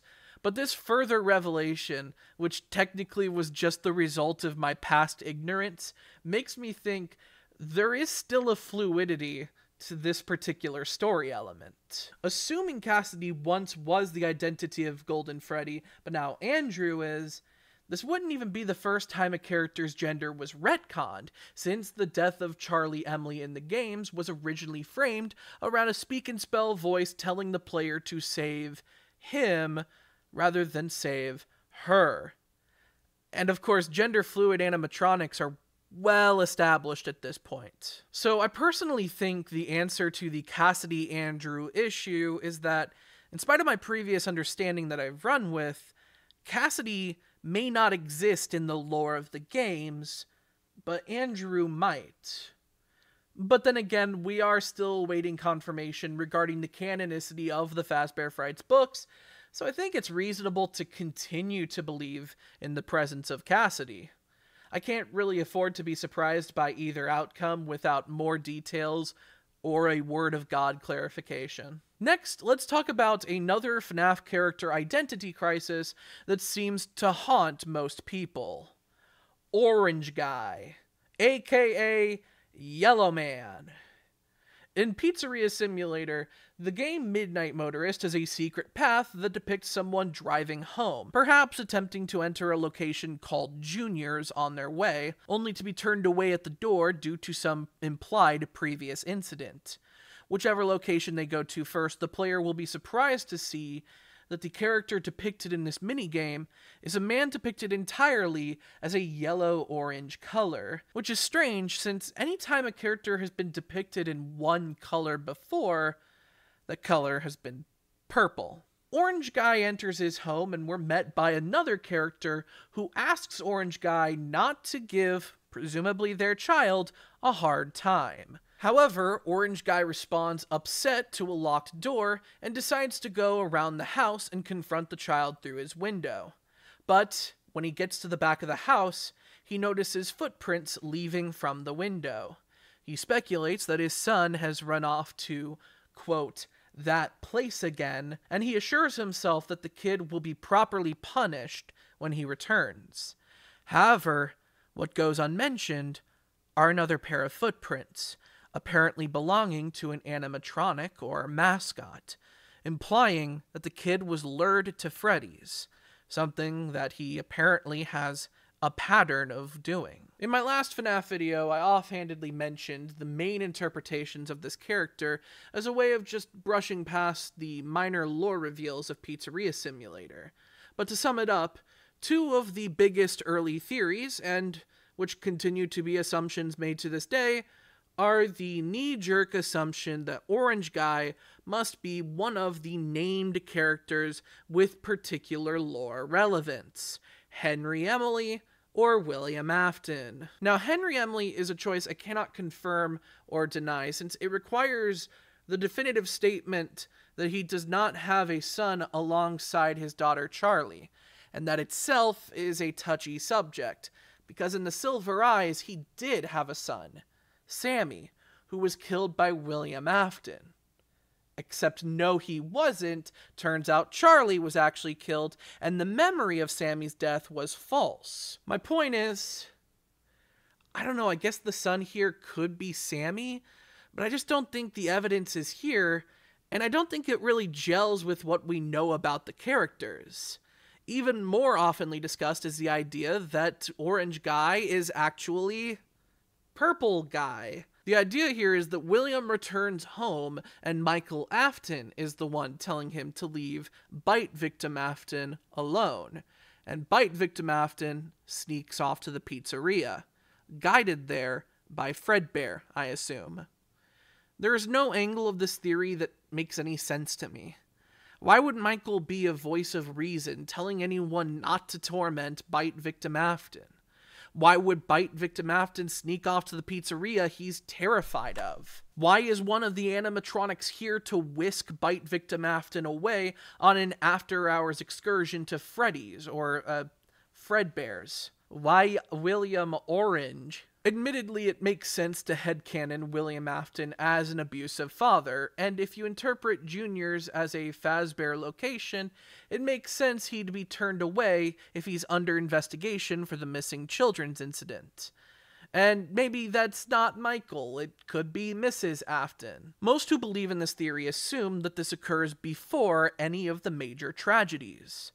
Bite victim Afton hasn't died yet, of course, but he also hasn't seen anything that makes him scared of the animatronics.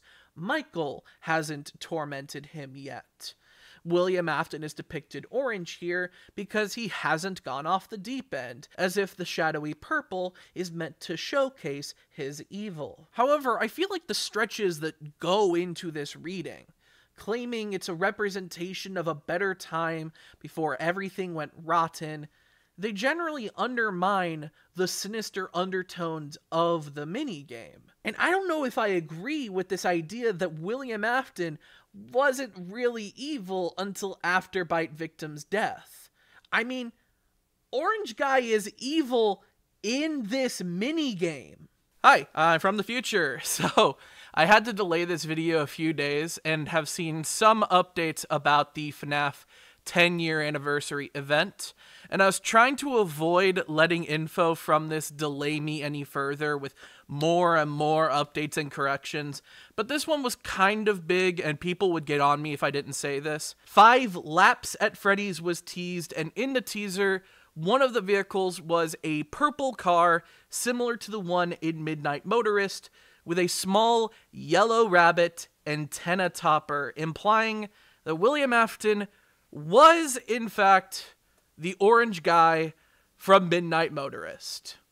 I guess it makes sense for him to be yellow because he wears a yellow costume, and it's the complementary color to purple.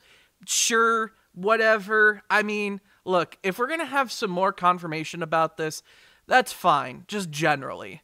I just fundamentally do not understand the story being told in this minigame if this actually is a depiction of William Afton going home after killing Charlie, presumably, then finding that his son has been presumably led to Freddy's by some animatronic. Like, to that end, there just isn't any other indication of this particular story beat in Five Nights at Freddy's lore. Maybe there's a Fazbear Fright story I'm just not thinking of where a kid sneaks out and is led to Freddy's by an animatronic. And you can say, oh, that's an Afton kid. But, like, yeah, no, I don't know why this kid would have snuck off to Freddy's under the supervision of an animatronic or mascot character if it's not one of Afton's victims being led by him. Did he forget that he did this? Is he stupid? We can't keep doing this. This video is 16 hours now. I can't keep adding stuff. No more lore for the next few days. You're not allowed to have lore, especially if you're just going to prove me wrong. I'm never wrong. I am always correct. All right? And for the record, I want it to be known, that's a joke. That's a joke. I'm not actually going to die on the hill of any of the argument I'm making in this lore debates section of the video. All right? Please know it's inevitable that one or two of them or none of them is going to be proven wrong. All right? And if ever I'm proven wrong in this part of the video, you don't have to be like, oh, I guess he's always wrong about things. No, I'm not going to die on any hill here. All right? We're having fun. All right? Just keep having fun. So if it's not Henry and it's not William, who is it? And to that, I point to the other major theory I breezed past for Orange Guy in my other FNaF video. This is just some guy. I mean, who's to say that someone with an all-orange sprite is necessarily significant? If he has to be significant, then who will answer for Green Guy over here at Junior's? So, yeah, I think Orange Guy is some unnamed minor character in this wide story. And, okay, I'll be more specific. I think this is the father of one of the victims of the missing children's incident. I mean, not only does this minigame make the most sense if you view it from that lens, imagining the mascot or animatronic footprints outside to be William Afton's Spring Bonnie footprints, and Junior's to just be a bar that Orange Guy is not welcome at because of some kind of nondescript, violent, drunken outburst. But also, it creates a concrete pattern throughout the Lore Keeper minigames. In Pizzeria Simulator, the Lorekeeper certificate is awarded for unlocking the secrets in 3 minigames: Midnight Motorist, Fruity Maze, and Security Puppet. In Fruity Maze, a Pac-Man style game, if you clear out the maze, you are shown images of a dead dog, and in the reflection of the screen is Susie, the girl now haunting Chica, who is lured away by William Afton under promise that her dog is still alive. This clearly coincides with the discussion we had earlier that the Mangle is haunted by a dog, although newer FNaF media, such as the movie, seems to attribute dog-like qualities to Mr. Cupcake instead. But anyway, Security Puppet shows the process of the puppet animatronic attempting to rescue Charlie Emily, but being too late to do so, becoming possessed by her remnant. If you get the Lorekeeper certificate, a final image will be shown at the end of the game, the graves of the missing children, as well as one that is likely Charlie's. In my opinion, having 3 minigames that depict the deaths represented by these graves makes more sense than for 2 of them to do so, and then a third that doesn't. But then, okay, cool. Great. It might be the father of one of the missing children. Do you have any idea how little that narrows it down? Susie's death we got figured out, but this could still be Gabriel's father, Fritz's father, even Jeremy's father, whichever Jeremy that may be. But I figured it out. I think I know whose father this is. I think Orange Guy is Andrew's father. Here's my logic. For one, the abuse Andrew would have had to deal with in life could explain why he is such a strong vessel for agony in death. Also, and yeah, we're just spoiling the movie at this point, in the FNaF movie, we see Golden Freddy do exactly what Spring Bonnie is implied to have done in Midnight Motorist. Go to a prospective victim's home and lure them to Freddy's. What if that's a tactic he learned from his own demise? Ignore the fact that the animation at the beginning of the FNaF movie depicts the killings differently. That's really not important. And, of course, perhaps the most obvious piece of evidence towards Midnight Motorist depicting the death of Golden Freddy, Orange Guy is golden. Like, come on, he's yellow. Don't you see how you can connect the dots from Yellow Man and the good old Yellow Bear? So, there you have it. In my first FNaF video, I laid out the weirdest explanation for Golden Freddy ever. And now, on this FNaF video, I've solved Golden Freddy. Like, look at how much sense this makes. Man's is yellow.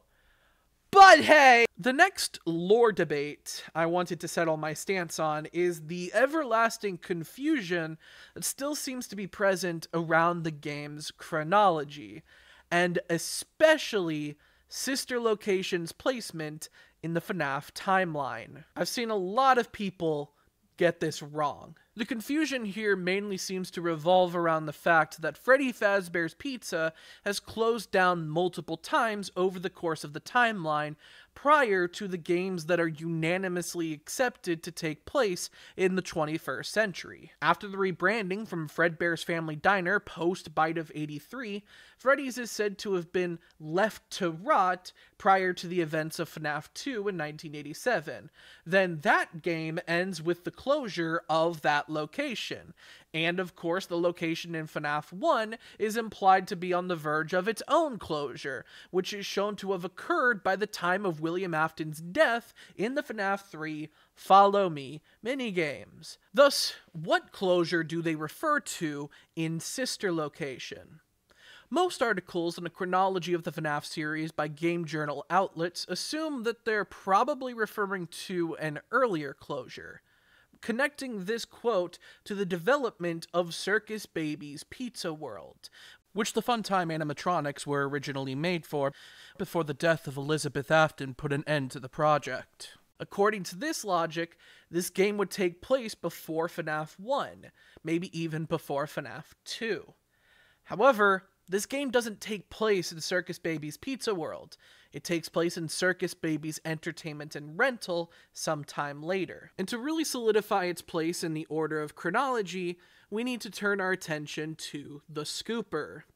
As revealed in Pizzeria Simulator, the Scooper is a mechanism responsible for a scalable creation of ulterior presence, a device that not only extracts the endoskeletons of robots from their shells, but injects them with remnant. In Pizzeria Simulator, Henry also tells the monsters trapped in the corridors, namely Baby and Molten Freddy, to give up their spirits, as they don't belong to them, implying that Molten Freddy, the evolution of Ennard and thus the evolution of all Funtime animatronics, contains the souls of the missing children, i.e., their remnant.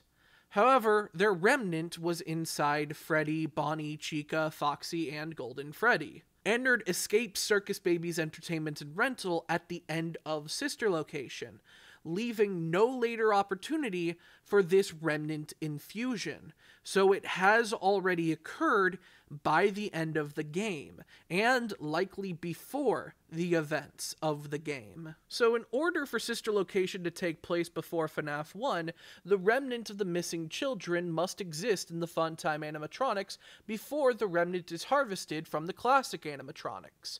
A harvesting I believe we see occur in those Follow Me minigames in FNaF 3. This obviously is contradictory, meaning the reality is that Circus Baby's Entertainment and Rental is a facility that is active after the events of FNaF 1, and this is when Michael Afton infiltrates it and is mistaken for William Afton, who at this point has undergone his transformation into Springtrap, and ultimately Michael is scooped. Notably, Sister Location ends with Michael Afton's vow to find William Afton, and this occurs over footage of a burned Fazbear's Fright. While the framing of this soliloquy over this image suggests them to be concurrent, as in he is delivering the speech at the same time as Springtrap emerges from the burnt remains of the building, I think this scene actually suggests a broader continuity, as in we're to assume through montage theory that there is a direct connection between the audio, this monologue that seems to express intent to take down William Afton, and the visual, this aftermath of an event that nearly did exactly that. Thus, we can assume that this Fazbear's Fright scenario takes place after and as a result of Michael Afton's adventure in Circus Baby's Entertainment and Rental. With that, we could piece together the timeline. While Five Nights at Freddy's 4 may not literally be nightmares had in 1983, they certainly serve as depictions of them, and thus we could say this game is set in that year, even if we have to extend that setting to a description of a constant variable in a twisted psychological experiment. Next is Five Nights at Freddy's 2, which takes place in 1987. Then we have Five Nights at Freddy's, which is estimated to take place in 1993. Sister Location would be the next one in the timeline, but it's unclear what year it's meant to take place in. I would assume it occurs shortly before the events of FNaF 3. Speaking of, the description of FNaF 3 says it takes place 30 years after Freddy's closed its doors. Like I said, that happened multiple times, but it's probably talking about the time it closed down in 1993. So it probably took place in 2023, which is this year. It's not 2024 until I release Knockoff Knockoff November 2023. Pizzeria Simulator takes place after the first 5 main games, killing all major characters and liquidating the company, or so I'm told. Ultimate Custom Night then serves as an epilogue about William Afton in some kind of hell, is what I'm legally obligated to say here. Then, Help Wanted introduces us to the FNaF After FNaF storyline, where Fazbear Entertainment attempts to pick up the pieces of its legacy and squeeze out more money through further ill-advised schemes that just cause more problems. The Mimic picks up the tendencies of William Afton and takes Vanny under its wing, leading to Security Breach, where Gregory saves Vanessa and the Pizzaplex eventually gets abandoned. Then, Help Wanted never got a sequel depicting the events leading up to Ruin, which is where the timeline is currently situated as of me working on this video. And there you have it, the FNaF timeline, corrected and clarified for those of you who trusted a series of search engine optimized articles on pop culture journalism websites that cannibalize the same misconceptions and regurgitate them back into your face while scanning and selling your personal data. The internet is no longer a useful tool of information, as in order for it to be one, it would need to exist without the primary motivation of profit. And the capitalist machine has decided that services that do not exist with the primary motivation of profit must be gutted and replaced with services that do, making all of our lives worse in the process, and turning the information superhighway into a toll road. Finally, I think I'm ready to move on to the events of FNaF After FNaF. I'll get a more straightforward one out of the way first. Who killed Glamrock Bonnie? Now let's assume, hypothetically, that this isn't a textbook slip and fall accident. Not sure how you explain the wet floor sign bot's connection to him if it's not a slip and fall, but let's just pretend for a bit. There are two main schools of thought in terms of Glamrock Bonnie's death. He was either killed by the Mimic or Montgomery Gator. Generally, the idea is that the Mimic killed Bonnie in order to harvest his parts for his William Afton cosplay. And in earlier discussions, when more people believed Burntrap to just be Afton himself, this theory suggested that Vanny lured Bonnie to his demise on Malhair's behalf. Some versions of this theory also suggest that Monty didn't want Bonnie dead, and any connection he had to the incident would only have been an attempt to rescue Bonnie. This kind of harkens back to a classic FNaF 1 theory that Foxy didn't run into your room to kill you, he was just checking in on you. But the shock of him running into your room causes Mike Schmidt to have a heart attack and die. Like, it's all kind of silly, just a headcanon that seems to go against all preconceived notions of the genre and the characters to allow people to say that their fave is not problematic. That said, I think Bonnie's death is one of those ambiguities given clarification in a later installment, as the reveal of Bonnie's dead-ass body tells us that he was not harvested for parts. What we do see are large gashes not dissimilar to the damage Monty's claws can do, green paint in and around those gashes not dissimilar from the green paint on Monty, and a patch of carpet he was transported on top of, not dissimilar to the carpet in Monty Golf, where Bonnie was stated to have disappeared. And what does Monty get out of killing Bonnie? His spot in the band. Just one step away from the star role he clearly envies Glamrock Freddy over. Every little piece of this, right down to Fazbear Entertainment's weak attempt to polish Montgomery Gator's image by suggesting Bonnie purposefully passed the torch to him. It all points to one culprit. Say it with me now.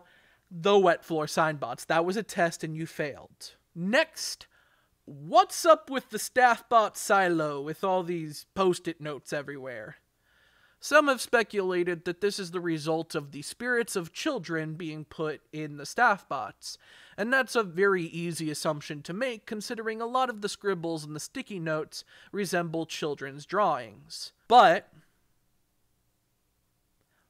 one of the recurring sticky note textures specifically says grown-ups only, meaning it is very specifically not children. If these are spirits, they're the spirits of grown-ups. Shut up and let me cook. One can also assume that these notes come from the staff bots gaining sentience of their own accord. I'm reminded of Charlie's Project from the Twisted Ones, two animatronic heads that converse with each other by means of crude, existential, philosophical musings as they train their artificial intelligence to think and communicate. The issue with this theory is it's kind of the default explanation should no other explanation suffice. You don't need evidence for this to be the staff bots gaining sentience, aside from evidence to the contrary for all other theories. The closest I'd say we get to evidence saying the staff bots are sentient of their own accord is the fact that they're credited for their voiceover works in this game, which is realistically still just a cheeky way of flaunting the fact that they found a way to justify a good portion of the voice acting being text-to-speech instead of performances of actual human beings. Now, as I may have mentioned before, my theory comes in the form of a subplot in the duffel bag messages about a mandatory meeting for all service personnel, who have since been replaced by these staff bots. It is possible that something sinister happened at this meeting, and all employees now possess the staff bots, and this post-it note room is the result of the employees all regaining their motor functions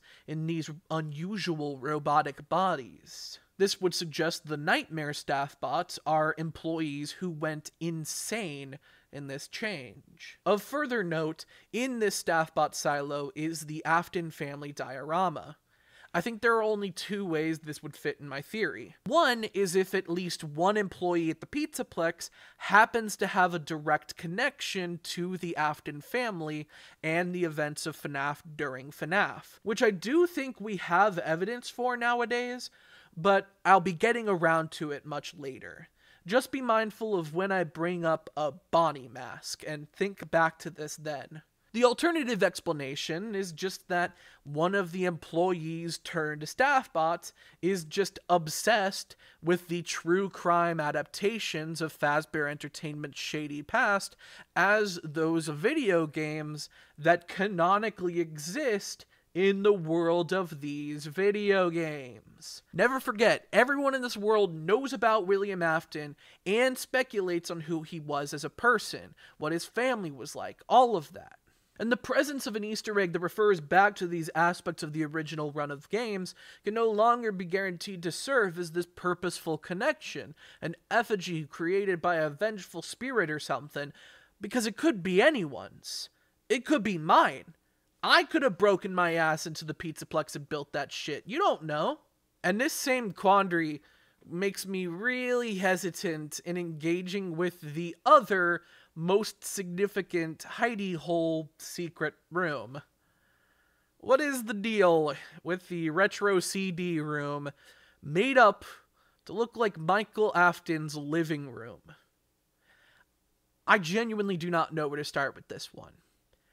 Gregory, Freddy, Vanessa, Vanny, the Mimic, a staff bot, any of these characters have a reasonable case for making the Michael den. I think ultimately I won't be able to narrow my guesses down to a specific character, but I can at least point out the details that I think are relevant. For one, this is not a canonical depiction of Michael Afton's living room, because the exotic butters are present. We only ever see them on top of the TV in what is deliberately labeled the fake ending in sister location. This suggests that whoever built this room did so as a deep cut reference to the video games and not necessarily as a reflection of reality. Maybe the Scott Cawthon stand-in who worked with Fazbear Entertainment to make the FNaF games in universe made this room. But then again, just because we only see the exotic butters in the fake ending doesn't mean Michael doesn't own them in the real ending where he's scooped. So maybe nothing I just pointed out had any real bearing. Also of note is the utility of this room.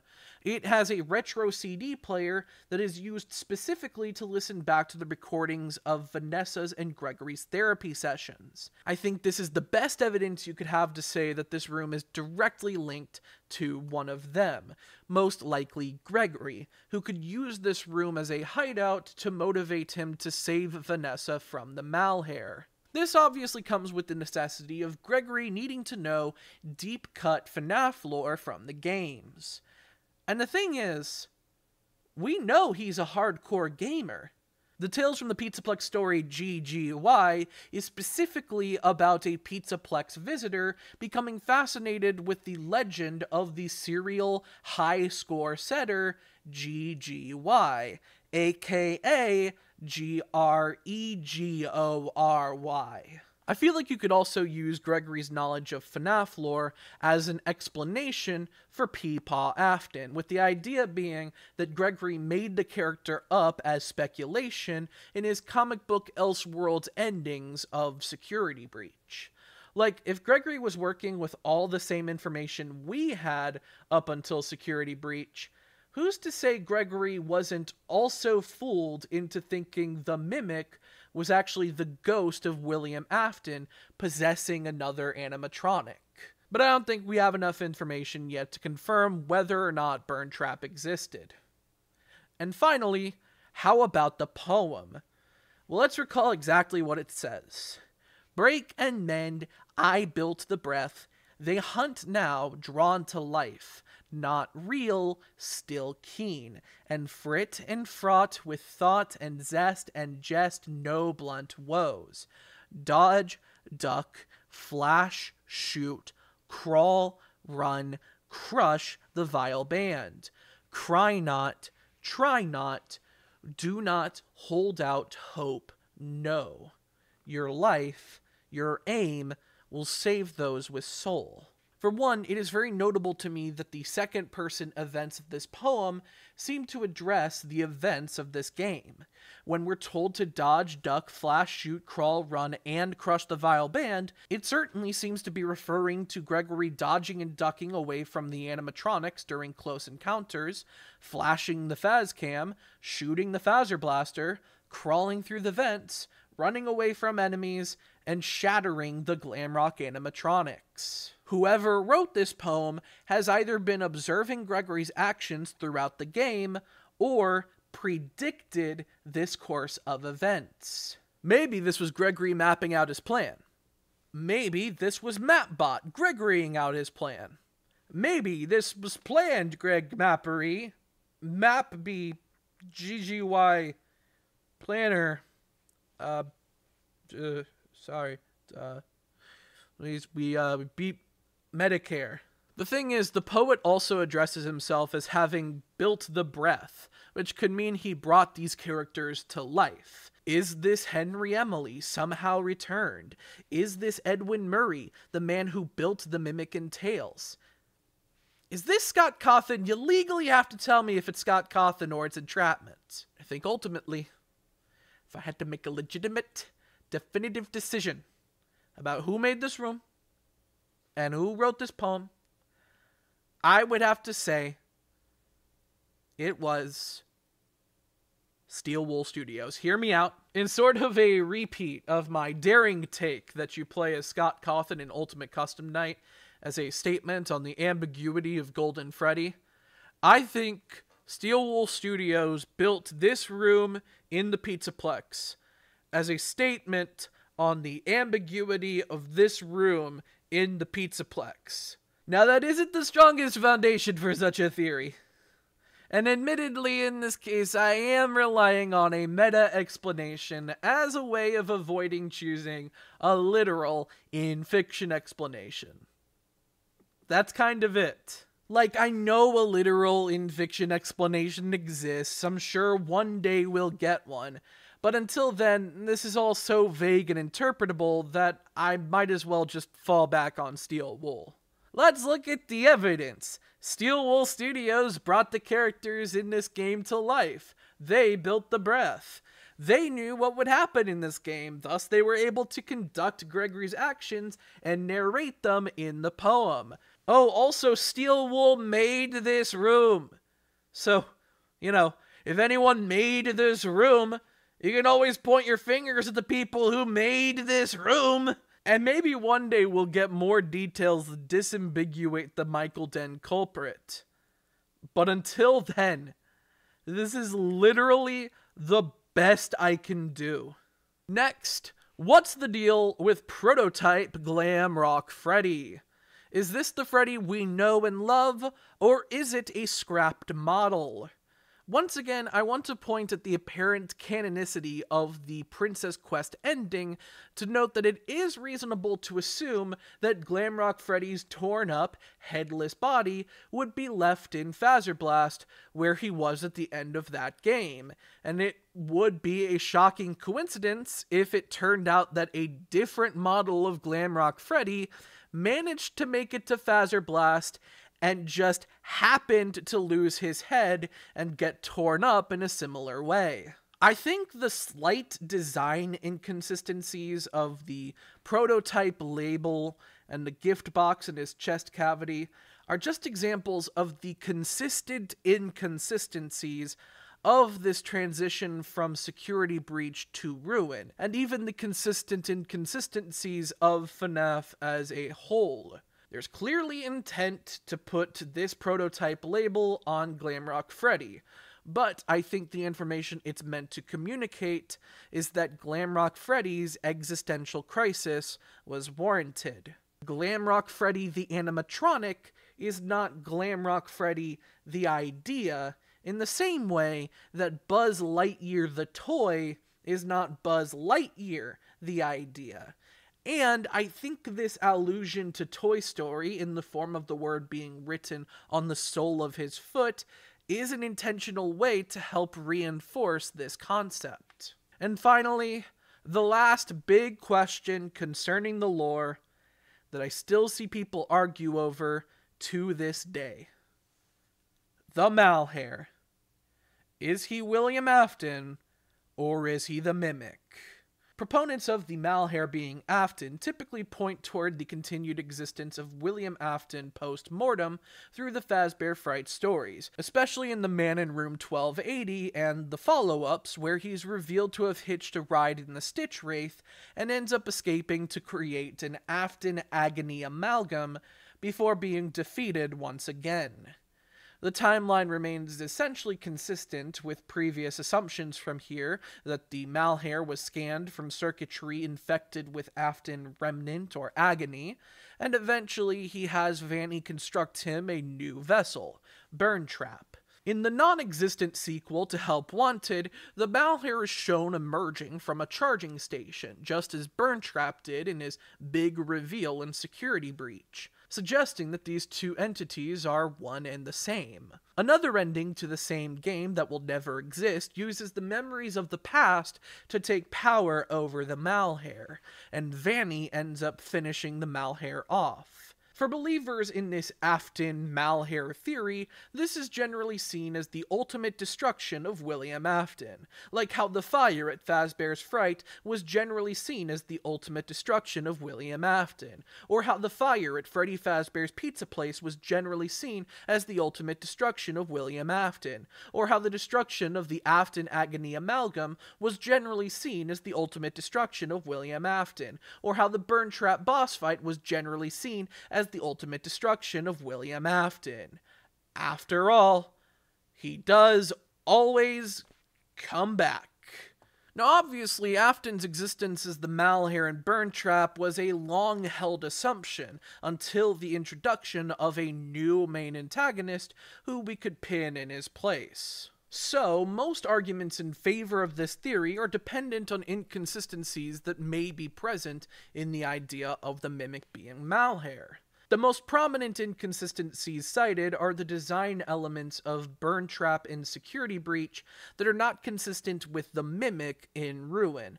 Thus, they must be different characters. But if I were going to give this argument any credence, I would also need to accept that William Afton is not William Afton, because Springtrap and Scrap Trap are too different to logically be the same character.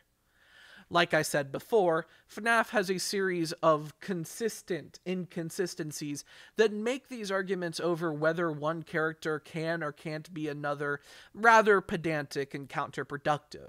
Afton believers also tend to point their fingers at the presence of a jester character the Mimic dresses as in the Tales books, and the tiger he also apparently takes the form of, suggesting that if the Mimic is dressed like these other characters, then he would never be dressed as William Afton, or something. I don't know, I think this is all just a desperate attempt to grasp at straws in order to say that the guy who always comes back has indeed come back. And obviously I have some stake against that being true, but I really just don't vibe with this theory, even when I look at it as objectively as possible. So why do we believe it's the Mimic? Well, it's worth being somewhat upfront and clarifying some language here. Technically, the Malheur is not the Mimic, according to this theory. See, the robot called the Mimic is actually different from the software designed to observe and copy the mannerisms, actions, and personalities of others, whether other robots or other people. That is the Mimic 1 program, which not only is the software the Mimic uses for its mimicking abilities, but has also been implemented into much of the Pizzaplex mainframe. However, this is a distinction that I don't really think needs to be made in most cases. Like, when I say that the Mimic is hacked into the mainframe and causing most of the problems in the Pizzaplex, I don't mean that as if the robot is, like, suspended by 1,000,000 wires, rapidly chanting every line of code used in the Pizzaplex every second. I mean that the Mimic 1 program has invaded the Pizzaplex like a virus. So I'm going to continue to refer to the Mimic animatronic and the Mimic 1 program both interchangeably as the Mimic. It really shouldn't be that confusing. I consider the Mimic animatronic to kind of be the central hub for the Mimic 1 program. But that may be inaccurate because I'm basing this interpretation off of the information I've picked up over the past year or so regarding this character and plot device, and not off my actual experience of reading these stories, which I will get around to one day. So, if the Mimic is mimicking Afton, why does its presence exclusively post-date Afton's death? Wouldn't there have been 2 animatronics with the personality of William Afton going around killing people in FNaF during FNaF? After all, the Mimic needed a model to base his understanding of William Afton off of in order to mimic him, right? And yeah, that's right. He would need to have witnessed William Afton's actions. And I actually have 2 answers to this. 2 perfectly reasonable explanations. One is that the Mimic did witness Afton's work, it just wasn't active when it did. This interpretation follows the belief that the bare endoskeletons we see as far back as FNaF 1 are actually all depictions of the Mimic, having shifted its appearance to the endoskeleton that properly matches the design of all other animatronics around it at a given time. However, one doesn't even need to make this assumption to know that the Mimic did have a perfectly good model of William Afton to base itself off of already. The dramatic depiction of William Afton that the developers of the Fazbear virtual experience created for their VR game. Remember, the Malheur didn't just make this design, it borrowed it from the Yellow Rabbit mascot used in the Pizza Party ending, which was a purposeful dramatization of the missing children's incident that Fazbear Entertainment wanted you to laugh over and immediately move on from.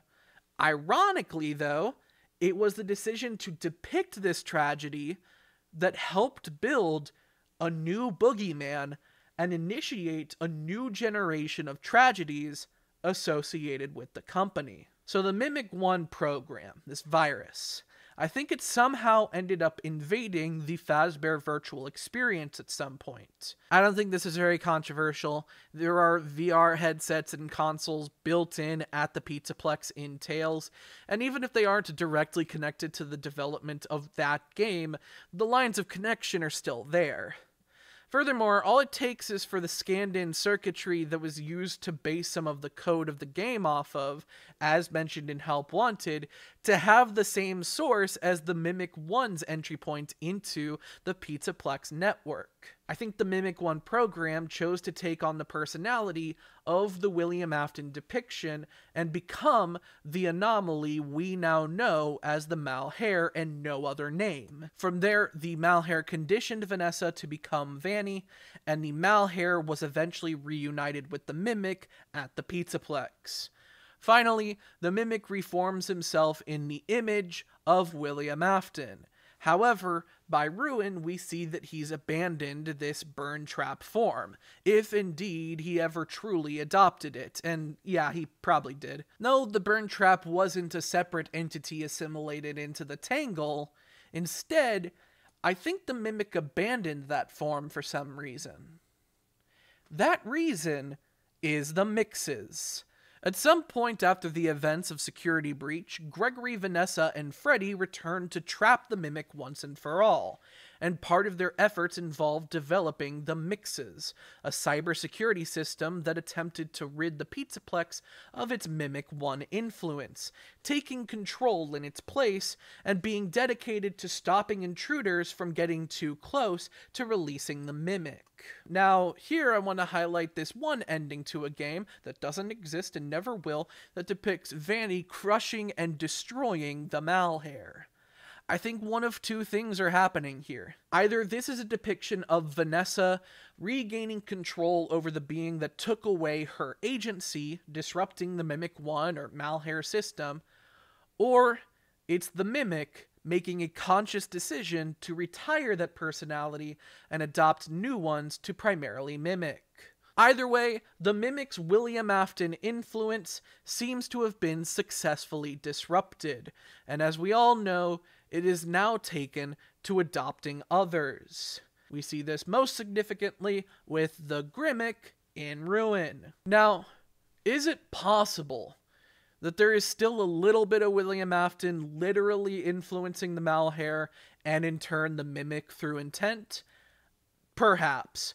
But one thing I think we see more often in this series, especially the games, is the free will of a spirit surrendering to the influence of technology.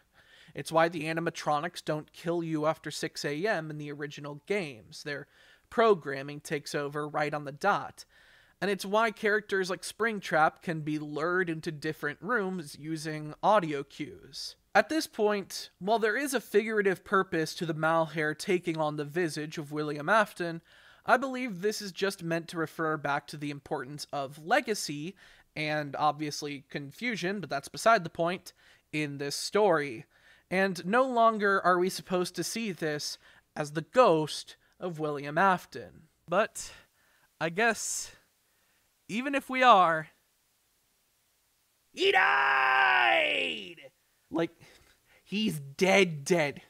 Splatted by large Vanny. What a way to go. That last bit hurt my throat a little bit. So, if I may.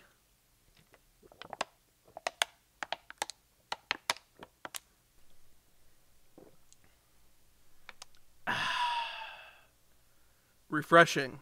Don't hang up yet. I'm not done. I have one more piece of the lore I want to state my case for. Just one more. What is FNaF about?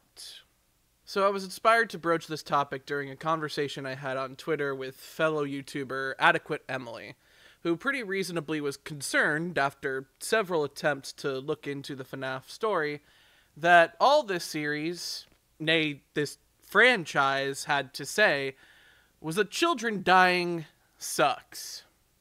And like, yeah, It does feel like in any attempt to pull further context regarding the danger the player characters are in and the state of the setting in each chapter of the story, peeling back the layers always seems to reveal dead kids. I think ultimately it's difficult for me to fully rebuke this. Even when some of the newer games aren't actively focused on the lore of children dying, as long as you ignore the fact that games like Security Breach and Ruin see you play as a child trying not to die, they're still either surrounded by supplemental materials that are actively focused on the lore of children dying, or they host legacy elements that refer back to the eras of the story that were more directly dependent on the lore of children dying. I think Adequate Emily's critique is best understood as a desire for something more interesting, or something that isn't dependent on such a shocking subject matter as the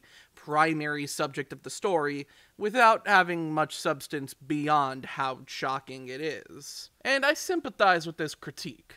Personally, I have a soft spot for the supernatural in horror media, so I like the explanation that the classic animatronics were haunted, but I do understand the desire for, say, more science fiction ideas more early in development. And I also agree that the story could still have paranormal elements without jumping straight to dead kids. And furthermore, I think there are many stories that use the same shocking subject matter as FNaF to a worse degree.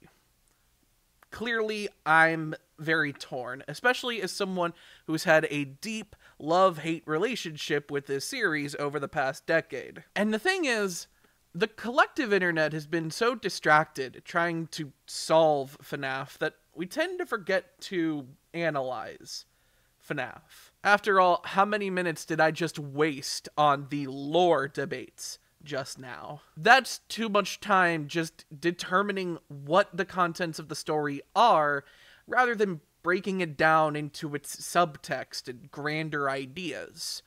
We need to travel even further up on Bloom's taxonomy. So I decided that before I move on to the next big piece of FNaF media, the last thing I would do is try to find a meaning in this story. I want to take an honest look at Five Nights at Freddy's, go beyond the ways it has influenced the act of telling a story, and ask myself, what is its message?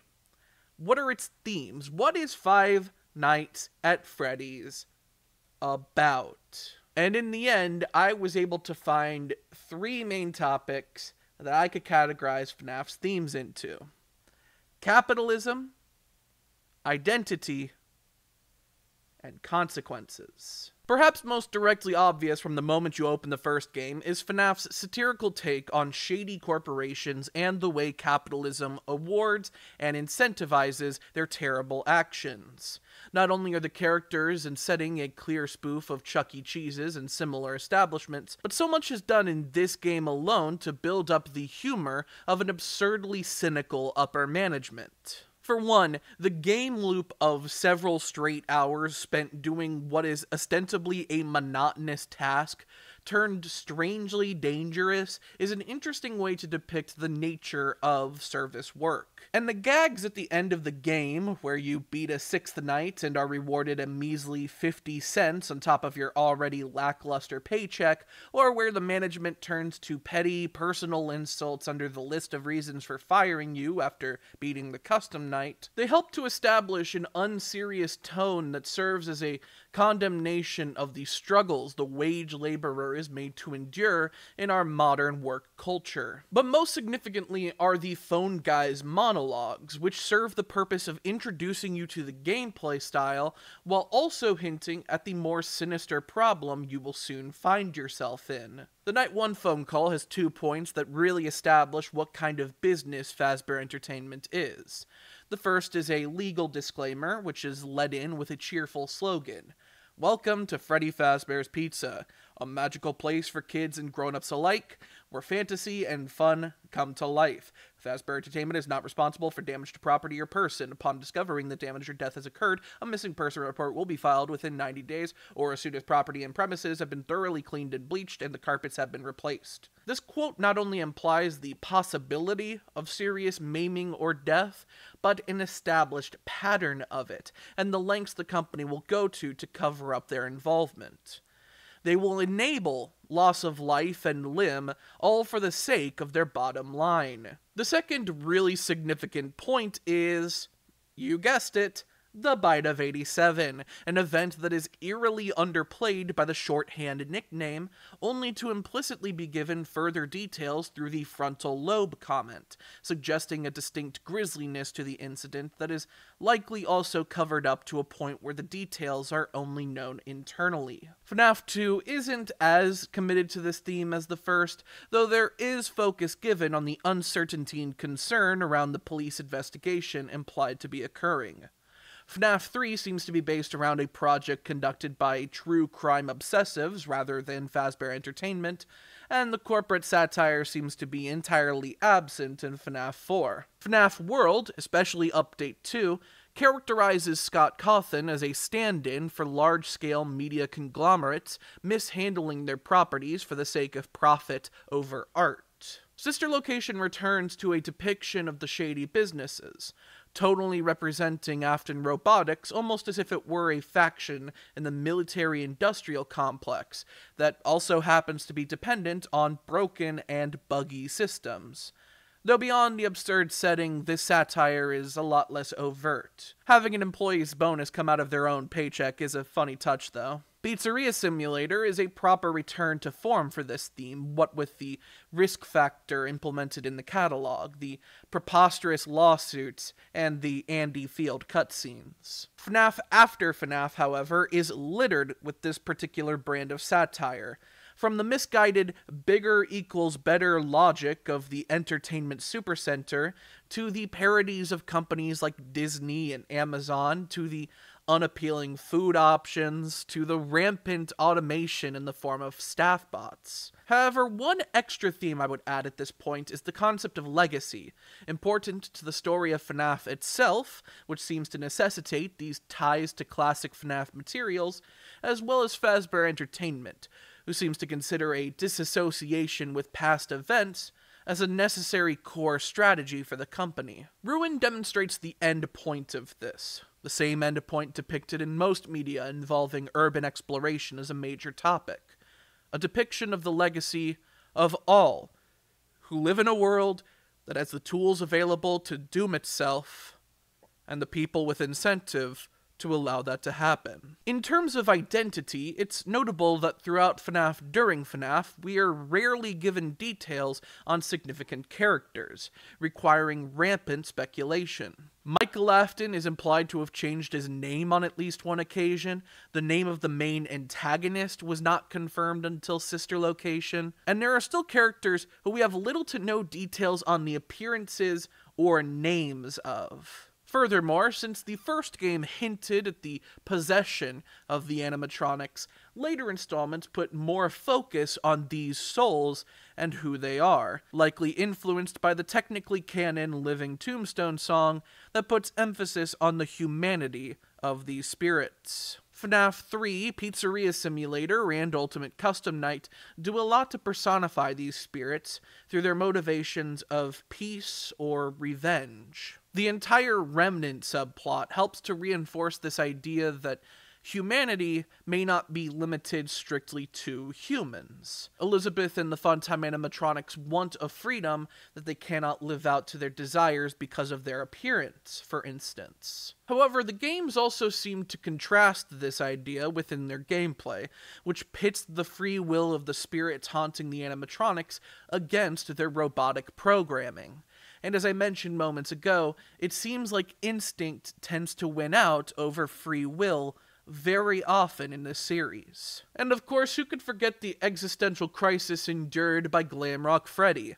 or the parallels that the Mimic has to the current crisis around AI identity theft through voice models and deepfaking, or the fluidity of the genders of several characters, such as the Mangle or the one you should not have killed. But of course, I think what Five Nights at Freddy's is most dedicated to exploring is the idea of consequences. As I mentioned before, there's a distinct through line where one tragedy seems to have snowballed into generations of suffering that can only be ended by letting go. We've seen what happens many times when characters refuse to let go. Every time Freddy's is reopened, it allows for further exploitation, crimes, and accidents. William Afton goes mad in a pursuit of immortality and becomes a literal monster in doing so. In Ultimate Custom Night, the one you should not have killed traps the other souls who simply want peace in a self-centered revenge plot against Afton. In trying to make light of its dark past, Fazbear Entertainment accidentally builds the tools for future conflicts that would ultimately doom its new creative prospects. And I really want to highlight that last one and connect it back to some earlier themes. You see, the point of view of the FNaF story changed in a subtle way a few installments in. Very early on, these games were about shady business through and through, and we got that perspective through a voice that could be trusted, someone in an equivalent position as the protagonist, the phone guy. But then, our silent protagonists, our conduits through which we consider the settings and plot on their behalf, begin receiving instructions from people in power, unreliable allies, and corporate mouthpieces. In a series where a major theme was that corporations cannot be trusted, our perspective is now being distorted by the vague and secretive Henry, or the provably untrustworthy circus baby, or the disarmingly bumbling hand unit. And they all serve the purpose of centering your attention around the one guy that the tragedy is based around, and providing closure on that one guy's misdeeds. It is impossible not to consider audience interests in that one guy's importance when analyzing the subtext of FNaF as the series developed, because by then, what we were witnessing was not an impartial perspective. It was biased, skewed by the influence of the corporation meant to satirize those insidious ways corporations enable tragedies, then distract people from the corporation's own role in perpetuating them through negligence and conspiracy. In a way, I must concede that there is a brilliance to the immediate subversion of Fazbear Entertainment is no longer a corporate entity with help wanted and special delivery, which are perhaps the most immersed in the perspective curated and filtered by the corporation representing the major themes of the original game in the first place. It proves that the closure of bringing justice to the one guy was always a hollow victory, and an act of subterfuge, because regardless of what we may want to believe, one person's crimes are not the be-all end-all,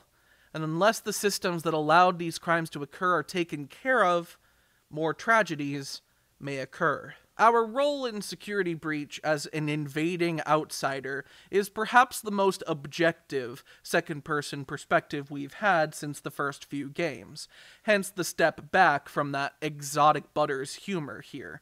Though it is worth noting that this is also the first game in the franchise with protagonist dialogue, leading the player in on how they should feel about a situation, and thus there is some bias presented. But the Pizzaplex arc in general reintroduces us to the idea of Fazbear Entertainment being the most responsible for the tragedies, perhaps even more so than the individuals who committed the crimes. This means that somehow, in some way, I have talked myself into the conclusion that FNaF after FNaF is more FNaF than FNaF during FNaF was. Once again, I sit here confounded by the fact that I've come around to enjoying this era of FNaF so strongly. Between this and Quinton's investment in Victorious, someone ought to study this whole long-form content version of Stockholm Syndrome. Although I do recognize a difference here. Whereas with Quinton, it seems he found a feeling of comfort in the series as a constant in his life for a time,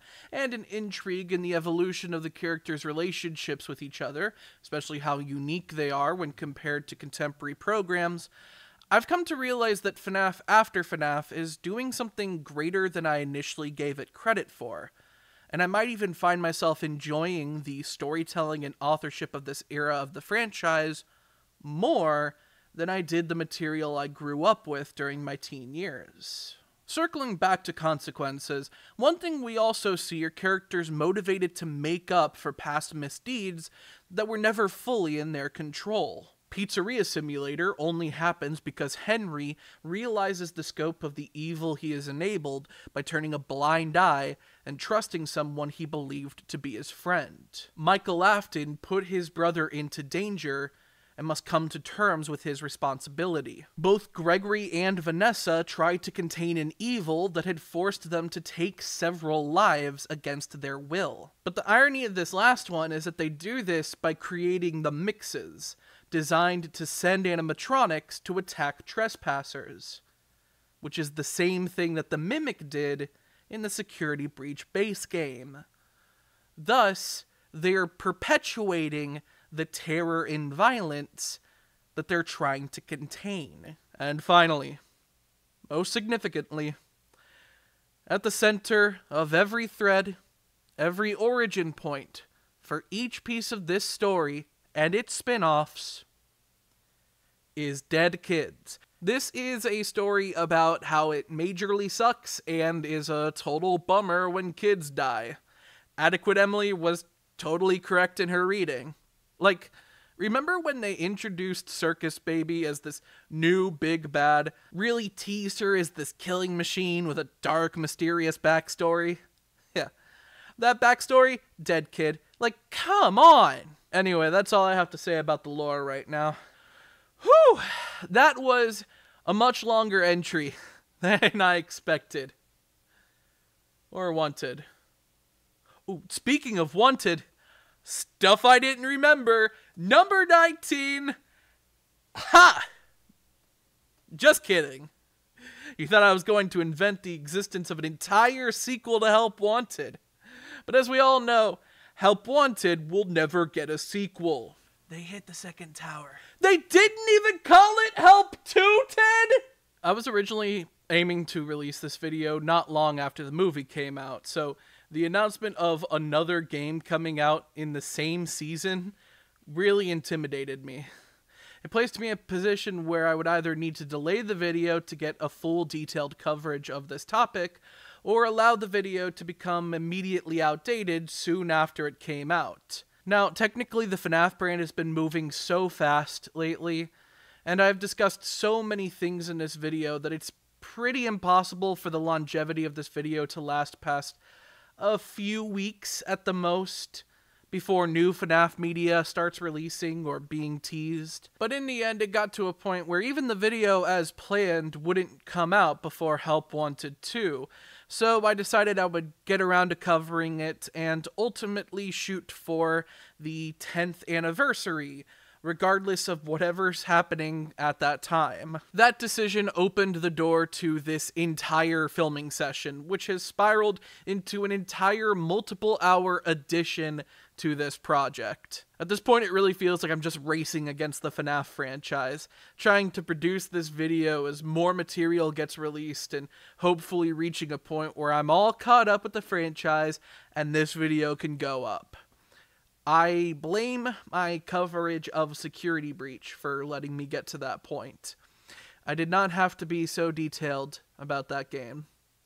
And to rectify that, I'm going to try to limit how detailed I am about this game. In Help Wanted 2, you take the role of a Fazbear technician, perhaps Cassie's father, trapped in the ruins of Freddy Fazbear's Pizza Place from Pizzeria Simulator sometime after the events of Security Breach, but before the events of Ruin. You find yourself playtesting various mini-games, some of which aim to finish Help Wanted's goal of adapting the FNaF during FNaF games into VR, many others involving tasks in the Mega Pizzaplex, and the occasional odd-and-end game or activity.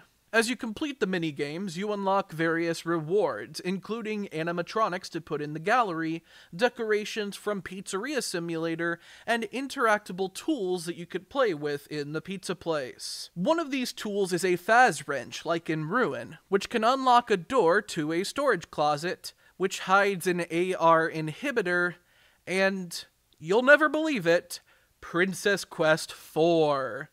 You need a special play token to activate Princess Quest, and we'll discuss that later. By deactivating the AR inhibitor, you can take off your Vanny mask, revealing the true state of decay of the pizza place and allowing you to play all the minigames too corrupted to play within the AR world, essentially serving as this game's equivalent to the blacklight levels in Help Wanted.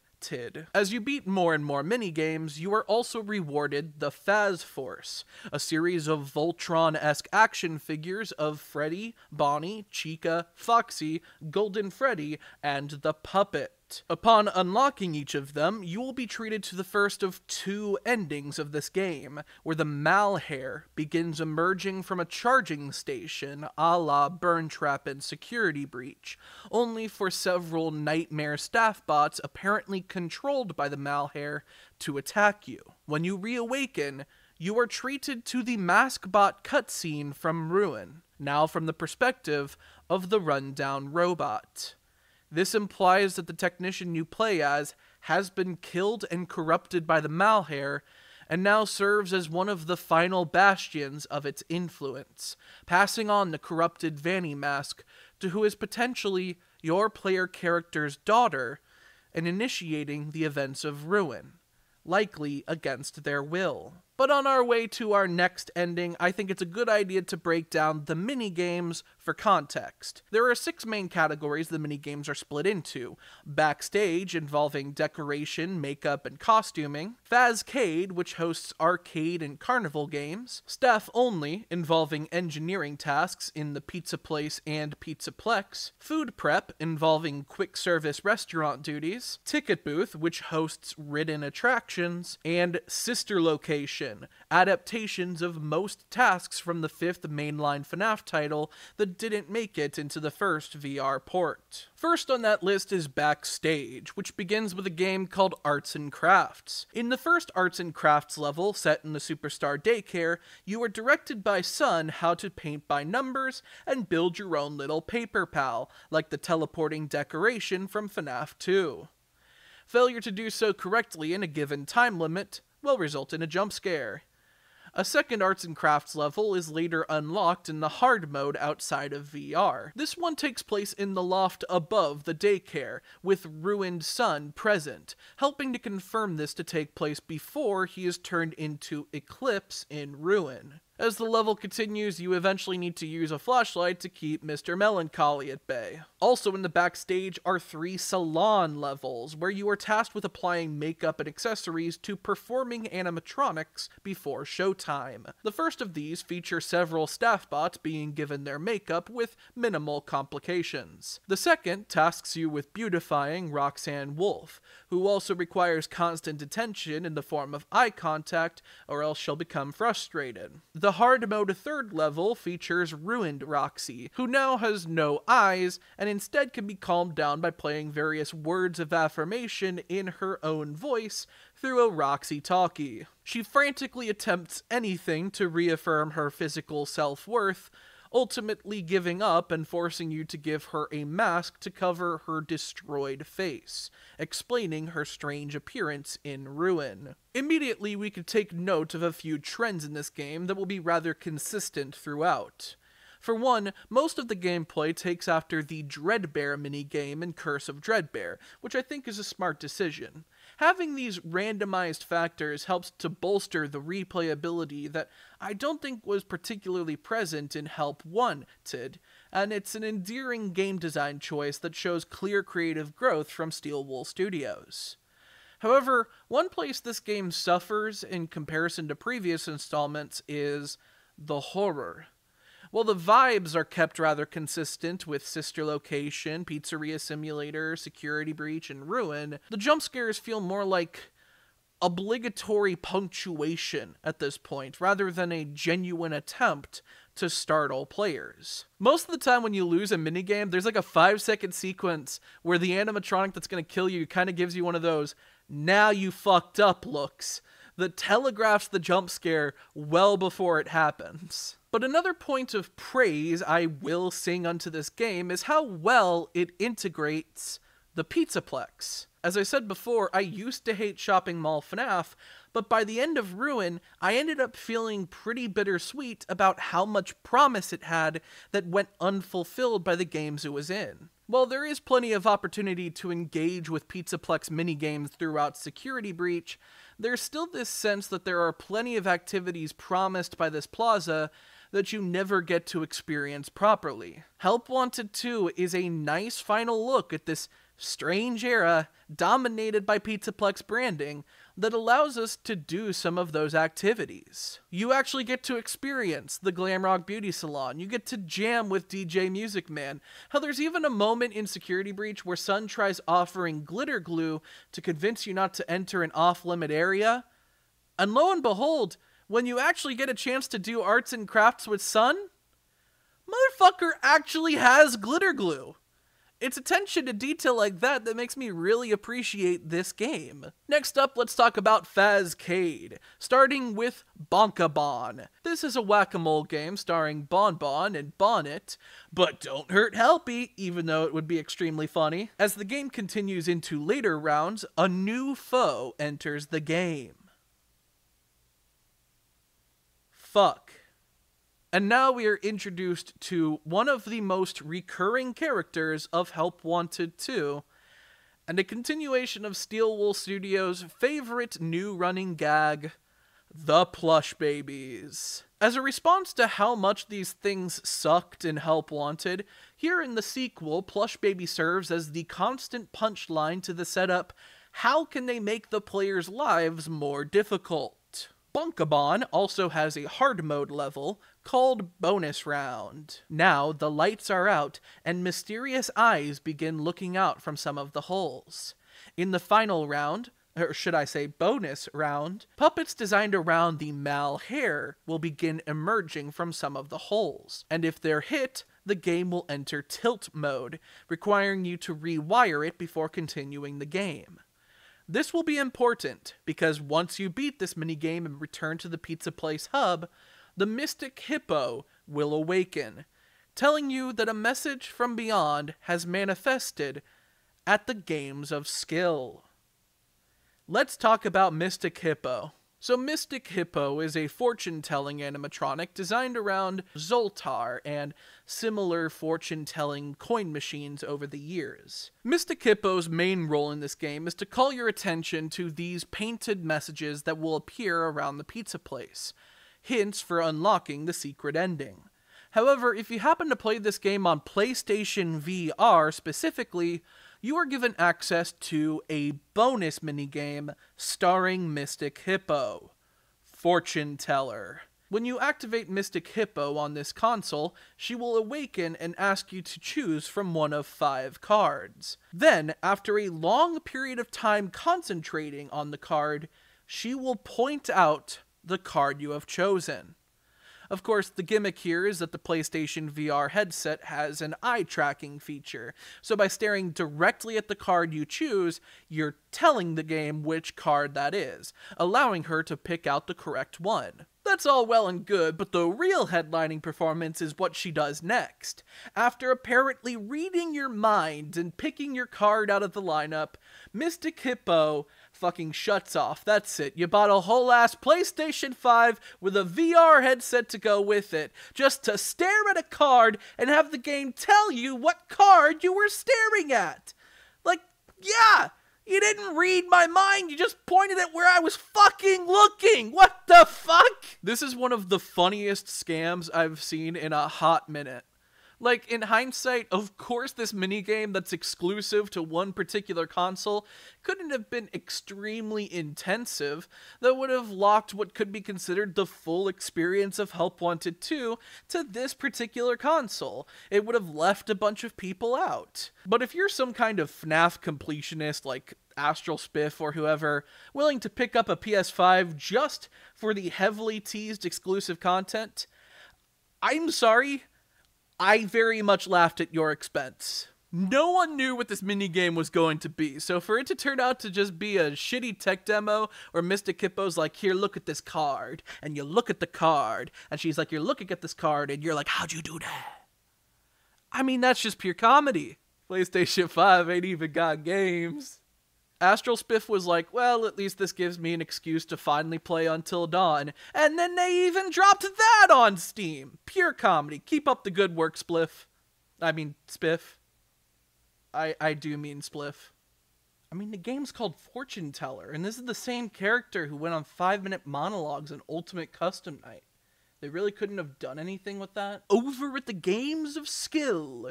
And let's not be too romantic about this. It's a rundown arcade cabinet leaning pathetically against the wall.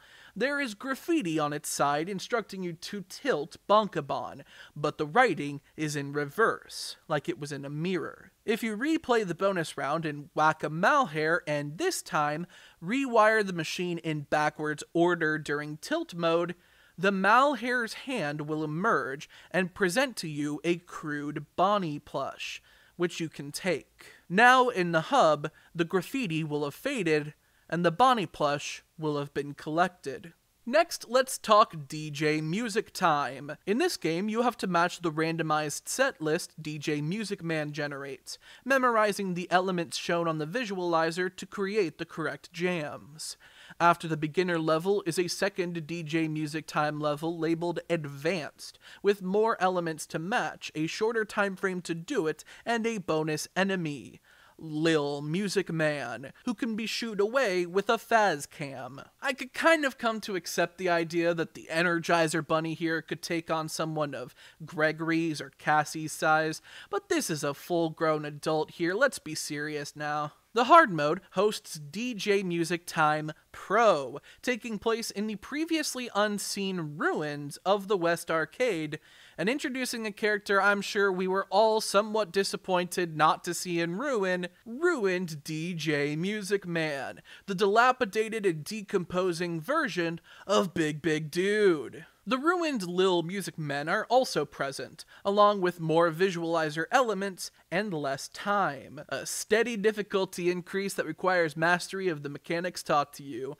That's classic video gaming right there. Next up is Bonnie Bowl. That's right, they added a bowling minigame. At this point, literally the only thing they're missing is a fishing minigame, and this would have been the perfect video game. Now granted, VR bowling is pretty finicky.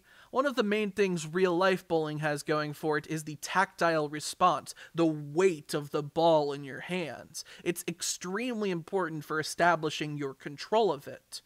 But I still appreciate seeing Bonnie Bowl get a playable edition rather than just serving as set dressing as it did in Security Breach and Ruin. Here, you need to complete a full 10 frames, but in every other frame, an obstacle will briefly appear, advertised on the screen above you. These obstacles include Monty Golf Gatormouths chomping down on the alley, another nod to Glamrock Bonnie's fate, the Glamrock Bonnie head pin setter making its way down the alley towards you, Moon peering in from a hole in the ceiling and needing the flashlight to get rid of, and how can they make the players' lives more difficult? To really highlight the more comedic role the plush babies take in this game, this thing just starts rolling along with the ball, Katamari style. Plush Baby and Moon return in frame 10, notable because these two antagonists happen to be the ones who recur weirdly often throughout this game. The final series of games in Fazcade is Fazerblast, and rather than an adaptation of the laser tag from Security Breach, this version of Fazerblast is actually presented as a carnival game, hosted by a carnival barker with the Rockstar Freddy design, similar to Lefty, but with a different paint job. So naturally, this character is called Carney. Hahaha, you weren't right, E. Also, Dreadbear is here. Hi, Dreadbear. So this first Fazerblast round actually is themed somewhat around the Pizzaplex Fazerblast, in that both are themed around Freddy in Space 2, weirdly enough. Shoot the targets, don't let your score get too low, you know how it is. However, as you may notice, at the end of one scene, a small rocket ship will fly past, and shooting this will cause it to malfunction and jettison out of the booth, knocking down a cardboard curtain near Dreadbear. That there's a fire hazard, and it will prove to be a necessary step in obtaining our next plush. The next round, Western, is themed around the characters as depicted in the defunct Foxy Flume ride From Ruin. Here, another rocket ship briefly reappears at the end of a train robbery scene, a notable departure from the theming.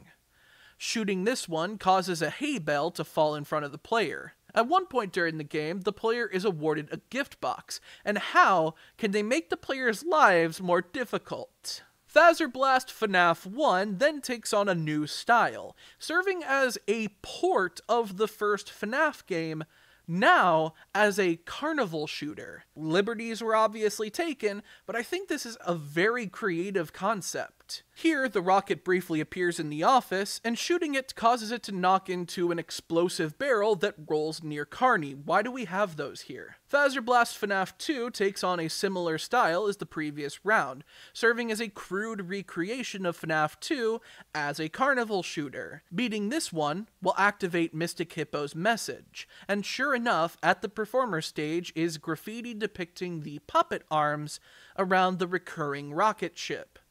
You'll notice that you can't activate the 5th and final round of Fazerblast yet, and you won't be able to until you complete this last step. From what I can tell, the next round seems to be unlocked by getting a high enough score to make the Dreadbear point visualizer malfunction, as the puppet arms resist it from getting too high. Most tutorials will tell you that you need to destroy all the balloon animal versions of the FNaF 2 animatronics that show up in your vents, but I suspect that this may be a misconception caused by correlating the high points you get for deactivating these threats with the high score you get in response. Either way, if you do good enough, Dreadbear will malfunction and spark, causing a fire to spread from the curtain to the hay bale to the explosive barrel, and finally onto Carney. This unlocks Fazerblast FNaF 3, where the booth has been burnt down,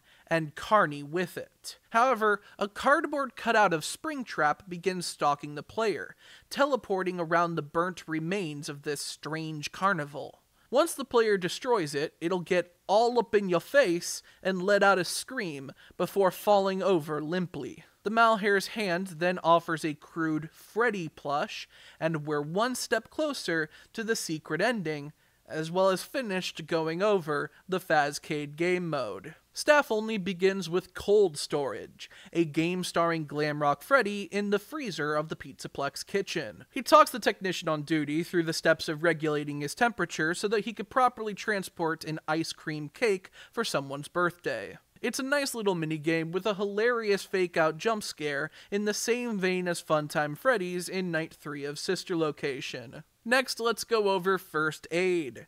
You may remember in Help Wanted, FNaF 4 was primarily adapted as a loose recreation of the gameplay, starring different main threats approaching your room. First Aid serves a similar purpose, but for the horror gameplay sequences of Pizzeria Simulator, replacing your computer-based tasks with a much more engaging series of activities involving the diagnosis and treatment of various maladies having occurred to Helpie, essentially the follow-up to the gag in Pizzeria Simulator where Helpie would break his fucking neck upon falling out of the ball pit. In the first round, Pig Patch, of all people, is approaching from the vents to your left and right, as well as the curtains in front of you. He, as well as the other threats in the 2 follow-up levels, Lefty and Scrap Baby, will respond to sounds and will continue to approach if Helpy is screaming or an ad is playing, and they will only retreat if you stare at them. This is a very solid adaptation of Pizzeria Simulator. In fact, I would easily call it an improvement from the main gameplay of that installment. And I think here is a really good time to praise another aspect of Help Wanted 2 I really appreciate. And that's how well it bridges the gap between FNaF during FNaF and FNaF after FNaF. Up until now, all this Pizzaplex stuff felt like this weird, disconnected appendix to the story of FNaF. But Help Wanted 2 does wonders in terms of building this synergistic unity of the pre-Pizzaplexian era and the Pizzaplexian era, and it just further strengthens the appreciation I've come to have for shopping mall FNaF. FNaF is once again holistic, and I'm happy for it. Furthermore, Help Wanted 2 is just such an immense step up in terms of original content. Curse of Dreadbear was a good taste of the wider array of creativity in its game design that I feel like Help Wanted could have really benefited from, almost making the base game feel pretty dry in comparison. And Help Wanted 2 takes that Curse of Dreadbear philosophy and runs with it. I love it. Next up is Fizzy Faz.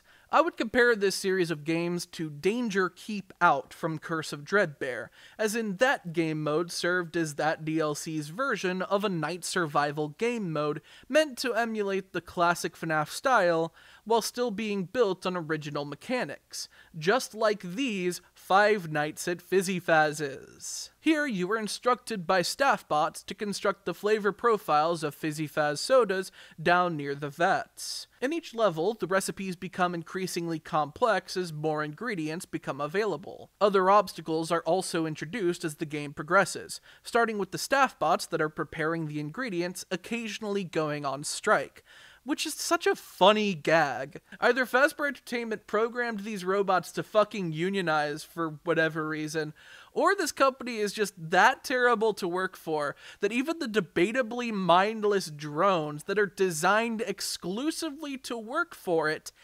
hate working for it.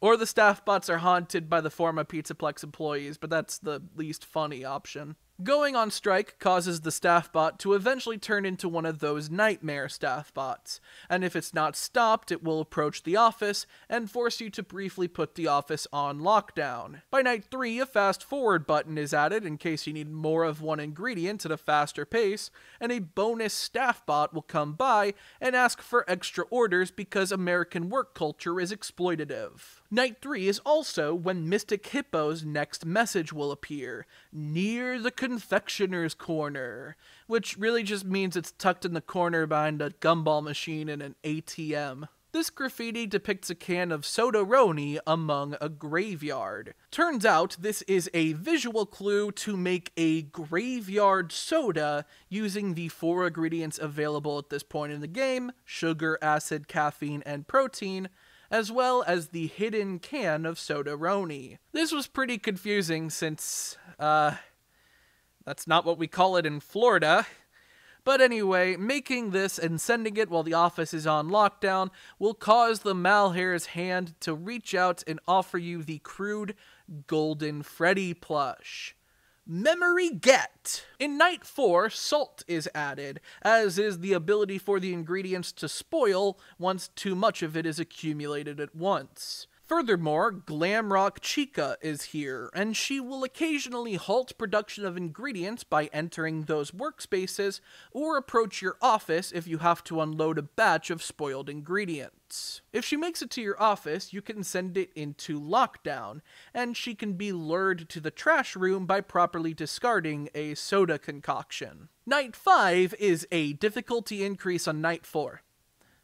Trying to be succinct here, you know? Finally, to round out the staff-only games, Endo Warehouse has you taking on the role of an engineer, training the Glamrock endoskeletons to respond positively to various scenarios and graduate to a proper mascot character. This is done in the form of a matching pairs minigame, with the added danger of various other endos making their way towards you and needing to be absolutely vaporized by the Fazcam. My favorite part of this game is the fact that the endoskeleton you're training is wearing a VR headset, just like you are while playing this, you programmable numbskull. Next up is food prep. I find it kind of funny how this serves as gamification of the kind of minimum wage service work that you normally want to escape from when you play a video game. But I think there's a testament to how it's still kind of fun. Like, it kind of reminds me of those making a burrito speedrun videos from a few years back, or some of my own experiences bagging groceries. I think there is a degree of fun and enjoyment that could be had performing these tasks, but we don't really tend to associate them like that because of how little respect you tend to get working these jobs, and the degree to which you're exhausted and exploited for such a pitiful amount of money. These tasks truly are examples of skilled labor, and these minigames serve as a low-stakes expression of those skills, hence why it's actually fun. Like, I'm not going to be fired from Five Nights at Freddy's Help Wanted 2 and lose my entire source of income just for sitting down for a few minutes, you know? Your first shift takes place at El Chips, the Mexican food service counter, where staff bots serve as waiters, bringing the food you prepare to customers. Here, you're introduced to Head Chef Bot, the main antagonist of this first level. It's a uniquely designed staff bot in that it hangs down from the ceiling. GLaDOS vibes and all that. Guac on the flan! Who else get they flan with the guac on it? The next stage is called Pizza Pizza Pizza, and takes place at what I presume is supposed to be like one of the main food court counters, but it also kind of just looks like it takes place in a storage closet. I don't know, it's very dark. Anyway, here you have to serve pizza and other related items, but with pizza will inevitably come Glamrock Chica, who sure enough shows up alongside Mr. Cupcake to distract you from your job, and who will steal the food from the staff bots every time, jump scaring you if you mess up the orders, as if she actually cares if the pizza gets rolled into a burrito or not. The last round is in the hard mode, and thus takes place in the ruins of the Pizzaplex. Here, the staff bots desperately try to convince themselves that this place is still open, going through the motions as if everything is normal. You're at the concession stand for the Fazbear Theater, serving up various snacks and treats that you'd normally see at concessions, like candy, pretzels, or, chowder. Shattered Chica is here, meaning this probably doesn't take place too long after the events of Security Breach, and things go just about as poorly if you forget to blend the soda and the candy together when the order specifically asked for a blendee.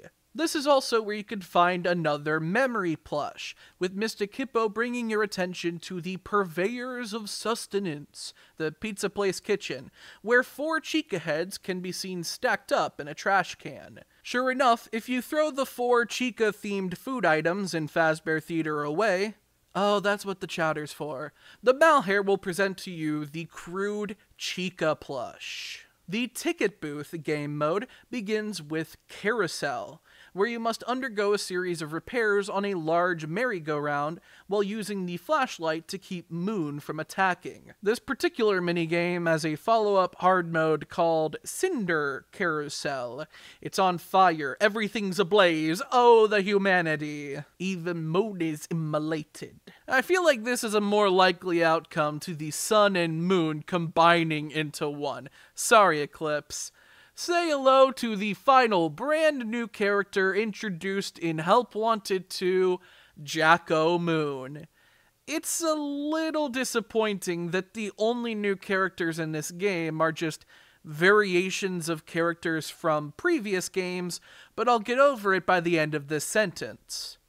I'm over it. The other game in Ticket Booth is Captain Foxy's Log Ride, a follow-up to Curse of Dreadbear's Pirate Ride, though now serving as a recreation of the defunct Foxy Flume teased in Ruin, which is such a delightful inclusion in this game. After you beat it, Mystic Hippo will direct your attention to the skies above, and sure enough, above her cabinet, a painting of Hippie surrounded by blue stars is on the ceiling, right next to the word gullible. As you may have guessed, shooting Hippie cutouts along the log ride unlocks secret paths, just as it did in Pirate Ride. And along these paths, Jacko Moon returns, attempting to kill the player and needing various doors shut and lights turned on to shoo him away. Along these 3 secret paths are those blue stars from the graffiti, and a 4th is hidden on the trans pride cake at the end of the level. If you shoot all 4 of them, your boat will go down one final hidden path and end up at a treasure chest, which will open and reveal the Malhair's hand as he gives you the crude Foxy plush. And now we can round out our game modes with Sister Location, starting with an adaptation of the Ballora Gallery room crawl. Along with needing to avoid Ballora, who will kick you in the face with her violent pirouettes, there are also Biddy Babs present, serving as enforcers, making sure you stay on the intended straight line path, and a timer keeping you from hesitating for more than 6 minutes. The ground is also littered with mini-renas, who aren't actually much of a threat here. In fact, and I'm very happy to report, you could just throw them the fuck away! Let's go! Michael Afton was a weakling! I am strong! I throw stupid little artist dolls like toothpicks! Now, where are those goddamn plush babies? I just want to talk to them.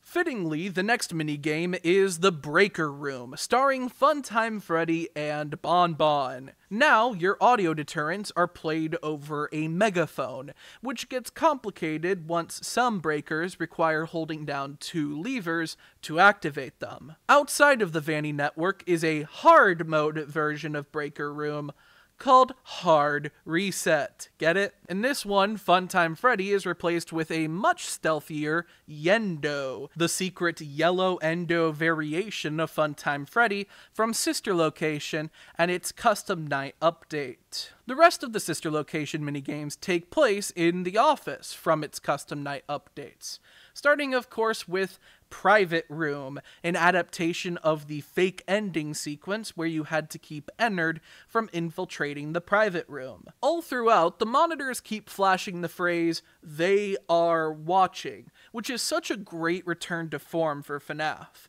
If there's one thing that I feel like we've genuinely been missing, it's these vague "it's me" phrases that pop up and mean literally nothing discernible. The next level is called Puppet Master, and features Ballora approaching from the left and right, just as she did in both Sister Location Custom Night and Ultimate Custom Night. The mini-arenas return, blocking your door buttons and needing a good yeeting. Also, Biddy Babs and mini-arenas can be found on the cameras, draining your power Electro-Bab style, but that can be fixed with a controlled shock. But the Biddy Babs have an extra trick up their sleeve, just kinda booking it down the vent at you. Once you beat this level, that's right, Mystic Hippo awakens and tells you about the message that has appeared, this time on the portal to the stars, the door to the backstage area. I like to imagine she kind of just looks around and literally sees the painting and then just pretends to have gotten a reading from beyond, like Sean Spencer from Psych. If only we could turn the tables and get her some of that crappy PS5 eye tracking tech that panics if you glance in another direction for a quarter of a second. Anyway, it's a painting of Ballora because it's the minigame with Ballora in it. No, not that minigame with Ballora in it. The one we were just in. Come on, you have to be more receptive to patterns. In Puppet Master, there's a drawer you can open that's otherwise locked. Inside is a keypad, and if you type in 1983, like the famous Sister Location Easter egg, the Malhair will give you the final memory plushie. This one being the puppet. Now I am become Puppet Master. the anim of dudes. The next office level is called Funtime Gang, and gives the Funtime animatronics a chance to do their custom night mechanics. Funtime Freddy will wander down either hall and dance his bonbon hand puppet at the corner before attempting to throw it into your office. Funtime Foxy will slowly emerge from his stage before making a mad dash for your office. And Funtime Chica will approach your office from the direction you have Funtime Mr. Cupcake situated in, a mechanic so core to Sister Location Custom Night that I shouldn't even need to describe it. The last Sister Location level is unique to Help Wanted 2 and is called Job Interview, which, now that I think about it, is the only thing in this game that actually justifies the title Help Wanted. Like, for Help Wanted, that game was about you filling a job opening at Silver Parasol Studios. That's right, I actually said the name of the in-universe game company this time. But in this game, you're implied to already be a Fazbear technician, and you have been for some time. Unless the game serves as a sequel to Help Wanted because you play as the same character, but I'd been operating under the assumption that you had been playing as Vanessa in Help Wanted, but not in Help Wanted 2. I don't know, if it's not the same protagonist, the title of the entire game hangs in the balance of this particular minigame, and how can they make the players' lives more difficult? In Job Interview, you are put under the scrutiny of Circus Baby as she puts you through a series of tasks, using children's games to see if you're capable of a position at entertainment and rental. The game takes place over 3 main stages, starting with Red Light, Green Light, where each plush baby slowly makes their way to your office, and you need to turn the flashlight towards them in turns so that they don't reach you. Next is a round of Hide and Seek, requiring you to find them on the cameras and shock them in time. Finally, Flashlight Tag. Fuck. I mean, like, god damn it. Son of a bitch! Final boss vibes. If you manage to beat all 3 of these trials, Circus Baby will approach and present ice cream to you. I don't trust like that. Turns out she kills you if you don't grab the ice cream. I guess because you're an adult and not a kid or something. So you better fill up a Cold Stone Vanilla, or baby be a stone cold killer. Throwing some bars every once in a while, why not? And with that, there is only one more mini-game left to cover. Now that you have collected all 6 memory plushies, a special Faz token will materialize at Mystic Hippo's cabinet. Bring it over to Princess Quest 4, and start playing. This new installment in the Princess Quest saga gives you the ability to teleport a few feet away, somewhat reminiscent of movement controls in VR games. How novel. After traversing rooms and defeating enemies, the princess enters a room with Cyan Guy playing on an arcade cabinet.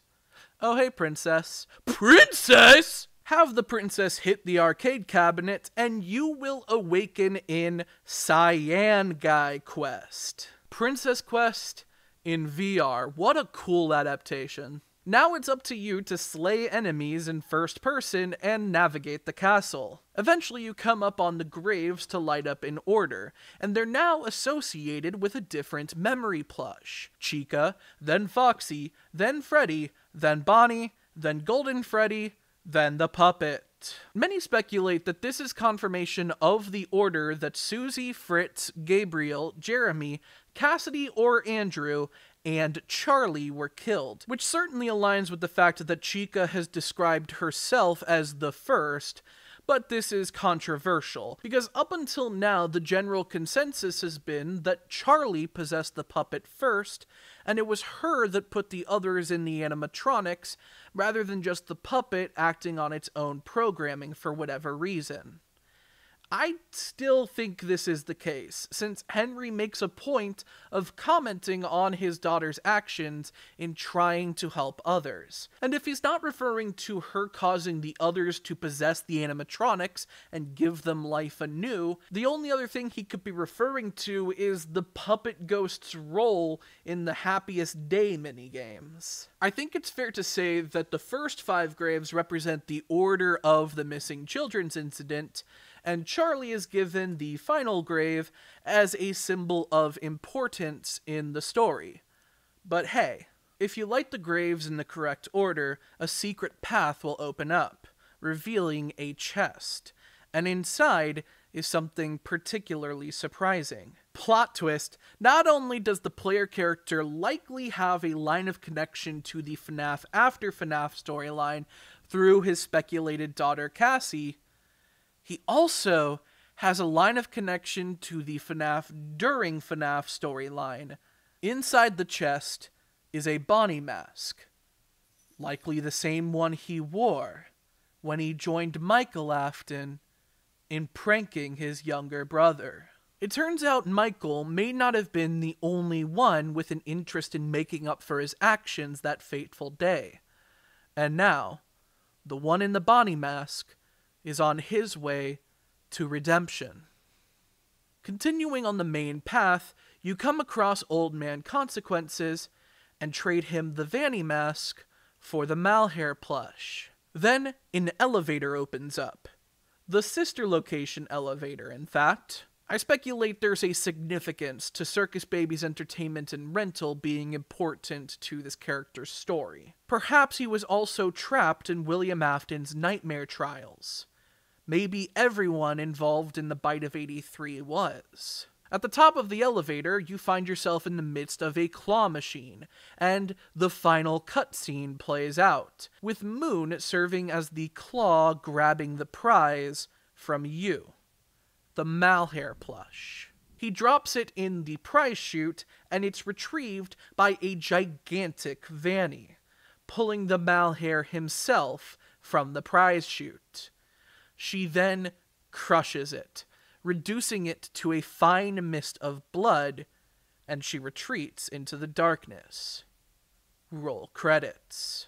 As I mentioned earlier, there are a couple ways to interpret this ending. For one, this may be a depiction of Vanessa's attempt to destroy the influence that the Malhair or Mimic 1 has on the Pizzaplex. This is supported by the fact that her and Gregory's security software, the Mixes, has taken over the network by the time Ruin takes place. Those who believe this may be the case also point towards Candy Cadet.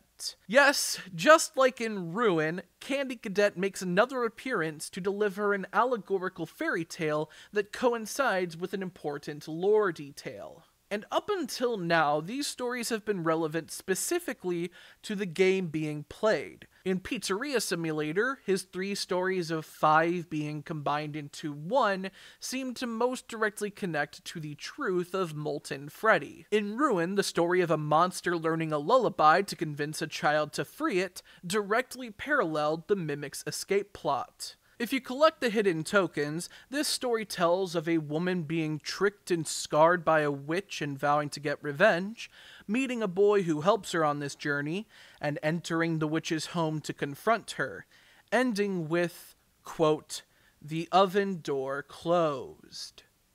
Many interpret the woman here to be Vanessa, scarred by the Malhair and determined to destroy it, and she's helped on her journey by Gregory. This all seems pretty par for the course, but it doesn't seem to explain the ending that implies them to still be in danger. Unless, of course, their actions in trapping the Mimic were at the cost of their lives. It had been assumed they escaped the Pizzaplex after trapping the Mimic, since Gregory says he's not at the Pizzaplex at the end of Ruin.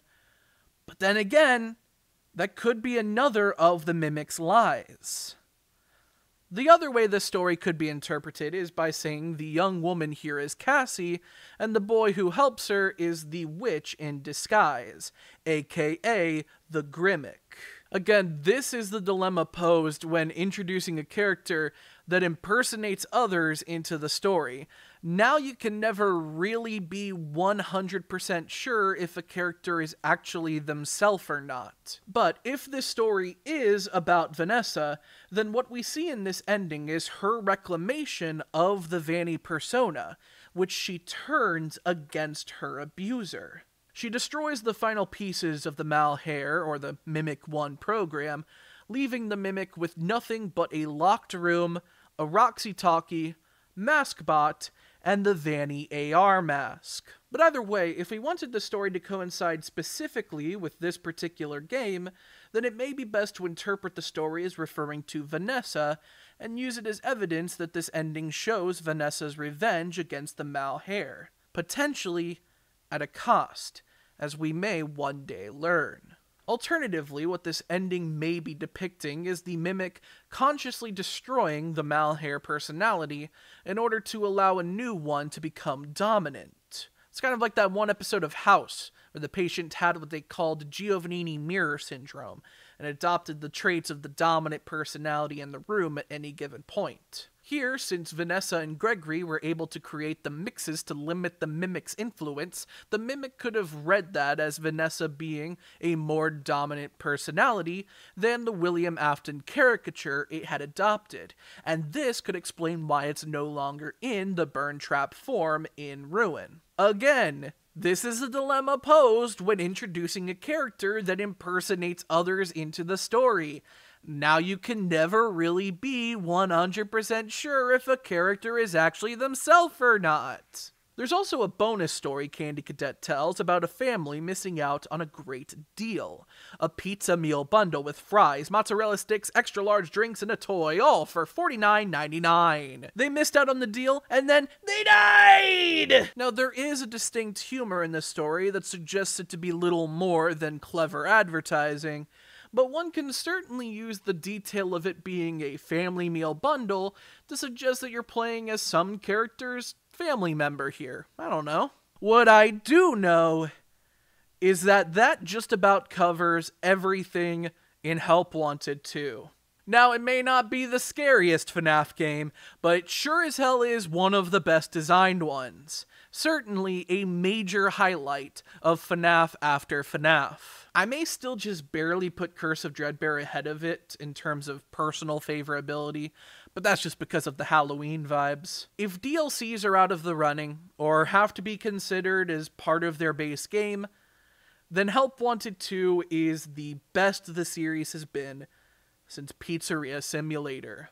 Once again, I am humbled, seeing FNaF after FNaF go from a series that seemed reliant on its past, while also determined to overshadow it, to a tool of synthesis that helps bridge the gap between these eras and unify it.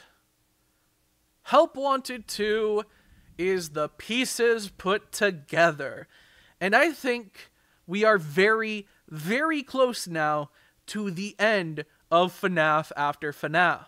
In fact, with the death of the Malheur, we may have already seen an epoch usher in a new era, a new age, a new direction to go in.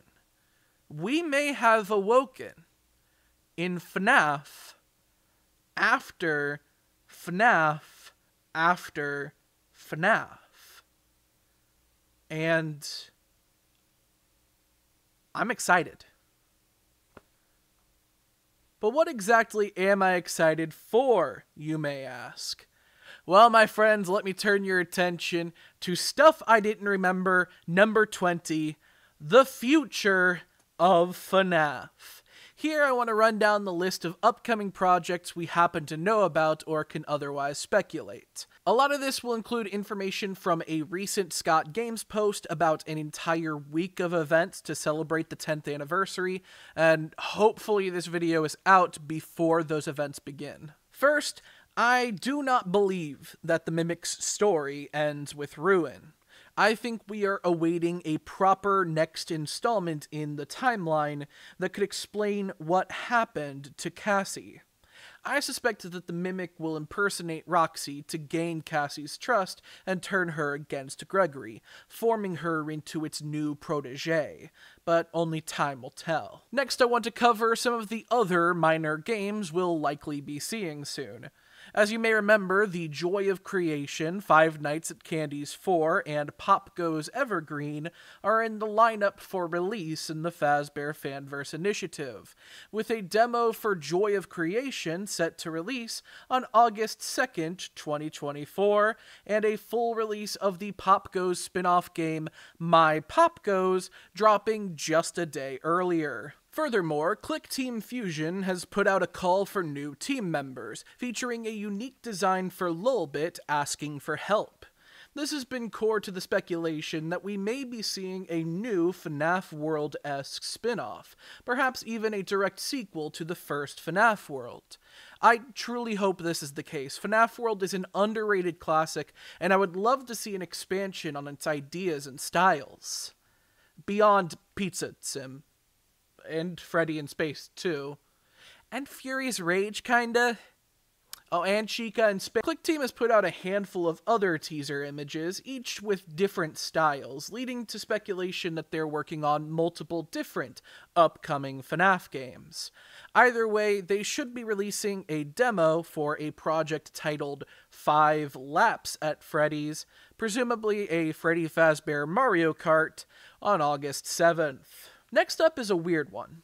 On November 50th, 2023, Roblox Playing FNaF fans were surprised to open their favorite game developer exploitation platform and find that an officially licensed Five Nights at Freddy's game mode had suddenly dropped. Five Nights at Freddy's Survival Crew was developed by Metaverse Team Frights, a company where the most viscerally unnerving word in their name is not frights. It was a cheap Dead by Daylight clone using the vague imagery of Five Nights at Freddy's. I say was. Because 2 hours after this game dropped, it vanished. It took 2 fucking hours for this game to become lost media. U2's Presents lasted fucking longer than this fuck shit Roblox cash-in. This is such a funny franchise. The story around the Survival Crew debacle is that Scott Cawthon was asked to approve a character model, which is weird because I remember that guy retiring. Cawthon approved the skin, so they released the goddamn game. Scott Cawthon hired a company with Metaverse in their name and expected competence, a deeply funny franchise. Anyway, the game was taken down and they tried to cover up the incident as a soft beta launch or something to that effect. Now we can look forward to an official launch of Survival Crew, which will carry on the torch first held by special delivery of parasitic microtransaction-riddled garbage games. Can't wait. Also, Five Nights at Freddy's characters will appear in Funko Fusion, an adventure game based on the Funko Pop vinyl figure line. I imagine it's going to be Funko's answer to that LEGO Dimensions game from a few years back. A big crossover game featuring tons of pop culture icons, all with those beady eyes that stare into your soul, and that lack of a mouth to scream with. At least Freddy Fazbear has a mouth. They were kind to him that way.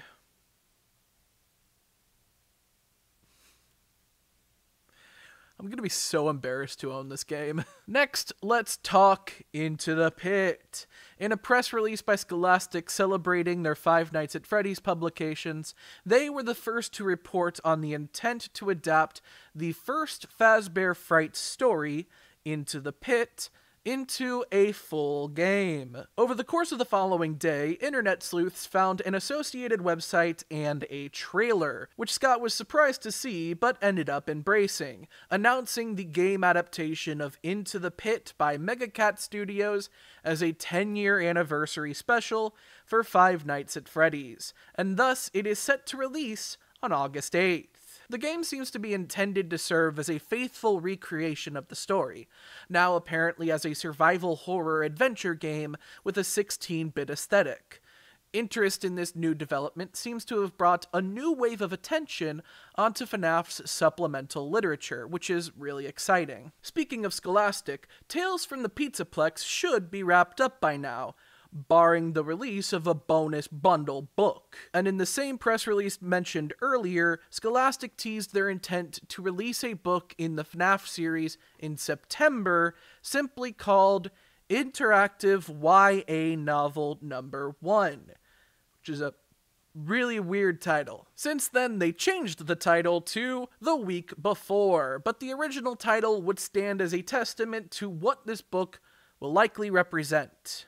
The first in a new young adult series, with the phrase interactive novel likely meaning these will be game books, in the style of Choose Your Own Adventure or Give Yourself Goosebumps. I cannot wait to own a copy of this, so that I can fulfill my long-held plans to speedrun a book. Five Nights at Freddy's book, any %. Find the shortest path and see how quick I can kill the protagonist. Learn all about their backstory, their motivations, really get attached.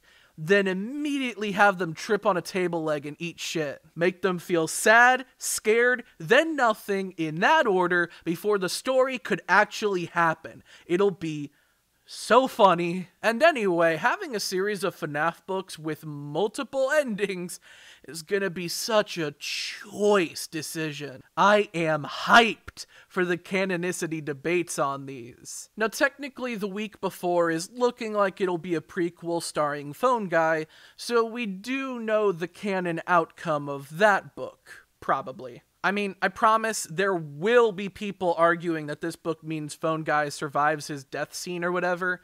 But anyway, maybe it'll be a later interactive novel that will give us the most ridiculous canonicity debates. One can only dream. Details were also revealed for a second interactive novel due for release in December, Return to the Pit, where we presumably pit to the return. One thing I'm guessing we might see in these books are, like, secret pages, where certain pages aren't included in the map of reader decisions. Like, imagine if page 10 gives you a choice to go to page 12 or 13, and you never actually visit page 11 at any point in the book. And then those secret pages have, like, hidden lore in them. I don't know if a game book like this has ever pulled a trick like that, but it seems like something that would be right up FNAF's alley.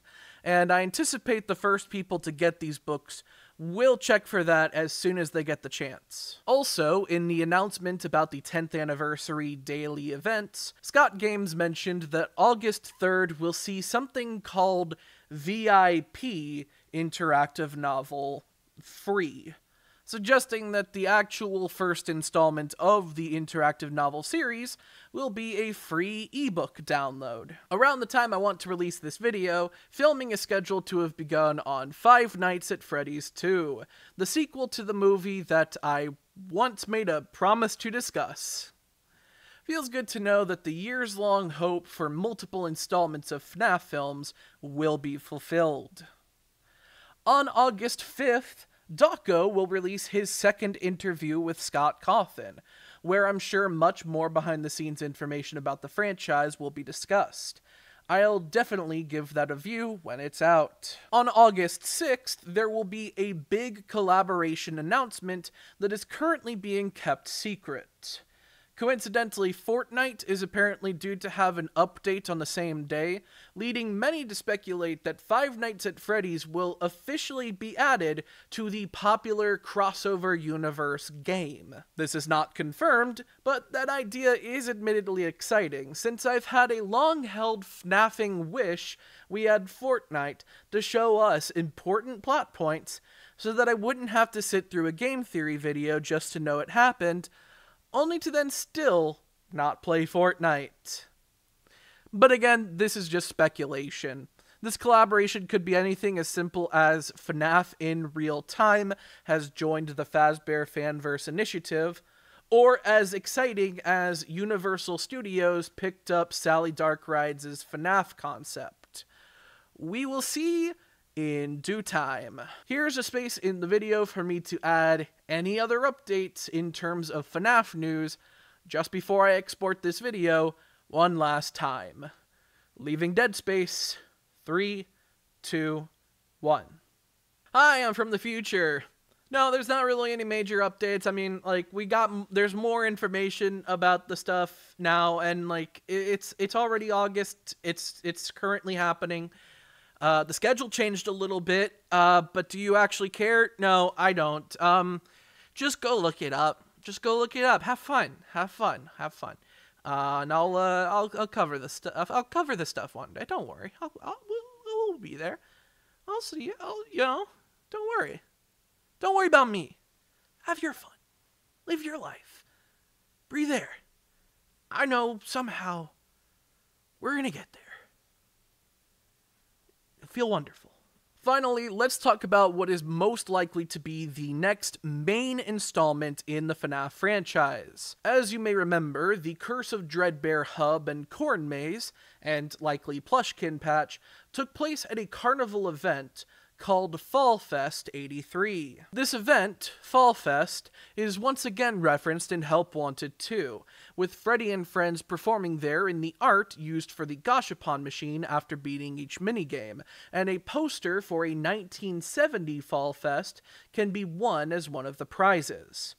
Furthermore, in the files for Help Wanted 2, sleuths found a developer note indicating intent to include something cool that maybe foreshadows Carnival. Evidently, Jason Topolsky, a director at Steel Wool Studios, might not have exactly approved of a Five Nights at Freddy's Carnival teaser, but he didn't need to, because this developer note literally is something cool that maybe foreshadows Carnival. As does one of the maps in the short-lived beta of Survival Crew, the Roblox game mode. Hell, I'd even wagered that the mascot costumes we see in the alternate version of the Mimic's Lair come from the carnival that may now play a major role in this series. Thus, as many have assumed, the next big step for Five Nights at Freddy's seems to be Fall Fest, aka Carnival, hence the carnival-themed minigames in Help Wanted 2. Even the computerized voice that walks you through Helpy's first aid treatments is called Carnival Nurse, for whatever reason. Perhaps we'll see a prequel that explores a 70s or 80s rendition of the Autumn Festival, or maybe this will double as the Pizzaplex follow-up, with Fazbear Entertainment possibly reintroducing the event for a new audience. Either way, it's clear that this Fall Fest tradition is much like everything else Fazbear Entertainment has ever had a connection to, in that its history is stained by an implied tragedy. Nearly every depiction of the Fall Fest, or any other carnival-like setting, seems to come with a recurring motif. A fiery variation of Foxy navigates the corn maze. The carousel subtly seems to take place at Fall Fest as well, with the burnt remains of a barn in the background of Cinder Carousel, which, of course, is ablaze. And, of course, unlocking the final Phaser Blast level means laying the pieces for and setting off a chain reaction that leads to a destructive inferno that we find ourselves in the aftermath of. Fall Fest was clearly the setting of a terrible fire, and it's possible that this will play into FNaF Carnival. Only time will tell. Knowing my luck, time will have already told before I could finish editing this video. After all, on August 4th, 2024, Steel Wool is due to make an announcement, perhaps referring to their next big FNaF game. Maybe it's Carnival. Maybe it's the follow-up to Ruin. Maybe it's both. Maybe it's neither. Don't get your hopes up. Either way, I really hope this video comes out before August, but do be mindful of the fact that if you're seeing this in August, then this video is outdated, and there is more FNaF to enjoy. Go have your fun, nerd. I'll get there in like 5 years. That just about covers all the FNaF news relevant to this video. A description of what us FNaF fans can look forward to in the near future, and which I will probably discuss in the further future. But I'm still somehow not quite done. I'm still not ready for the movie. I've been racking my brain, but there's still something. And so, without further ado,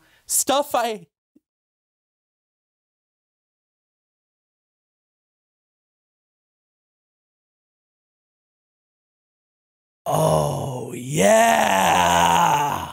So, over on my friend Quinton's channel, he has this recurring bit that he calls the Pinboard segment, where he takes sort of a red string approach to covering different odds and ends and other aspects of the media he covers. You could call this a knockoff Pinboard segment, because he's going to be pissed off that he agreed to this and will knock me unconscious. I'm going to start off with a little bit of context here. 4 or 5 days ago, I filmed filming session 2 of this video, and it ran for about 9 hours.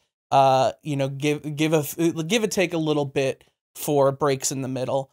And I was just exhausted by the end. And I wanted to hurry and get a lot of that done because currently my family's on vacation, and I wanted to join them partway through the vacation. On the drive over, I kind of had this realization: what if I text Quinton and say, hey, I'm not going to be too far from where you are. Can we do a Pinboard segment? And he agreed, and he regretted it. I also regretted it, because in 2 days I had to come up with an entire Pinboard segment. Now, normally this wouldn't be a problem. The thing is, I didn't choose something short and simple and to the point. I chose instead perhaps one of the most complicated things ever. Now, in Five Nights at Freddy's, there's a lot of discourse around a bunch of various questions that have never been answered. You know, who did the bite of 87? What is paragraph 4? What's in the box? So, I set out to once and for all answer none of them. Instead, I want to know which Five Nights at Freddy's game is each Five Nights at Freddy's character's favorite Five Nights at Freddy's game. I just want to clarify something. I didn't say yes. I'm leaving on a trip tomorrow, and I told you, yeah, you can come and film, but you need to know 2 things. Number 1, I'm leaving on a trip. I can't be hands-on with this. Number 2, Pinboard segments are fucking hard. So try and not be crazy with it. And he shows up with not like 110 images to print. He loses them. And so now I don't regret it. He can do whatever he wants. I'm just stressed out because I'm going on a flight tomorrow morning. And now I'm doing this. But this is fine. I don't regret it. I told him, he said, well, we're going to split the Pinboard into 20 segments to put all the characters in these 20 quadrants. I was like, how the fuck are you going to do that? And not only is he going to split this Pinboard into 20 segments, ladies, gentlemen, and MBs, he printed the photos like that big. So we have to split this into 20 segments where photos that big fit in each segment. So when I said that I was going to cover all of the Five Nights at Freddy's characters, you know, there's kind of a line that needs to be drawn in the sand, obviously. Otherwise, you end up like trying to differentiate Mini Arena 1 from Mini Arena 2. And I was struggling to even find out what the first Mini Arena thought would be their favorite game. So like, I'm not even... I think Shadow Freddy was like ideologically where I wanted to draw the line. So originally the idea was, okay, well, I'll just choose something where there's already a set roster. The thing is, if you're going to just choose one roster from one game with a bunch of legacy characters in it, you're going to be missing a lot of interesting characters and good bits. So I took Ultimate Custom Night because that seemed like a good starting point. But it obviously leaves out anyone after Ultimate Custom Night. So I need to stop and let's say, like, okay, well, is there a good roster that gives a bunch of people from later than Ultimate Custom Night? And luckily, Help Wanted 2 does have a decent roster. So it's kind of the UCN roster plus Help Wanted 2 roster, minus a couple people, and then plus a few more people who I feel like deserve mention. In the end, I decided upon 87 characters that I wanted to include in this bit. You know, like the funny FNaF number. However, it's also kind of hard to draw a line with what counts as a FNaF game. And if I start including spin-offs, you know, where do I draw the line on spin-offs and stuff? So here are some lines I drew. I decided no unreleased early builds of an existing FNaF game. I'm so sorry, fans of Rise of Frankenfreddy, but your game doesn't exist. I also decided no demos because it's just the same experience as the full game, but less, and I don't feel like any character is going to be vying for that. No troll games.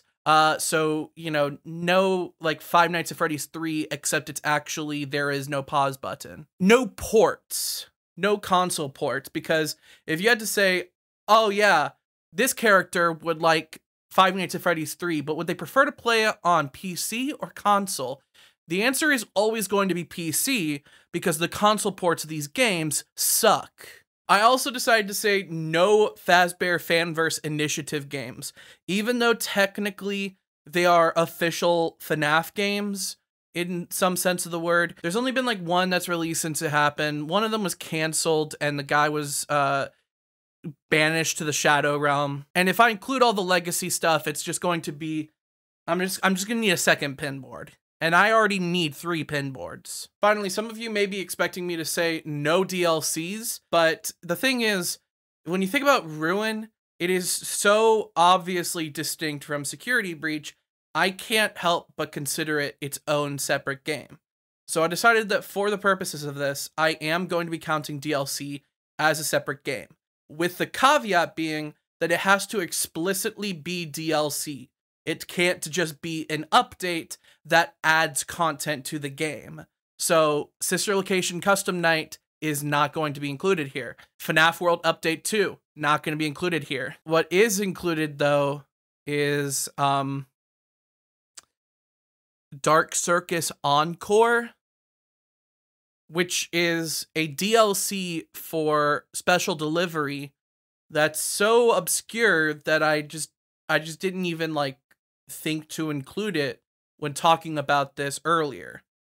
So I talked about U2's Presents, a game that doesn't count, more than I talked about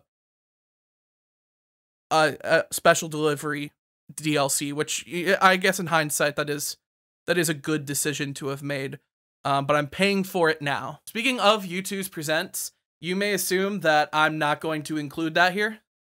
You would be dead wrong. I am including all the regular kind of spin-off games, so your Freddy in Space games, your Fury's Rage games, anything like that, I am including here, because... So in the end, that leaves us with 20 games. Five Nights at Freddy's. Five Nights at Freddy's. 2. Five Nights at Freddy's. 3. Five Nights at Freddy's. 4. FNaF World, Sister Location, Freddy Fazbear's Pizzeria Simulator, Ultimate Custom Night, Help Wanted, Curse of Dreadbear, Special Delivery, Dark Circus Encore, Freddy in Space 2, Security Breach, Fury's Rage. U2's Presents, Security Breach, Ruin, Freddy in Space 3, Chica in Space. In a cruel twist of irony, the part where I introduce Help Wanted 2 does not exist. I forego. And Survival Crew, a Roblox game that existed for 2 hours and was apparently just a clone of Dead by Daylight or something that they call Piggy. I'm told Piggy is like a Roblox horror game based off of children's television character Peppa Pig, who is also, as of Chippendale Rescue Rangers, a human trafficking victim. Hi, I'm from the future. So as I mentioned in the Future of FNaF segment, some more games are coming out soon. Into the Pit, 5 Laps at Freddy's, Funko Fusion, etc., etc. However, the Pinboard segment was filmed before those were even known about, or at least before there were any details about them out there. So they're not mentioned in the segment. Sorry. But that said, I thought I'd just pop in just to kind of like, you know, well, what characters would like them? Well, 5 Laps at Freddy's, easily Roxanne Wolf. Roxanne Wolf, her favorite game would definitely be 5 Laps at Freddy's, because Roxy never misses a race. The U2s from U2's Presents would like Funko Fusion, because it's the big vinyl figure game. And every character from the Five Nights at Freddy's books would like Into the Pit the most, because it's the book game, not to be confused with the game book, Pit to the Return, where they return to the pit. Future the from I'm High.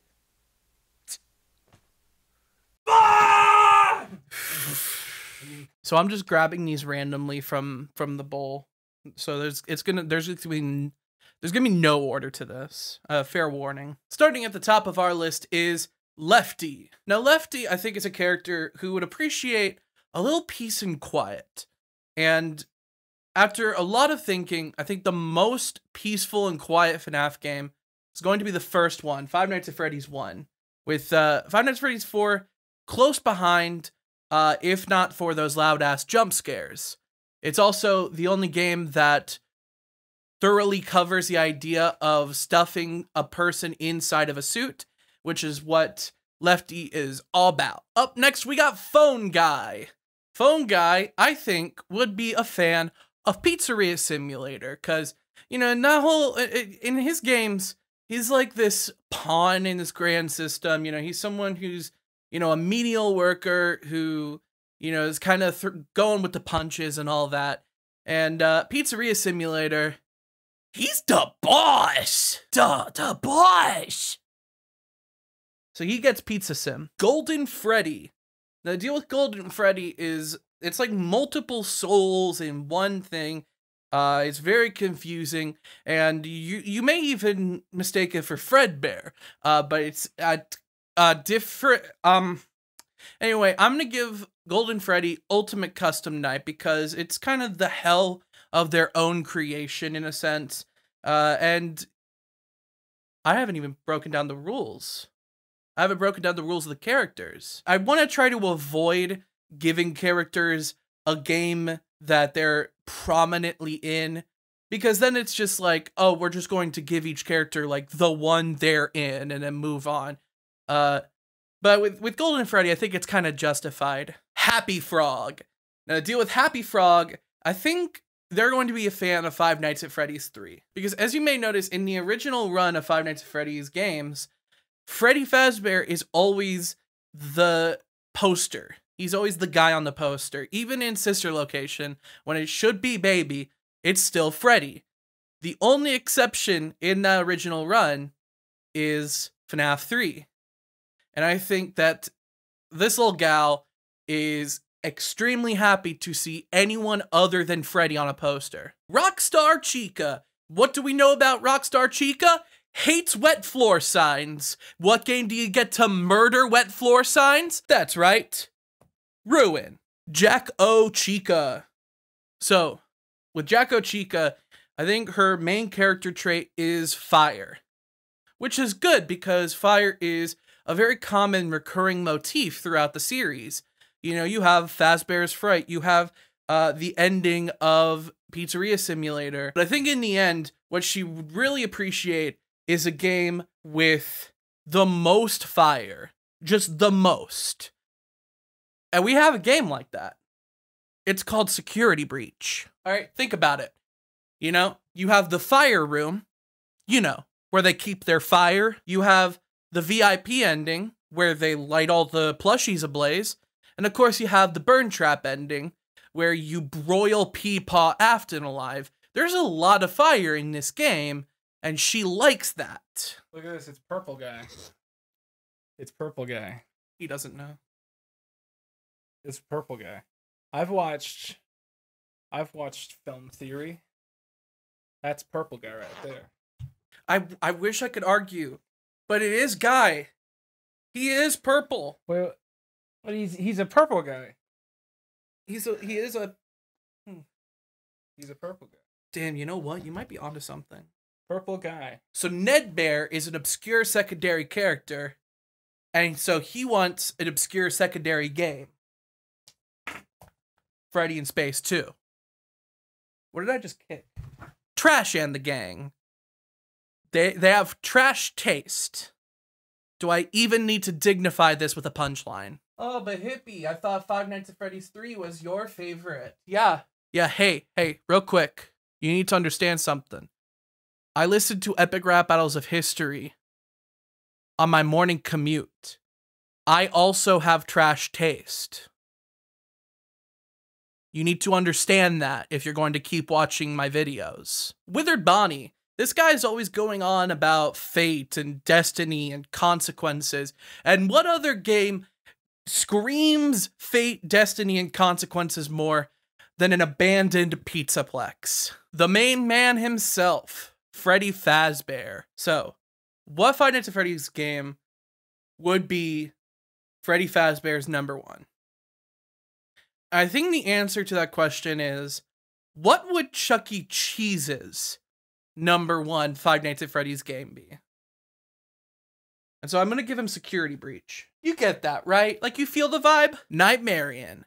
So I think the deal with Nightmarian is, like, in these last few games, like, ever since Help Wanted, Nightmarian has been given this very, like, mysterious observer role in the series.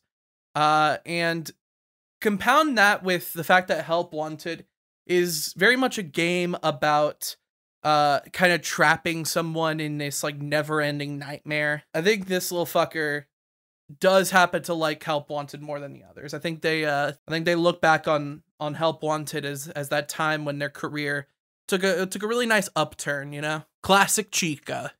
So I think with Chica, over the last few years, they've been really like leaning into this idea of her being obsessed with food. You see that with a lot of her new variations. You see that a lot of times when Chica herself gets adapted into new stuff. And it's kind of this extension of back in FNaF 1 when she would mess around in the kitchen and whatnot. And so I think for Chica, she would want a game that involves a lot of food prep. Help Wanted 2. On a similar note, we have Classic Bonnie.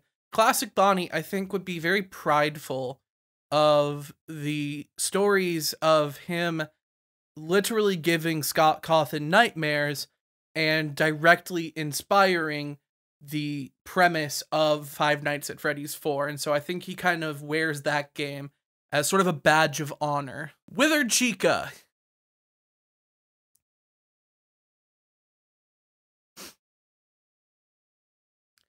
I'm gonna keep it a buck. I don't fucking know. I did this with 87 fucking characters. You think I would actually be able to bullshit my way through all 87 of them?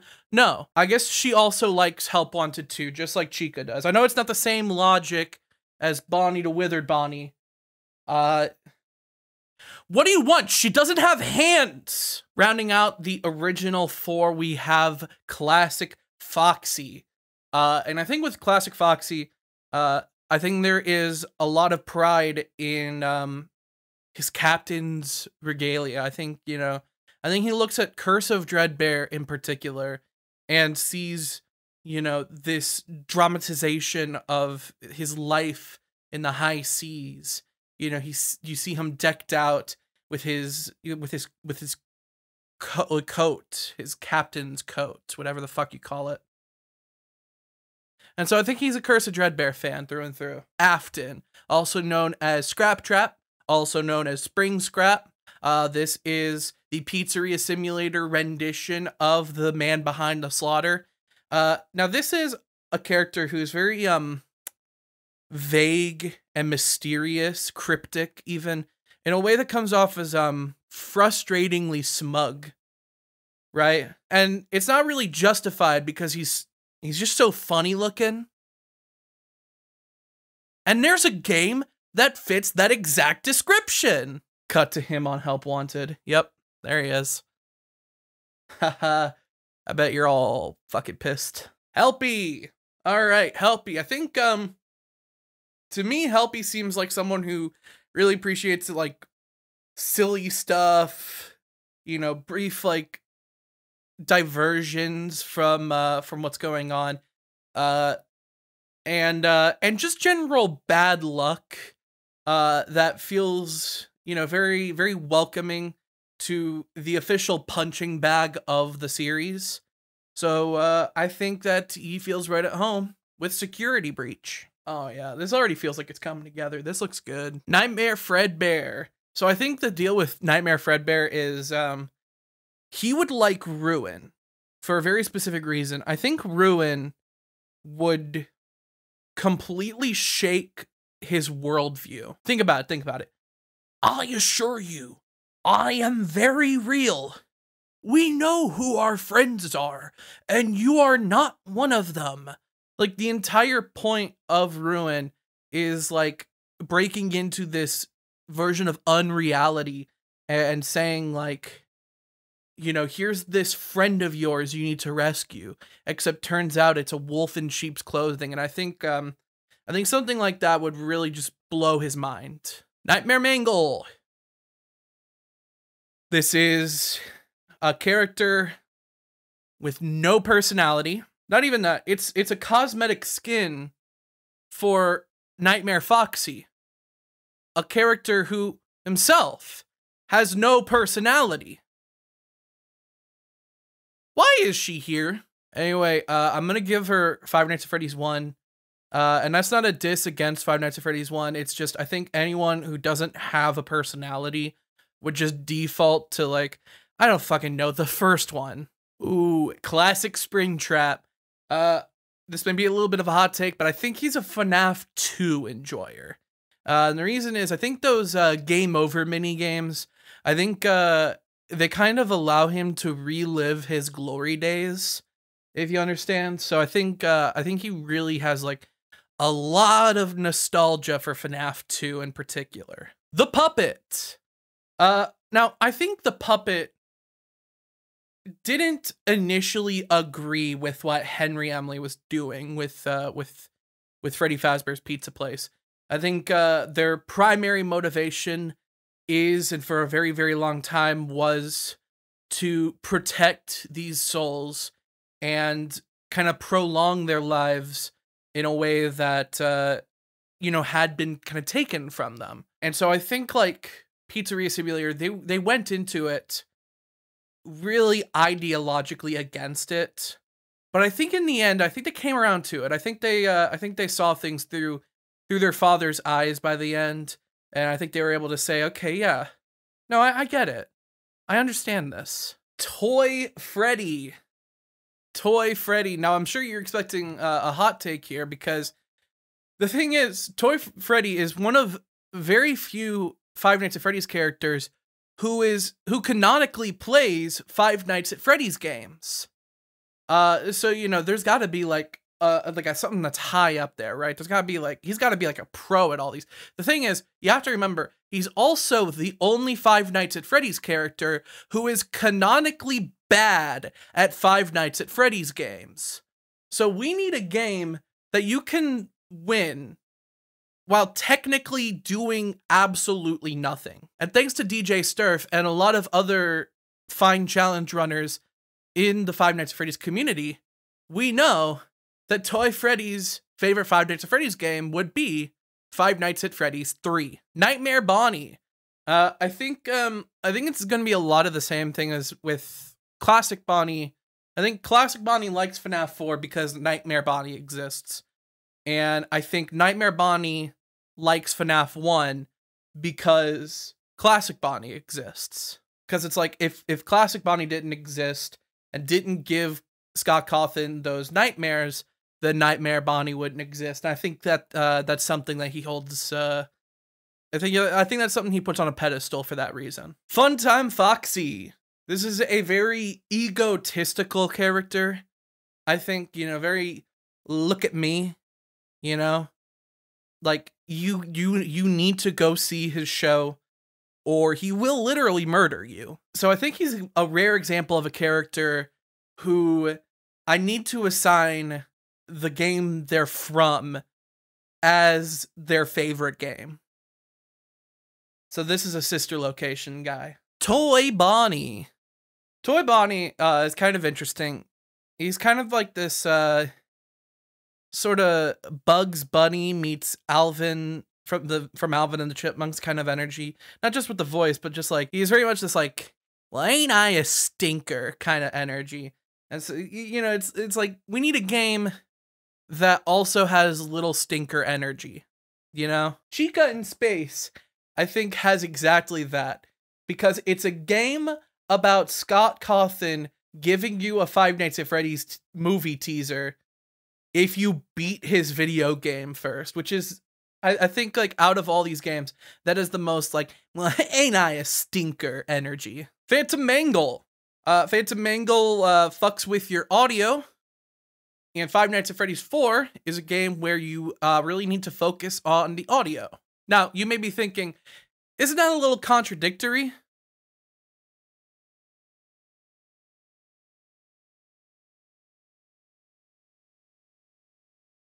Nightmare BB.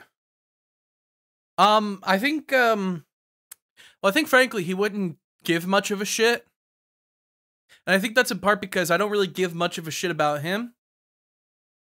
FNaF 1, I guess. Toy Chica. Toy Chica is, I think, very easily an early FNaF world defender. Like, the day it came out, everyone was like, what the hell? This isn't a new horror game. I think she was in there like, yes! Fuck! Yes! More of this! Yeah! And furthermore, I even think that she took the "you won't get tired of my voice, will you?" joke from Foxy Fighters very well. I think she was in very good humors about that, which is in direct contrast to how I think she reacted to Ultimate Custom Night, Toy Chica, the high school years. I think she looked at high school years Toy Chica and was like, I'm not like that. I'm not like that. Are you kidding me? Really? You see me as some coquettish femme fatale yandere hussy? And I think she's getting really upset about these events that, in the version of the lore that I'm making up in my own head, did happen. It did happen. She did kill all those guys after asking them to meet under the fucking kissing tree or whatever. But she gets really offended when you, like, kind of imply that that happened, even though it did. So I don't think she likes Ultimate Custom Night, but I think she is and always has been a fan of FNaF World. Phantom Freddy. So he has a limp, so he kind of hobbles down the hallway. And there's a game in Five Nights at Freddy's where all you do is kind of walk around at a leisurely pace. And I think he's really hype on that. So I'm gonna give him Ruin. Yeah, that's right. That was a Ruin punchline. That was a joke about Ruin, because Cassie is in no rush to save the only person who went to her fucking birthday party. Old Man Consequences. Very simple character. He just wants to like fish. He wants to live like a simple life and just fish. And there are actually two fishing mini games in Five Nights at Freddy's. Except they both involve him, sorta. One is FNaF World. It's Dee Dee's fishing pond or whatever. And it's in the game that he originates from, so I don't really want to give him that. The other one is Ultimate Custom Night. where he is the fishing mini game. So I don't really want to give him that. So otherwise, I'm just going to kind of give him the most simple, grounded, down-to-earth game on this list, which I do think is Five Nights at Freddy's 1. Circus Baby! I think in Sister Location, Circus Baby is defined by like this tragic event that, shook everything she knew about, herself and her identity and like what it meant to have been created to kill. And I think there's something about Five Nights at Freddy's 4 being built entirely around a very similar tragic event that I think gives her a lot of catharsis. And so I'm gonna give her Five Nights at Freddy's 4. Phantom BB! I'm gonna give him special delivery because in that one, classic Balloon Boy has a jump scare. And I think he thinks that's pretty cool. The Mangle. So the Mangle, I think, is a very interesting case.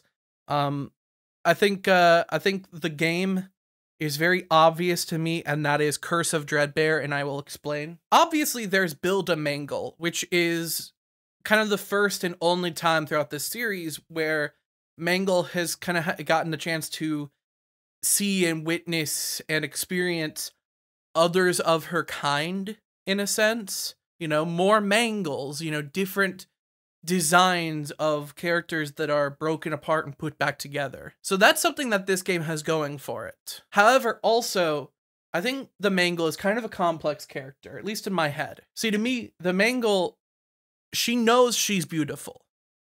She has come to terms with who she is, and she truly sees a beauty in herself. But a lot of times when the Mangle is brought back for like a legacy appearance in a new game, look at FNaF World, Ultimate Custom Night, Help Wanted. So often when the Mangle is brought back, so is one other character, Funtime Foxy. And what I think is so significant about this is that I don't think Mangle has anything against Funtime Foxy. I think they're on very good terms. But I think every time that the Mangle looks at Funtime Foxy, I think there's always this this moment where, like, even though she's very happy and comfortable and knows objectively that that they are truly beautiful, I think there's always still that like moment that just like where they like kind of see what they could have been, and it betrays their values, because what they're doing is they're kind of comparing themselves to, a more traditional standard of beauty. And that's not what they believe in. That's not what they see as truly beautiful. But because it's just so deeply ingrained in like the culture and everything, she will still look at Funtime Foxy and just think, all right, well, we're good. Okay, we're good. We're good. We're good. I think Curse of Dreadbear is a good chance for her to kind of like be on her own and be separate from that and have this space where she doesn't really have to worry about that kind of feeling popping up, All right, Balloon Boy. I mean, look at that hat and tell me he doesn't play Roblox. And JJ. Same thing, except she doesn't count. Nightmare Freddy, he's got all these like small counterparts with him, these small counterparts, and there's another game where we have a bunch of small counterparts for all the characters. And also, I think Sister Location has this kind of like vibe that fits with him. This like, I am remade, I am given flesh, it feels very thematically relevant. I just got distracted because like I'm just like, you don't know this watching Quinton's videos, but like that's the set. It's right there. That's the whole set. Right? Like you could just turn this camera around. That's the set. It's right there. And so like as I'm doing all this, there are so many Garfields just staring at me. Ballora. So Ballora, I think, would be kind of drawn to the story of Ruin, because I think, like, in some ways you could say it kind of parallels her song. You know, why do you hide inside your walls when there's music in these halls? You know, it kind of feels like you could be talking about the Mimic with it, like the fake concrete wall put over where he's like trapped. All I see is an empty room, no more joy, an empty tomb. Yeah, just, it feels like it's really highlighting the sudden lack of activity that I think Ruin is kind of all about. Uh-oh, how unfortunate. So Dee Dee is an interesting character because, like, she's been in 2 games, FNaF World and Ultimate Custom Night. In FNaF World, she's all like rough and tumble. Oh yeah, I'm gonna go do the thing, kind of, you know, like that's how she kind of, that's kind of how she is in that game. So I said this because DD is one of the characters in Foxy Fighters. Except no, that's JJ, my bad. But let's apply that rough and tumble energy to DD's fishing hole anyway, because why not? But then you look over at Ultimate Custom Night, and it's that little stinker energy again. So we need something that has like cutesy silly stuff in some places, and then like, oh yeah, radical, awesome kind of stuff in other places. And to me, I think Security Breach is kind of a good example of that. All right, people are always surprised when I drop this name casually. Rikvus Vasik. This is also known as Shadow Bonnie. This is a character who crashes your game in FNaF 2, so it's basically like the yellow bear of FNaF 2. And also just makes everything go completely dark in Ultimate Custom Night. And then I think he's like a soul harvester in Special Delivery. But anyway, I think he would like to play Five Nights at Freddy's 4, specifically the blind mode challenge. So you know those kids who will like walk up to you that you don't even know them, and they'll just be like, do you got games on your phone? Plush Trap is that, but like in animatronic form. And that's why he likes Special Delivery, because it's a game that he's got on his phone. Stupid. Rockstar Foxy. In Ultimate Custom Night, Rockstar Foxy is kind of an RNG element. Something where like sometimes it'll help, sometimes he'll just kill you. And that's just kind of like, that's his role in the game. You have to kind of roll the dice and say, do I want help?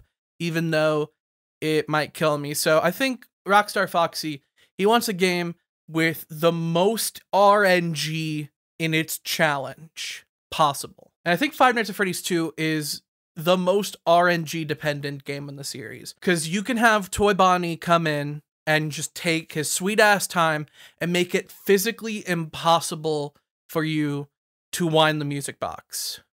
You know, he could just like take away any chance you would have had at winding the music box. And some may call that bad game design, but Rockstar Foxy, he likes it. Nightmare Chica.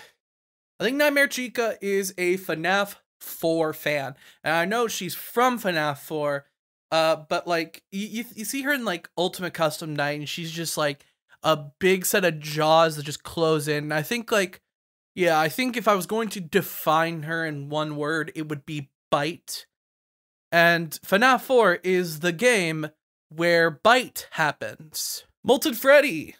Molten Freddy, I think, hear me out, kind of like picture this in your head. I can imagine Molten Freddy playing a VR game, and just having a real good time, specifically tangling the VR controller's wires on his body. Because like that's the worst part of playing a VR game. But for him, that's like the coolest part. That is like, oh, hell yeah. Hell yeah. And I think I'm gonna give him Curse of Dreadbear. Funtime Chica. Funtime Chica. It's all about her.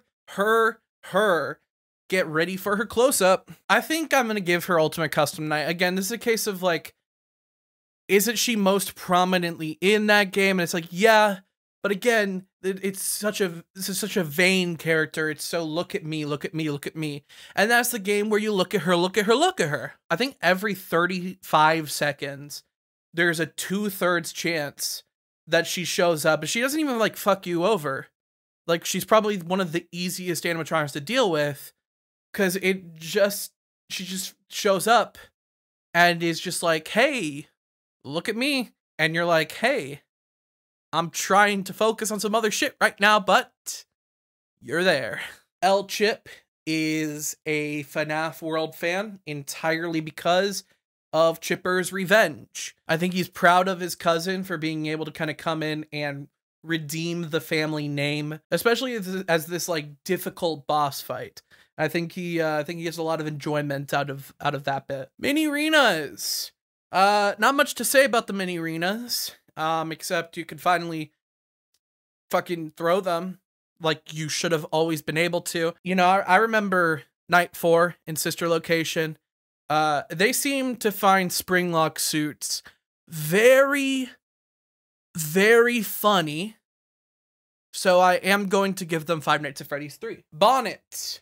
I think Bonnet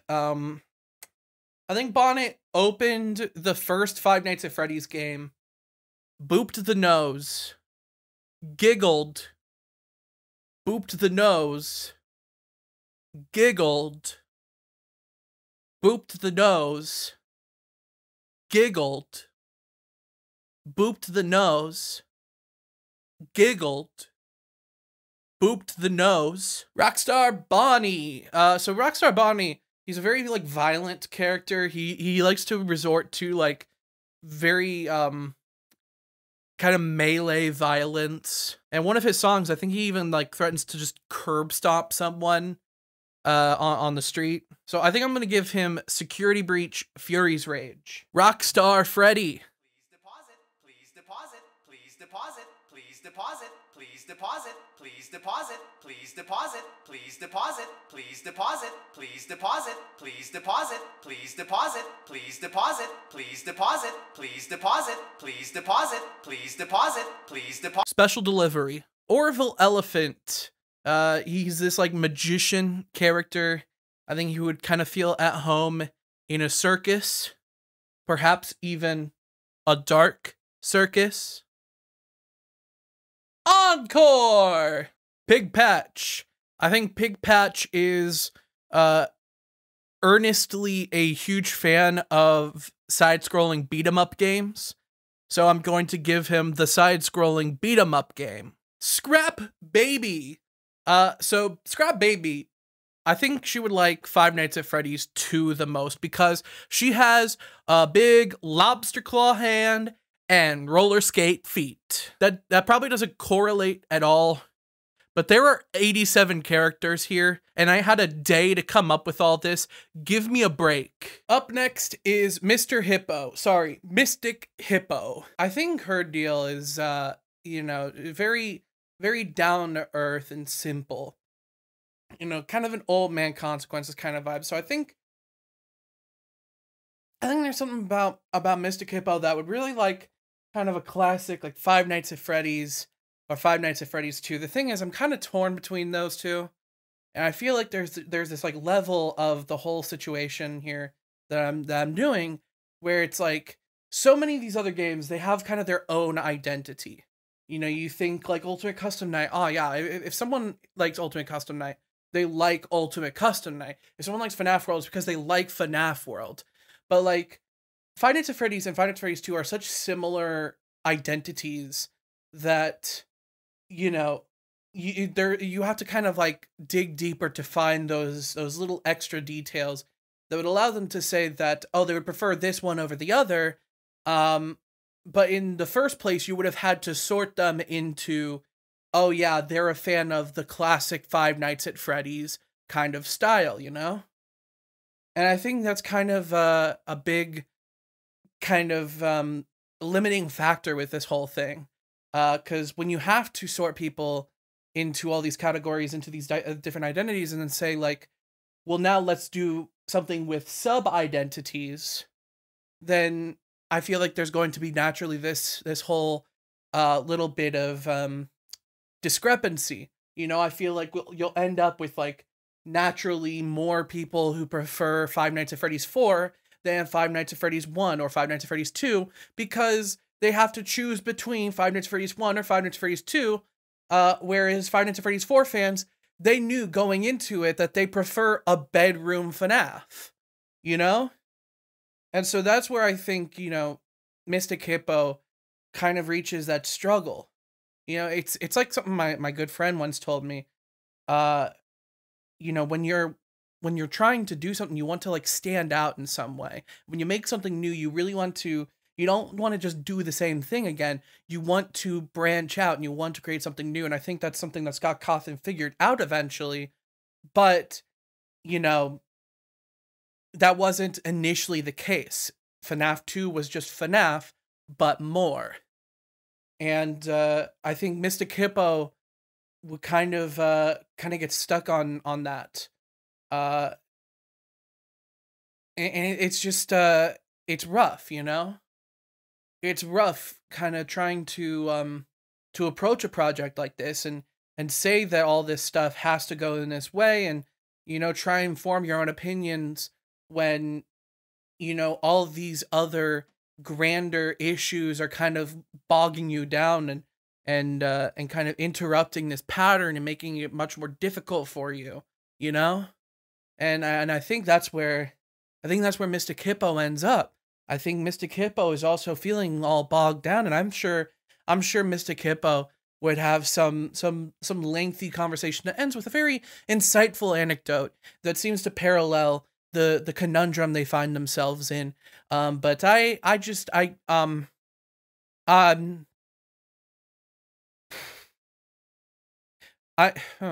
you know, it's funny. This whole time I was thinking like, okay, what's the direction that I would take this talk in? And I said, you know, I would need to make sure that it goes on for a little while because haha, funny Mr. Hippo.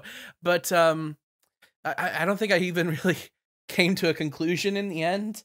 I think I just said like, oh, I'll talk and then keep talking, and just meander and don't ever reach to the point. Because I think, you know, you already have made your point. You have made your point, and you're still going. And yet I don't feel satisfied yet. I don't feel like we've really reached a conclusion yet, even though chances are, yes, I have. And so I think because of that, Mystic Hippo would prefer. Okay, I thought that was going to do. I thought that was going to get me to the end. I thought saying that was going to help me make a decision, but it didn't. And so now I look like a damn fool, and I just need to keep talking. I need to keep talking until I can pin this fucker on the board. And I think that's why they would prefer FNAF 1, because it already made its point. There you go. It already made its point. A coward would try and do that a second time. I'm no coward. Music Man. Music Man is a character who I think above all else wants a game with a banger soundtrack, and so I'm going to give him Sister Location. LOL. LMAO, even. The Nightmare. I think the Nightmare is all talk. I think he's one of those, like, really intimidating characters, but then it cuts to them at home, and they, like, secretly have, like, a My Little Pony collection under their bed or something. You know, to me, that's Nightmare, and I think Nightmare, because of that, goes in FNAF world. Ennard. Ennard is the amalgam of all the personalities of the Missing Children's and the Funtime animatronics and even Circus Baby, all jumbled up into one. And so I think I don't think they ever choose a favorite Five Nights at Freddy's game. I think there's just going to be like a ton of infighting.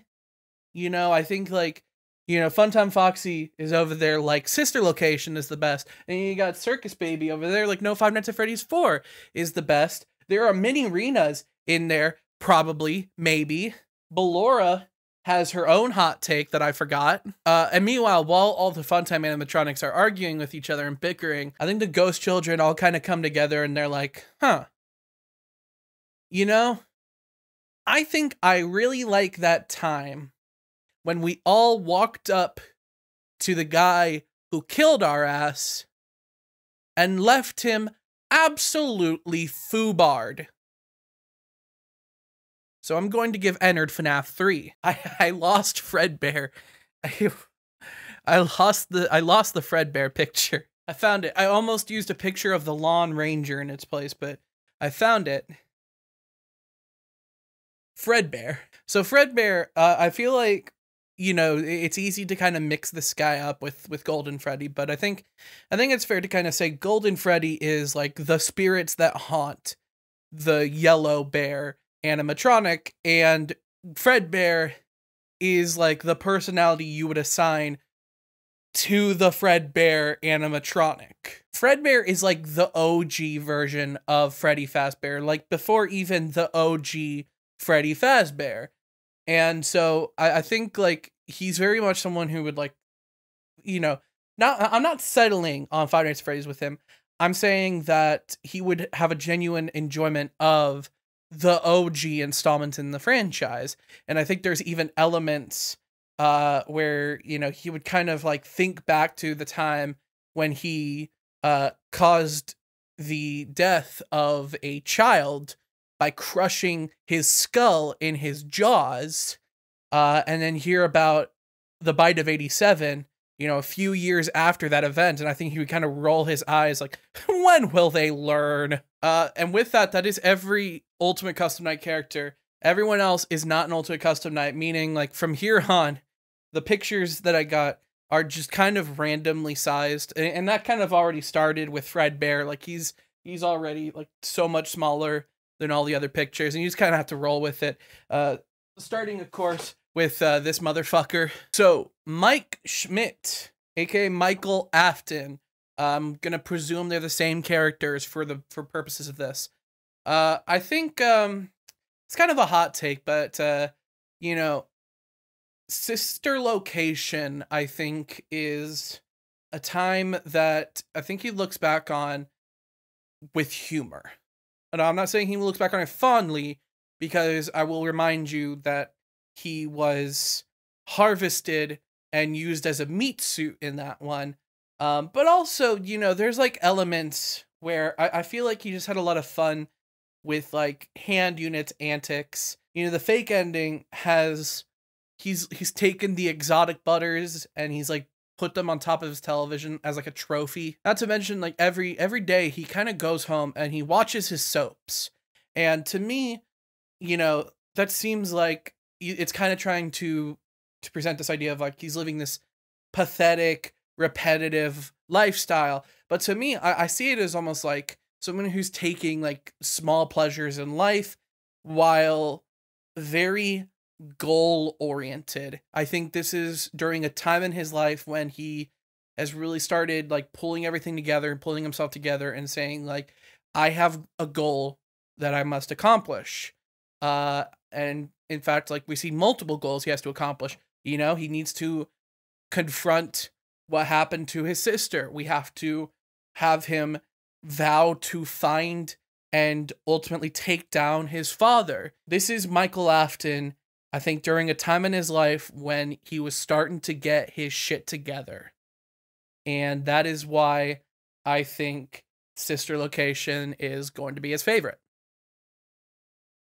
Now I just have to figure out how to put this on the board without making a real mess of things.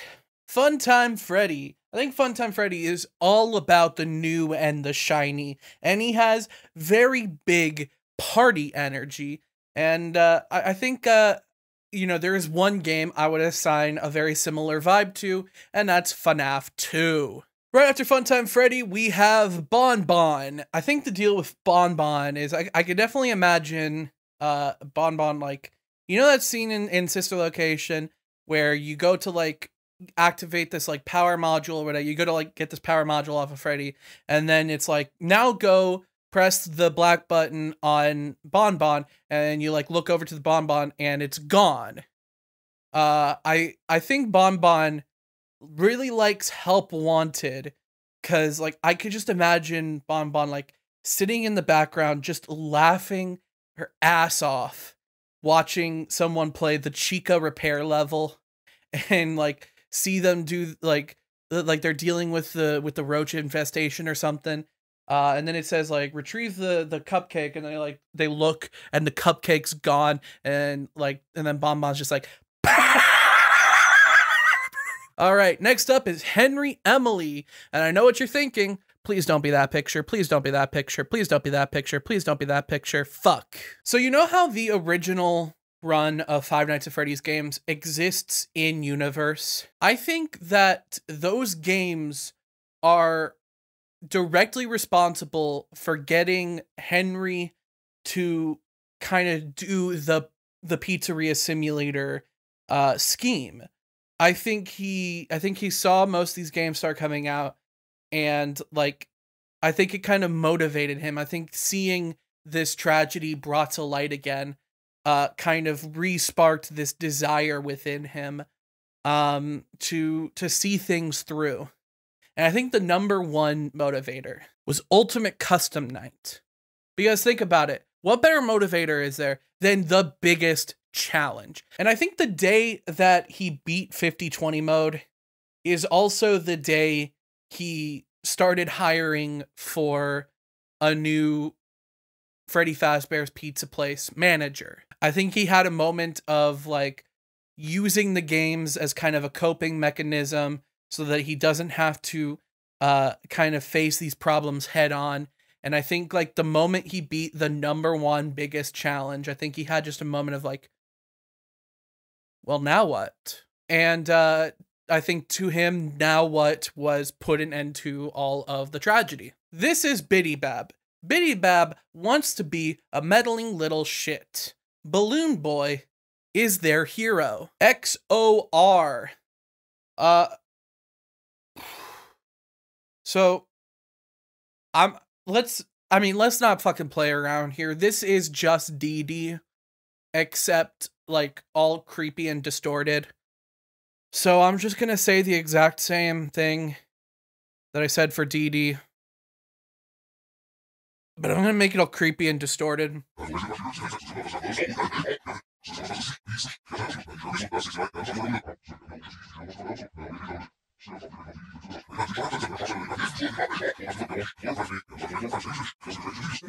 And with that, we start breaking out into the world of FNaF after FNaF, starting here with the Mal Hair. I think the Mal Hair is a huge fan of Ultimate Custom Night because there's no preamble, you know, there's no build up. It's just jump in and immediately start tampering with the character's AI. Vanny likes Security Breach. Now I know what you're thinking, Hippie, didn't you say you specifically wanted to avoid giving characters the games that they're most prominently in? And yeah, I do. And that's why I'm giving her Security Breach, because she's not in Security Breach. Dreadbear, also known as Dreadbear's Monster. I think this is pretty handily gonna go to FNaF 3, just because FNaF 3 kind of has that most like spooky, like classic Halloween-y vibe without specifically being Halloween-y, if you know what I mean. Plus, it's all about like a mad scientist kind of falling victim to a monster of his own creation and his hubris and all that. And I think a Frank and Freddy like this will feel right at home. Oh God, it's too hot. It's hot. Hold on. All right, the Sun, one of two wolves in the daycare attendant. I think Sun is a huge fan of Help Wanted too, just because of all the like arts and crafts levels and the all the like makeup levels and stuff like that. I think like all that is kind of his bread and butter, and you don't really see enough of that in the other games. So that one's his. In contrast, Moon, I think Moon is all about that nap time. You know, get your ass to bed, And that's FNAF 4. That's the plot of FNAF 4. Nap time, get your ass to bed. It's the GGY. Gregory is a gamer's gamer. He doesn't play FNAF games, alright? He plays Freddy in Space 2, and you know what? He has naturally found all $500,000 in that game. Alright, kid's a high score shooter. That's it. That's his whole deal. This is like canon. Alright, Mapbot. And by covering Mapbot, I'm also implicitly covering Maskbot. And here's the thing. There's only one game on this list where maps and masks are the primary gameplay features. That's right, Mapbot likes FNAF 2. Mini Music Man. Mini Music Man, I think, is a lot like Music Man in that he likes a game with a really banger soundtrack, but smaller. DJ Music Man. I think DJ Music Man is a lot like Music Man in that he really appreciates video games with a really banger soundtrack, but larger. Officer Vanessa. So, Officer Vanessa, I think she is the type to really, like, I think she really wants to say, like, a mainline game. She really wants to say, like, yeah, no, I'm not a fan of the spin-offs. I prefer the mainline games. But also, because of her experience with the Fazbear Virtual Experience, you know, there's a lot of games on here that she doesn't want to return to. However, there is one mainline game that has nothing to do with the Fazbear Virtual Experience. Plus, don't you think Pizzeria Simulator just kind of fits her vibe, you know? Cassie, definitely FNAF World. I think she both loves the aesthetic of FNAF World, and also, like, I think she really connects with Chica's Magic Rainbow. I think that that Jimmy Neutron sounding rainbow, and her like sarcastic attitude, I think that like really got to her. Like, I think she really found that funny. So I'm gonna give her FNAF World. In a similar vein, Mixes, I think, also would really like FNAF World. And furthermore, I think he really gets a kick out of the like new challenger approaches introduction thing, because it's like, ha ha ha, I do that. All right, Carney from Help Wanted 2. I think he's kind of like Orville Elephant in that he would genuinely find himself at home in Dark Circus Encore. It's also like one of the few parts of Special Delivery where they actually project like a fake setting for you to be in. There's like some level of escapist illusion there, you know, so you could kind of feel like you're living in this world. Montgomery Gator. Protein shake! Protein shake! Protein shake! Glamrock Chica, I think definitely she vibes a lot with FNAF World. And also, you'll notice that game, it has a lot of pizza. Like, just a lot of pizza. I mean, shit, that's like her #1 character trait at this point. Roxanne Wolf, she is extremely competitive and extremely vain. Always has something to prove. This girl has 100% done 50-20 green runs. All right, Glamrock Freddy. Hot take, Chica in Space. And it's not because it would be his favorite. I think it's just the only one he's played. I think Gregory decided as a joke to show him Chica in Space. And then he got to NSFW Island. And he was just like, what the fuck is this? Gregory, are all these games like this? And like ever since then, you know, after he like got those initial laughs out of his system, I think Gregory was like, no, I promise it's not all like this. I promise it's not all like this. But like ever since then, he hasn't been able to convince Freddy to try another one of these games, you know? So the Chica in Space is still his only experience with Five Nights at Freddy's. For Glamrock Endo, I think they would all be pretty ride or die on Chuck E. Cheese Super Collection for the Wii. Who put that there? All right, staff bots, just kind of the general staff bots. These guys are programmed to not have personality, and they're all voiced by text-to-speech guys, and it's I'm honestly, like, I kind of despise their existence, ultimately.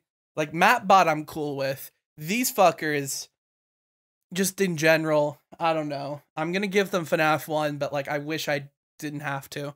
Speaking of staff bots, this is Head Chef Bot. Kind of a GLaDOS type, hangs from the ceiling. I think, like, the main character trait assigned to this character is, like, you know, eat at like Freddy Fazbear's establishments. But like the thing is, Freddy Fazbear's Pizza is like famously not famous for its food. You know, it's bad. It's kind of like Chuck E. Cheese in that way. So when you're assigning a favorite game to Head Chef Bot, I think they would want a game that is just cooked. You know, like just fucking cooked. So I'm giving them Security Breach. The Mimic. So the Mimic is specifically designed to match the personality of whoever it's in the room with. So, what's your favorite Five Nights at Freddy's game? I like that one too. I'm gonna give him FNAF 3 because it's my favorite. Alright, Glamrock Bonnie. Glamrock Bonnie plays Pizzeria Simulator. I think that's the big thing. However, with a caveat, I don't think Glamrock Bonnie has ever gotten the bankruptcy ending or the blacklisted ending. And I think that's because I don't think that Glamrock Bonnie would ever purchase any items with a risk value attached. Not since the incident. All right. This is Ness. And with that, that's just about everyone that I want to put on this board. So these are the plush babies. I don't know what their favorite game would be. No. Oh, they wouldn't, would they? Oh, just to annoy me? These little pieces of shit. Look at that. Isn't that crazy? Look at that. Look at that. That's wild. That's wild. That's how you do it. That's a pinboard segment. So do you think you've done good today? No. I think I did this today. All right. Well, I think as long as my Linkara Garfield got out of it okay, I think this was something worth doing. That's my opinion. Yeah. And glad to have you over. It was a pleasure to be here. Now, I hope next time... There's so much printer ink on my hands, by the way. I hope the next time you're over, the night before a big trip, we'll think of something a little less complex. No, not a chance.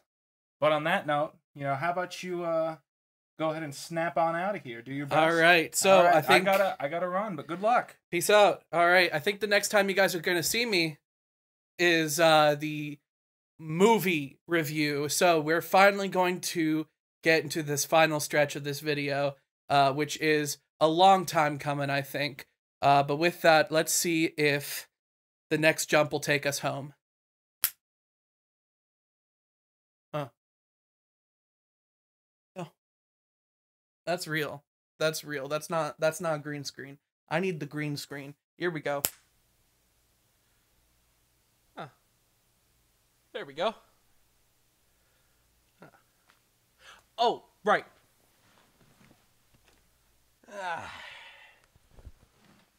Yeah. There we go. Here's to co-authorship. Before I get too deep here, I do want to give another thanks to Quinton. He was a real good sport about the short notice filming session and helped me along in the process very kindly. I also want to give a thanks to my little sister Sarah, who you may remember had provided the voice for Circus Baby in that one sequence in my other FNAF video years back. She was basically the only person I had available to vet my suggestions for which character would like which game and which jokes were good, and I think in the end, one or two of her own suggestions made it onto the pinboard.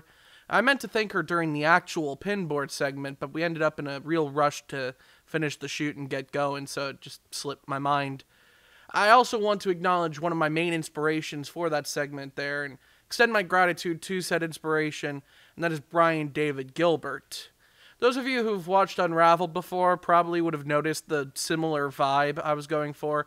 And granted, I think it was only a matter of time before I stumbled into that style pretty blatantly. After all, even Quinton would admit that the completionist mindset of covering every episode of a show is inspired by Unraveled episodes, like the one where he read all the Halo novels. And the whole concept of the Pinboard segments are somewhat inspired by Unraveled as well. But with that segment there, I literally asked myself, what is something BDG would do for an FNAF episode of Unraveled? And in the end, I decided on that silly, fun idea, so I want to quickly thank him for the inspiration. Now, earlier in the video, I discussed how there was one significant piece of FNaF media during this Pizzaplex era, this era where the merch, games, books, nearly everything framed the Mega Pizzaplex as the centerpiece of the FNaF brand identity, mind you. One piece of FNaF media that instead focused on the classic games as their identity. As mentioned, this has caused the larger FNaF culture to feel as though it was at odds with itself. This last piece of FNaF media was so notable that it alone reshaped and revitalized the culture around the franchise, and in fact brought it back to its roots. This was not a new game. This was not a new book. This was not a new song. This was Five Nights at Freddy's, the movie. The Five Nights at Freddy's movie began life as an announcement on April 7th, 2015.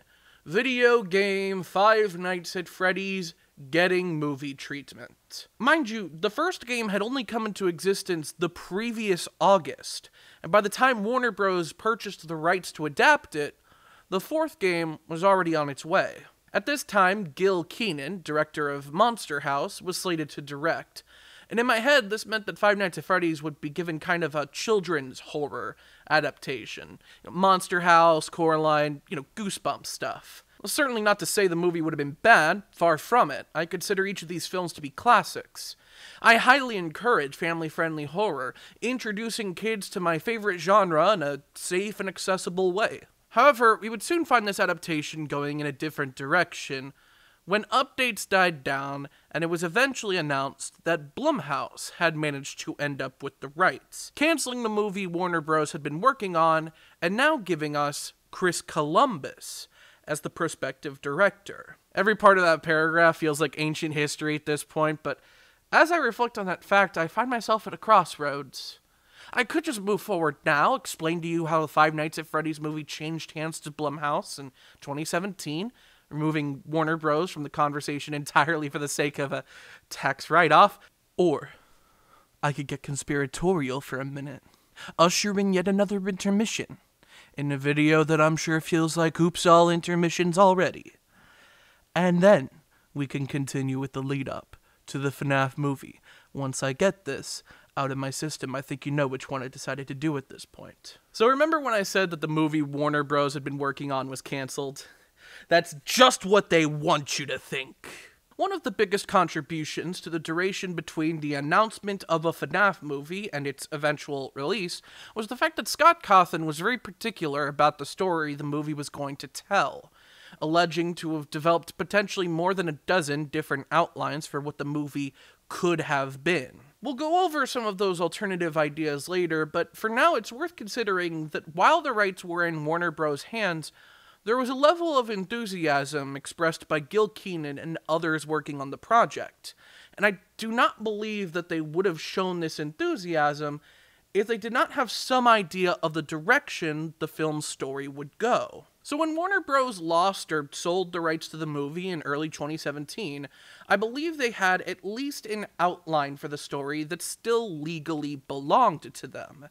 I thus feel it is no coincidence then that just a couple years later, Warner Bros. Television announced a horror comedy movie about a group of antiquated, family-friendly animatronic characters who become killing machines. I can't help but imagine a scenario where someone found what had been completed for a FNaF script, noticed it was gathering dust, and decided to have it made with legally distinct characters.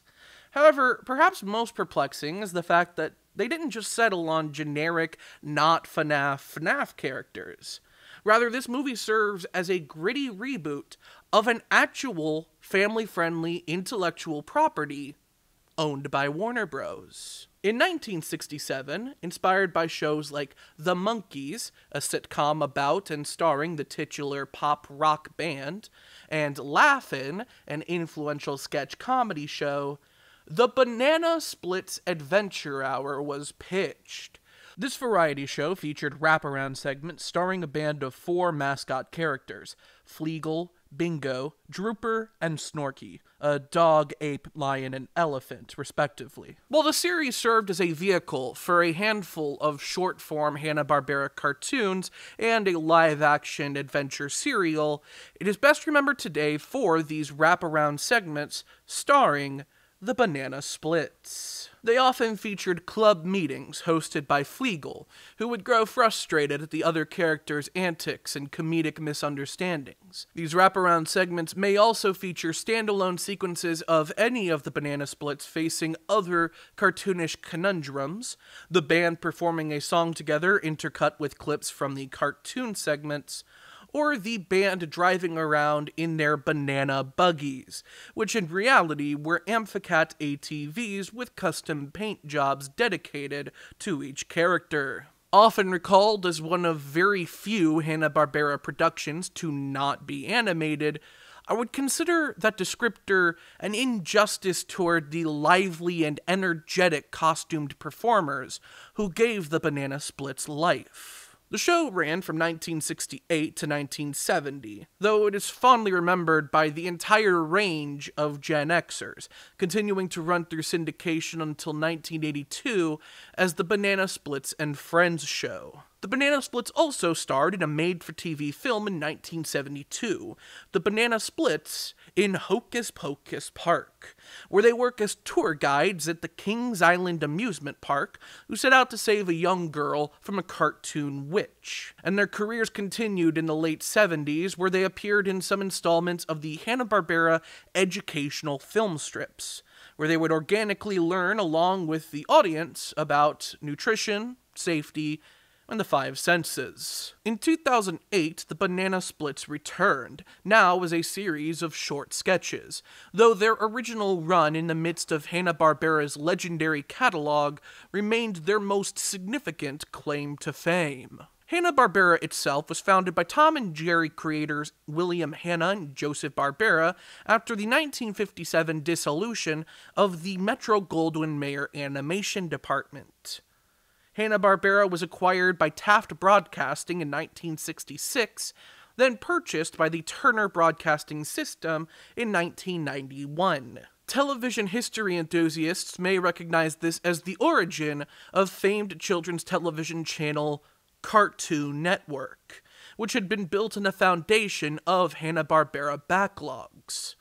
5 years later, Turner merged with Time Warner, which we know today as Warner Brothers Discovery. That firmly placed the Banana Splits as a band of anthropomorphic animal characters owned by the same company that once held the right to a Five Nights at Freddy's film adaptation, a company that otherwise didn't really have any strong plans for the future of the characters. While normally it takes entrance into the public domain for the gimmicky slasher films based on iconic children's characters to be made, in this case all it took was an indie video game creator's idea, allegedly, a group of recognizable, friendly mascot faces, and a chance to fucking capitalize. And I'm recording audio and filming now. Beep bop boop. Hello.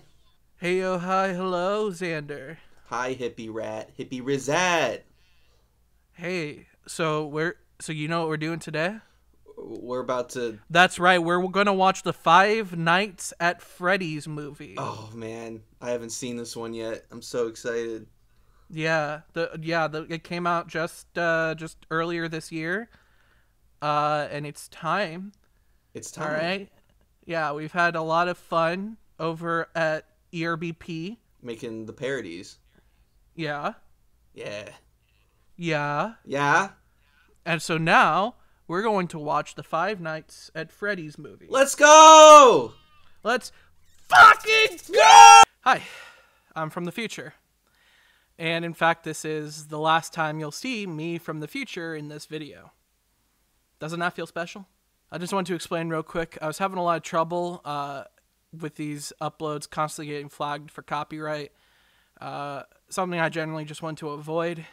I tried trimming, rearranging all the clips as much as possible, but that's stopped working recently, so I ended up kind of adding some overlays to the footage just for the movies. It's going to be a little bit distracting, fair warning, but it's better than just staring at my face for the next 3 hours. So just so you guys know, the actual movies don't look as bad as I made it seem, I promise.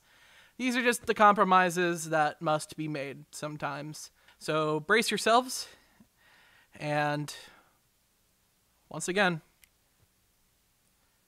thank you. Studios presents the Banana Split. Okay. Ah! Snorky. I don't remember. Is that from Sister Location?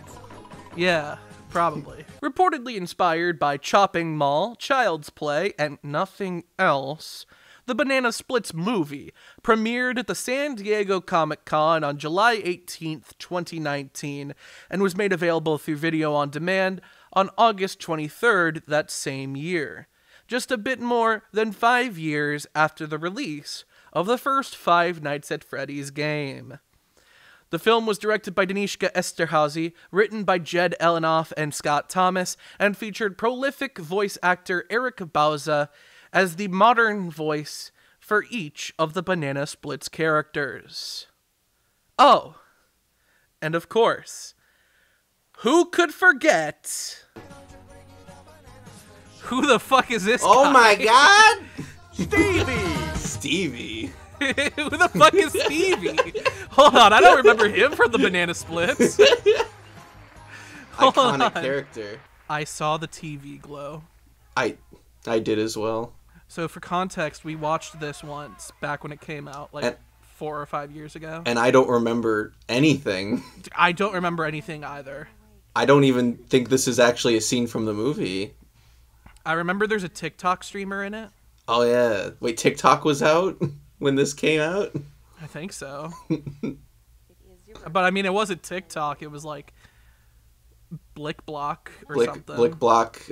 After we're introduced to the Banana Splits television show, we meet our protagonist, the boy from Jurassic World, I think. His name is Harley, but you've already forgotten his name, so I'm just gonna call him Gregory. Gregory's older brother, let's call him Mike, is largely apathetic and generally burnt out. Is this kid like 30? Yeah, a 30-year-old, 13-year-old. Is this Hereditary? It doesn't help that their stepfather, let's call him Jeremy, is a prick, and their mother, let's call her Sarah Connor, tries to see the good in him even though there isn't any. Gregory's birthday comes up, and Sarah Connor surprises him with family tickets to a taping of the Banana Split show, including a bonus ticket that they give to a classmate who doesn't share in his hyperfixation with Five Nights at Freddy's but is still in the movie anyway. Let's call her Cassie. Meanwhile, Mike gives Gregory a special birthday gift. Chekhov's gun. Push the button. Ah! It's an umbrella thing, like it's like an umbrella contraption. That's literally a weapon the Penguin uses. Yeah, right? I love how they even included the like sword shink sound. It's Chekhov's gun. The day of taping arrives and they make it to Taft Studios. See? The history lesson is already paying dividends, ain't it? At the security gate, they meet the security guard. Let's call him William Afton, who teases them with stories about the animatronics coming to life at night. Oh yeah, I should probably mention, for this movie, The banana splits have been retconned to be animatronics instead of costumed performers. But to be fair, if this was the FNaF movie, they would have retconned Freddy and friends to be costumed performers instead of animatronics, so I can't really use this as ammunition in my conspiracy theory. Whoops, too late. Anyway, even though the characters are meant to be robots for the purposes of this movie, they're still played by costumed performers, and that will be relevant as we continue to watch. While Gregory's family prepares to view the taping of the show alongside other Banana Splits fans, we're introduced to the other players in this story, including this wannabe showbiz father. Let's call him Jeremy, as well as a couple of influencers. Let's call them Mr. Beast and Mrs. Beast. The home of the Banana Split since 1969. I visited the Taft Studios, home of the Banana Split since 1969, and I'm going to give 100 of my closest followers $1 million and a chance to meet Snorky. Snorky! The Snorky. We also meet the Paiges who usher the studio audience. Jeremy and Paige. That last one's real. I was able to remember her name. Paige the Page. For some reason. Anyway, they take the cell phones out of the movie. Here you go. You can put your number in there if you want. Dude, he's got my game. Zero Riz. Ugh. And before everyone is brought inside, the Banana Splits drive by in a banana buggy. Holy shit! Oh my god, there they fucking are. It's like the Beatles. Yeah, he's gonna get over. No! Fuck off! Jason! Jason! Jason! We then switch over to camera 5 to check in on parts and service, where the engineer who built the Banana Splits, let's call him Henry Emily, is hard at work. After the near miss outside, he decides to give the robots a reflex update, but as he starts working on them, this happens.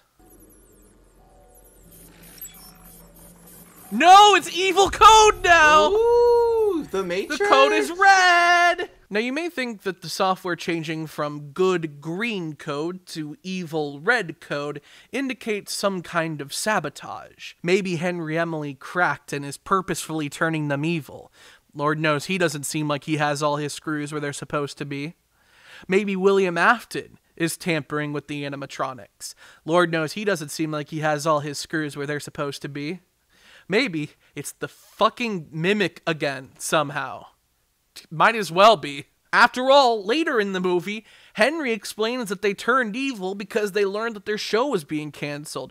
But that doesn't make any sense because you guys haven't even learned that their show is being canceled yet. Well, either way, the code is red now. We're then introduced to the head producer of the Banana Split show. Let's call her Vanessa. She is pulled in all directions in this show's hectic production, not helped by a neglectful props department. The script says giant hammer. What I'm holding is a regular hammer. Props gave them an actual fucking hammer to use for like cartoon stunts. She also gave Alec Baldwin the gun.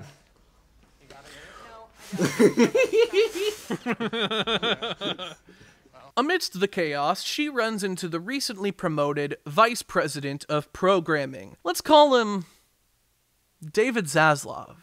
He confronts Vanessa to tell her that he's canceling the show on account of it not being edgy and cool, and that this will be their final taping. Drooper the Lion happened to be listening in on this conversation, and that's not really the news you want to hear when you're high on evil red code. Finally, we get to the actual taping, where Paige and Jeremy announce that a handful of lucky audience members will get to stay behind after the show and meet the Banana Splits.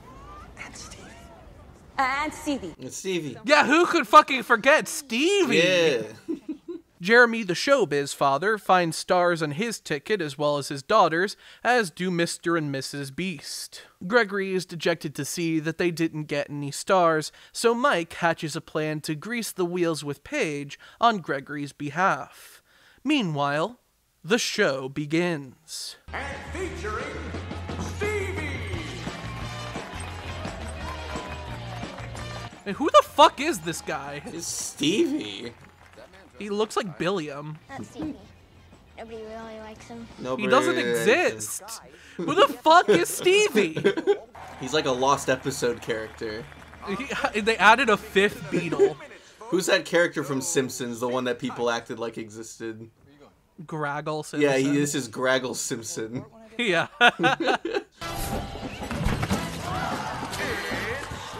Dude, it's fucking sloppy time! Ooh. So one thing that's worth noting is that the Banana Splits Adventure Hour was barely even a show. Like, you'll recall that the actual material involving the Banana Splits were interstitial gags and rock and roll performances. Not the kind of thing that's really conducive to a full-length program without the other cartoons that the series was made to host. Granted, it's not impossible to tell a story using these characters through an 11-minute or 22-minute format per se, though the direction this movie goes to pad out the runtime of the fictionalized version of the Banana Split show is a bit surprising. Here we get one such example in the form of a sort of Nickelodeon Double Dare obstacle course game show segment.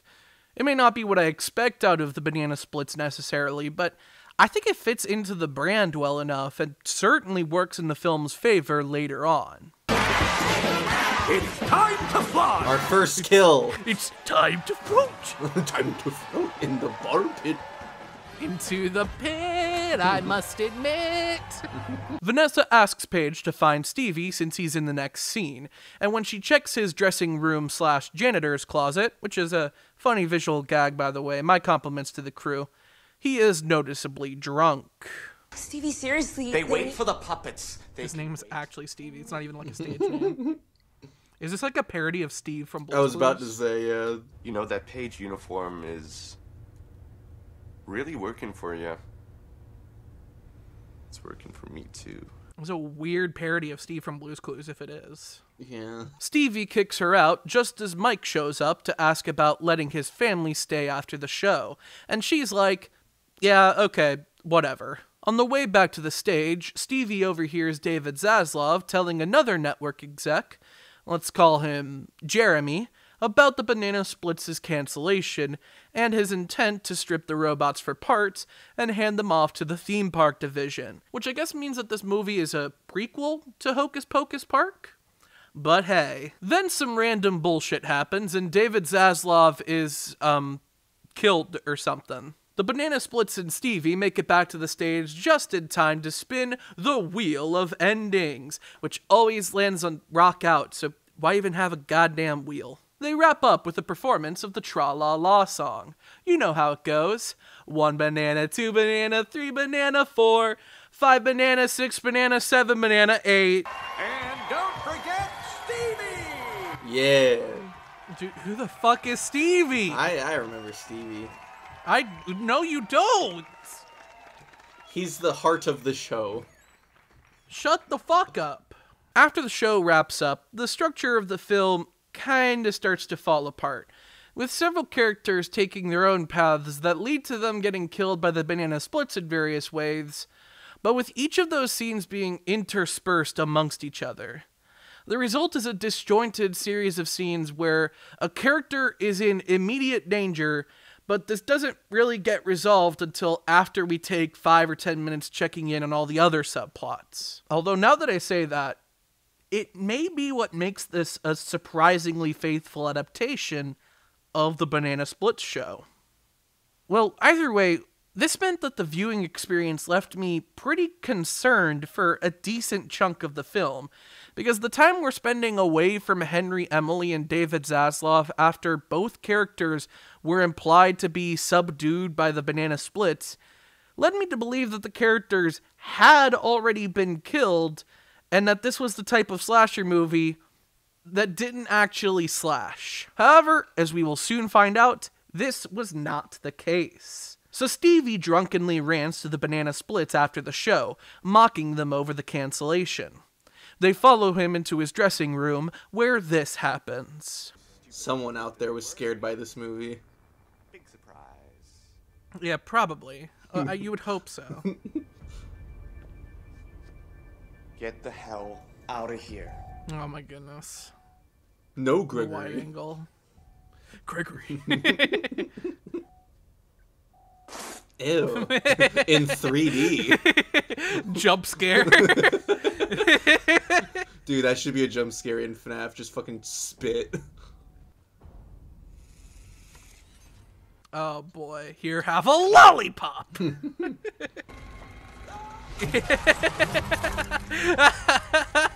What? Huh?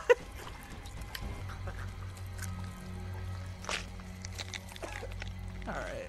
Oh, ew, it's like in his neck. You could. Oh, that's kind of. I actually like that. That's gross. Awesome. That's fucking That's cool. awesome. Meanwhile, Jeremy escorts most of the audience out of the building, while Paige brings the lucky families backstage. The Banana Splits Adventure Hour was first conceived in 1967 as a stand-up of another popular TV show from that era. Duh. The Monkeys.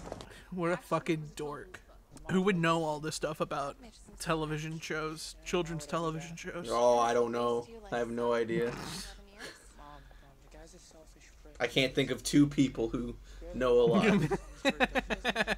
While the group meets with the Splits, Gregory's stepfather Jeremy sneaks off with his recently recovered phone, and Sarah Connor goes looking for him. Jeremy, the showbiz dad, decides to bring his daughter to go find a producer so that he could pitch her talent and get her a gig on the network, and Paige chases after them. Mr. Beast and Mrs. Beast use the opportunity to sneak off by themselves and explore the soundstage, leaving Gregory and Cassie to meet with the Banana Splits alone under Mike's supervision. But Gregory is disappointed when he finds his favorite banana split, Snorky, missing from the lineup. Sarah Connor finds Jeremy outside and discovers that he's been cheating on her with his assistant, and Mike soon finds them as well. After a brief argument, Sarah Connor and Mike return inside to get the kids, while Jeremy walks away, with Snorky ominously watching him go from behind the wheel of the banana buggy. The kids, meanwhile, have wandered off on a quest to find Snorky. We cut back to Vanessa, who gets accosted by Jeremy and his daughter. Parker, do it. Parker, do the thing. What you gonna do with all that chocolate inside your trunk? Stop. She breaks the news of the show's cancellation to them. Andy told me right before tonight's show. Who's Andy? Who's Stevie? Yeah, who the fuck was Stevie, man? I can accept Andy, but... Holy crap. That's Fleagle's magic shop. Dude, Pride Rock. Dude, Pride Rock. Mr. Beast begins streaming on a smuggled cell phone, showing off the Banana Split sets to all 200 of his followers, before using them as the backdrop for his proposal. Mrs. Beast says yes, just as Fleagle arrives. Banana Cadabra! What the hell, man? Dad, relax. I think he's just doing a magic trick. Here is Your ass. God damn it. Fleagle then saws Mr. Beast in half right in front of his fiancée, which looks pretty cool. But I'm not showing it to you. I'm gatekeeping it. You have to go watch the movie yourself if you want to see it, loser. Gregory and Cassie show up, and Fleagle offers to lead them to Snorky. Come on, you want to meet Snorky, don't you? I want to meet Stevie. Man, who the fuck is Stevie? Outside, Jeremy is texting with his assistant to set up a rendezvous.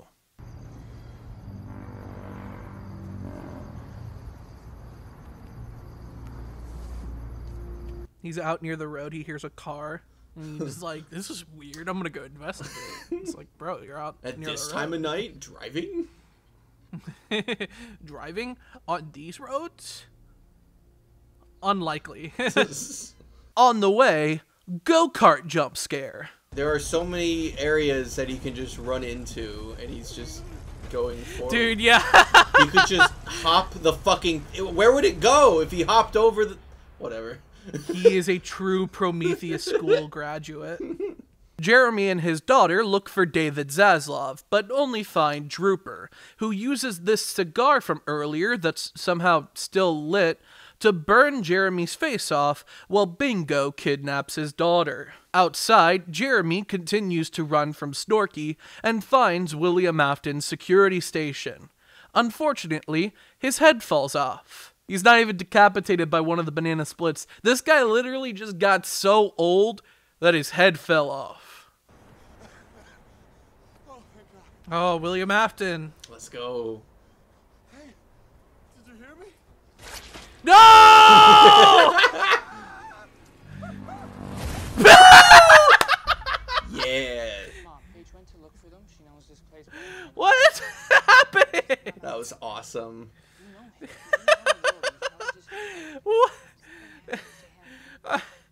I'm just wondering, like, okay, so it wasn't William Afton who put in the bad code. It wasn't the technician who put in the bad code. Who put in the fucking bad code? Stevie. The evil red code. I guess it was Stevie. Stevie. It always was Stevie. Man, who the fuck is Stevie? Who the fuck is Stevie? Who the fuck is Stevie, man? That's all I want to know. That's the banana splits lore. Yeah, right? Mike, Sarah Connor, Paige, and Vanessa all reconvene just in time for Jeremy to walk in, heavily injured from his burns. There has to be an explanation. The banana splits don't hurt people. Well, the glitch just typed. Yeah, the glitch just typed. Flegel brings Gregory and Cassie to parts and service, where he locks them in a cage with Jeremy's daughter. While looking for Gregory and Cassie, Sarah Connor and Mike have a brief run-in with Bingo before stumbling on Mrs. Beast, who still hasn't left Mr. Beast's side. Sarah Connor convinces her to join them, and they continue on their search for the kids. Meanwhile, Henry Emily returns to parts and service, and the kids try to convince him to let them out. You love them, don't you? I love them too. They're my favorite. They've had like 5 lines. I know nothing about them. Yeah, do you have to go into this movie with, like, background knowledge on the banana splits to enjoy this? It gets better after season 20. You have to watch it all the way through. There are only, like, 30 episodes. 1 per season.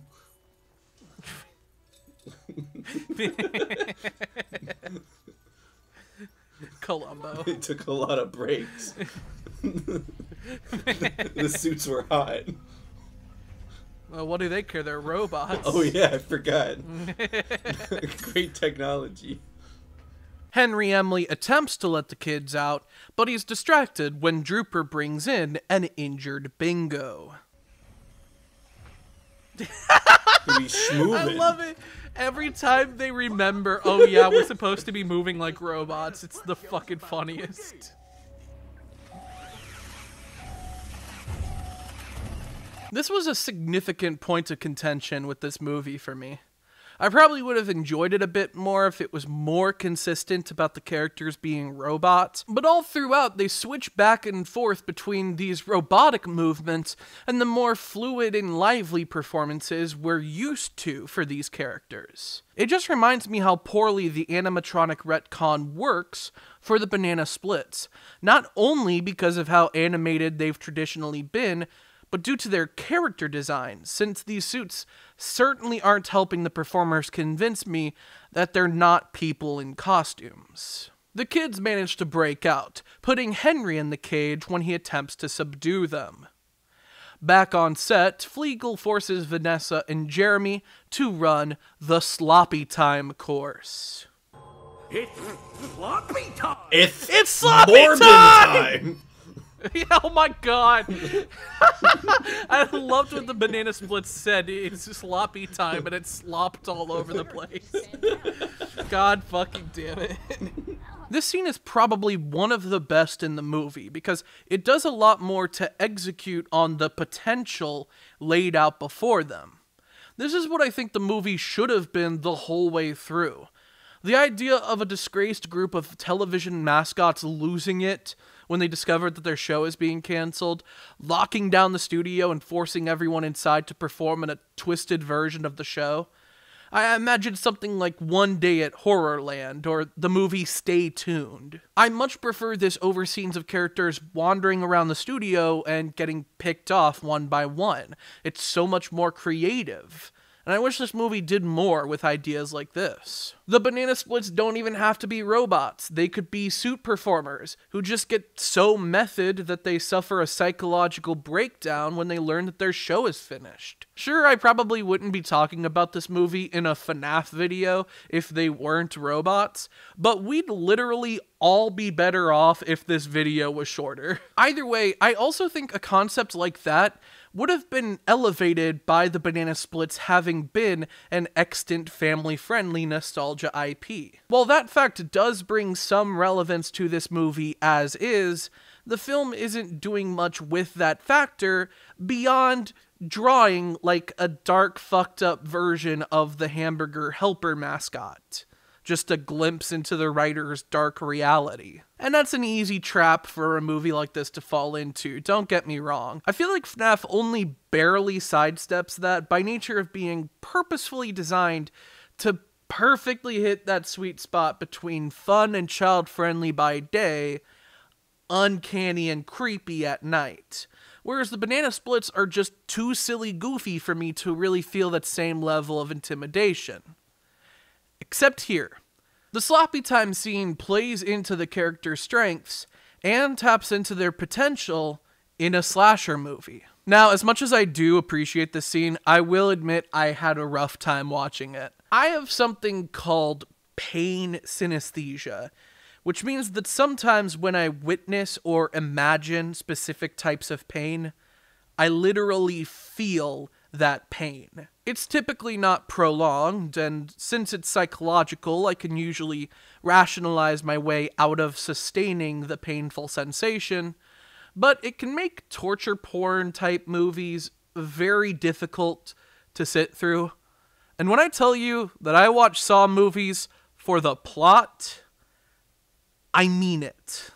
This is all a roundabout way of saying that if you're the type who likes to watch the horror movies that specifically make you wince and say ew, then you should definitely add this to your watch list. Ow, ew, ew, what? That's ew. So awesome. Crispity crunchity. Ew, shut the fuck up. What's happening?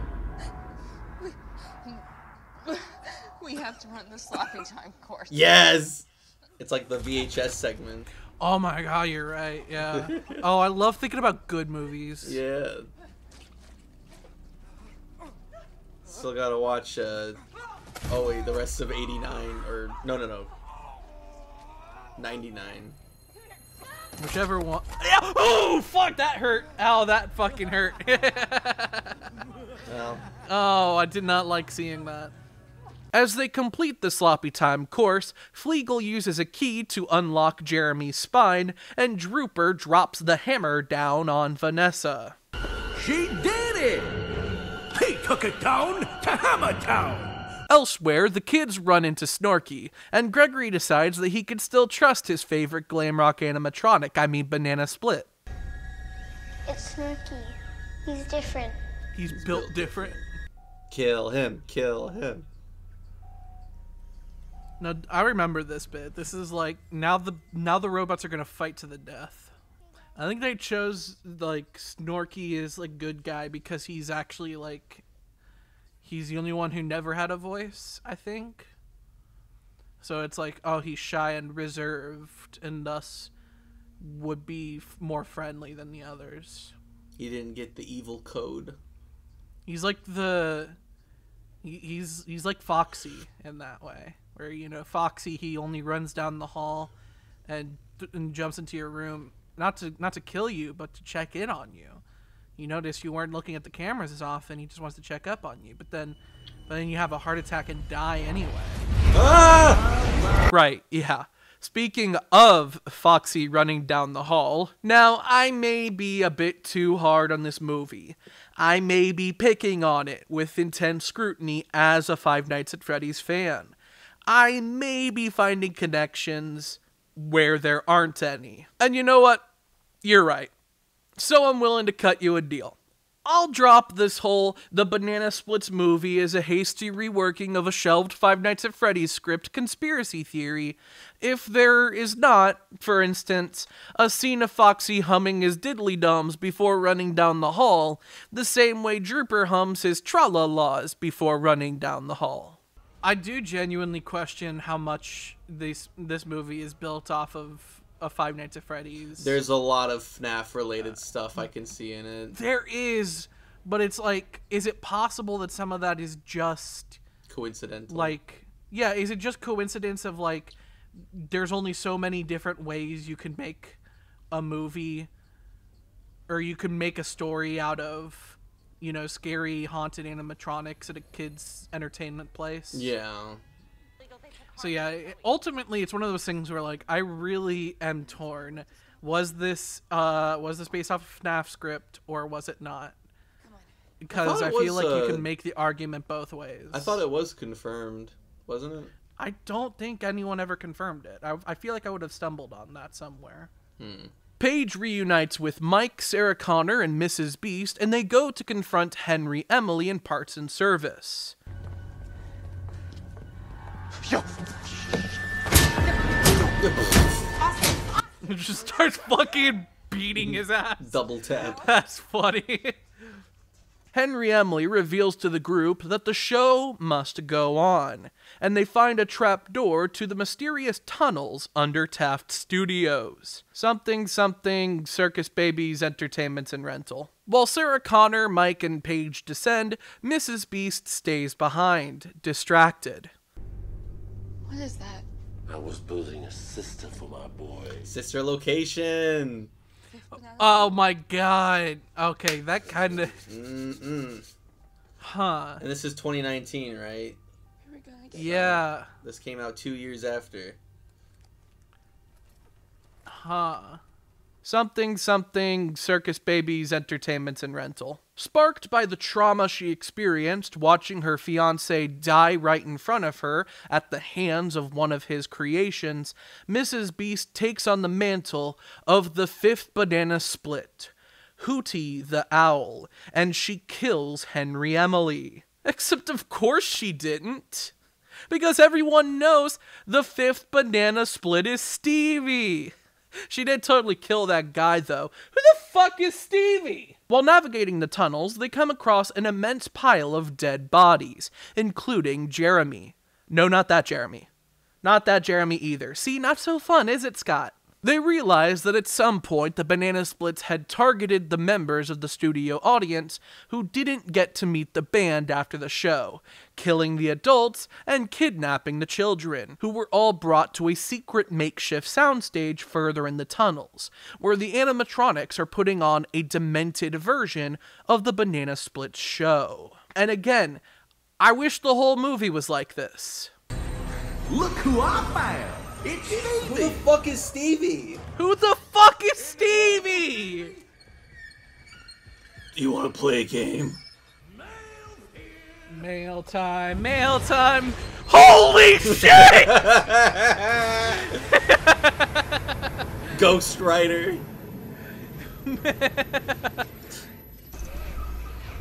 Silly Stevie!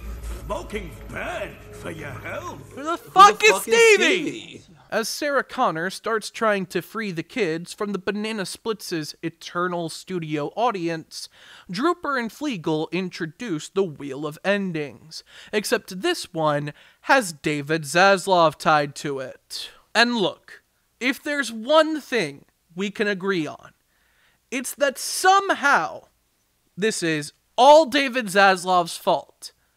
He has it coming to him. Snorky brings the remaining kids to the studio audience and shackles them to the seats like the others, but he slips Gregory the keys to escape in secret. The Wheel of Endings lands on Banana Split, and so Drooper and Fleagle begin tearing David Zaslav limb from limb. Hey David Zaslav, release Coyote versus Acme, or else...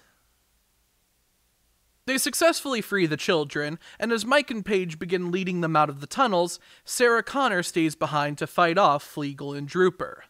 Mike returns to rescue her, stabbing a crowbar into Fleagle's head. However, Drooper incapacitates Mike and begins choking Sarah Connor, which would be a problem if only Chekhov's gun wasn't still loaded. Gregory to the fucking rescue. Oh shit, that's right! Ooh, yeah! The family regroups and begins exiting the tunnels with the rest of the survivors, only to be cut off at the pass by Bingo the ape, who is in turn sideswiped by Snorky the elephant, instigating a climactic fight scene between the two surviving banana splits. Why is there lion sounds? Neither of these are that animal. You had a lion. I'm so unimpressed.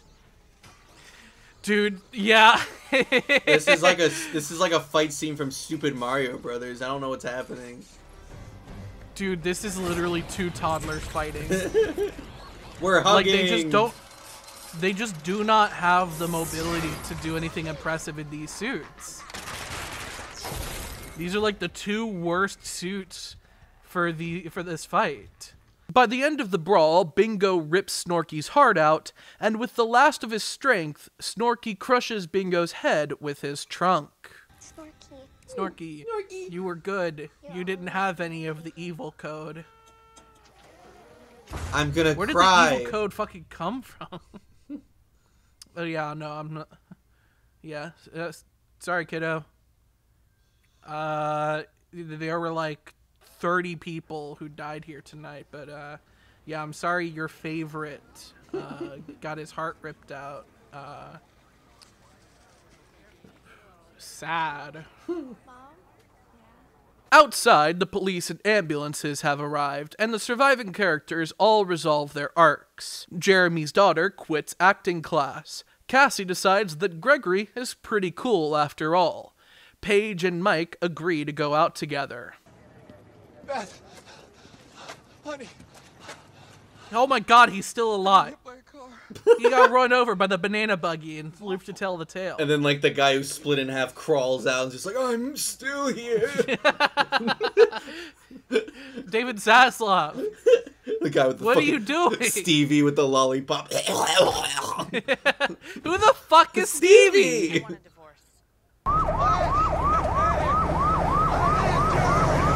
Yo, why didn't anyone get him in an ambulance? Actually, wait, what the fuck? Dude was hit by a car. It's like the ending to like a movie, like Scary Movie. It literally is. Yeah. That was literally out of Scary Movie. That's so awesome. What are you waiting for? What are you waiting for? What are you waiting for? And that movie have happy ending. In the final moments of the film, Hootie drives off in the banana buggy, with the remains of her new brothers in the back seat, leaving the door open to some sequel shenanigans. And no need to spin the wheel of endings this time, because as we all know, it always lands on Rock Out. In this case, to the tune of the Tra-La-La song, as interpreted by Fall Out Boy. No, I'm not joking. Well, Tra-la-la, tra-la-la. that was the movie. That was the Five Nights at Freddy's movie. 3 banana, 4 bananas, make a bunch and do so many more. I remembered all the scenes that were good. Patrick Stumpf? Wait, Patrick Stumpf? Yeah. I thought his name was Patrick Stump. Nah, Stumpf. It's Stumpf with an H at the end. Who the fuck is Stumpf? Who the fuck is Stevie? Wait, we finally get to figure out who's Stevie. Richard White. That was who Stevie was. So what's the verdict? What do we think? What do we think of the sloppy movie? Post-credit scene. Shit. My brother! Let's fucking go! That's it. He's just got the finger. This movie just gave us the finger. Yes. I mean, so what were your final thoughts? I mean, it wasn't boring, you know? No, that was fun throughout. It's fun. It's not like a slog. That would make it... Yeah. Even like the stupid stuff with the humans, like, you know, it is bad, but like I'm not like... Yeah, it clearly knows that it's not good. It knows what it's doing. It's not taking itself seriously. We didn't take it seriously. No. I never felt the need to insult the movie because that feels contradictory to what it's doing. Like, I don't... No, yeah. I don't care. It's just fun. I'd give it a 5 out of 10. I think that's fair. Is it really Patrick Stumpf? Stumpf? Who the fuck is Stevie? Dude, who the fuck is Stevie? I guess they are fictional. Oh, yeah. Any similarity is coincidental and unintentional. Sure. So, that's the Banana Splits movie. As we said during the live reactions there, this movie knows what it is, regardless of the fact that we don't know who the fuck Stevie is. Yet, amidst the shining moments of creativity, I cannot help but see an untapped potential. A Banana Splits movie that didn't get to be. I want to critique this film strictly on what it is, rather than what it could have been, but I feel like doing so just keeps bringing me back around to what it could have been anyway. And so, this may have been the Five Nights at Freddy's movie. And I'm glad it isn't. My conspiracy theory regarding this film is not an accusation of plagiarism or anything, far from it. Instead, I think it should be viewed as a dodged bullet. This is what the FNaF movie could have been had the rights simply been purchased and 90 minutes of moving picture been churned out, without any drama and delays and time to bake in the oven. That said, I hope that those of you out there who want to compare the films yourself try your damnedest to subscribe to a two cakes philosophy and enjoy both for what they are, especially because, when you think about it, Five Nights at Freddy's kind of owed the Banana Splits a solid. It's interesting to track the lineage of Freddy and Friends back, not only through Munch's make-believe band and the Rock-afire explosion, but through a clear influence from Hanna-Barbera media. You could even argue that the Banana Splits themselves, alongside Disney Imagineered audio animatronics, were direct inspirations for Chuck E. Cheese and similar characters. Had these influences not existed, Five Nights at Freddy's simply would not be as successful at what it set out to do. It would have been disconnected from reality, if the concept could have even been conceived in the first place without them. And it's funny then that the Banana Splits' latest claim to fame is an ironic slasher movie that I do think is an answer to Five Nights at Freddy's, regardless of whether the film was truly a reworked concept for a FNaF adaptation. I think that had it not been for this hit indie video game series, there probably wouldn't really have been a perceived market for this movie. And now, a new generation gets to experience these characters in a way they would not have gotten the chance to had it not have had this connection. I do not believe that we would have the Banana Splits movie if not for Five Nights at Freddy's. And I do not believe that we would have Five Nights at Freddy's if not for the Banana Splits. Symmetry, my friend. So, I guess we're done. Should I? Yeah. Well, I mean, Xander, I need you to look me in the eyes real quick. I need you to understand something. Wait, I don't think you can see my Discord. I'm looking in your eyes. I'm not... Yeah, just...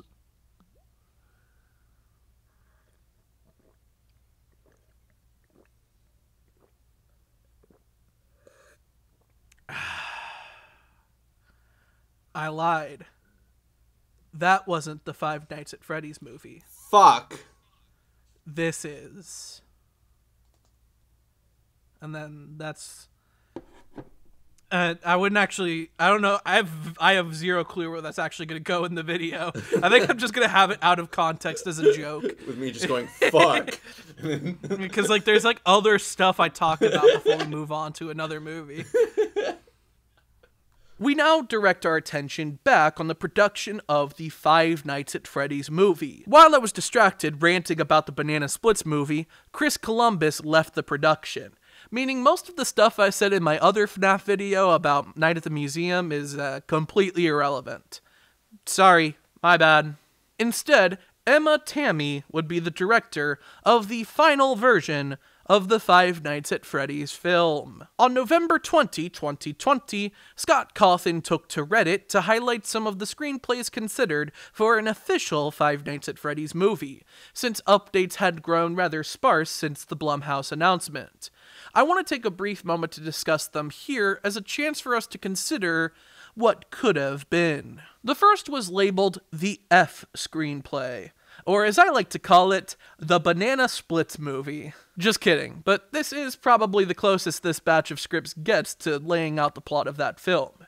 In this concept, a bunch of teens would break into Freddy's and presumably get hunted down by the animatronics.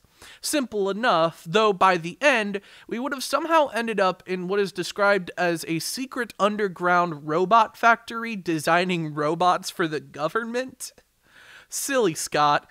Sister location doesn't happen until the 5th installment. However, Scott probably didn't have a hand in this screenplay, as even he was surprised by what a preposterous departure from the source material it was. The next one is labeled the Plushies Take Manhattan screenplay. Of course, this one is pretty self-explanatory. Except no, it kind of isn't. Five Nights at Freddy's is a horror story, so maybe it's like Jason Takes Manhattan. But the Plushies are a team of lovable, friendly, felt-skinned characters, so maybe it's like the Muppets Take Manhattan. The editors on the Five Nights at Freddy's wiki consider the same possibilities, but don't seem to ever once question whether this was ever a real screenplay, or if Scott Cawthon was just throwing in a shitpost for the sake of banter. I don't know who has to hear this, but Plushies Take Manhattan was never going to be the Five Nights at Freddy's movie. At best, it's sequel number 7. Maybe 6, but that's pushing it. The Random Charlie screenplay would have seen a character named Charlie, no relation to Charlotte Emily, teaming up with a group of friends to sneak into Freddy's after hours to recover a lost toy. Those of you following along will know how much I love the idea of a FNaF story that directly follows that classic Chuck E. Cheese after hours urban legend to a T, but unfortunately, it wasn't meant to be, and for a reason you'd be surprised to hear. Scott Cawthon dropped this one primarily because it was centered around new characters that shared names with existing FNaF characters without having anything to do with them, causing the movie to be too unrelated to the story as we already knew it. And Scott, buddy, what are you talking about? Giving new characters the same names as existing characters for the sake of confusion is your bread and butter. Think of how many arguments there could have been about whether Movie Charlie would possess the puppet or get revived as a series of progressively aged automatons. That's what this series is all about. Thrice over, Scott Cawthon worked with Kira Breed Risley to adapt the Silver Eyes novel into a motion picture. Now, recently for spring break, I took a long drive up the country to work on some collaborations and film some on-location footage, and I decided the drive was a good time to dip my toes back into the original Silver Eyes book, as well as finally read The Twisted Ones and The Fourth Closet. Now, before you say that reading while driving is dangerous, it's okay. My cruise control has steering assist and detects when I need to brake, made even easier by the use of audiobooks. Come on, I'm not stupid. And it was during this drive when I was reminded of something that had completely slipped my mind in that period of my life that is pretty blurry as a result of angst and ennui. Something which I personally don't think was entirely captured by the graphic novel. I really like The Silver Eyes. I think it has a really good group of characters I have a vested interest in seeing turn out okay. I think the communal trauma aspect of the story is well developed, and the horror sequences are all reasonably tense. You really get a nice scope of the danger, and you even get a nice taste of how graphic the FNaF literature could get. And perhaps most critical to my own personal enjoyment, it's a story about urban exploration.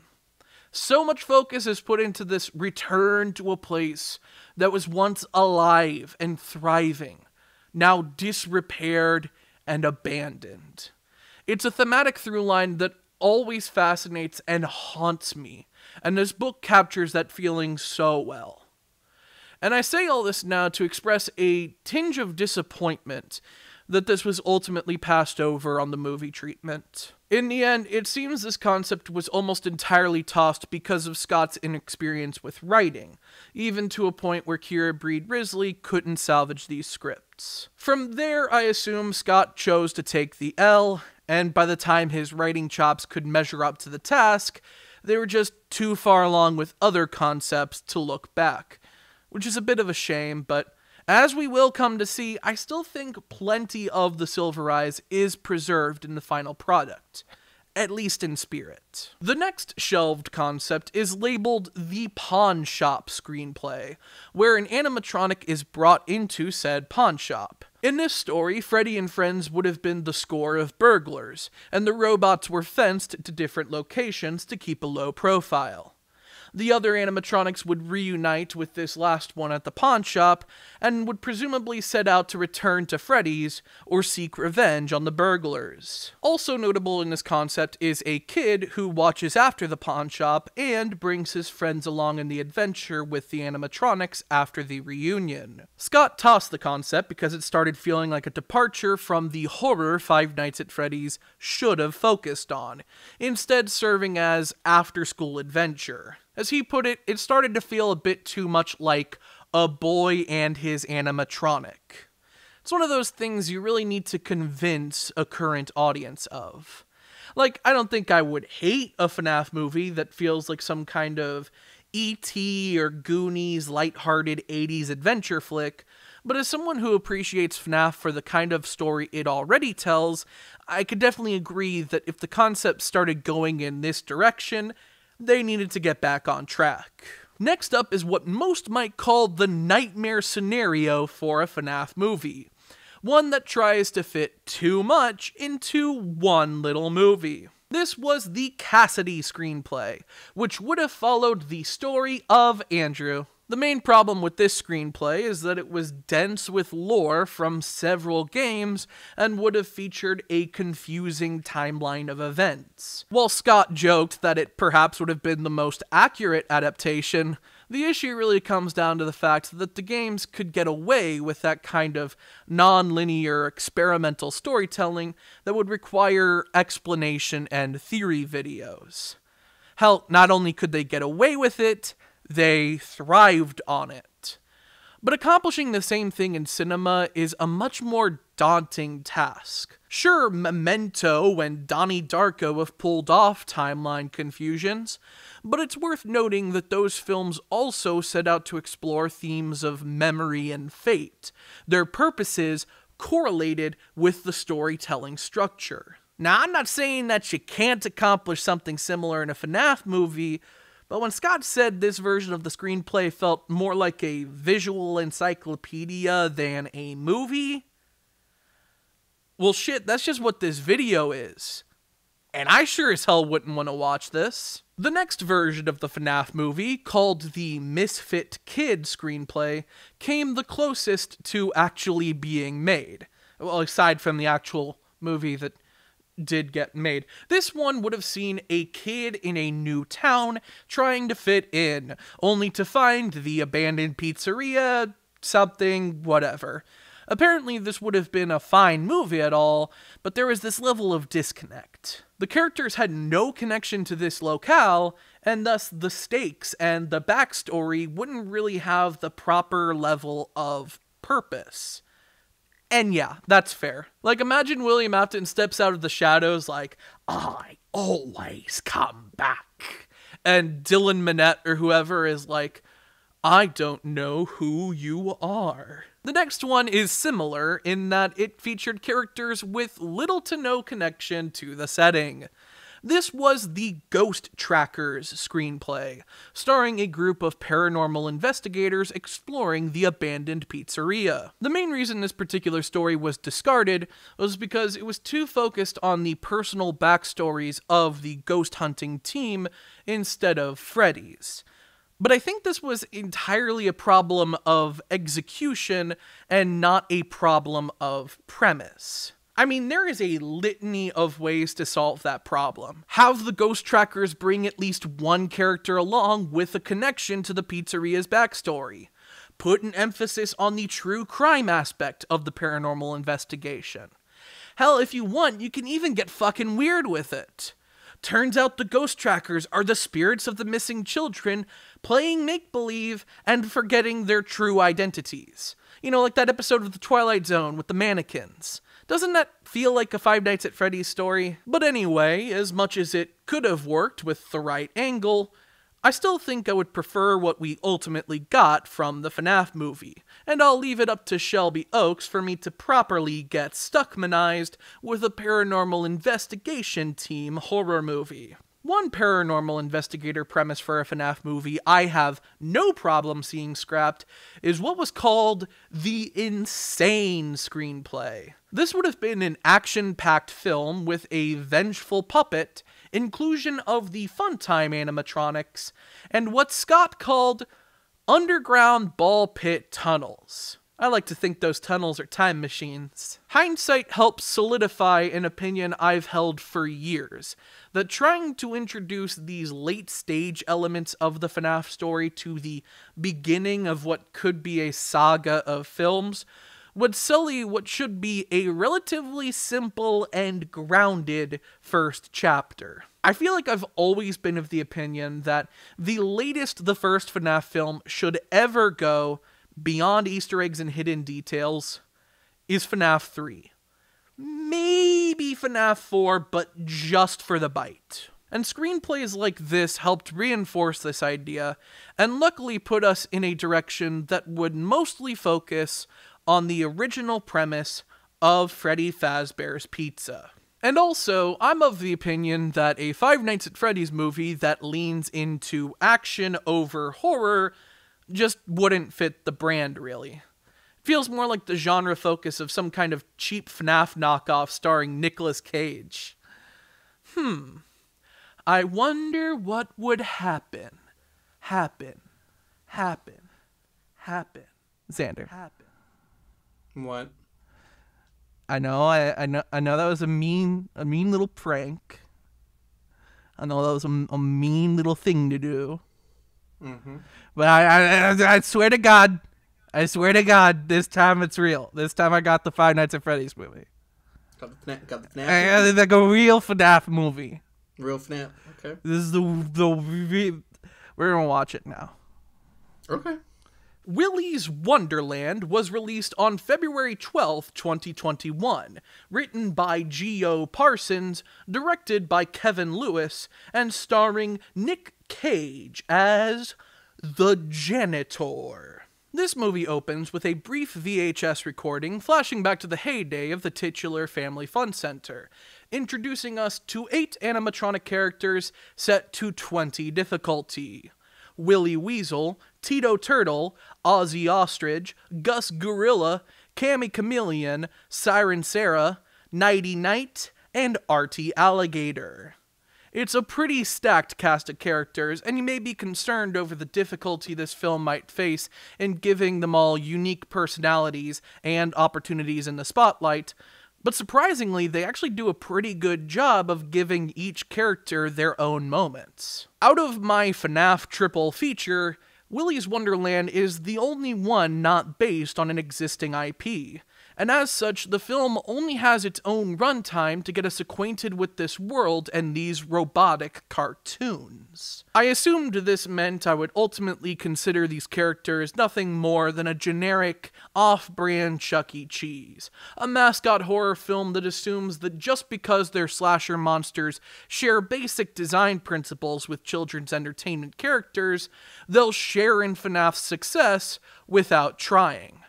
However, I was way off with this assumption, and I think there's a lot of creativity and vision that went into these character designs. You may object to the combination of characters, with regular animal characters like ostriches and gorillas sharing the stage with more elaborate themed animals like El Tortuga or French Monty, and even a medieval knight with exaggerated facial features.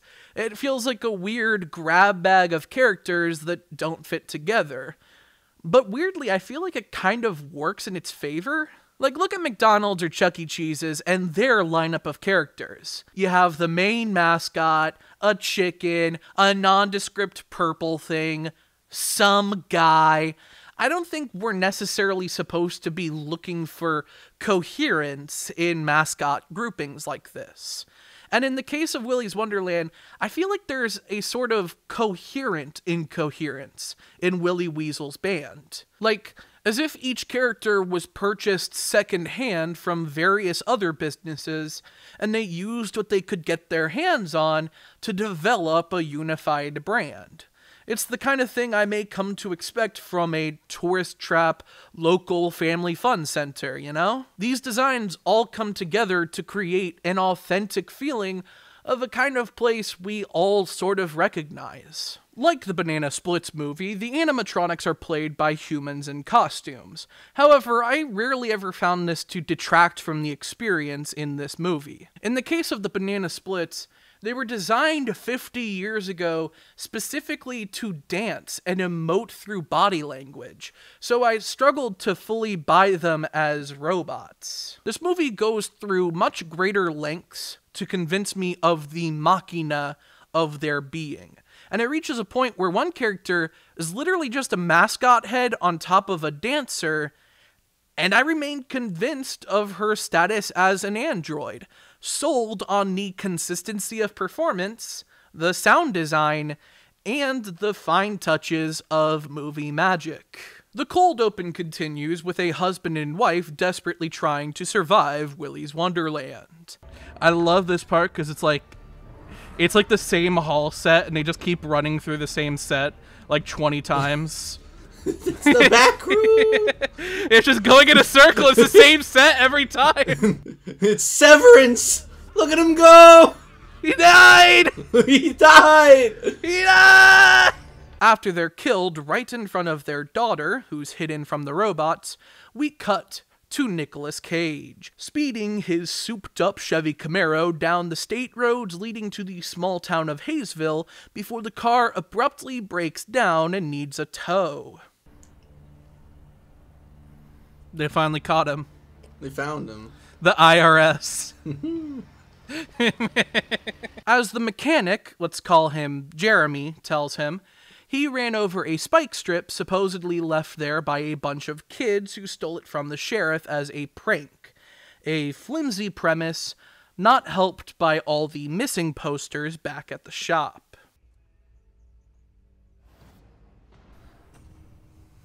Uh-oh. And he's just not perturbed at all. While an early script had the janitor say one final zinger during the climax, the janitor's heard enough and does something we haven't witnessed once since the reels started rolling. He speaks. Next time, don't talk shit. Just start swinging. Bam! For the actual film, they decided instead to have the janitor remain mute throughout the whole film. When I first learned of this, my knee-jerk response was to consider this a shame since it would limit this film's Nick Cage-isms. But after more time to think, it ultimately makes the character work as representation of muteness, a disability many people live with that takes on a litany of different forms with just as many causes. He don't talk much, and I respect that. I certainly think you could still make a case for positive representation of neurodivergence in Nicolas Cage's character, especially now that his muteness no longer comes across as a character decision, instead coming across as a character truth. In Hayesville, deuteragonist Liv pours gasoline on the abandoned Willy's Wonderland, intent on setting it alight.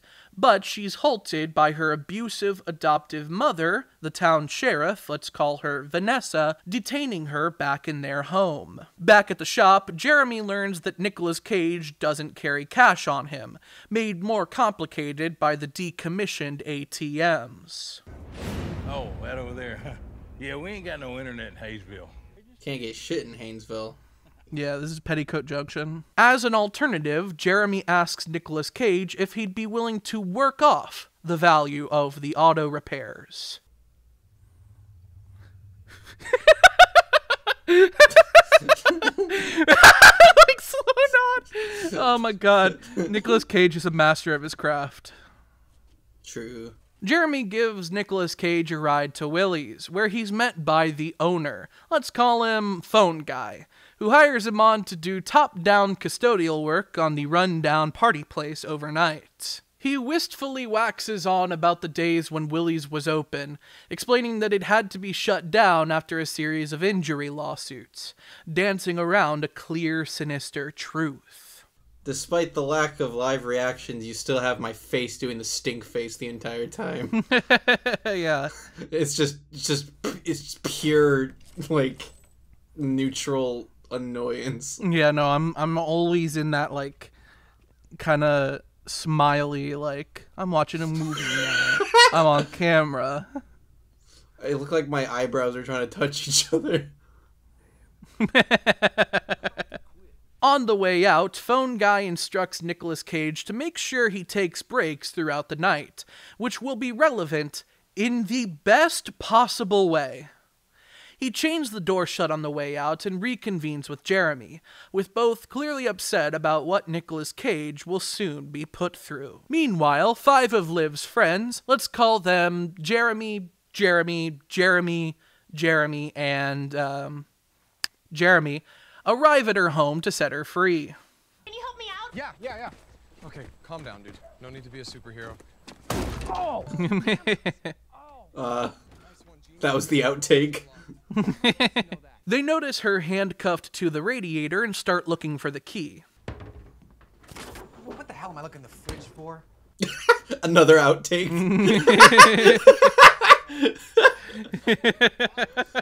All his best takes were the outtakes. Yeah. Once she's freed, they set out to take care of Willy's Wonderland once and for all after seeing the new bait get brought there. All right. Let's do this.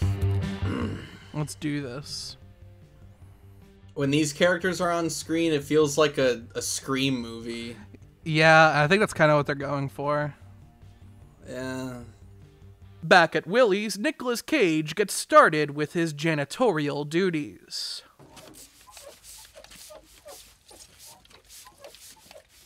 How is this more entertaining? Fucking cleaning the... Yeah, dude, Nicolas Cage really is a master of his fucking craft. Yeah, he really scrubs. I like how he even switched into a shirt for this. Like, yeah. He's proud to be part of the team. My movie theater I worked at looked like a fucking Five Nights at Freddy's location, so this is giving me flashbacks. Yeah. As ironic it feels to say this, these cleaning montages are interestingly some of the most fun parts of the film to watch, with some of the most creative cinematography throughout. Just gotta clean the camera. Furthermore, the lighting and color correction convey a sort of nostalgic agedness to the setting.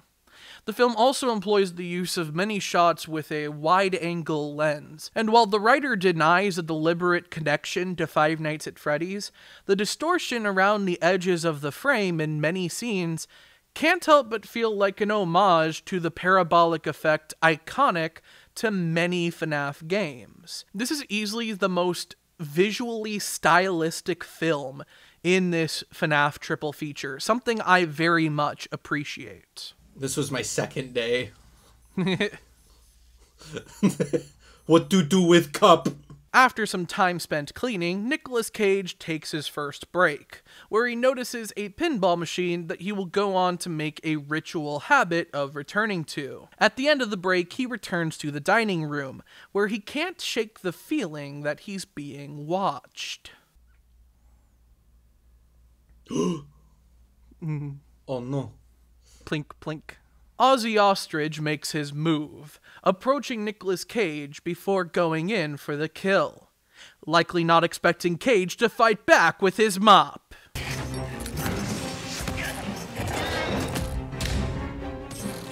Help wanted VR. What does that even mean? What is that referring to? It looks like a video game. Yeah. And thus we begin to fully integrate the conceit of this particular film. It's actually a reverse slasher, where the monsters teased up to this point as unstoppable killing machines promptly get their asses handed to them by a former Marine and all-around badass who just wants to get a job done right. Unfortunately, this is where I must point out the movie's primary fault, and that's the action scenes. While everything else in this film is shot in dynamic ways that communicate as much as possible to the audience, some of these first few fight scenes suffer from that 21st century action movie problem of hiding too much information in rapid cuts to disorienting close-ups. I will concede that this issue is gradually resolved as the movie continues, but for now you just have to take my word for it when I say that Nicolas Cage handily tears Ozzy Ostrich a new one, decommissioning the killer animatronic in a nice twist on the FNaF formula. We then cut to Officer Vanessa and her deputy. Let's call him Jeremy. What's the plan the rest of the evening? See that phone? We're gonna sit here and pray it don't ring. That was my third day. Back at Willy's, Nicolas Cage goes to do a quick run out to the dumpster in order to dispose of Ozzy, only to discover the chained-up exits.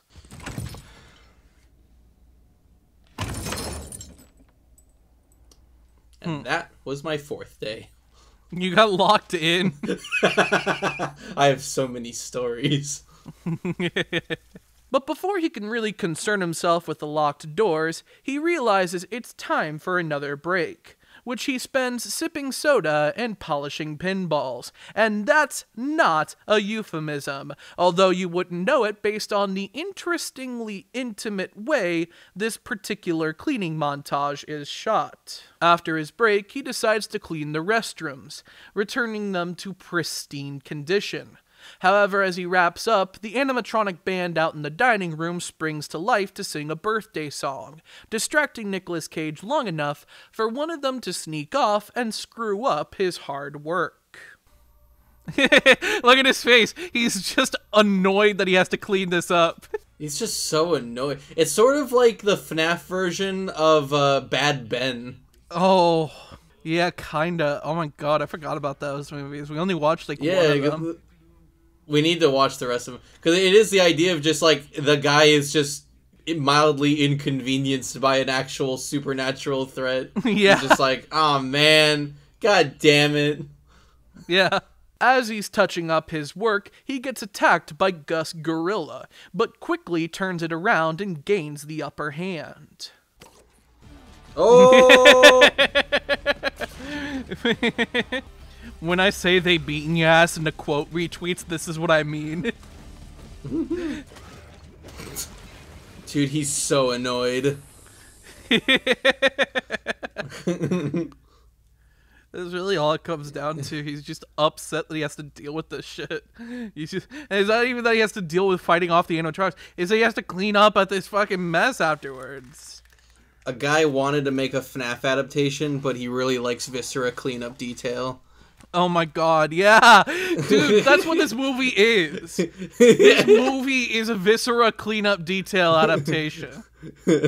After patching up his wounds with duct tape and cleaning up after Gus, he goes on break once again.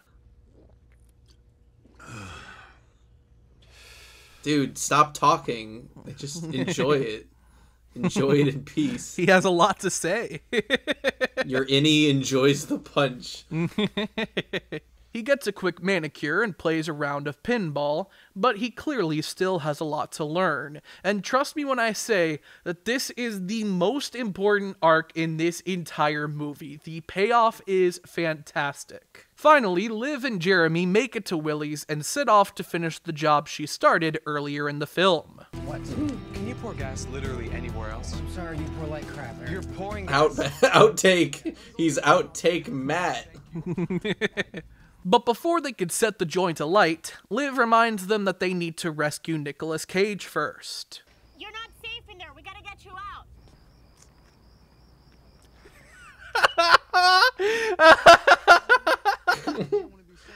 Dude, this movie really would not be the same without Nicolas Cage. It would be a bad movie. Yeah, like literally his presence just like elevates it beyond belief.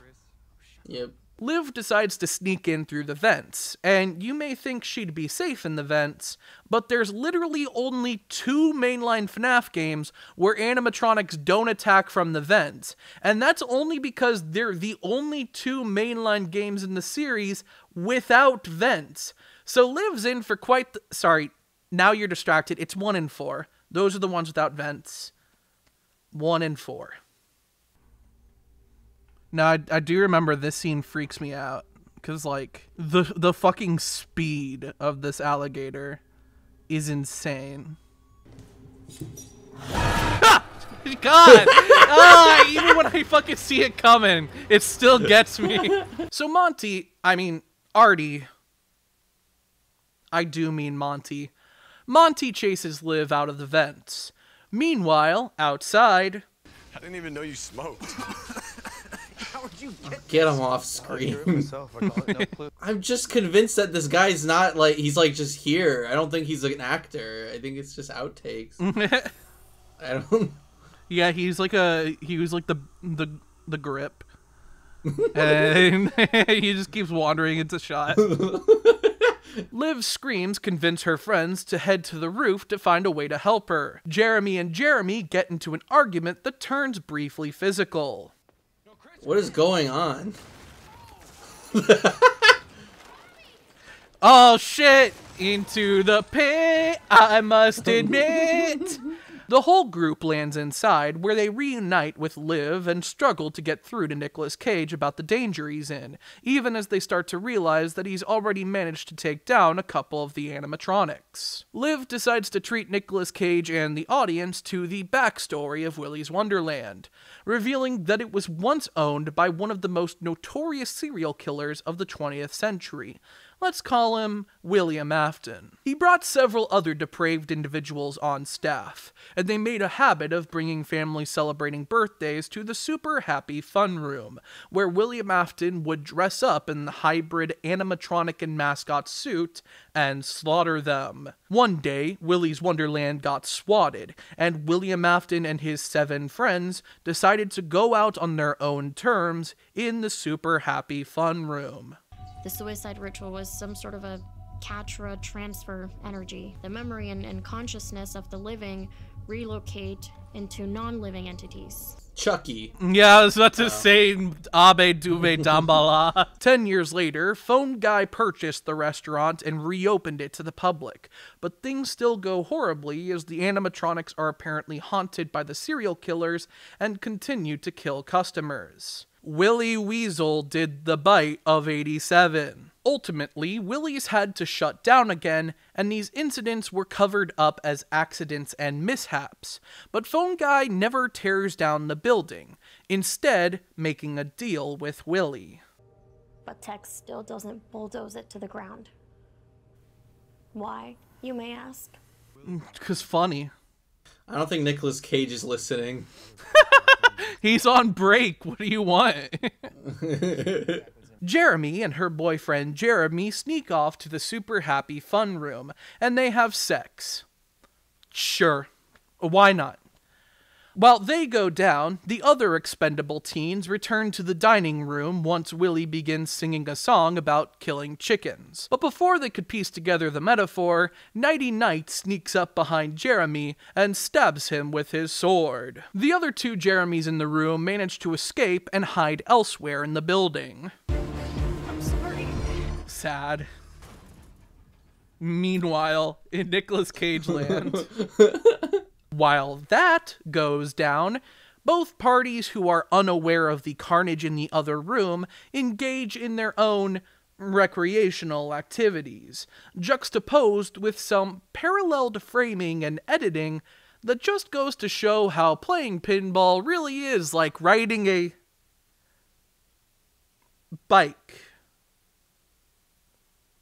While Jeremy hides in the prize counter of an arcade, Jeremy goes off and cowers in a strobe-lit dance party room, where Siren Sarah and Tito Turtle stalk and kill him.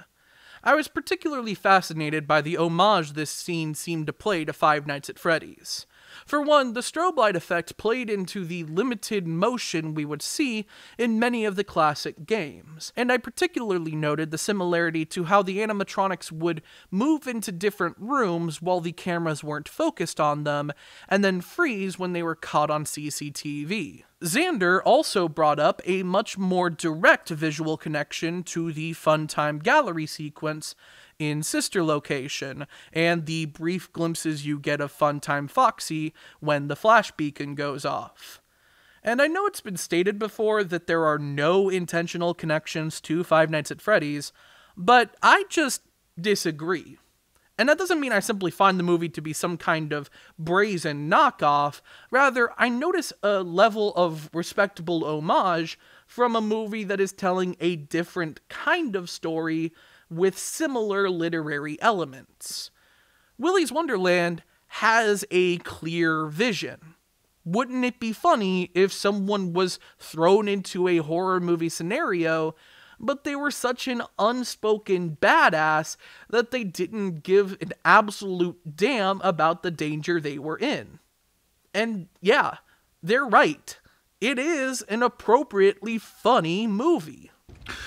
We're at Willy's. Okay. Jeremy calls 911 again, this time mentioning that Liv is also there, which rouses Officer Vanessa into action. After his break, Nicolas Cage goes to help Liv take on Nighty Night. Okay, one touch I really fucking love is how they like got the consistency of the oil just right to be like a very like sloppy, like mucusy blood. Yeah.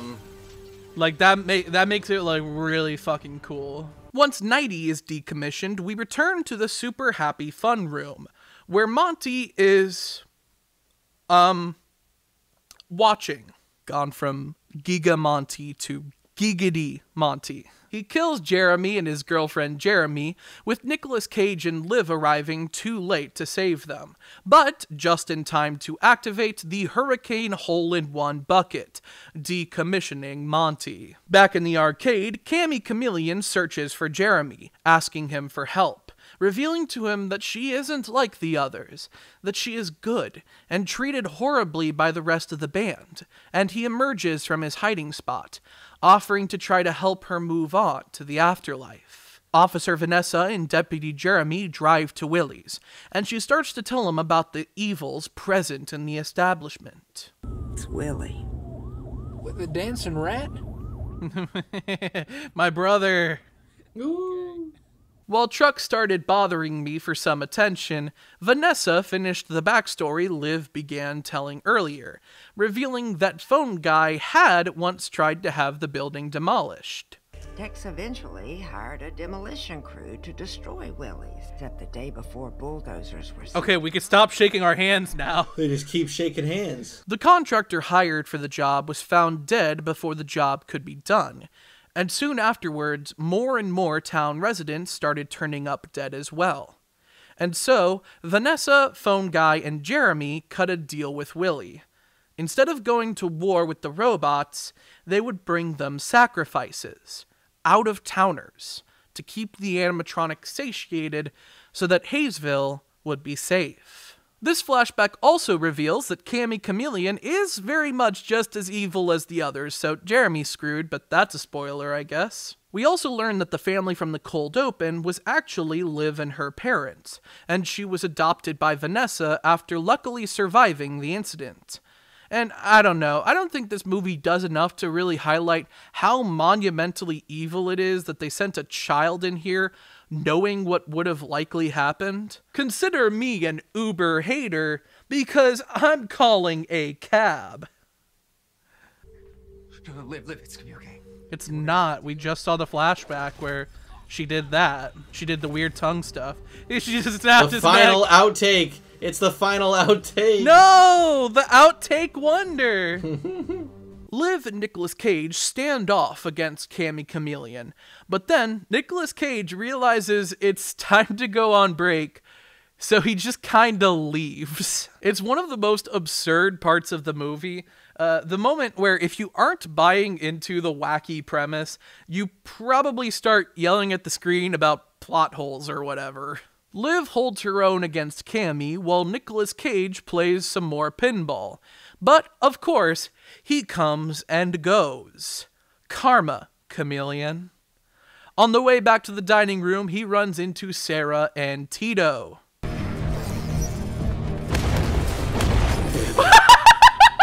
Why did they add gunshot sound effects to his punches? He drags Cammy to the entrance and kicks open the chained-up door, only to be held at shotgun point by Vanessa. Instead of realizing the opportunity this Terminator can give her in putting an end to all of this, she continues to pledge her fealty to Willy Weasel, apologizing for Nicolas Cage's actions and having Deputy Jeremy handcuff him to finish the sacrifice. Officer Vanessa has Deputy Jeremy drive Liv to jail while she waits outside for the deed to be done. Inside, a handcuffed Nicolas Cage faces off against a recovering Siren Sarah and Cammy Chameleon. He fonzes the jukebox and, goes Super Saiyan or something. Did you know they made a video game based on this movie? I need to stop just saying shit, because every time I do, I have to go digging for some image or footage while editing, and I curse myself for even bringing it up in the first place.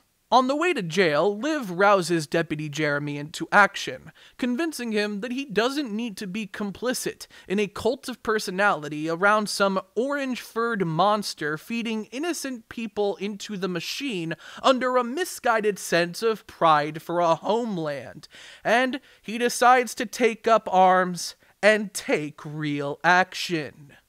But then he's immediately killed by the establishment's enforcers. Nicolas Cage crushes Siren Sarah's head between his thighs like a watermelon, no comment. Then he rips off the zip tie and twists Cammy Chameleon's head off. Sucks to be you, Chica. Chica! Holy shit, Chica! Liv fights off Tito Turtle, bashing him in the balls and leaving him crying in the middle of the road before walking back to Willy's Wonderland while Vanessa falls asleep in the teenager's truck. Oh my god, I forgot he's still fucking cleaning. This is a movie about the glory of the American worksman. Maybe he agreed to clean the set for extra pay, and they filmed it. Since he wasn't doing lines, he could substitute it with cleaning. Yeah, technically he's like being paid the salary of an extra. Yeah. Because he has no dialogue. Exactly. Like, this doesn't qualify for SAG, for SAG rights. Finally, it's time for his final break. So he washes his hands, drinks one more soda, and returns to the pinball machine. Oh, this is the best scene of all time. Here we go. Yeah, baby!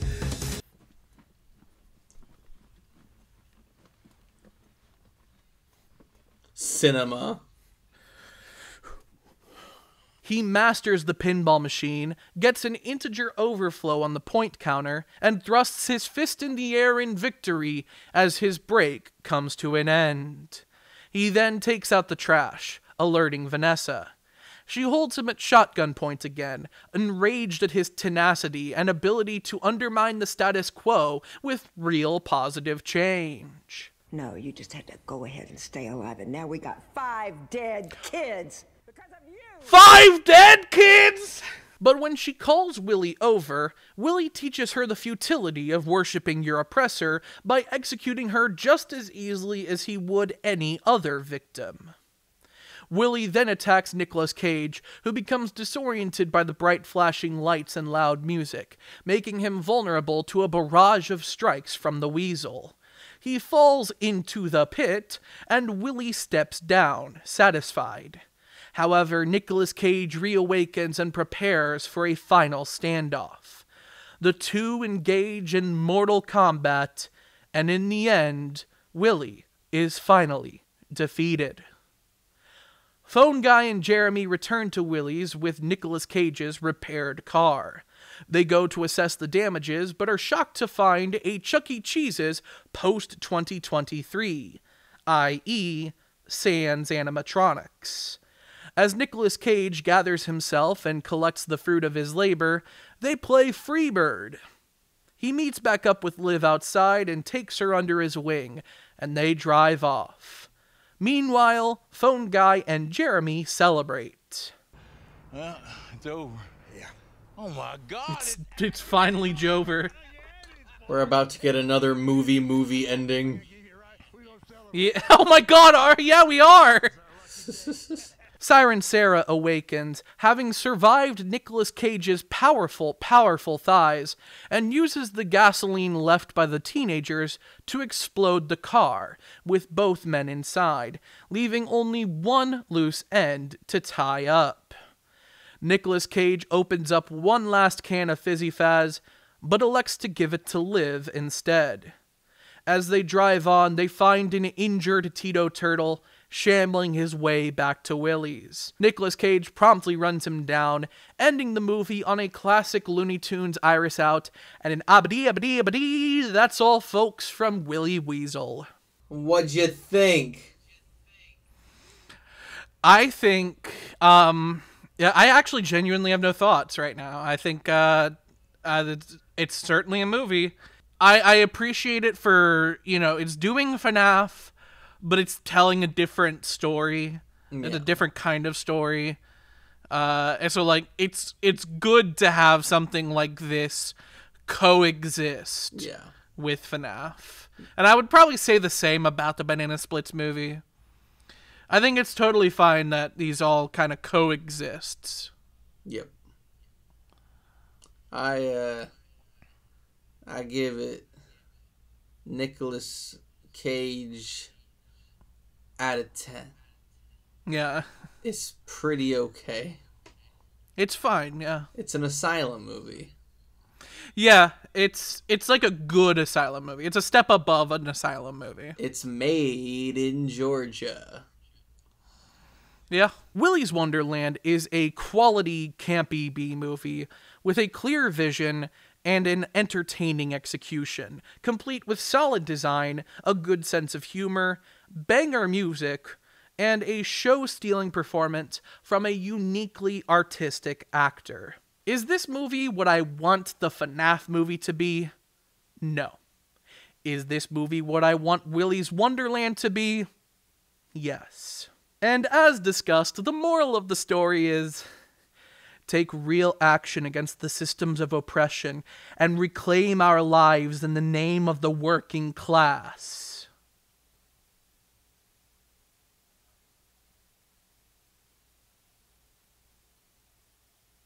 Xander.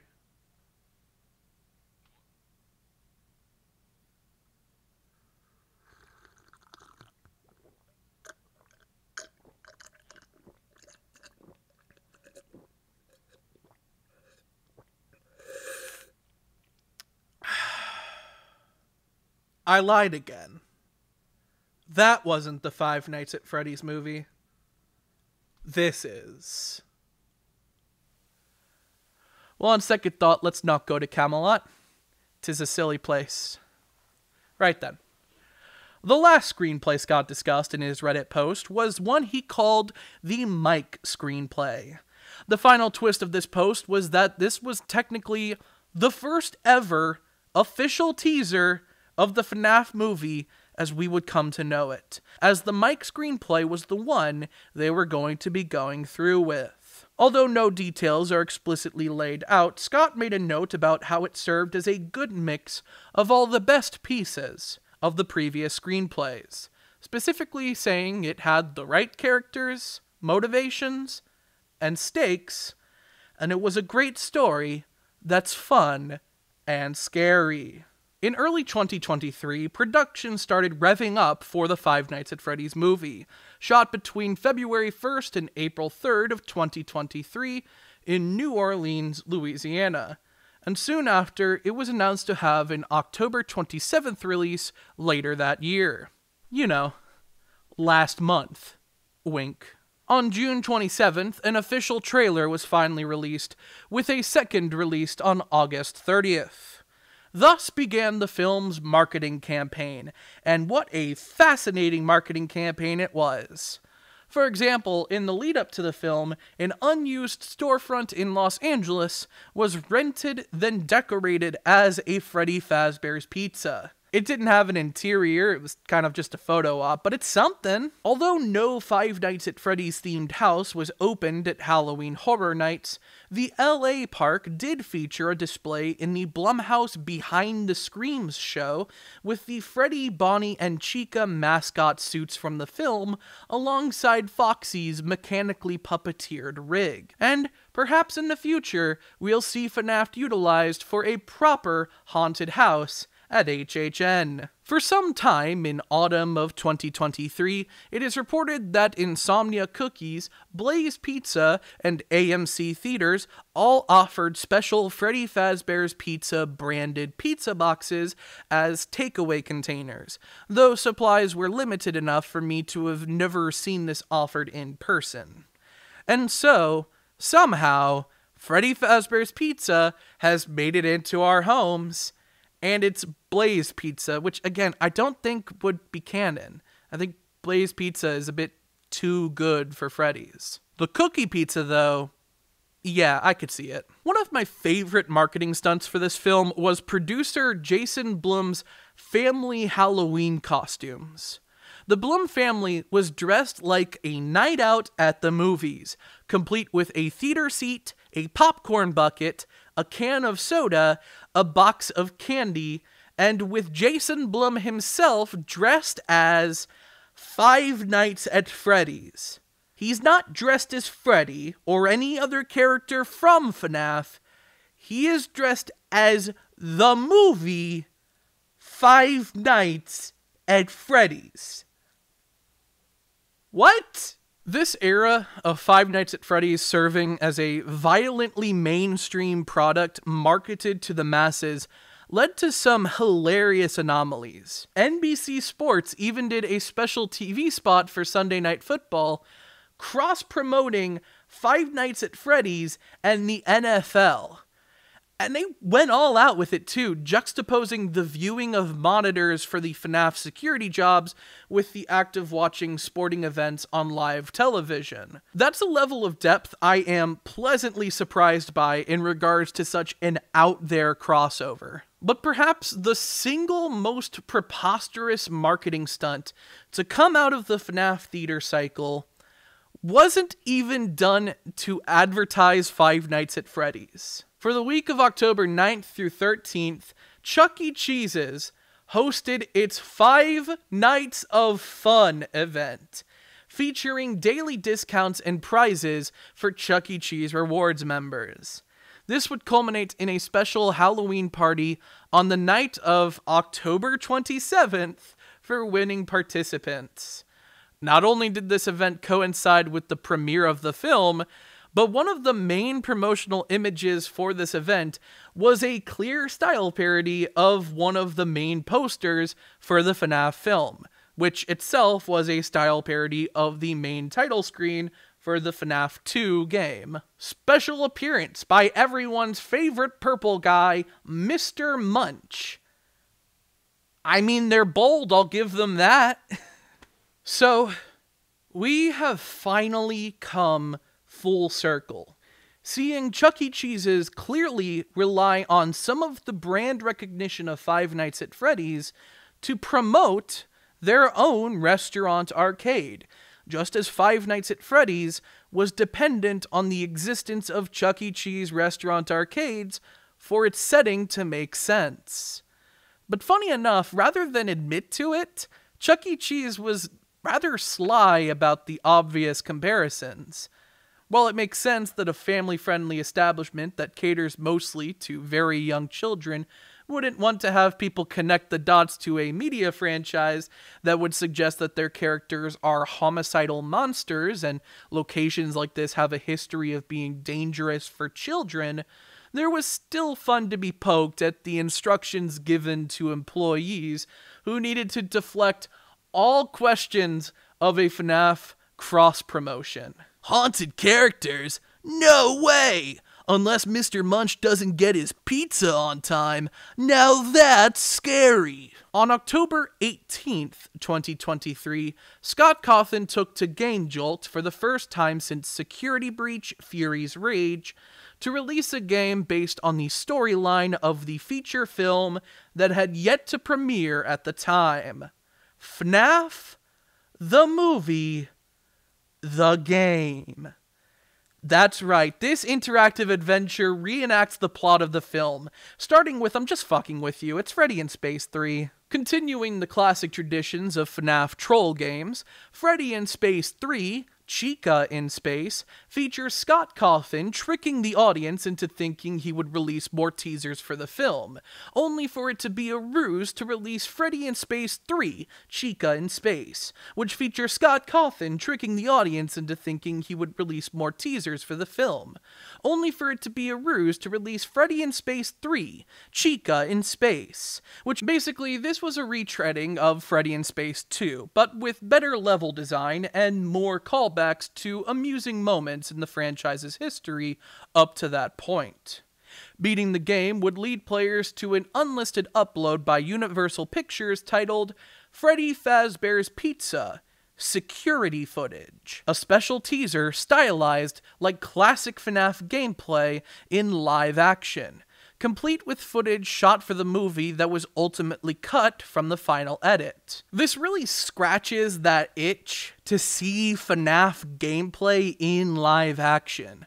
Altogether, the vibes are immaculate. They're off the charts. I would say this video is almost as essential a viewing experience as the film itself. Some of the last things to start circulating before the release of the film were a series of behind-the-scenes videos, some featuring talking head interviews with cast and crew, but the most prominent being vlogs posted by various FNaF YouTubers who were invited onto the set. Daco, 8-Bit Ryan, Bazamalam, and Razbowski.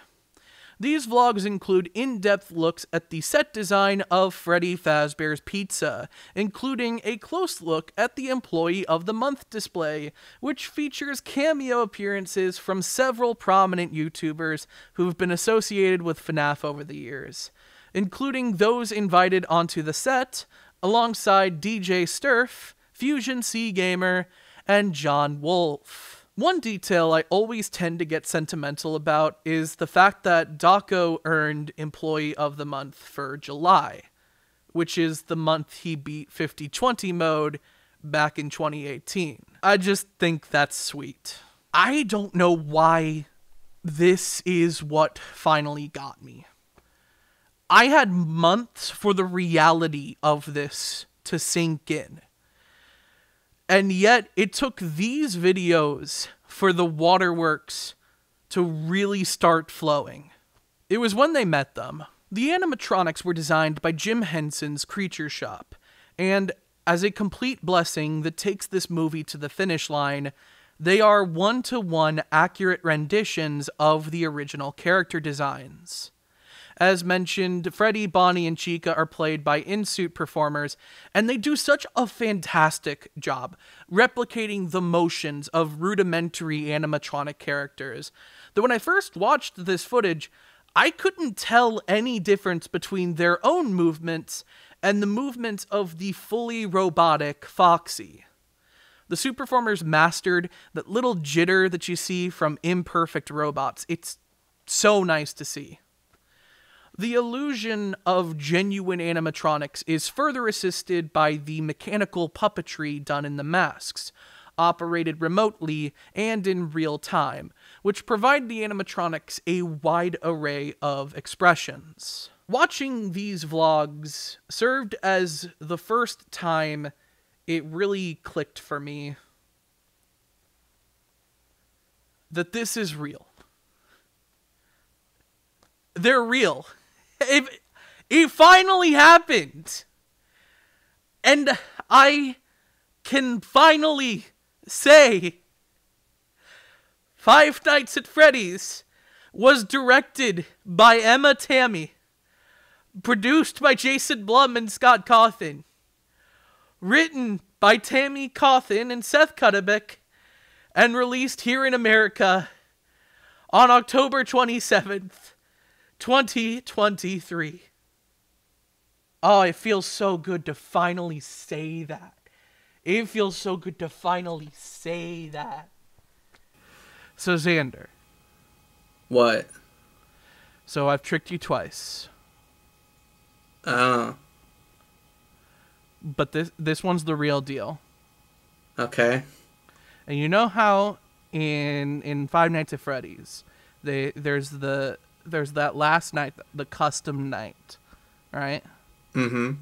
And what they do is, you can move all four animatronics AI value up to 20. All right, and that's like the max challenge mode, right? Right. So they call it 20-20-20-20 mode. Okay. Do you know what else they call it? I couldn't guess. 420 mode. Yeah.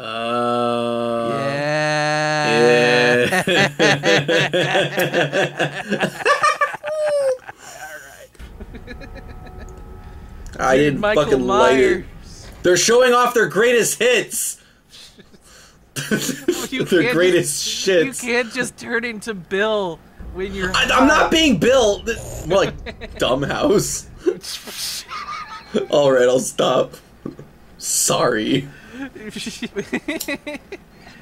Dude, hello everybody, Markiplier! I wish. FNaF high, indeed. The movie opens with the previous night guard, originally slated to have been played by Markiplier, which fell through due to scheduling conflicts with Mark's own horror game film adaptation, Iron Lung. Now, my hot take is that as cool as it would have been to have Markiplier be the first thing you see in the Five Nights at Freddy's movie, considering this character doesn't really have dialogue, I'm not too disappointed that they didn't use up their Markiplier cameo here. Although maybe if it was Mark, they would have given him dialogue. Anyway, hopefully in one of the sequels, he gets a proper role that's more fit for a king. This scene does have a proper cameo, however, in the form of a high-quality rendition of the diddly-dum song hummed by Foxy as he prepares to run down the hall, a move he pulls a couple more times in the film. Remember when I asked Kellen if he would do roles in live-action productions? Well, does this count? The previous night guard gets strapped into a saw trap and dies. Dude, banger This alert. intro goes so hard. Dude, the fucking music. Scott Cawthon Productions. Who did the music again? It's the fucking Newton Brothers, I want to say. Yep. Dude, they fucking killed it. Yeah. For the opening credits, we're then treated to an homage to the 8-bit lore minigames from throughout the series, but perhaps most directly borrowed from FNaF 2, as we see a strange, shadowy figure don a yellow rabbit suit and lure 5 children backstage, and then 6 a.m. This is Mike Schmidt, main protagonist of the first game in the series, played here by Josh Hutcherson. He takes care of his kid sister Abby, played by Piper Rubio, and currently works as a security guard at a shopping mall. While getting some ice cream from a certain magic rainbow, he notices a nervous kid get pulled away from the crowd quickly. This triggers something in him, and he chases down the man pulling away the boy, beating him down in a decorative reservoir used for discharging water. Oh my god! Smackdown, Smackdown! Smackdown versus Raw! Fucking priest, I said! I'll fucking kill your family! Smash cut to a career center. The security camera, get it, reveals this film to take place in Y2K. Here, Mike is called into the office of career counselor Steve Raglan, played by Matthew Lillard, tasked with attempting to find him a new job. Put it all into consideration. Oh shit! Oh shit! It's Shaggy! It's Mr. Bombastic! Fantastic! Raglan struggles to come up with any opportunities after Mike's temperament and flakiness has gotten him fired from so many other jobs, but something seems to click for him after he reviews Mike's file, and even seems to recognize his name. I have a job for you. I have a job for you. I want to go back to the blue room. Sit. I want to go back to the happy fun room. What is it? Raglan offers Mike an overnight security gig, but Mike turns it down, and Raglan anxiously offers him his business card just in case. Mike returns home, dismissing Abby's babysitter Max, and performing his nightly bedtime ritual, taking sleeping pills, listening to the sounds of nature, and staring at a poster of scenic Nebraska. Why is it so dark? I don't get it. Ow, now why is it's it so bright? I don't get it. It hurts my eyes. Does this mean something? Matt Pat, get on this. As it turns out, Mike has been studying dream theory, which here is a philosophy regarding the active participation in memories through the act of lucid dreaming. What this means for Mike is that for some time he has been reliving the same day over and over, the day his brother Garrett was kidnapped. And he does this so that he could try to gain a new perspective, reimagine the events, and try to figure out who did it. The next morning, Mike has a meeting with Abby's principal and their Aunt Jane, who argues that he isn't responsible enough to look after his sister. The principal sides with Mike, noting how much Mike means to Abby. Regardless, Aunt Jane wants that monthly welfare check and threatens to sue Mike for custody. This all serves as a wake-up call to Mike to accept Raglan's offer. As Raglan reveals in a phone guy monologue, Mike will be working security at an abandoned restaurant arcade, which the owner has been too sentimental to have demolished. Mike has to monitor the location through dated security tech running on a faulty electrical system, but beyond those shortcomings, he should be golden. Mike arrives at Freddy Fazbear's Pizza. Night 1. He finds an employee training tape addressed to him, which highlights the animatronic characters designed by the founder and their ability to ambulate around the location on their own, with Mike's #1 priority being to keep these star attractions from being stolen or damaged. Mike decides to wander around the location himself to fight boredom and get acquainted with his new job. Ah! Wow. I never got scared once by that in the theater. Ah, god damn it! You did? Man, shut the fuck up. You got scared by Balloon Boy. I didn't. Dude, I'm so hot. I looked over at myself as I like screamed. I think I looked like Mulder in that one episode where it's like Scully's interpretation of him. He just walks up and just screams once and then just goes back to the adult face. That's hilarious. Halfway through the night, Mike runs out of power and decides to run down the clock. And by that I mean he falls asleep. His recurring dream plays out like normal, But then he notices something he never had before. Behind him are 5 children, simply watching the kidnapping occur. From right to left, let's call them Susie, Gabriel, Fritz, Andrew, and, say it with me now, Jeremy. That was a test and you passed. As Mike asks the kids if they know who took Garrett, they scatter, and Mike awakens before he could catch up to them. He returns home, dismissing Max, who heads to a local diner, Sparky's, named after a dog character from the first game who, up until now, had been a hoax. Max and her brother Jeff are meeting with Aunt Jane and everyone's favorite character, the noob lawyer / boob enjoyer, Doug. Welcome to Sparky's. Is this where we get the... Hey. Oh, this fucking guy. Hello, Internet. Hello, I'm the game theorist. But hey. Some people He's gonna say, you know, it's just a theory. Oh! Let's go! Yes! Oh, I'm so excited! Anyway.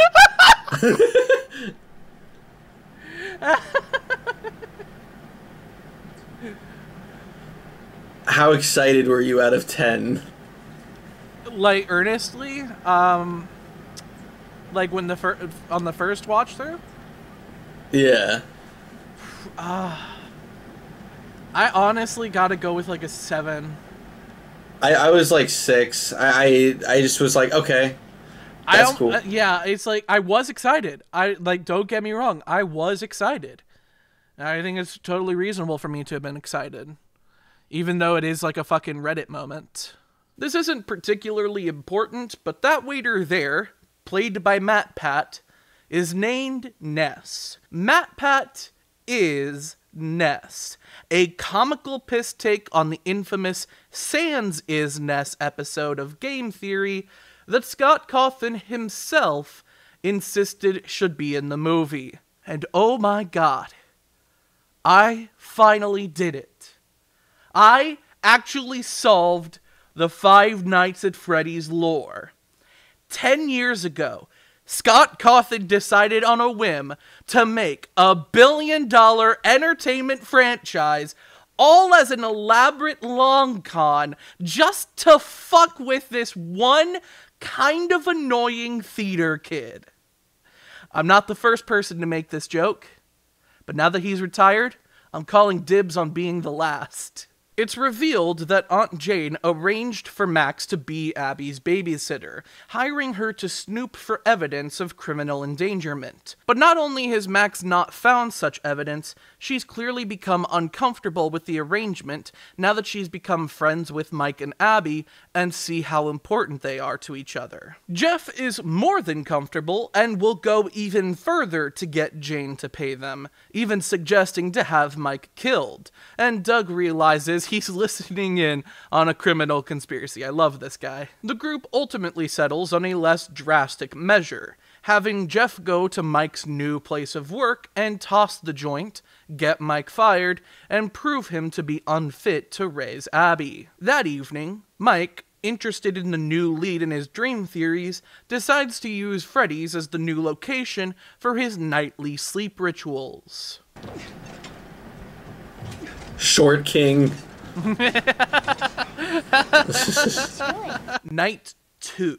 Since Mike is sleeping, he forgets to check Pirate's Cove, and Foxy gets loose. In his dream, he chases after Fritz, who goes on the fritz, as does the building's power, and Mike awakens with a mysterious wound on his arm, apparently from a pirate hook. Suddenly, a police officer arrives, and she invites herself in to tend to his wound.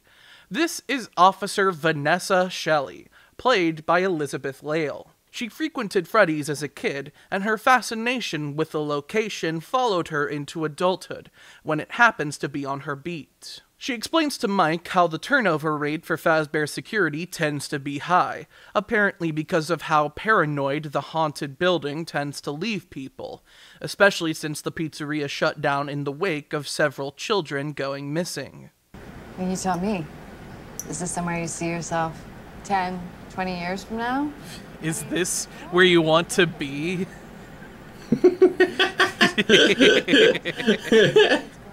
She treats Mike to showtime.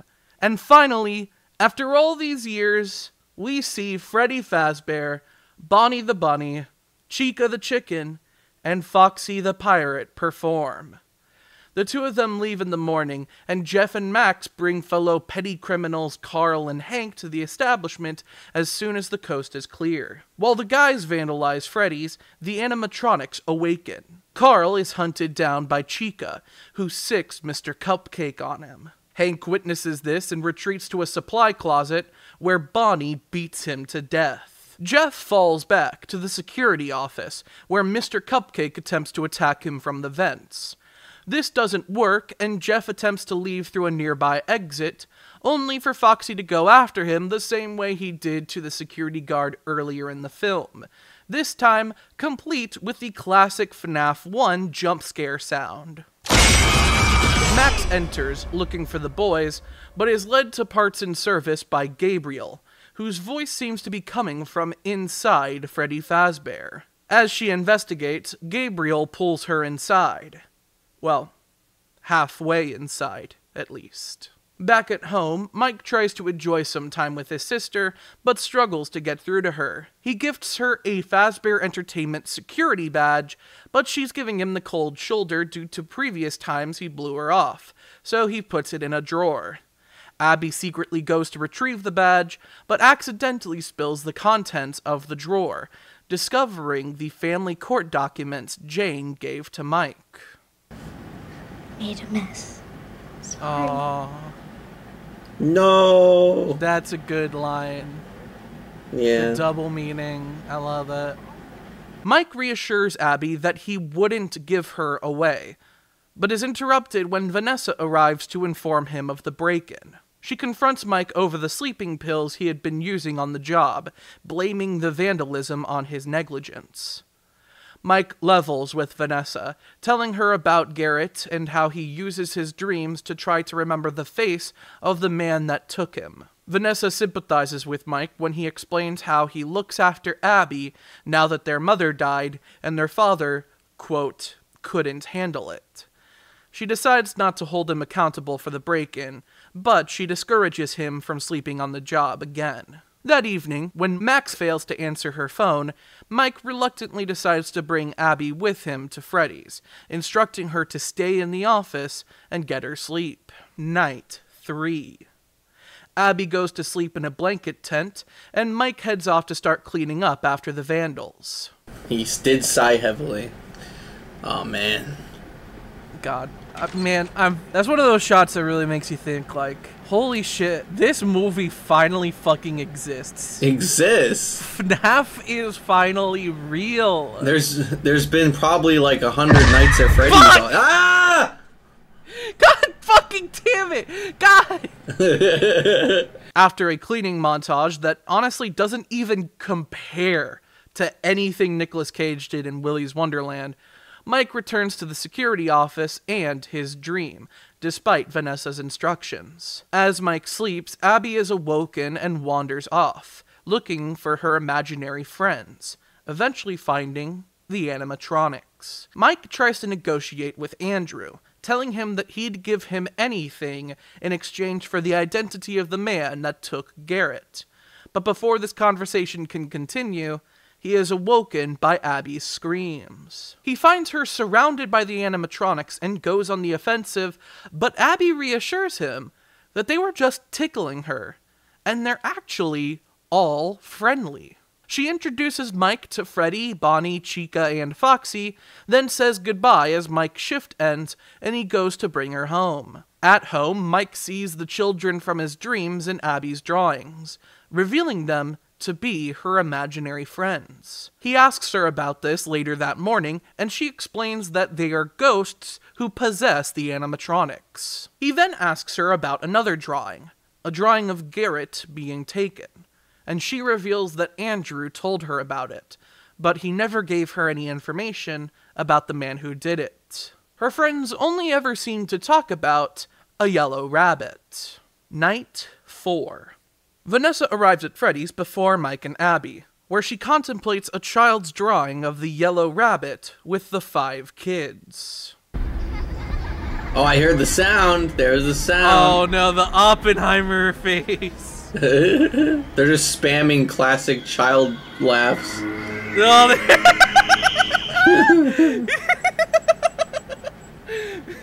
I believe we have. Real quick, this seems like a good point in the film to stop and praise Elizabeth Lail for providing one of the most dynamic performances in the entire film. She does a really good job of communicating emotionally, allowing the audience to infer details of her backstory and personality almost entirely through her expressions. For one, the Oppenheimer shot here demonstrates a complex sense of concern that seems mixed with some form of regret. Perhaps for actions Vanessa may not have been responsible for, but which she might beat herself up over for not being able to prevent. Furthermore, the giddiness expressed as she explores Freddy's contrasts with a thoughtful sadness she lets slip as Mike tells her about how great his parents were when he was much younger, implying that Vanessa's own parental relationships aren't particularly positive, and that she saw Freddy's as a sort of escape or reprieve from an otherwise traumatic childhood. While I certainly don't want to downplay the strengths of the other leads' performances, I think Lail does something special with this role. Mike and Abby arrive, and Vanessa confirms that she knew about the possessed animatronics. Then Abby calls them both over to discuss her plans alongside her friends. Why is this movie real? Man, I played this shit on my phone in the lunch line in high school. This shit is hype, man. I've got to say, it's interesting how much this movie feels like a real movie outside of every shot that features a human being in the same frame as a FNaF animatronic. Each of those shots in particular, without fail, feel not only surreal, but shitposty. This scene here, where Mike, Abby, Vanessa, Freddy, Bonnie, Chica, and Foxy build a fort together, and especially the shot of them all laying down in the fort together, feels like an embracing of this unshakable shitposty vibe in a way that feels simultaneously self-aware and earnest. And that's another thing. The robots always needed more character. He died! They never had enough the thumbs up. Yes! Vanessa heads backstage to grab tablecloths to complete the fort, and Mike follows, noticing a defunct animatronic with its chest open while they're back there. Vanessa keeps him from touching it, since the spring locks on these older models are unstable. Mike and Vanessa briefly argue about how dangerous this place is for someone like Abby. Mike justifies bringing her because she could talk to them about who took Garrett, and he's upset that Vanessa seems to be hiding information from him. They return to the dining room, where the animatronics are performing for Abby. Bonnie convinces Abby to give his guitar a strum, which electrocutes her. Abby comes to, and they leave for the night after such a dire close call, with Vanessa threatening Mike if he ever endangers Abby again. This entire event convinces Mike that he can no longer trust himself, and he calls Aunt Jane to arrange for her to be given custody of Abby. The next morning, Mike invites Abby downstairs to talk, and when she sees Aunt Jane with Mike, she comes to an immediate understanding of his betrayal. What did you do? Abby, oh my god. That line delivery is like heartbreaking. It's like the Florida Project. Yeah, kinda. She storms off without hearing him out, scribbling his face out of all of her drawings. Mike leaves to refill his prescription of sleeping pills, and he returns to Freddy's, performing his sleeping ritual once again to speak with the ghost children. Only this time his dream is different, and Andrew reveals that he's changed it for him, created the outcome Mike has always secretly wanted, with Garrett safe and sound, and his parents happy and healthy once again. Mike tries to explain that this isn't what he wants. He simply wants to find the man that took Garrett, but he struggles to come to terms with his own self-deception. Andrew offers to change the dream of Garrett's kidnapping to this one forever, allowing Mike the opportunity to retreat into this fantasy every night for the rest of his life. And in exchange, they get Abby. After all, they're her friends. If Mike can't trust himself to raise her, and Abby doesn't want to live with Aunt Jane, then clearly her friends are what's best for Abby. Blinded by an opportunity to get what he's always wanted, Mike says yes. Now, I do think Elizabeth Lail provides the standout performance of the film. However, I also want to highlight Piper Rubio, the heart of the film. And if there's a moment I could consider this movie's bite of 83, a sudden moment where one character's mistake creates a palpable sense of regret in an instant, it's this moment here, where Mike looks into Garrett's eyes and sees Abby. He tries to take it back, but he's too late. The ghost children assault Mike, and he wakes up in the saw trap from the beginning of the film. Also known as Torture Freddy, or Freddy Fazbear, or as I like to call him, Dreadbear. Like, you could kinda see it, right? He just barely escapes before it can carve into him, and he retreats back into a handful of other animatronic suit cameos.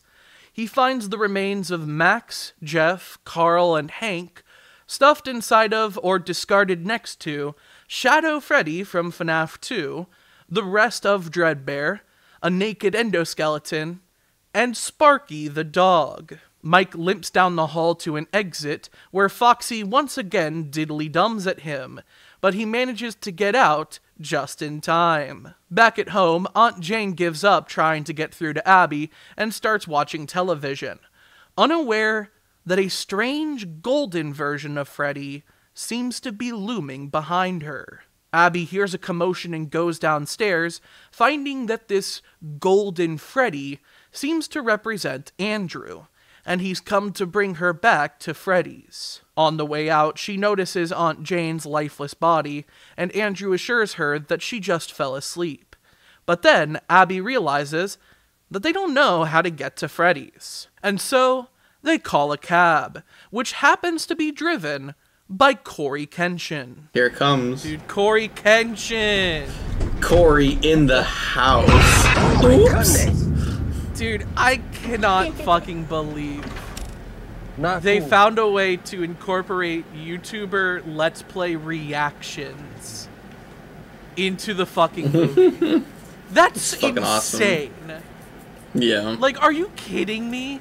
Like, to incorporate that aspect of the games and their culture? Absolutely unbelievable inclusion. Smosh the movie did it first. Yeah, but like bad. I know. They still did it. I mentioned there how I was fascinated that they included YouTuber Let's Play reactions. And what I mean by that is that not only did they bring on another YouTuber cameo for this taxi gag, but they used the opportunity to harken back to Let's Plays of the games by having Golden Freddy jump scare him and showing his reaction.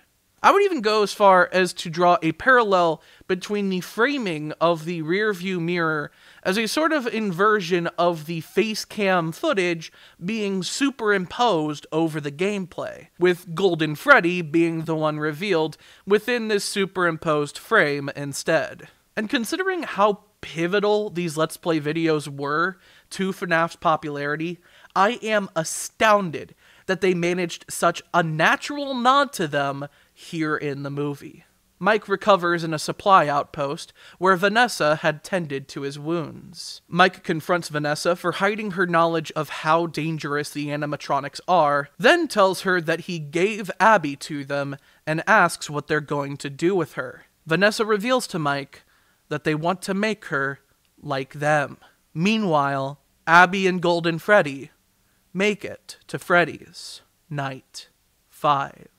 At this point, I started getting pretty emotional, and for most of the rest of our live reactions, I couldn't stop articulating the catharsis I felt seeing a story I had immersed myself in so deeply over so many years finally get adapted in this way. Golden Freddy vanishes, and Abby enters the building on her own, while Vanessa explains the rest of the backstory, the rest of the hidden lore of FNaF. When the kids went missing, the man behind the slaughter knew the police would go searching for them, so he hid their bodies in the one place no one would ever think to look. Inside the animatronics. She tells Mike that the man who killed them somehow influences them, corrupts them into wanting to hurt others. That man, the Yellow Rabbit, is William Afton, Vanessa's father. Everyone was screaming so loud about her saying the name William Afton that they completely missed this next line. He's my father. And like no one in the theater knew that information. I think this was like a universal experience too. I think everywhere, every theater, people were cheering so loud that they didn't hear that she's William Afton's daughter. So they think the reveal is later during the like fight scene. Yeah. That's going to be a huge Mandela effect in the future. True. One day people are going to be like, wait, she said she was his daughter earlier in the movie? And people are going to forget that everyone yelled over the sound of that line. Vanessa shows Mike a photo of herself as a child next to her father. In the photo, she's holding a toy airplane, the same one Garrett held in Mike's dream. Vanessa knew what happened to Garrett. Vanessa arms Mike with tasers and cattle prods so that he can use controlled shocks to incapacitate the animatronics, but she refuses to come with him and potentially confront her father.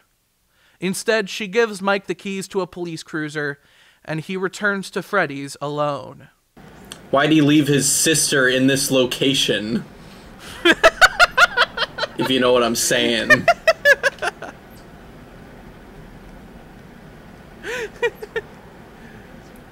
God, if only this wasn't real, and this could have just been a pizzeria simulator. Yeah. Now there's help wanted. Damn.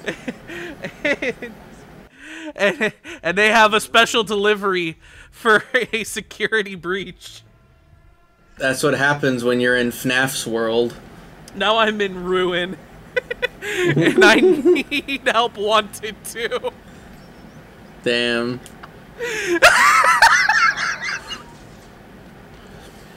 Oh. He's about to shine his silver eyes. Yeah. That pun there. That was a twisted one. Oh yeah. And I gotta say, I forgot the other book title. Yeah. Well. You got this. Fourth closet. Oh yeah. Stop judging me for having fun.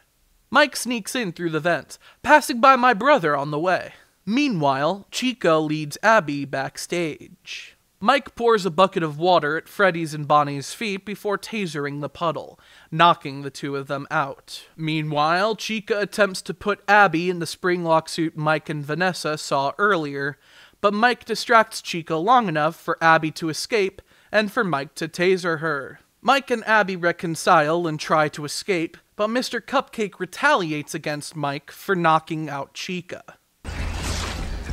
I think the cupcake could have been cut out, to be honest. I don't know. I think it's pretty dumb, like, even for the movie. I think it's weird that it got more screen time than any individual animatronic. I don't mind, like, a quick scene, but, like, they act like it's, like, a really important threat. I'm just like, Yeah, no, it's one of the fucking kickables. It's one of the puntables.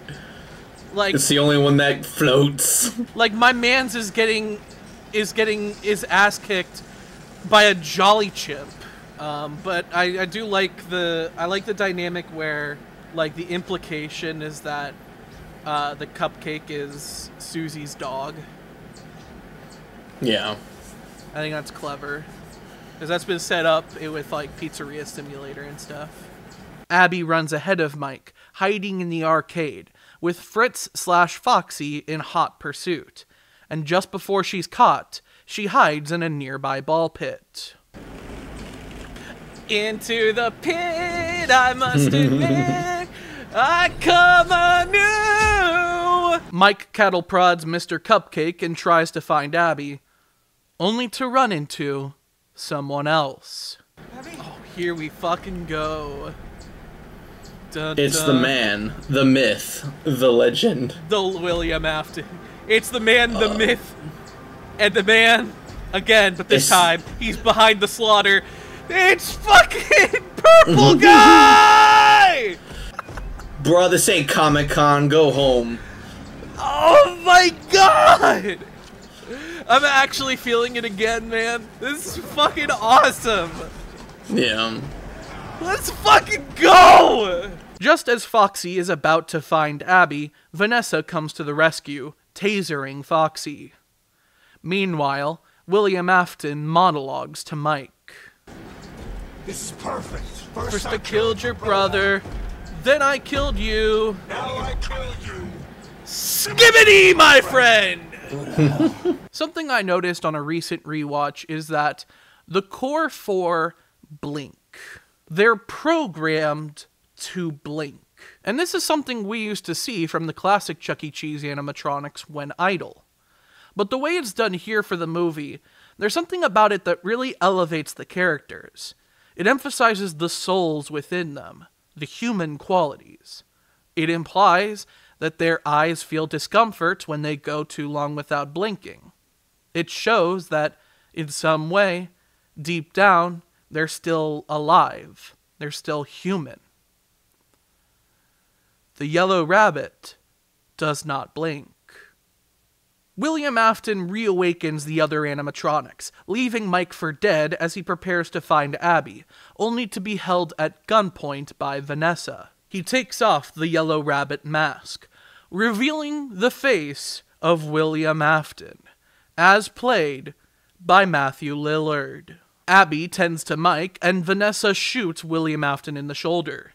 Mike realizes that it's the drawings that hold power over the children's ghosts, and he tells Abby to show them what really happened.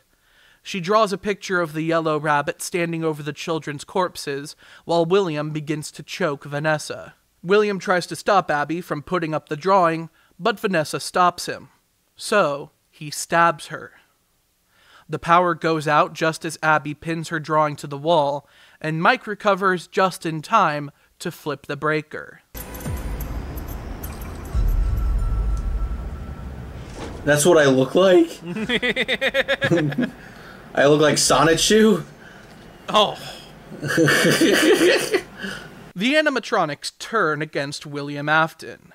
He pathetically tries to belittle them into backing off, but this doesn't work, and Mr. Cupcake attacks him, activating the spring locks and beginning his transformation into Springtrap. I wonder if he's ever going to come back, though. We'll find out. Well, yeah. In maybe a few seconds. I always come back. Yeah! Damn! Let's fucking go! When this movie came out in theaters, I made a point of going a couple times, because being part of an audience cheering over I Always Come Back was very special. It reminds me of the climax of Avengers Endgame, where even though I could recognize that it wasn't the highest art ever, seeing the culmination of a story told over the course of a decade with dozens of other people who were also invested, at least somewhat. In those moments, it's not about the characters on the screen or anything else happening in the story. It's about the people in the room with you. It turns it all into a communal experience. That's what makes it special. Mike carries Vanessa out alongside Abby, and the animatronics drag a dying William Afton backstage with them, all as the music crescendos and parts of the building collapse around them. And now, for a quick lightning round of elements from the Silver Eyes that made it into the movie. Aunt Jane is loosely based on Aunt Jen. The robot Chica tries to put Abby in is Ella, and in an alternate universe, this animatronic would have likely been one of the robots Charlie's soul lives on within. Abby hiding from Foxy behind a line of arcade cabinets is pulled directly from a scene in The Silver Eyes, which is also incorporated as that book's in media res cold open. The children's ghosts seeing the yellow rabbit as their friend because of one drawing, but turning against William Afton when a new drawing is made showing the truth, is also a major part of the climax of The Fourth Closet, both instances of which I really enjoy because it served as this very comprehensive form of adding importance to every single little detail present in the original FNaF game. And the scene of the 4 classic animatronics dragging William Afton backstage as he dies in the yellow rabbit suit is part of the climax of The Silver Eyes. The Twisted Ones didn't really see much representation here. We fade in on weeks later, where Abby has become much more sociable and her principal congratulates Mike for the good job he's doing raising her. On the way home, they visit a comatose Vanessa in the hospital, and Mike thanks her for saving him and Abby, and pleads with her to recover. Over dinner, Abby asks Mike if they could ever visit her friends again, and while he's shocked by the question, he decides to tease a sequel anyway. Meanwhile, at Freddy's, Andrew looks upon Springtrap in satisfaction as he continues to writhe in pain, apparently kept alive beyond all odds. He's playing Ultimate Custom Night right now. Like, canonically, that's what's happening in this scene. He has really bad fucking carpal tunnel from playing the game too much.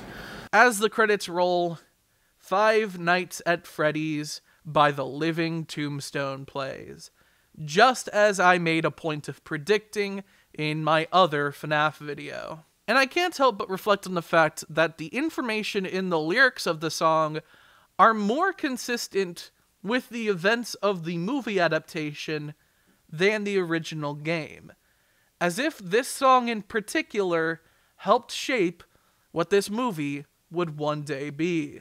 Now we're stuck here to decay. Please send us credit, don't lock us away. We're not what you're thinking. After all, you've only got 5 nights. But before we can get too deep into the chorus, we're treated to a mid-credit scene. I said, read the Sure. They end the movie with YouTuber reactions. Are you, like, I don't think you understand how, like, viscerally important that is to, like, I know it's not important in the grand scheme of things, but, like, it really shows that way that new media has become this interpretable thing in media, you know? Yeah. And, like, something that has contributed to the culture in this bizarre way. Yeah. And I'm not articulate right now, but holy shit, like, that is genuinely important to me. And it shouldn't be, but it is. No, it's cool. Alright, so what are your thoughts on the Five Nights at Freddy's movie? I think it is a pretty well-paced, entertaining film that I think could have been a bit more well-structured, but for what it is, it's pretty great. Yeah. I think it does enough to then expand on it for later films.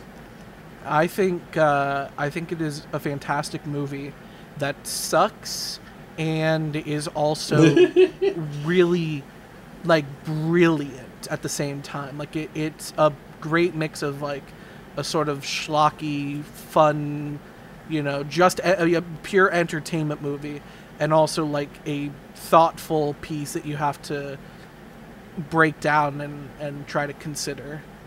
Yeah. You know, it doesn't go full abstract, but the abstract that is there is pretty substantial. Okay, stop. Did you see what just happened there? Did this guy just say that the Five Nights at Freddy's movie sucks? Yeah. And, I mean, doesn't it? Five Nights at Freddy's is a schlocky PG-13 horror movie. Like, let's be real. It's a very enjoyable experience. It's well written, it's well shot, it's well performed, it's well made, but there is this inherent silliness to it. It's a family-friendly horror movie. That's what it is, and that's what it's meant to be. Sure, it plays a bit more conventionally spooky than your typical Monster House or Coraline type of film, but it's also designed to kind of feel like that fake horror movie from Diary of a Wimpy Kid. You know, the one with the disembodied foot. So, it does suck, but, like, that doesn't mean it's bad. When I say that a movie is sucky, it's a state of being, a way of life, not a grade of its quality. And there is so much enjoyment to be had from a film that sucks, and not just ironic enjoyment either. Nor is a movie's suckiness a denial of its brilliance. Think of it this way. Are any of us going to deny that Security Breach sucks? I mean, we shouldn't. Am I going to say that that means it is devoid of value or artistic merit? Not anymore. Look at the scene where they build a fort. This scene sucks. It is a loving homage to 80s montage scenes, reminiscent of the bathroom cleaning scene from It Chapter 1, and it even harkens back to that a boy and his monster trope we see in stuff like The Goonies, E.T., Terminator 2, Monster Squad. It's cheesy, it's silly, it's fun, it sucks. I love it. Probably a few people out there ready to type a comment about how I'm just describing the concept of campiness. And you're kind of right, but this just has a different sort of vibe in my head. Campiness, to me, is about a movie not taking itself seriously. Suckiness feels more like a movie taking on the ideas present in campiness with more earnesty. And that creates a spectrum of quality where some movies that suck just feel tone-deaf or condescending, while other movies that suck take those ideas and explore them in meaningful, purposeful, artistic ways, and they're better off for it. Five Nights at Freddy's is one of them. Some critics of this film point to various plot contrivances and coincidences as reasons they don't happen to enjoy the movie, and I think that's fair. I'm clearly speaking as someone who really wants to really like this movie. But, like, if you can't really wrap your head around a suspected serial killer changing his identity while still being connected to the location he did his killings at, except for that one killing that happened 1,000 miles away in the middle of the woods, and now he realized he just so happened to run into the brother of that kid and can just dispose of him by giving him a job at the location he did the other killings at, where he also keeps giving other people that job only for them to suspiciously go missing, and he's never suspected of literally anything. I mean, I get it. This movie breaks some rules. But to me, I find value in the fact that it breaks those rules in meaningful ways. Because it's Five Nights at Freddy's. The plot is supposed to kinda not make sense. That said, I think the one critique I outright object to, that I've seen parroted in one way or another from a lot of people who looked down on this movie, was that it had too much plot. Because, respectfully, what are you talking about? I know it's FNaF and all, but when you really boil it down, it's kind of a standard horror movie story. Main character sees ghost children in his dreams who can tell him what happened to his kidnapped brother. Their killer is involved. A trustworthy figure is revealed to have a connection to this killer and had been working against the main character in the beginning. And that's kind of it. When we do get a lore dump exposition, it's a pretty par for the course, scary man killed kids many years ago reveal. I'm not saying there's not more to this that makes it FNaF, but claiming this movie has too much plot just shows a non-committal attempt to even grasp it. But anyway, I will concede that in the midst of all this, I feel that I must peel back a layer of confusion on my end. There's something missing. It's as if there's a piece of this movie that just got left behind, and the version we got is slightly simplified. The protagonist of the film spends so much of the runtime trying to remember the face of the main antagonist. And then, in the moment the face of the main antagonist is finally shown, it's kind of underplayed. Shouldn't there be this more dramatic reveal? This movie loves its dramatic reveals. Are you telling me you casted Shaggy and didn't do a Scooby-Doo reveal? You casted Ghostface, and we don't get a proper surprise Sydney? Like, not to be that guy, but where's the scene where we see Mike's dream one more time, but this time the kidnapper turns around for a brief moment, and we recognize him as the pathetic, shady man who put Mike in this building in the first place? Well, hello, Internet! Welcome to Film Theory, because it's not a Hippie Rat FNaF movie review without some wild speculation about a secret, hidden part of the story where I attempt to put the pieces together. First, my concern. What was William Afton doing in Nebraska? Managing a Cinnabon? My claim. He wasn't. In Nebraska, I mean, I cannot confirm or deny the Cinnabon. But then, if William Afton wasn't in Nebraska, who took Garrett? William Afton. But Garrett was taken in Nebraska. No! At least, I am positing that perhaps. No. Let's look at dream theory. We know that Mike was already successful at harnessing dream theory in at least some ways. Andrew reveals during the negotiation scene that Mike already used his dreams to deceive himself into thinking that he only wanted to see the culprit brought to justice, when in reality, he wanted to escape into a fantasy where his family was still whole and happy. Perhaps there's even more to this dream that Mike has changed as an active participant. Perhaps the entire setting of the dream is a fabrication, a self-retconning used to allow him to oppress his knowledge of the true setting of the memory. But then, what is the true setting?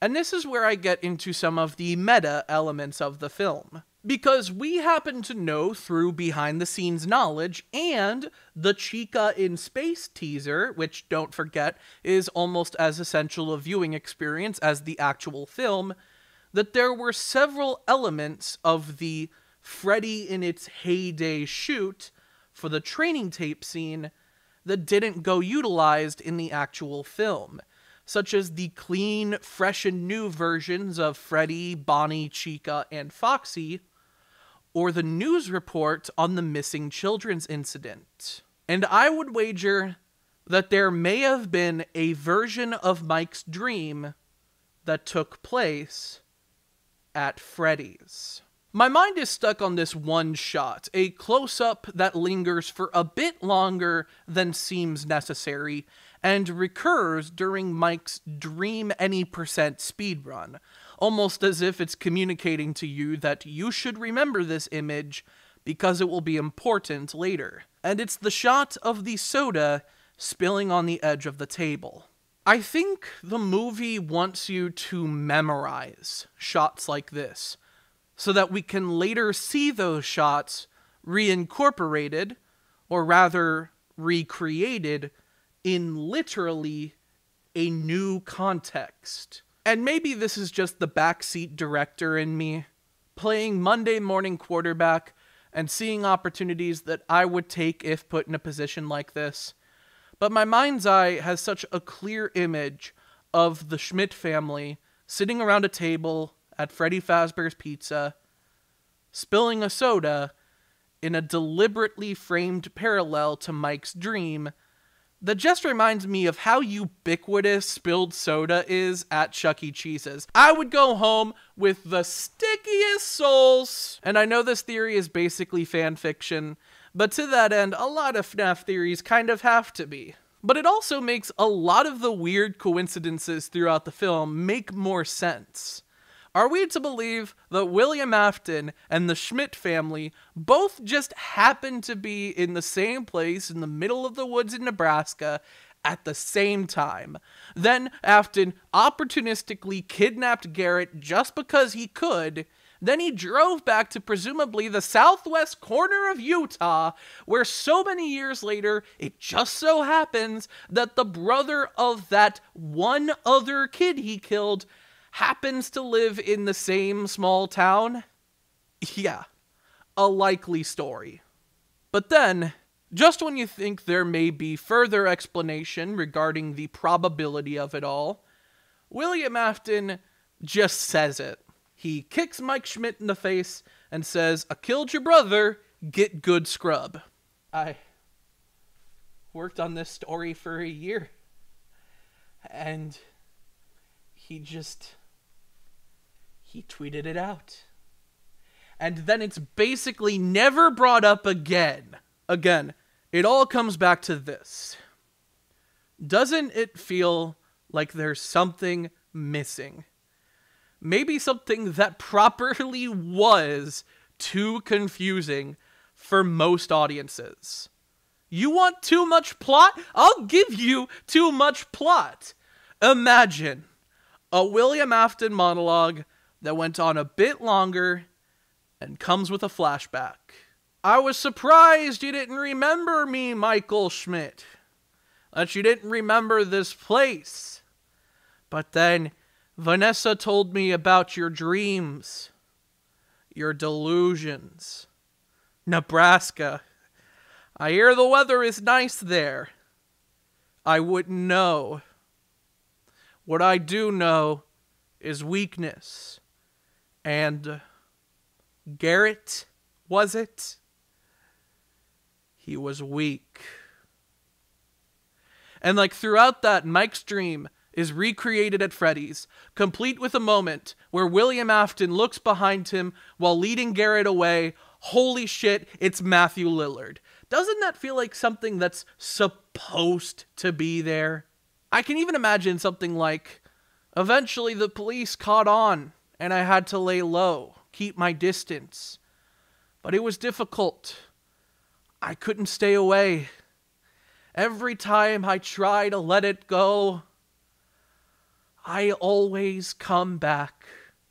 Like, just put more oomph on that later I always come back, while also calling back to that whole the owner is a sentimental guy bit from earlier, you know? I know I'm just writing fanfiction here, but put me in, coach! Come on, let him play! And this potential cut flashback would explain why the ghosts of the missing children disrupt Mike's dream. It's because they were there in the actual memory. It's perfect, it all makes sense, and MatPat would still get it wrong somehow. That's FNaF, baby! Anyway, my point is, release the Tammy cut. Or put it in the sequel.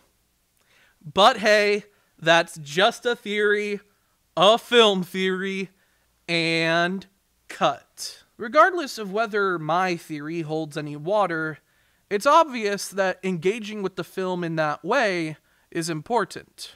Not just to the wider FNaF culture, but to the thematic through line of the movie itself. The film adaptation of Five Nights at Freddy's is about theorizing. Mike uses dream theory to alter the events of his own memories in order to find a wider truth to a specific tragedy. He theorizes on the potential utility of his approach when rationalizing it to Vanessa at the river and backstage after the fort scene. The importance that theorizing has in this film even lends a deeper value to the non-sequitur game theory catchphrase dropped into the middle of the diner scene. And in a similar vein, when Abby draws a picture in order to take control away from William Afton, what the film is doing is depicting and demonstrating how important retelling a story is to FNaF, and how reinterpreting plot events in new ways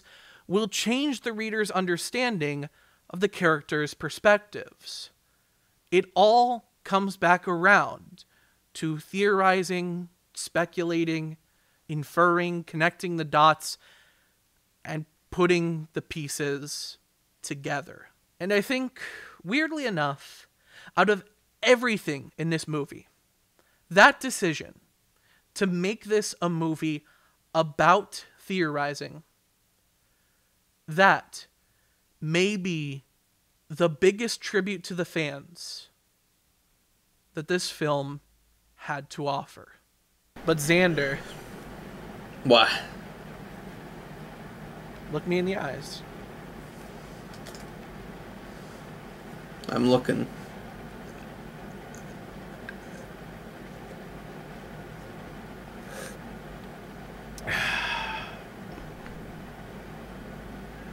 That wasn't the FNaF movie. What?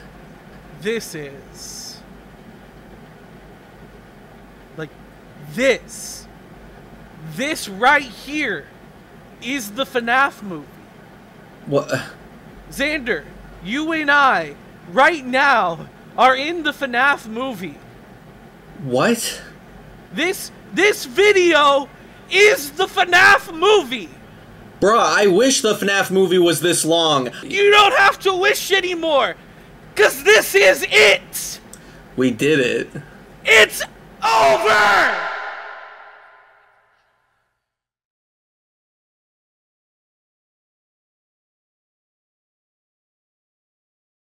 With that, I am finally finished articulating my thoughts on the Five Nights at Freddy's movie. Which means there is only one thing left to do. End this video. To begin, it is customary for the creator to give a melodramatic speech.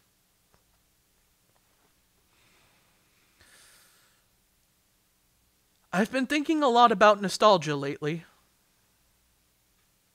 I realized recently that when I made that first FNaF video, my primary nostalgia was for my time as a kid going to Chuck E. Cheese's and arguing with my friends about what would happen if we tried to stay there overnight. However, when making this video, I realized my primary nostalgia had shifted to when I was a teenager and the first few games were releasing. And I think it's clear that in both videos, these disparate nostalgias dictated my angles and what elements mattered to me. But at some point along the way, I realized I didn't want the good times I had in the past to prevent me from realizing good times I was experiencing in the present. The way that this story latched onto my mind and caused me to absorb every little detail and let them float around in my head, attempting to find order in the chaos. I shouldn't let that keep me from experiencing new stories, or even cause me to reject new chapters in the same story. Because the thing is, I was wrong. There is a distinction between FNaF during FNaF and FNaF after FNaF, and it is all a vibes thing, except that vibes thing didn't dictate the latter to be a knockoff of the former. It was always just 5 more nights. But then, if FNaF after FNaF never was a knockoff of FNaF during FNaF, then where's the knockoff? It is still Knockoff Knockoff November, isn't it? So, where's the knockoff? And I think I have 2 potential answers to that question. I realized that the distinction between these 2 eras was me. Who I was and who I am now. Perhaps I am the knockoff. There was quite a duration there where I operated on irrationality, emboldened by the positive memories of before. I spoke from a self that I no longer was, on behalf of, but not as. And the irony of it all is that this all plays into a pattern of another self that I no longer am, speaking from a self that each of us no longer are, on behalf of, but not as. I am not just a knockoff, nor am I even a knockoff. I am a knockoff, with only one saving grace. The other potential answer to that question, which is, it's not November. It hasn't been for several months. I mean, come on. Of course, it's not November. It's July or August or whatever month it says in the description. What point is there in insisting that November cannot end until I am done with this experience, if everything I have come to learn during this experience is that I shouldn't live in the past? So, I'm sorry, Quinton. I think we might have missed a year. At least, I hope we did. As I reflected on this, my nostalgia, I noticed my memory stuttering. It got stuck on one specific point, and for a few days, I racked my brain trying to recall what the explanation for this point was. The point was this. Why did we care so much about solving this story? Now, you might think the answer is as easy as everything I've discussed up until this point in the video, ranging from how densely detailed the original games are, to how many lines of reasoning could result in different conclusions, to how fulfilling it felt to be a member of the forums of co-authorship. But the thing is, I am not satisfied by those answers. Think about this. How many horror games have been released in the past 10 years that have tried to capture the same lightning that FNaF caught in its bottle? And how many of them have succeeded? And I mean truly succeeded. Sure, there were plenty that shared the same overnight success. Sure, there were plenty that were very well designed and told a properly engaging story. Sure, there were plenty that were just as densely detailed with just as obtuse a lore. But has there been a single one that has seen the same level of obsessive theorizing? The same level of passionate detective work? And why the hell not? What did Five Nights at Freddy's have going for it that pulled me and so many others in? But then it hit me.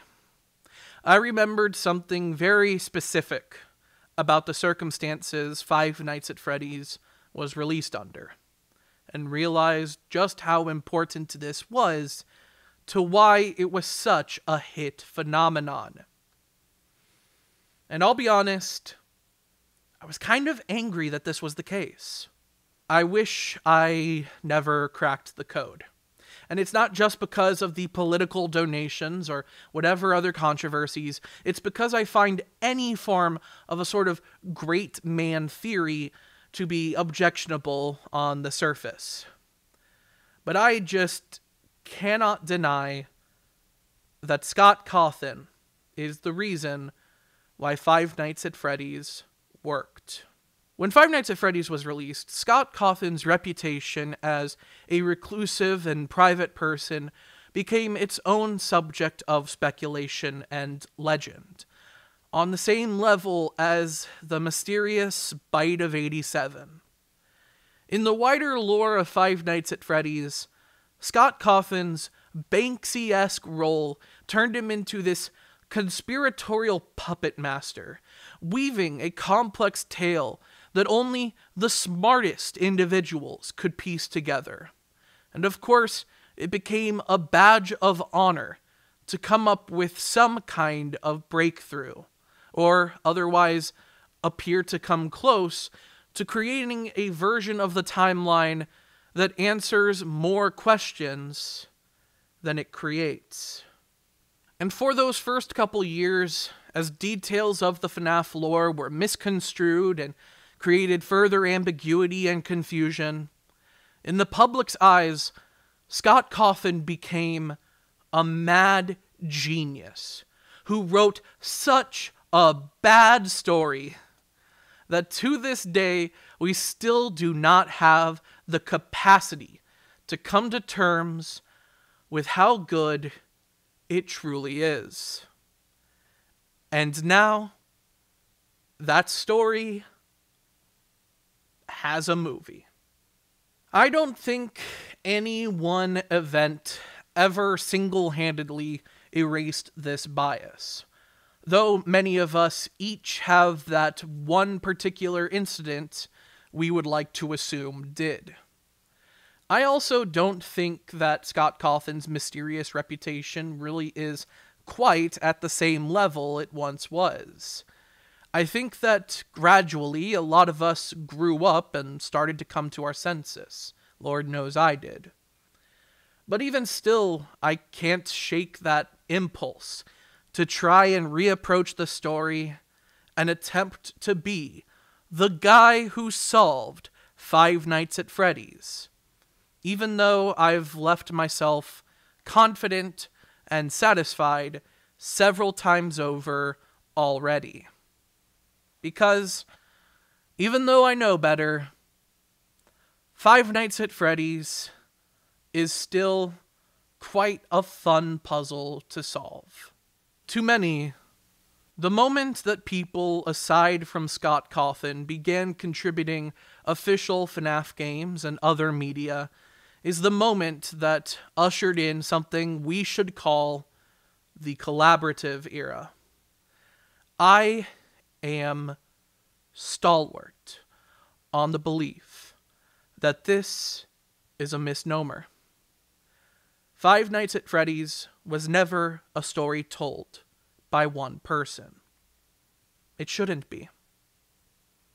The Living Tombstone is perhaps directly responsible for highlighting the tragedy of the missing children's incident, making the remnants of one soul a case of vital thematic importance, to a point where their FNaF song serves as a better companion piece to the movie adaptation than the video game.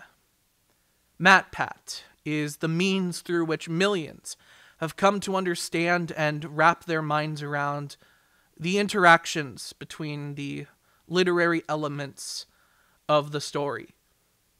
The fan games have trained the imaginations of many audience members into conceptualizing how the story could be expanded.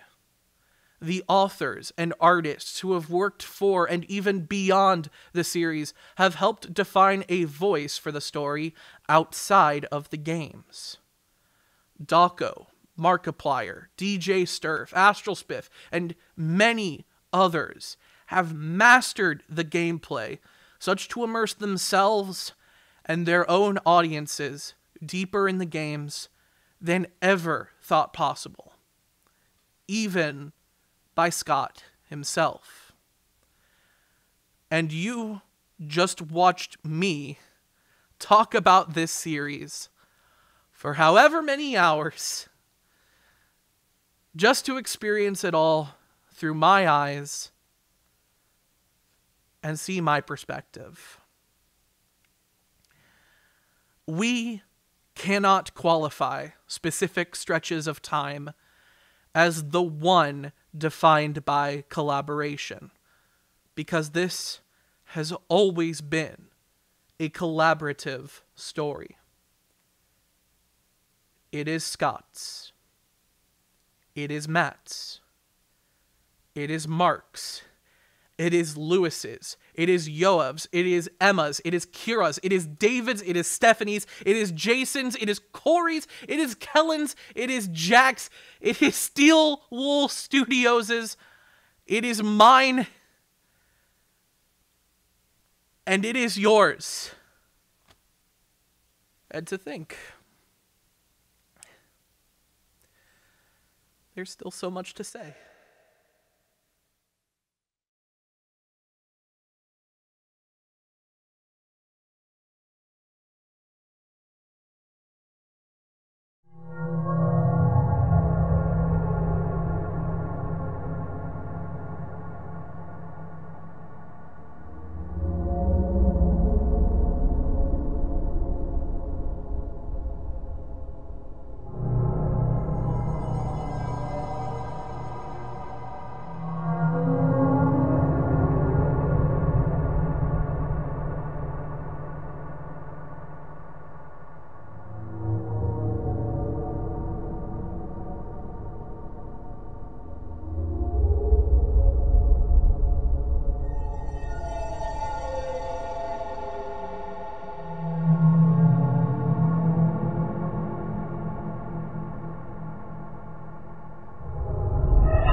Oh, right.